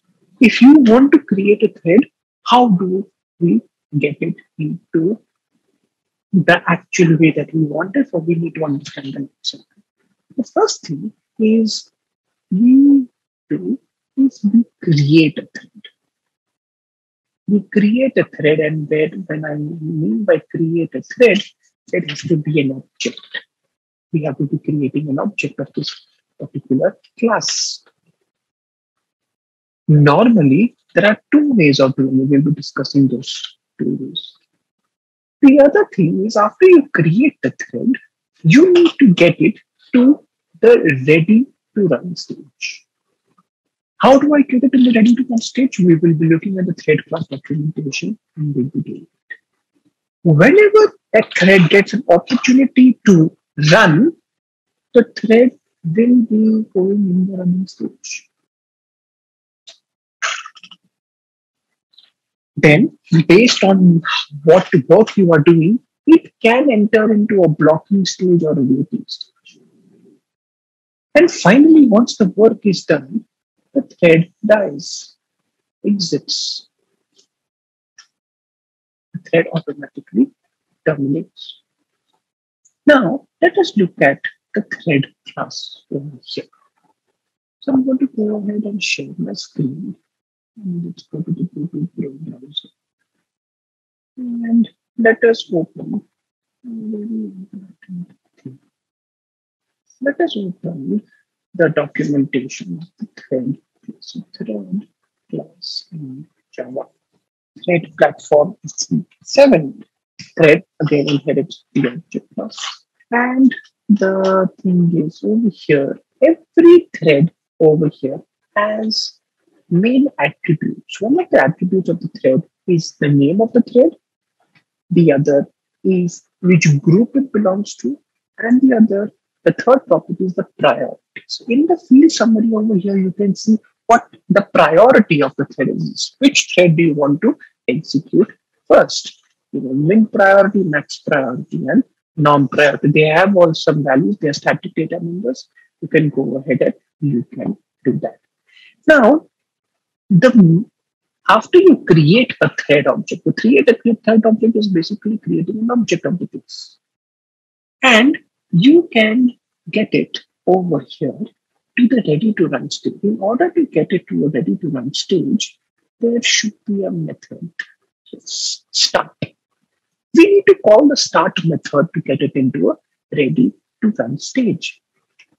In the running stage, this is the method which is going to be executed, and automatically the JVM is going to execute the run method of this particular thing. That means whatever logic you have should be in the run method of your particular class.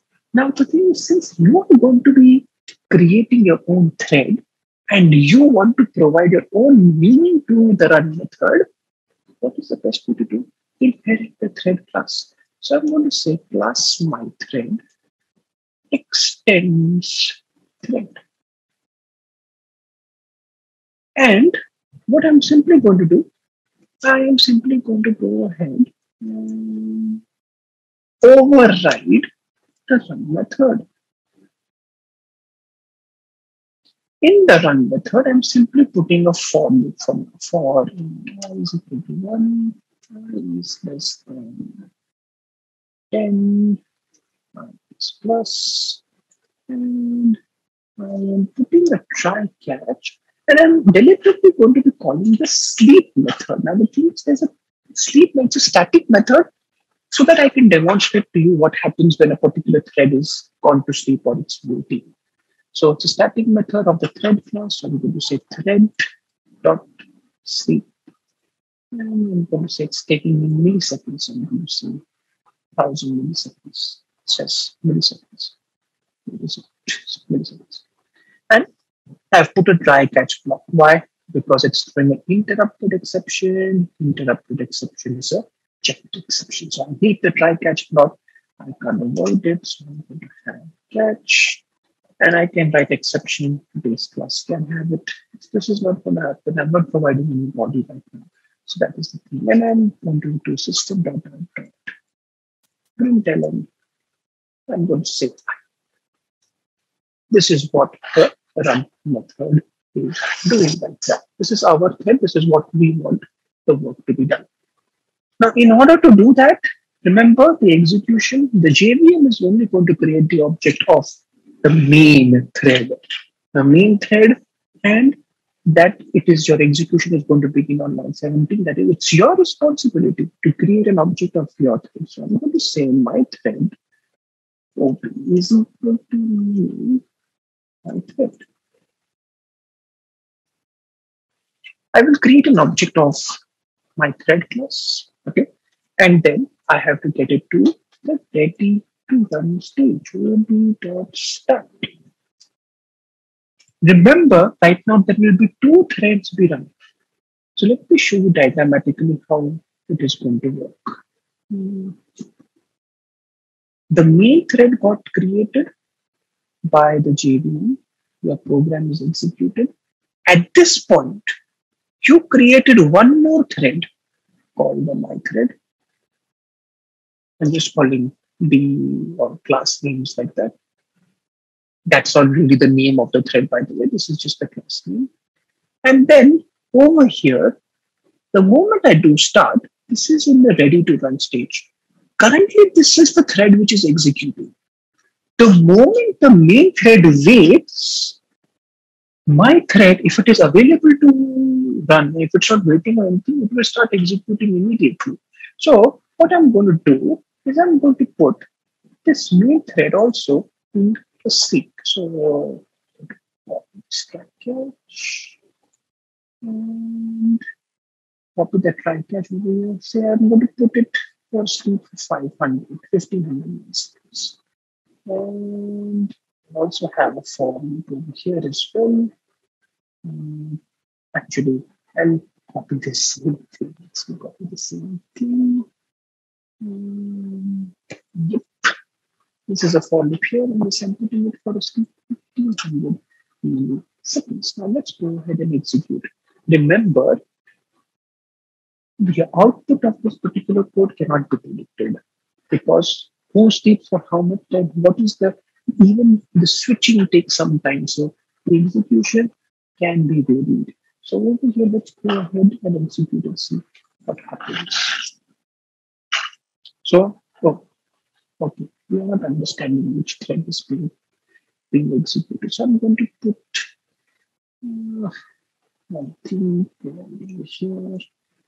I'm going to say main, and here I'm going to say our thread so that it's clear which one is going to get called. Let's understand.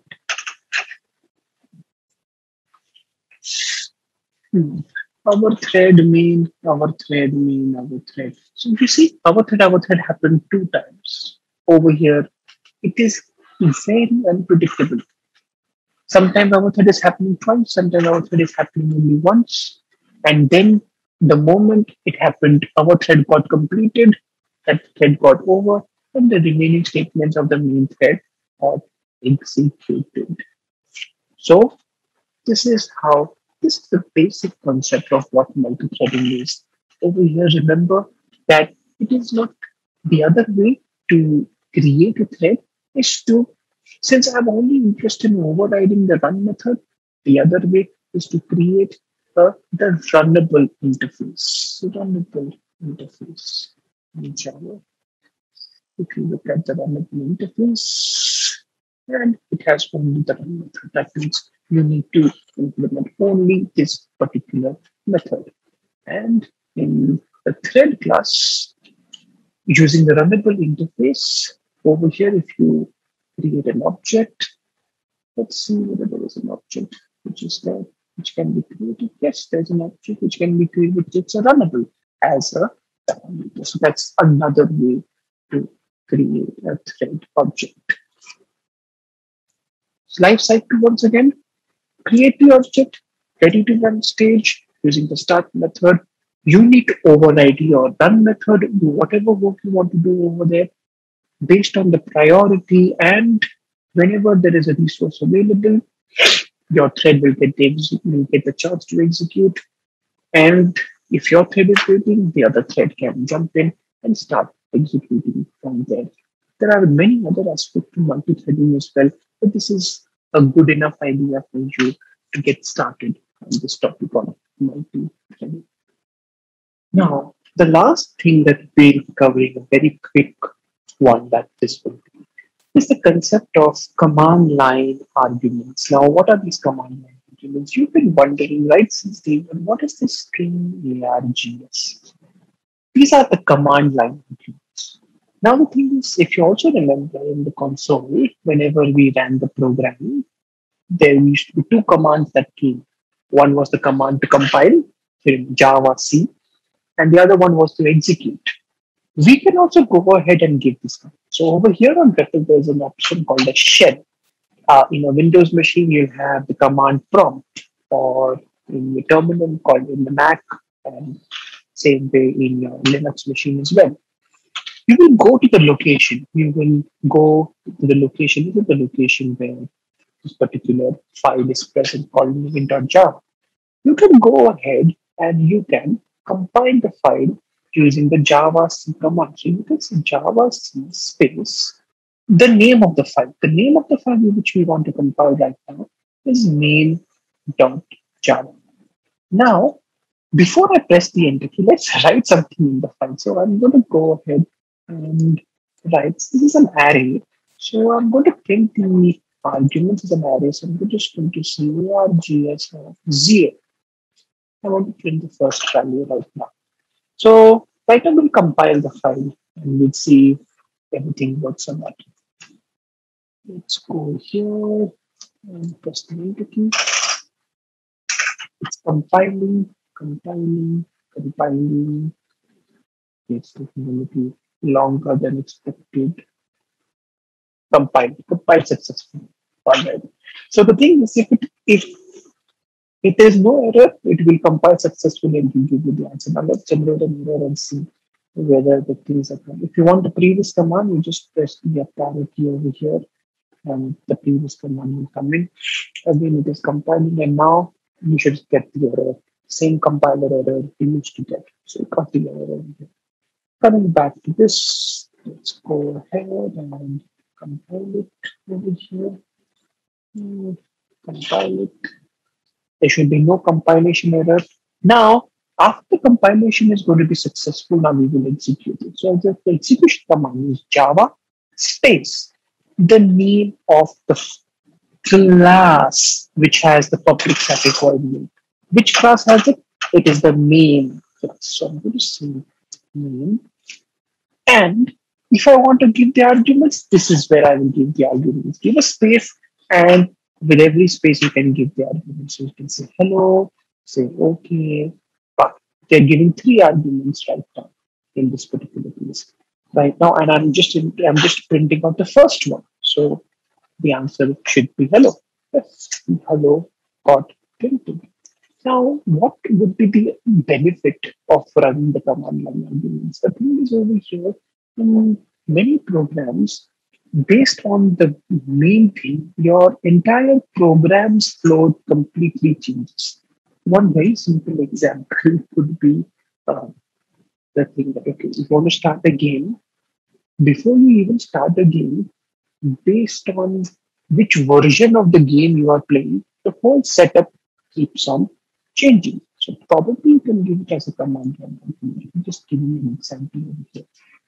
There is very helpful over here to pass anything, and based on ARGS value, I can go ahead and I can do more processing. I can call different class. I can create objects of some other class. I can go ahead and make some kind of a menu-driven program also using these command line arguments.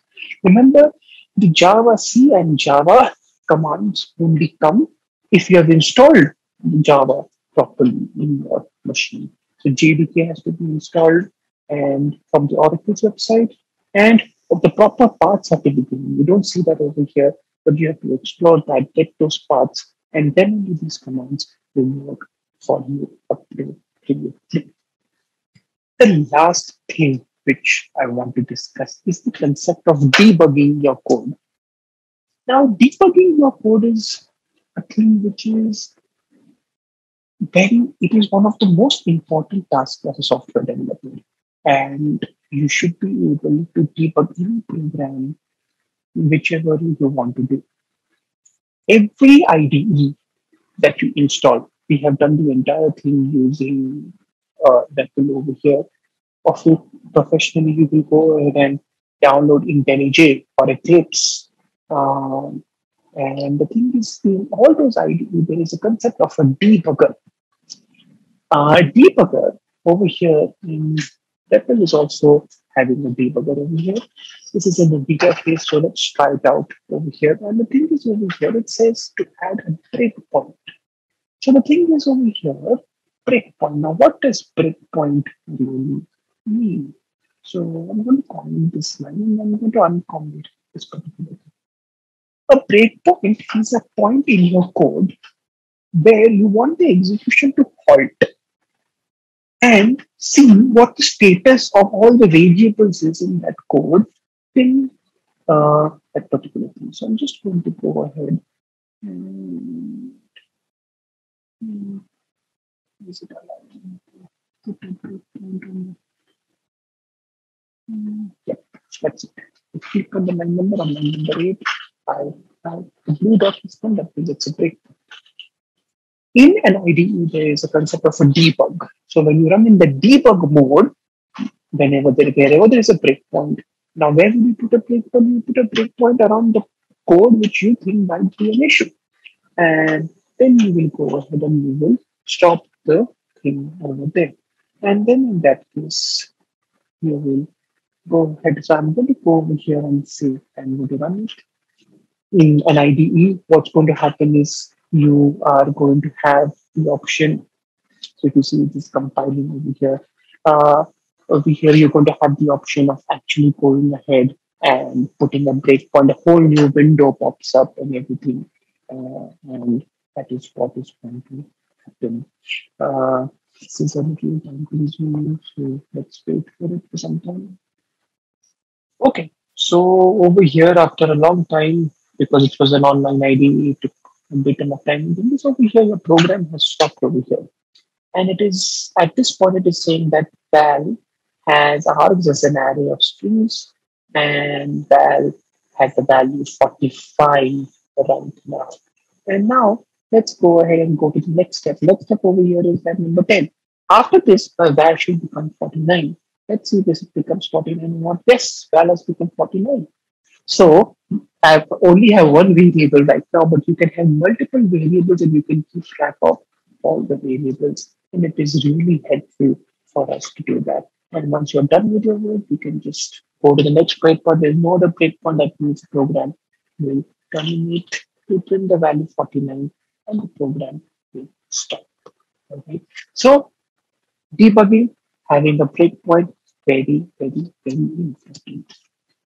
This is the concept of object-oriented programming, and we saw how we used it in different aspects of collections framework, inheritance, how inheritance was important, how exception handling it was used, multi-threading, how it was used. And I really hope that you have understood this. Yep. So that is it. That was our last concept in the field of Java programming. Is Java everything that we have covered? Not really, to be honest, but it does cover, I would say, the majority of the concepts that is used in the industry. Once you understand this, any new concept that comes in the field of Java programming should be easy for you to understand, as long as you get these basic fundamentals of what's a class, what's an object, and all the other concepts related to object-oriented programming. So I hope you guys liked the video. If you have, please go ahead and please like the video once again.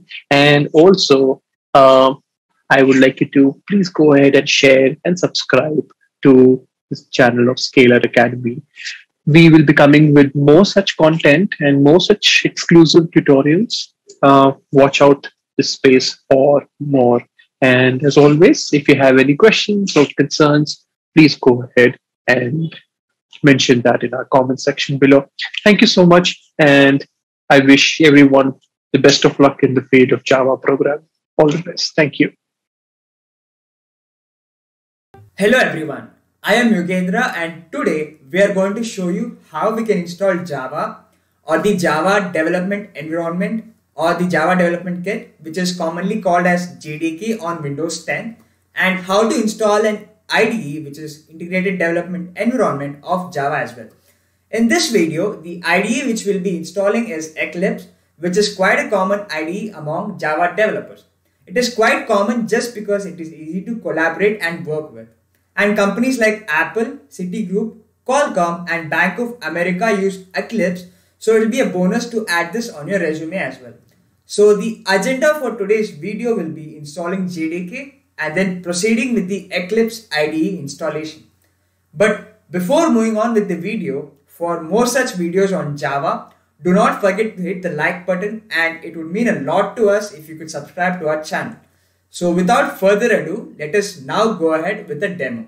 So let us now proceed with the installation of Java on Windows. Let us go to Google Chrome and search for JDK or Java. And also, you don't have to install Java runtime environment as a separate installation. If you install JDK, the JRE will already be installed or included in the package. So we don't have to download it separately. We need JRE or JDK to run Java applications on our computers. So let us just install JDK so that it will be JRE also will be included with it. So let us go to Google Chrome and search for JDK. So let us search for JDK installation.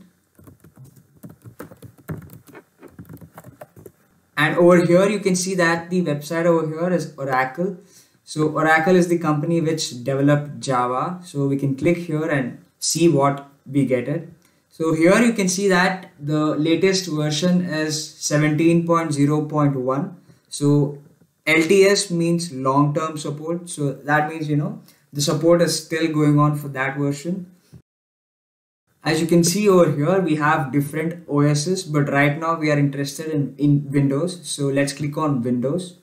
And over here we have 3 installers. So there's zip installer and just the executable file, that's exe file, and the MSI file. So we are interested in the MSI file for 64-bit. So let us go ahead and click this. Okay, now that we see that the download is complete, the file has been downloaded. But before installing, let us check if Java is already installed in our system or not. Like, is there any version of Java which is already present in the system? So to do that, we'll have to go to command prompt. So you can press the Windows R button in the keypad or the keyboard. So if you go to the command prompt, and there's a command called Java. So that's Java -version. So what it does is, if Java is already installed in the computer, it'll give the version of that particular Java version. Or if it isn't, and in my case, it is not installed already. So we'll see what we get if it is not installed. So you'll get the Java is not recognized as an internal or external command. That's because Java is not already installed in my computer. And there's an alternative way to do this as well. So instead of Java, the command now will be Java C. So the C here represents compile. So that's Java compile, Java C. Java C is nothing but the Java compiler version. So, and the same thing, -version. If we check this, again we get that Java C is not recognized as an internal or external command. So this does mean that Java is not already installed in my system. And now let us move ahead with the installation by just opening it and installing it. So you give the necessary permission. So after doing that, the setup configuration will start. Yeah, you can see that it's preparing to install. So this is how the setup configuration guide will look like. So you can click on next, and this is the path or the folder where all your JDK files will be installed. So if you want to, customize it based on your choice, you can do that using the change button and browse particular path over here. You can just copy paste it here. So I want to install it over here itself. So I'll just click on OK and then click next again. There's no other customizations to choose. Okay, so as you can see, the Java development kit or the JDK 17.0.1 has been successfully installed, and we can close this now. And now, since we've already installed JDK, we'll close the command prompt and try to look for it again. So we'll close this first and do the same thing, open the command prompt again.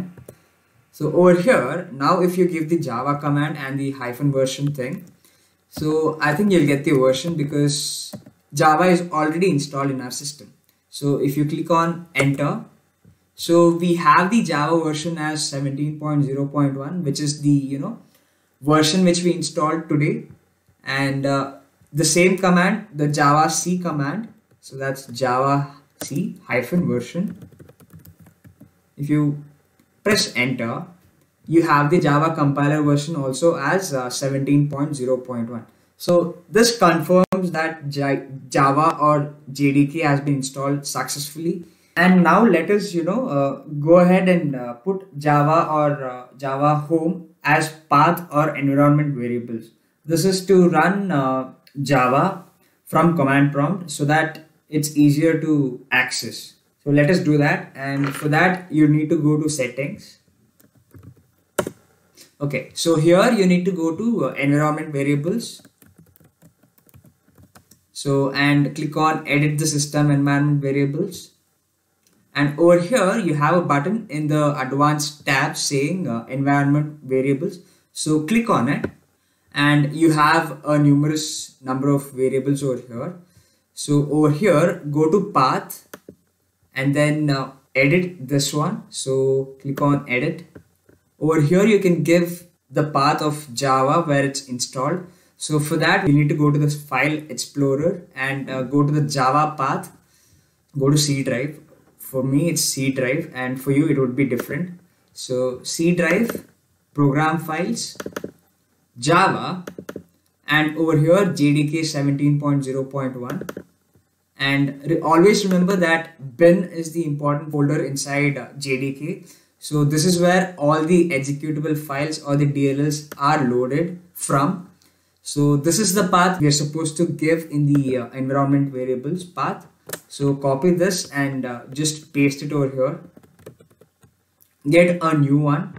So over here you can paste the given path. So that's C, program files, Java, JDK 17.0.1 and then bin. If you click on OK, you can see that the path variable has changed over here. If I click on edit, you can see that the path has been added. So that's how you add Java to path or Java as an environment variable in Windows. So after that you can click OK. So now that we've added Java to our environment variables list, we can proceed with the installation of Eclipse. Eclipse is mainly used for Java, and which is the programming language which Eclipse is built on. But along with many plugins, we can use Eclipse for languages like C, C++, Python, and so on. And for Eclipse to run, we need Java to be installed already in the system. So that is the reason why we installed JDK first and then we are installing Eclipse. So let us go to the browser and install Eclipse first. Let us do that now. So Eclipse installation. So over here you can see that the official website pops up. So that's eclipse.org. You can click on it. So after clicking on it, you'll get the official page and you can allow cookies or whatever. So over here, as you scroll down, you have a button saying download x86 for 64. So you can click on this button. So that's Eclipse 2021 version. You can click on that button and it starts a download prompt. So it will give you the nearest location. So that's something. And you can just click on the download button over here and we'll wait until the download starts. So over here you can see that the file is around 113 MB for the current version which we are downloading. So it might differ in the future, it might increase or something. Okay, so we can see that the file has been downloaded and we can open it now. So here you can see that the Eclipse installer has started now. Okay, so here you can see that there are a wide number of languages that we can use Eclipse for, like I told before. Since we are interested in Java, we'll be clicking this. So you can use Eclipse for C, C++ as well. And you can use Eclipse for embedded systems development. You can use Eclipse for PHP as well. And you can use Excel for Python as well. Since we are interested in Java, we can go ahead and click this. So these can be used with the plugins later on as well. So that's one thing. And we can start with this, the Java installation.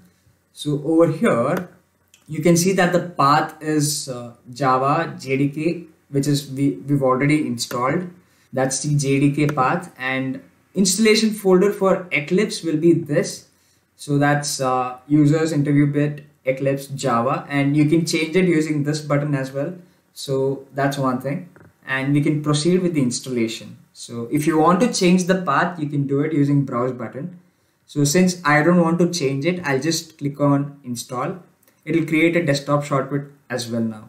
So these are the software user agreement. You can just go ahead and accept it. So as you can see over here, it will create a start menu entry and also a desktop shortcut for us to access it easier.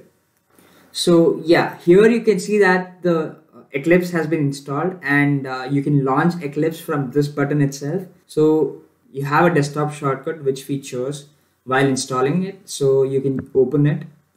So here you have a workspace path where all your working data will be saved, or the worksheets will be saved. This is the path which the workspace will be working on, and you can use this as a default workspace, and so that it won't ask you again. So I'll do that, and launch Eclipse again. So it is starting the Eclipse IDE, as you can see over here. Yeah, over here you can see that this is the starting page of Eclipse. So we have successfully installed Eclipse IDE for Java developers, and that brings us to the end of this video. With that, I conclude this video. I hope you're clear with how we can install both Java Development Kit and Eclipse on Windows. In addition to this, we have also looked at how to add Java to path or environment variables. So if you guys like this video, make sure you hit the like button and don't forget to subscribe to our channel. Thank you.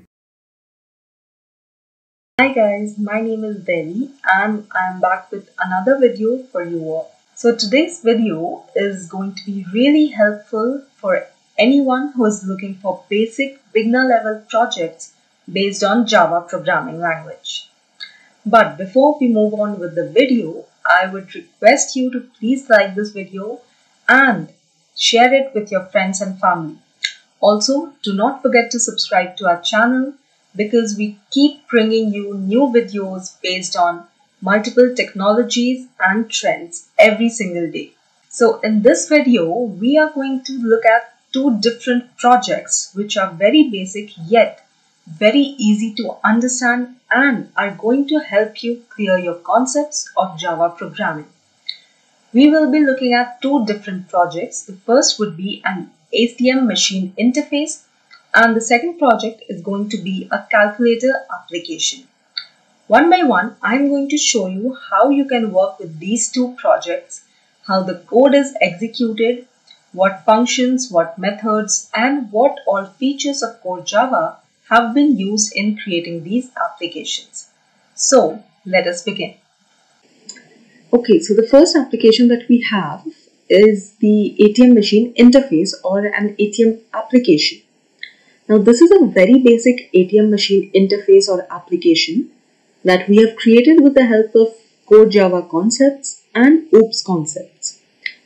As you all must be knowing how an ATM machine works, like you can probably insert your card into the machine and then perform operations on your account.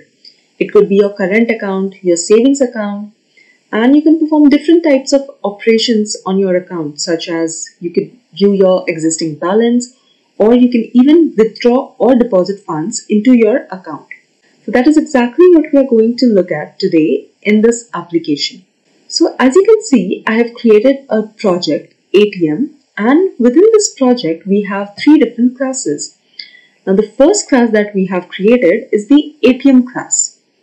The next class that we have is the main menu class, and then again we have another class which is the account class. So one by one, I'm going to show you what all code we have inside these classes and how it is going to function. So starting off, the first class is the ATM class, which extends the main menu class, as you can see here on the screen. Now the ATM class consists of this public static void main function. Now I'm sure you know that the entire program starts running from this point itself. Like the main method is the first method that gets executed, and this is the point or the initial point from where the program starts getting executed. So here, as you can see, we have the main menu class, and then we have created an object for this class, which is also termed as main menu. You can see here, this object calls the getLogin method. Now, this is all that we have inside the ATM class. Again, let us have a look at what is this getLogin method. Moving on to the main menu class, you can see here we have different packages. You can see we have used decimal format, utility packages. We have the IO exception as well. Now, once we begin this main menu class, you can see it is extending the account class. First, we have the scanner class here. Now, I'm sure you know why we use the scanner class. It is basically used for accepting user inputs. Next up, we have the decimal format class and the money format. Now, what is this money format here? We are actually specifying the format in which we want the currency to be displayed. That is your account balance. Again, next we have the hash map. Now, what is the purpose of using a hash map here? What we are basically going to do is we are going to give a set of records here. As you can see on your screen, we have different set of records here. Now, what this hash map does is it creates a record or a mapping wherein we have a customer number and a PIN number which is associated with a particular customer number. Now, this is exactly what is the purpose of using a hash map. It basically creates a mapping. Now, once we fetch the set of records to the application, moving on, we have our first message which is going to be displayed. This is welcome to the SMB ATM. Enter your customer number. Now, this is the message which is going to be displayed initially. Once this message is displayed, we have the set customer number method. Now, what does this set customer number method do? Let us have a look at it. In this account class, as you can see, we have the set customer number method which accepts the argument customer number. It is of integer type. Now, this customer number is the user input. That is, the user or the customer gives in a particular number which is taken as the customer number. Okay, now once this is done, the application again asks for your PIN number. This message is displayed, enter your PIN number. Again, we have the set PIN number method here. Let us have a look at what this method consists of. Here, as you can see, we have the set PIN number method. It accepts an argument which is again of integer type. This would be the PIN number that is entered by the user. Once you have entered the customer number and the consecutive PIN number, here you can see we have a catch block as well. Now, why do we need this catch block? Suppose you make any mistake while entering your customer number or your PIN number, as in you could probably enter any invalid character in place of your PIN number or customer number. In that case, what happens is this catch block gets executed and this message is displayed which is invalid characters, only numbers. This message gets displayed on the screen. Now, suppose you do not make any mistake, as in you enter any number, any set of numbers as your PIN number and customer number. Next up, what happens is we have these methods which is get customer number and we have this get PIN number method. What these methods consist of? Here, as you can see, we have the get customer number method. Now, this get customer number method, it returns the customer number which is input by the user. And the get PIN number, let us have a look at that. Here's the get PIN number method. Now, this get PIN number method, it accepts or rather returns the PIN number entered by the user. Once all of it is done, we have another validation section right here. This is actually an if-else block right here. Suppose you enter the customer number and the PIN number, but they are not associated with each other. Like we have these set of customer number and PIN numbers which are mapped onto each other. Suppose you enter customer number which is right here and the PIN number that you have entered is this one. Then what happens in that case? Then you have an error message which is displayed and that error message is wrong customer number or PIN number. So once we are done with this section, we move on to the next method. But before that, let me just minimize this section. So the next method that gets executed is the get account type method. Now what is there inside this get account type method? We have a list of few statements which get displayed one by one. Here's the first statement which is select the account you want to access. That is, the machine is asking whether you want to work with your current account or whether it is your saving account that you are going to work with, or the last option says exit. That means if you do not want to work with any of your accounts and you just simply want to exit this, then you can choose the third option. Then you have to select either of these options. Either you can go for option 1, 2 or 3. Here we have used switch case since we are working with options right here. So we have listed out 3 cases. As you can see, the first case is get current method. The second case includes get saving method. The third case displays a statement which is thank you for using this ATM. And the default section has a statement which is invalid choice. So one by one, let us take a look at these methods. First up, we have the get current method. Okay, so as you can see, we have the get current method right here. Now, inside this method, we have another few statements. First is the current account. Then we have 4 options listed out for the user. First option says view balance. Then we have press 2 for withdraw funds, press 3 for deposit funds, press 4 for exit. And then it is asking you to choose either of these options. Okay, so if here you choose to work with your current account, then you get this section displayed right in front of you wherein you have to select either of these options. Okay, now suppose you select the second option, which is the saving account. In that case, what happens is case 2 gets executed. Now case 2 has this get saving method. Let us see what is there inside the get saving method. Here you can see we have the get saving method. Again, inside the get saving method, we have saving account, and then we have 4 options, which is the same as the current account options. And then you have to choose either of these options. Okay, now suppose you choose to exit this operation. Then what happens? You get this statement displayed in front of you, which is thank you for using this ATM. And suppose you do not choose either of these 3 options and you enter a number, say 4, 5, 6 or any number other than 1, 2 and 3. In that case, what happens is you get an error message which is invalid choice. Okay, so now we have seen what is there inside the get current method, and we have also seen what is there inside the get saving method. Suppose you decide to work with your current account and you choose to view your balance first. In that case, what happens is, again we have switch case here. The first case gets executed, that is, it displays your current account balance in the money format specified by you. So here we have the get current balance method. Now what is there inside the get current balance method? Here you have the get current balance method. What it does is it returns the current balance in your account, that is the existing balance in your current account.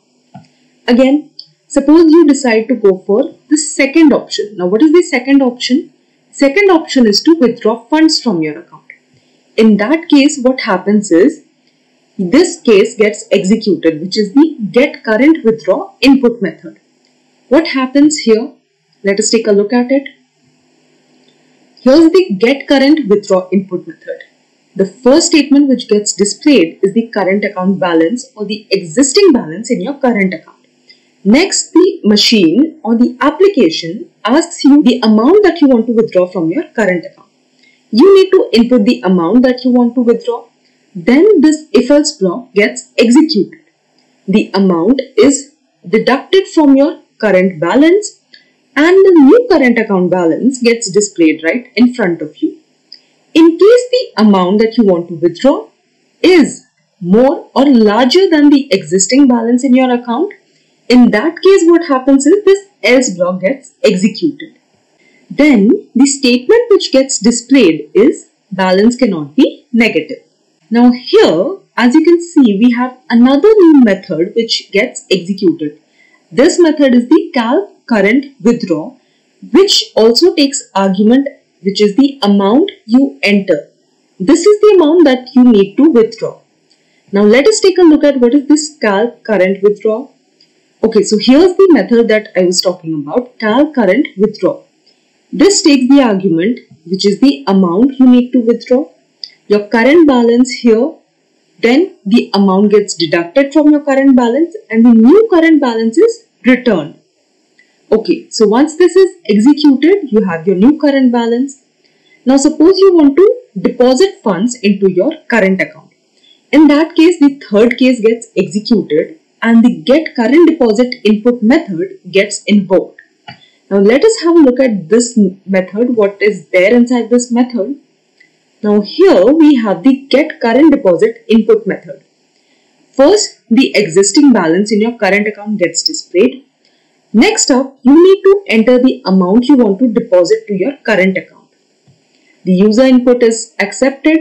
Then this if-else block or the validation takes place. The amount which you need to deposit is added on to your existing balance and the calc current deposit method is invoked. Now what is there inside the calc current deposit method? Here, as you can see, the amount you want to deposit gets added on to your existing balance and the new current balance is returned. So the new current balance, it gets displayed right in front of you, as you can see here. And if there is any sort of mistake or error, the error message gets displayed in front of you. Now again, if we go back here, suppose you decide to go for option 4, which is exit. In that case, the message, "Thank you for using this ATM," gets displayed in front of you. Again, if you choose any number other than these 4 numbers, which is 1, 2, 3 and 4, say you go for number 5, 6, 7 or any other number. In that case, the message "invalid choice" gets displayed in front of you. Now, once you are done with this section, next up we have the get saving method. Now this method is quite similar to the get current method. The only difference is that here you can perform operations on your saving account type. Again, if you want to go for option 1, which is view balance, in that case what happens is the first case gets executed and the message displayed is your saving account balance and your existing balance in the saving account gets displayed in the money format which has been specified by you. Next, if you decide to withdraw funds from your saving account, in that case what happens is the second case, which has the get saving withdraw input method, it gets invoked. Now what happens inside this method? Let us have a look at it. Now suppose you have the get saving withdraw input method gets invoked. Here the existing balance in your saving account first gets displayed. Next up, you are asked to enter the amount that you want to withdraw from your saving account. Once you put in the amount or the input that you need to withdraw, this if-else block gets executed. Here, as you can see, again we have the calc saving withdraw.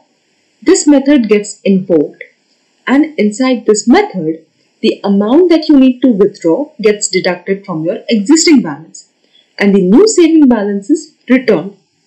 Then what happens is the new balance is displayed in front of you and suppose you have entered an amount which is greater than the existing balance in your saving account. In that case, this error message, that is balance cannot be negative, gets displayed in front of you. Next up, suppose you go for option 3, which is to deposit funds. In that case, what happens is the third case, which has the get saving deposit input method, it gets executed. Now the get saving deposit input, this method is right here. What happens first is the existing balance in your saving account gets displayed in the money format specified by you. Next, the machine or the interface asks you for the amount you want to deposit to your saving account. Once you have entered the amount, this if-else block gets executed. Now what happens is the amount that you have entered, it gets added on to the existing balance in your saving account. For that, this method, which is the calc saving deposit method, it gets invoked. Now let us quickly have a look at this method. We have the calc saving deposit method right here. The amount you want to deposit gets added onto your existing balance and the new saving balance is returned. Then what happens is the new saving account balance gets displayed in front of you. And in case of any error, this message gets displayed in front of you. Suppose you do not want to perform any operation on your saving account and you simply want to exit this. In that case, you need to choose option 4. and the result or the message which gets displayed is thank you for using this ATM. Suppose you choose any number other than number 1, 2, 3 and 4. In that case, what happens is this error message, that is invalid choice, gets displayed right in front of you. Now we have had a look at the entire code for this application. I'm quickly going to show you how this application or this interface can work. As you can see, first we have this message displayed here, which is welcome to the SNB ATM. Enter your customer number. So here we have different set of records that we have already have a look at. Let me just quickly take any of these customer numbers. Suppose I want to go for the first number here. Now it wants me to enter the PIN number. It displays the error message wrong customer number or PIN number. Again, if I enter this right here and I enter the correct PIN number, so here it is. So now it is asking me to choose whether I want to work with my current account or whether I want to work with my saving account. In that case, I need to choose either of these options. Suppose I decide to go for my current account. I'll choose option 1. Okay, so now I have all these options listed right in front of me. Whether I want to view balance or withdraw funds or deposit funds, or whether I want to exit. Suppose I want to view my existing balance. As you can see here, the existing balance in my current account is $0. Then again I have to choose either of these accounts. So I decide to go with my current account, and now I want to deposit funds. Okay. So the current account balance or the existing balance in my current account is $0, and I need to enter the amount that I need to deposit in my current account. Say I want to deposit $500. Okay, so the new current account balance is $500. Again, I have to choose the account I want to work with. I want to work with my current account. Now again, I have to decide whether I want to view balance, withdraw funds, deposit funds or exit. Next up, I want to withdraw funds from my current account. So I have selected option 2. Now I need to select the amount that I want to withdraw from my current account. Say I want to withdraw $600. Okay, so here's the error message, that is balance cannot be negative. Since I have $500 in my account and I decided to withdraw $600 from my account. So this operation cannot be performed. Hence, balance cannot be negative message gets displayed. Again, if I choose to work with the current account and I want to withdraw funds, so I'll go for option 2. Now I need to specify the amount that I need to withdraw. Say I need to withdraw $300 from my account. So the new current account balance is $200, and again I have these 3 options listed in front of me. So I'll just go for exit now. As you can see here, the message has been displayed. Thank you for using this ATM. Now, suppose I want to work with another customer number. So I'll just enter a second one. Okay. Say I want to work with my saving account. So I'll go for option 2. First, I want to view the existing balance in my saving account. So I chose option 1. Now the saving account balance is $0. So again, I want to work with my saving account, so I'll go for option 2. Now, I want to deposit funds in my saving account, so I'll just choose option 3. Here, as you can see, the existing balance in saving account is $0. I need to specify the amount that I want to deposit to my saving account. Say I want to deposit $700 to my saving account. Here, you can see the new saving account balance stands at $700.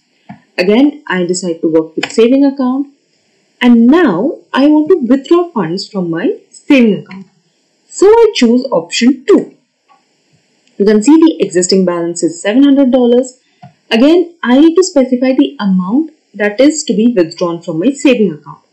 Say I want to withdraw $400. So what happens is the $400 amount is deducted from my existing balance, which is $700. So the new saving account balance is displayed as $300. Again, I need to withdraw some more. So I'll just go for option 2, which is for saving account. Again, I'll go for option 2, which is to withdraw funds. And the saving account balance or the existing balance in my saving account is $300. And again, I need to specify the amount that needs to be withdrawn. So I'll just write $100. Now the new saving account balance is $200. Okay, so now say I want to exit. So here's the exit message, which is thank you for using this ATM. So friends, now you know how this simple ATM machine interface works, how you can create this simple application with the help of Core Java concepts and OOPS concepts. Of course, this is a very basic application and this does not have many features or many high-tech functions. You could improvise as per your needs. This is just for your reference purpose, or if you want to understand how a basic application can be made with the help of Core Java concepts, you could definitely refer to this application. Alright, so the second project that we have today is a very basic calculator application which has been developed with the help of Core Java concepts and OOPS concepts. Now, anyone who has just begun learning Java programming language can surely refer to this application example for their better understanding of the language. So let us begin and have a look at all the types of classes that we have created for this application. As you can see, we have 1, 2, 3, 4, 5 and 6 classes in this application, and we also have one interface. We are going to look into each of these classes and this interface one by one in detail. Now, starting off, as you can see, we have worked with arrays, we have linked list, we have queue, and first the class calc, which has the main function. This is where the execution of the entire program begins. Now, the first statement in this main method, here you can see there's a string input exp, which calls the main input class and the read method. Now let us take a look at this main input class. As you can see here, we have a static method, which is the read method. Now inside the read method, we have used the scanner class.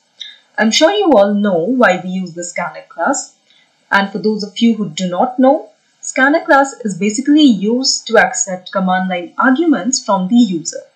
Next, we have a statement which is printed at the beginning of the application.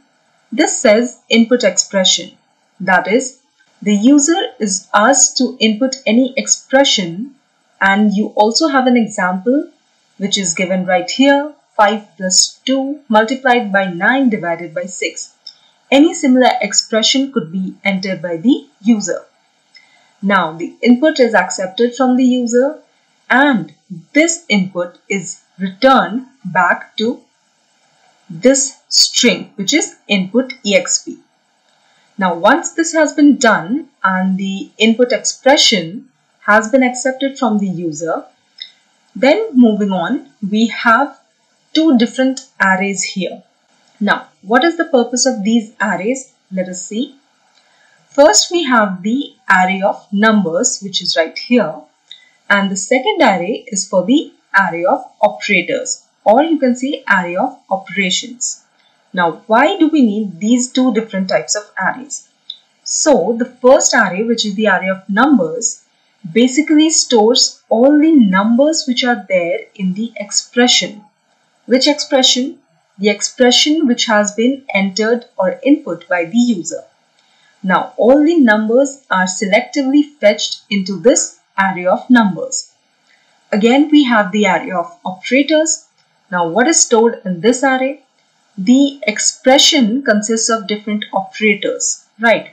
So those operators are fetched selectively into this array of operators. Now let us take an example. Say we have an expression which goes like 3 plus 5 multiplied by 2 and divided by 1.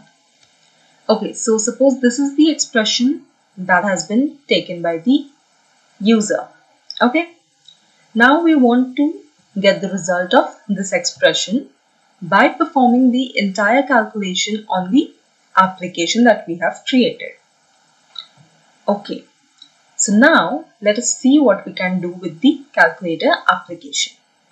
Once we have entered the expression, the numbers from the expression are going to be stored in this array of numbers, and the operators, which is the add operator, subtract operator, multiply operator and divide operator, those operators are going to be stored in this array of operators. Next, as you can see here, we have also used queue. Now we have again two different types of queue has been created, and these queue are of string type.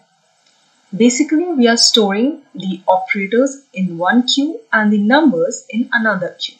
So we have created the operations queue and we have also created the numbers queue. Now, once we have created the arrays, what we are going to do is, with the help of this line, we are changing, or rather we are converting the array of numbers into a very generic list here. And this generic list is again being created, or rather converted to a linked list here.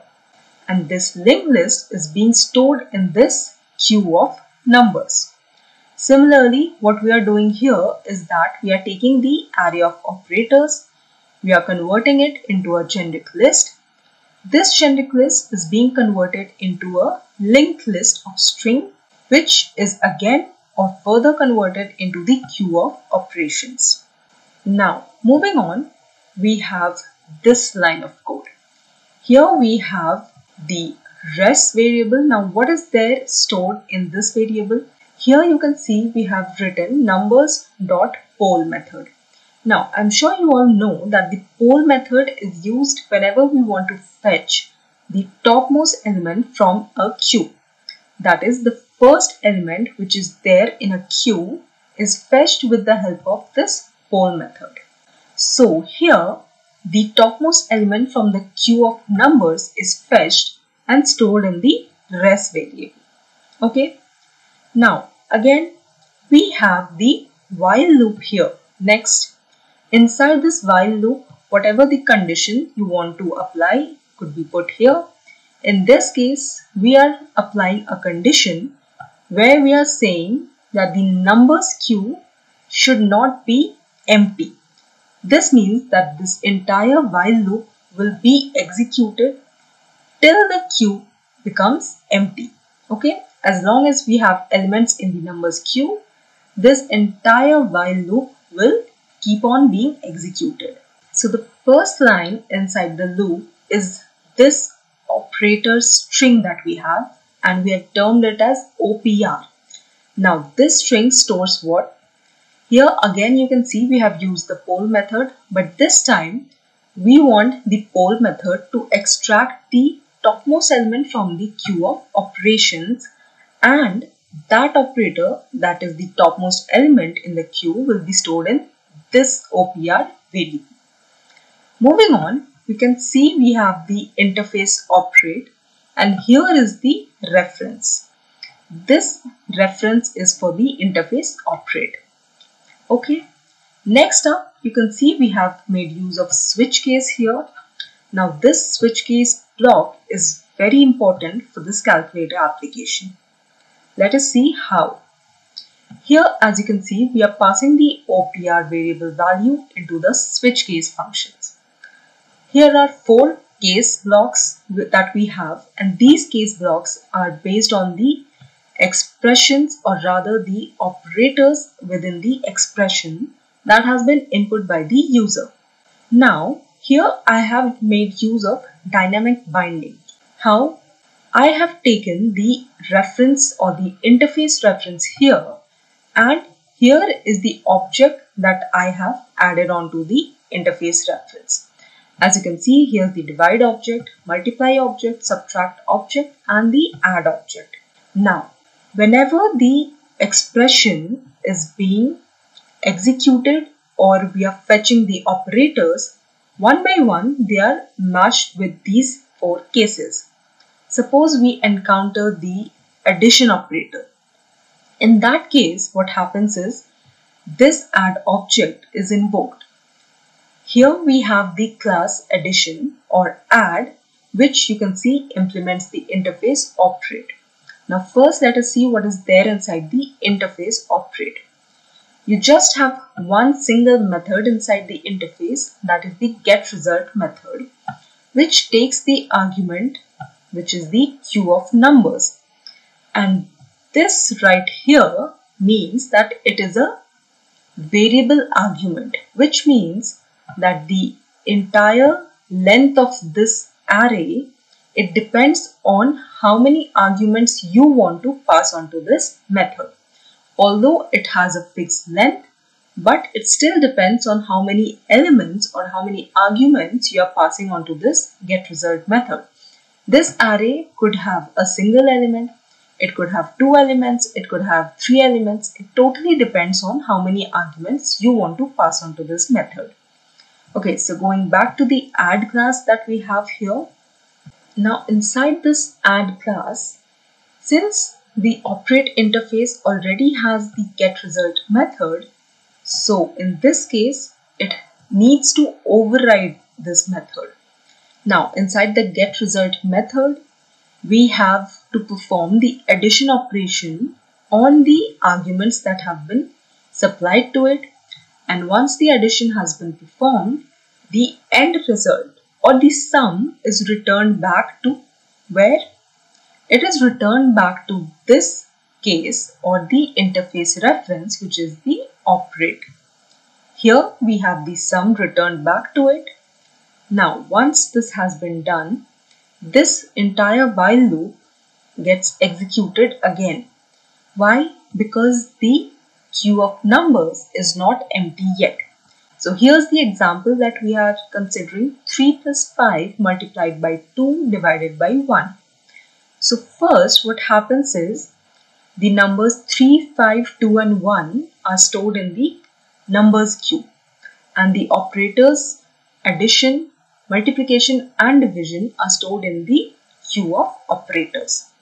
Then what happens is once the while loop starts being executed, the number 3 gets stored in the rest variable.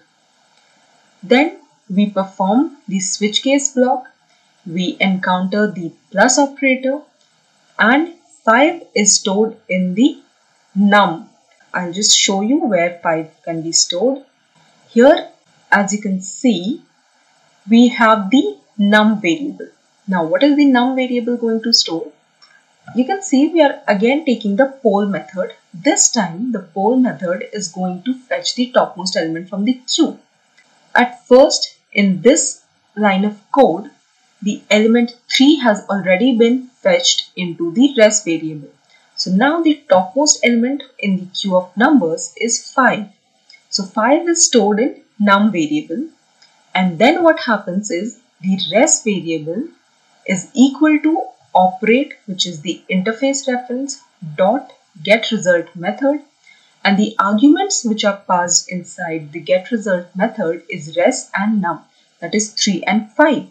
So we have the addition operation being performed on values 3 and 5. So the result that we get is 8. So one by one, the entire expression is performed and all the operations within the expression take place one by one, depending upon the cases or rather the operators which are encountered within the expression. All the classes that are listed here, it could be the subtract class or the multiply class or even the divide class, they have very similar kind of coding. Here you can see again we have the getResult method which needs to be overridden. Here the division is performed and it is depending on the for loop here. Okay, and the end result is returned back to the switch case block. So now I'm just simply going to show you how we can execute this one. Let us run this application. As you can see, we have the statement input expression which means the user needs to input any expression that you want to execute. So I am going to perform a very simple calculation. As you can see, I wanted to calculate this expression, which is 2 plus 6 minus 3. So 2 plus 6 is 8 and 8 minus 3 is 5. So you can see the result is correct. Suppose you want to perform another result and you want to work with another expression, say 4 plus 8 multiplied by 2.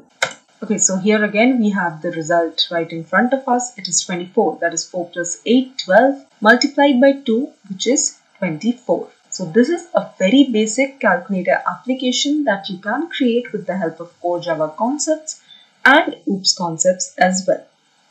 So friends, with this we have come to the end of this video. In this video, I have shown you two different projects that are very basic and beginner level and are based on Java programming language. The first project that we had a look at was an ATM machine interface. I have shown you how you can create a very basic, easy to understand and easy to use ATM machine interface with the help of core Java concepts and OOPS concepts. And the second project that we have seen is a calculator application. We have used interface, different classes, and multiple functions and features of core Java in creating these two applications. I hope you find this video useful, and if you do, then please don't forget to hit the like button and also let us know if these projects have helped you in any way in the comment section below. Please don't forget to subscribe to our channel because we keep uploading new videos every day based on multiple trends and technologies.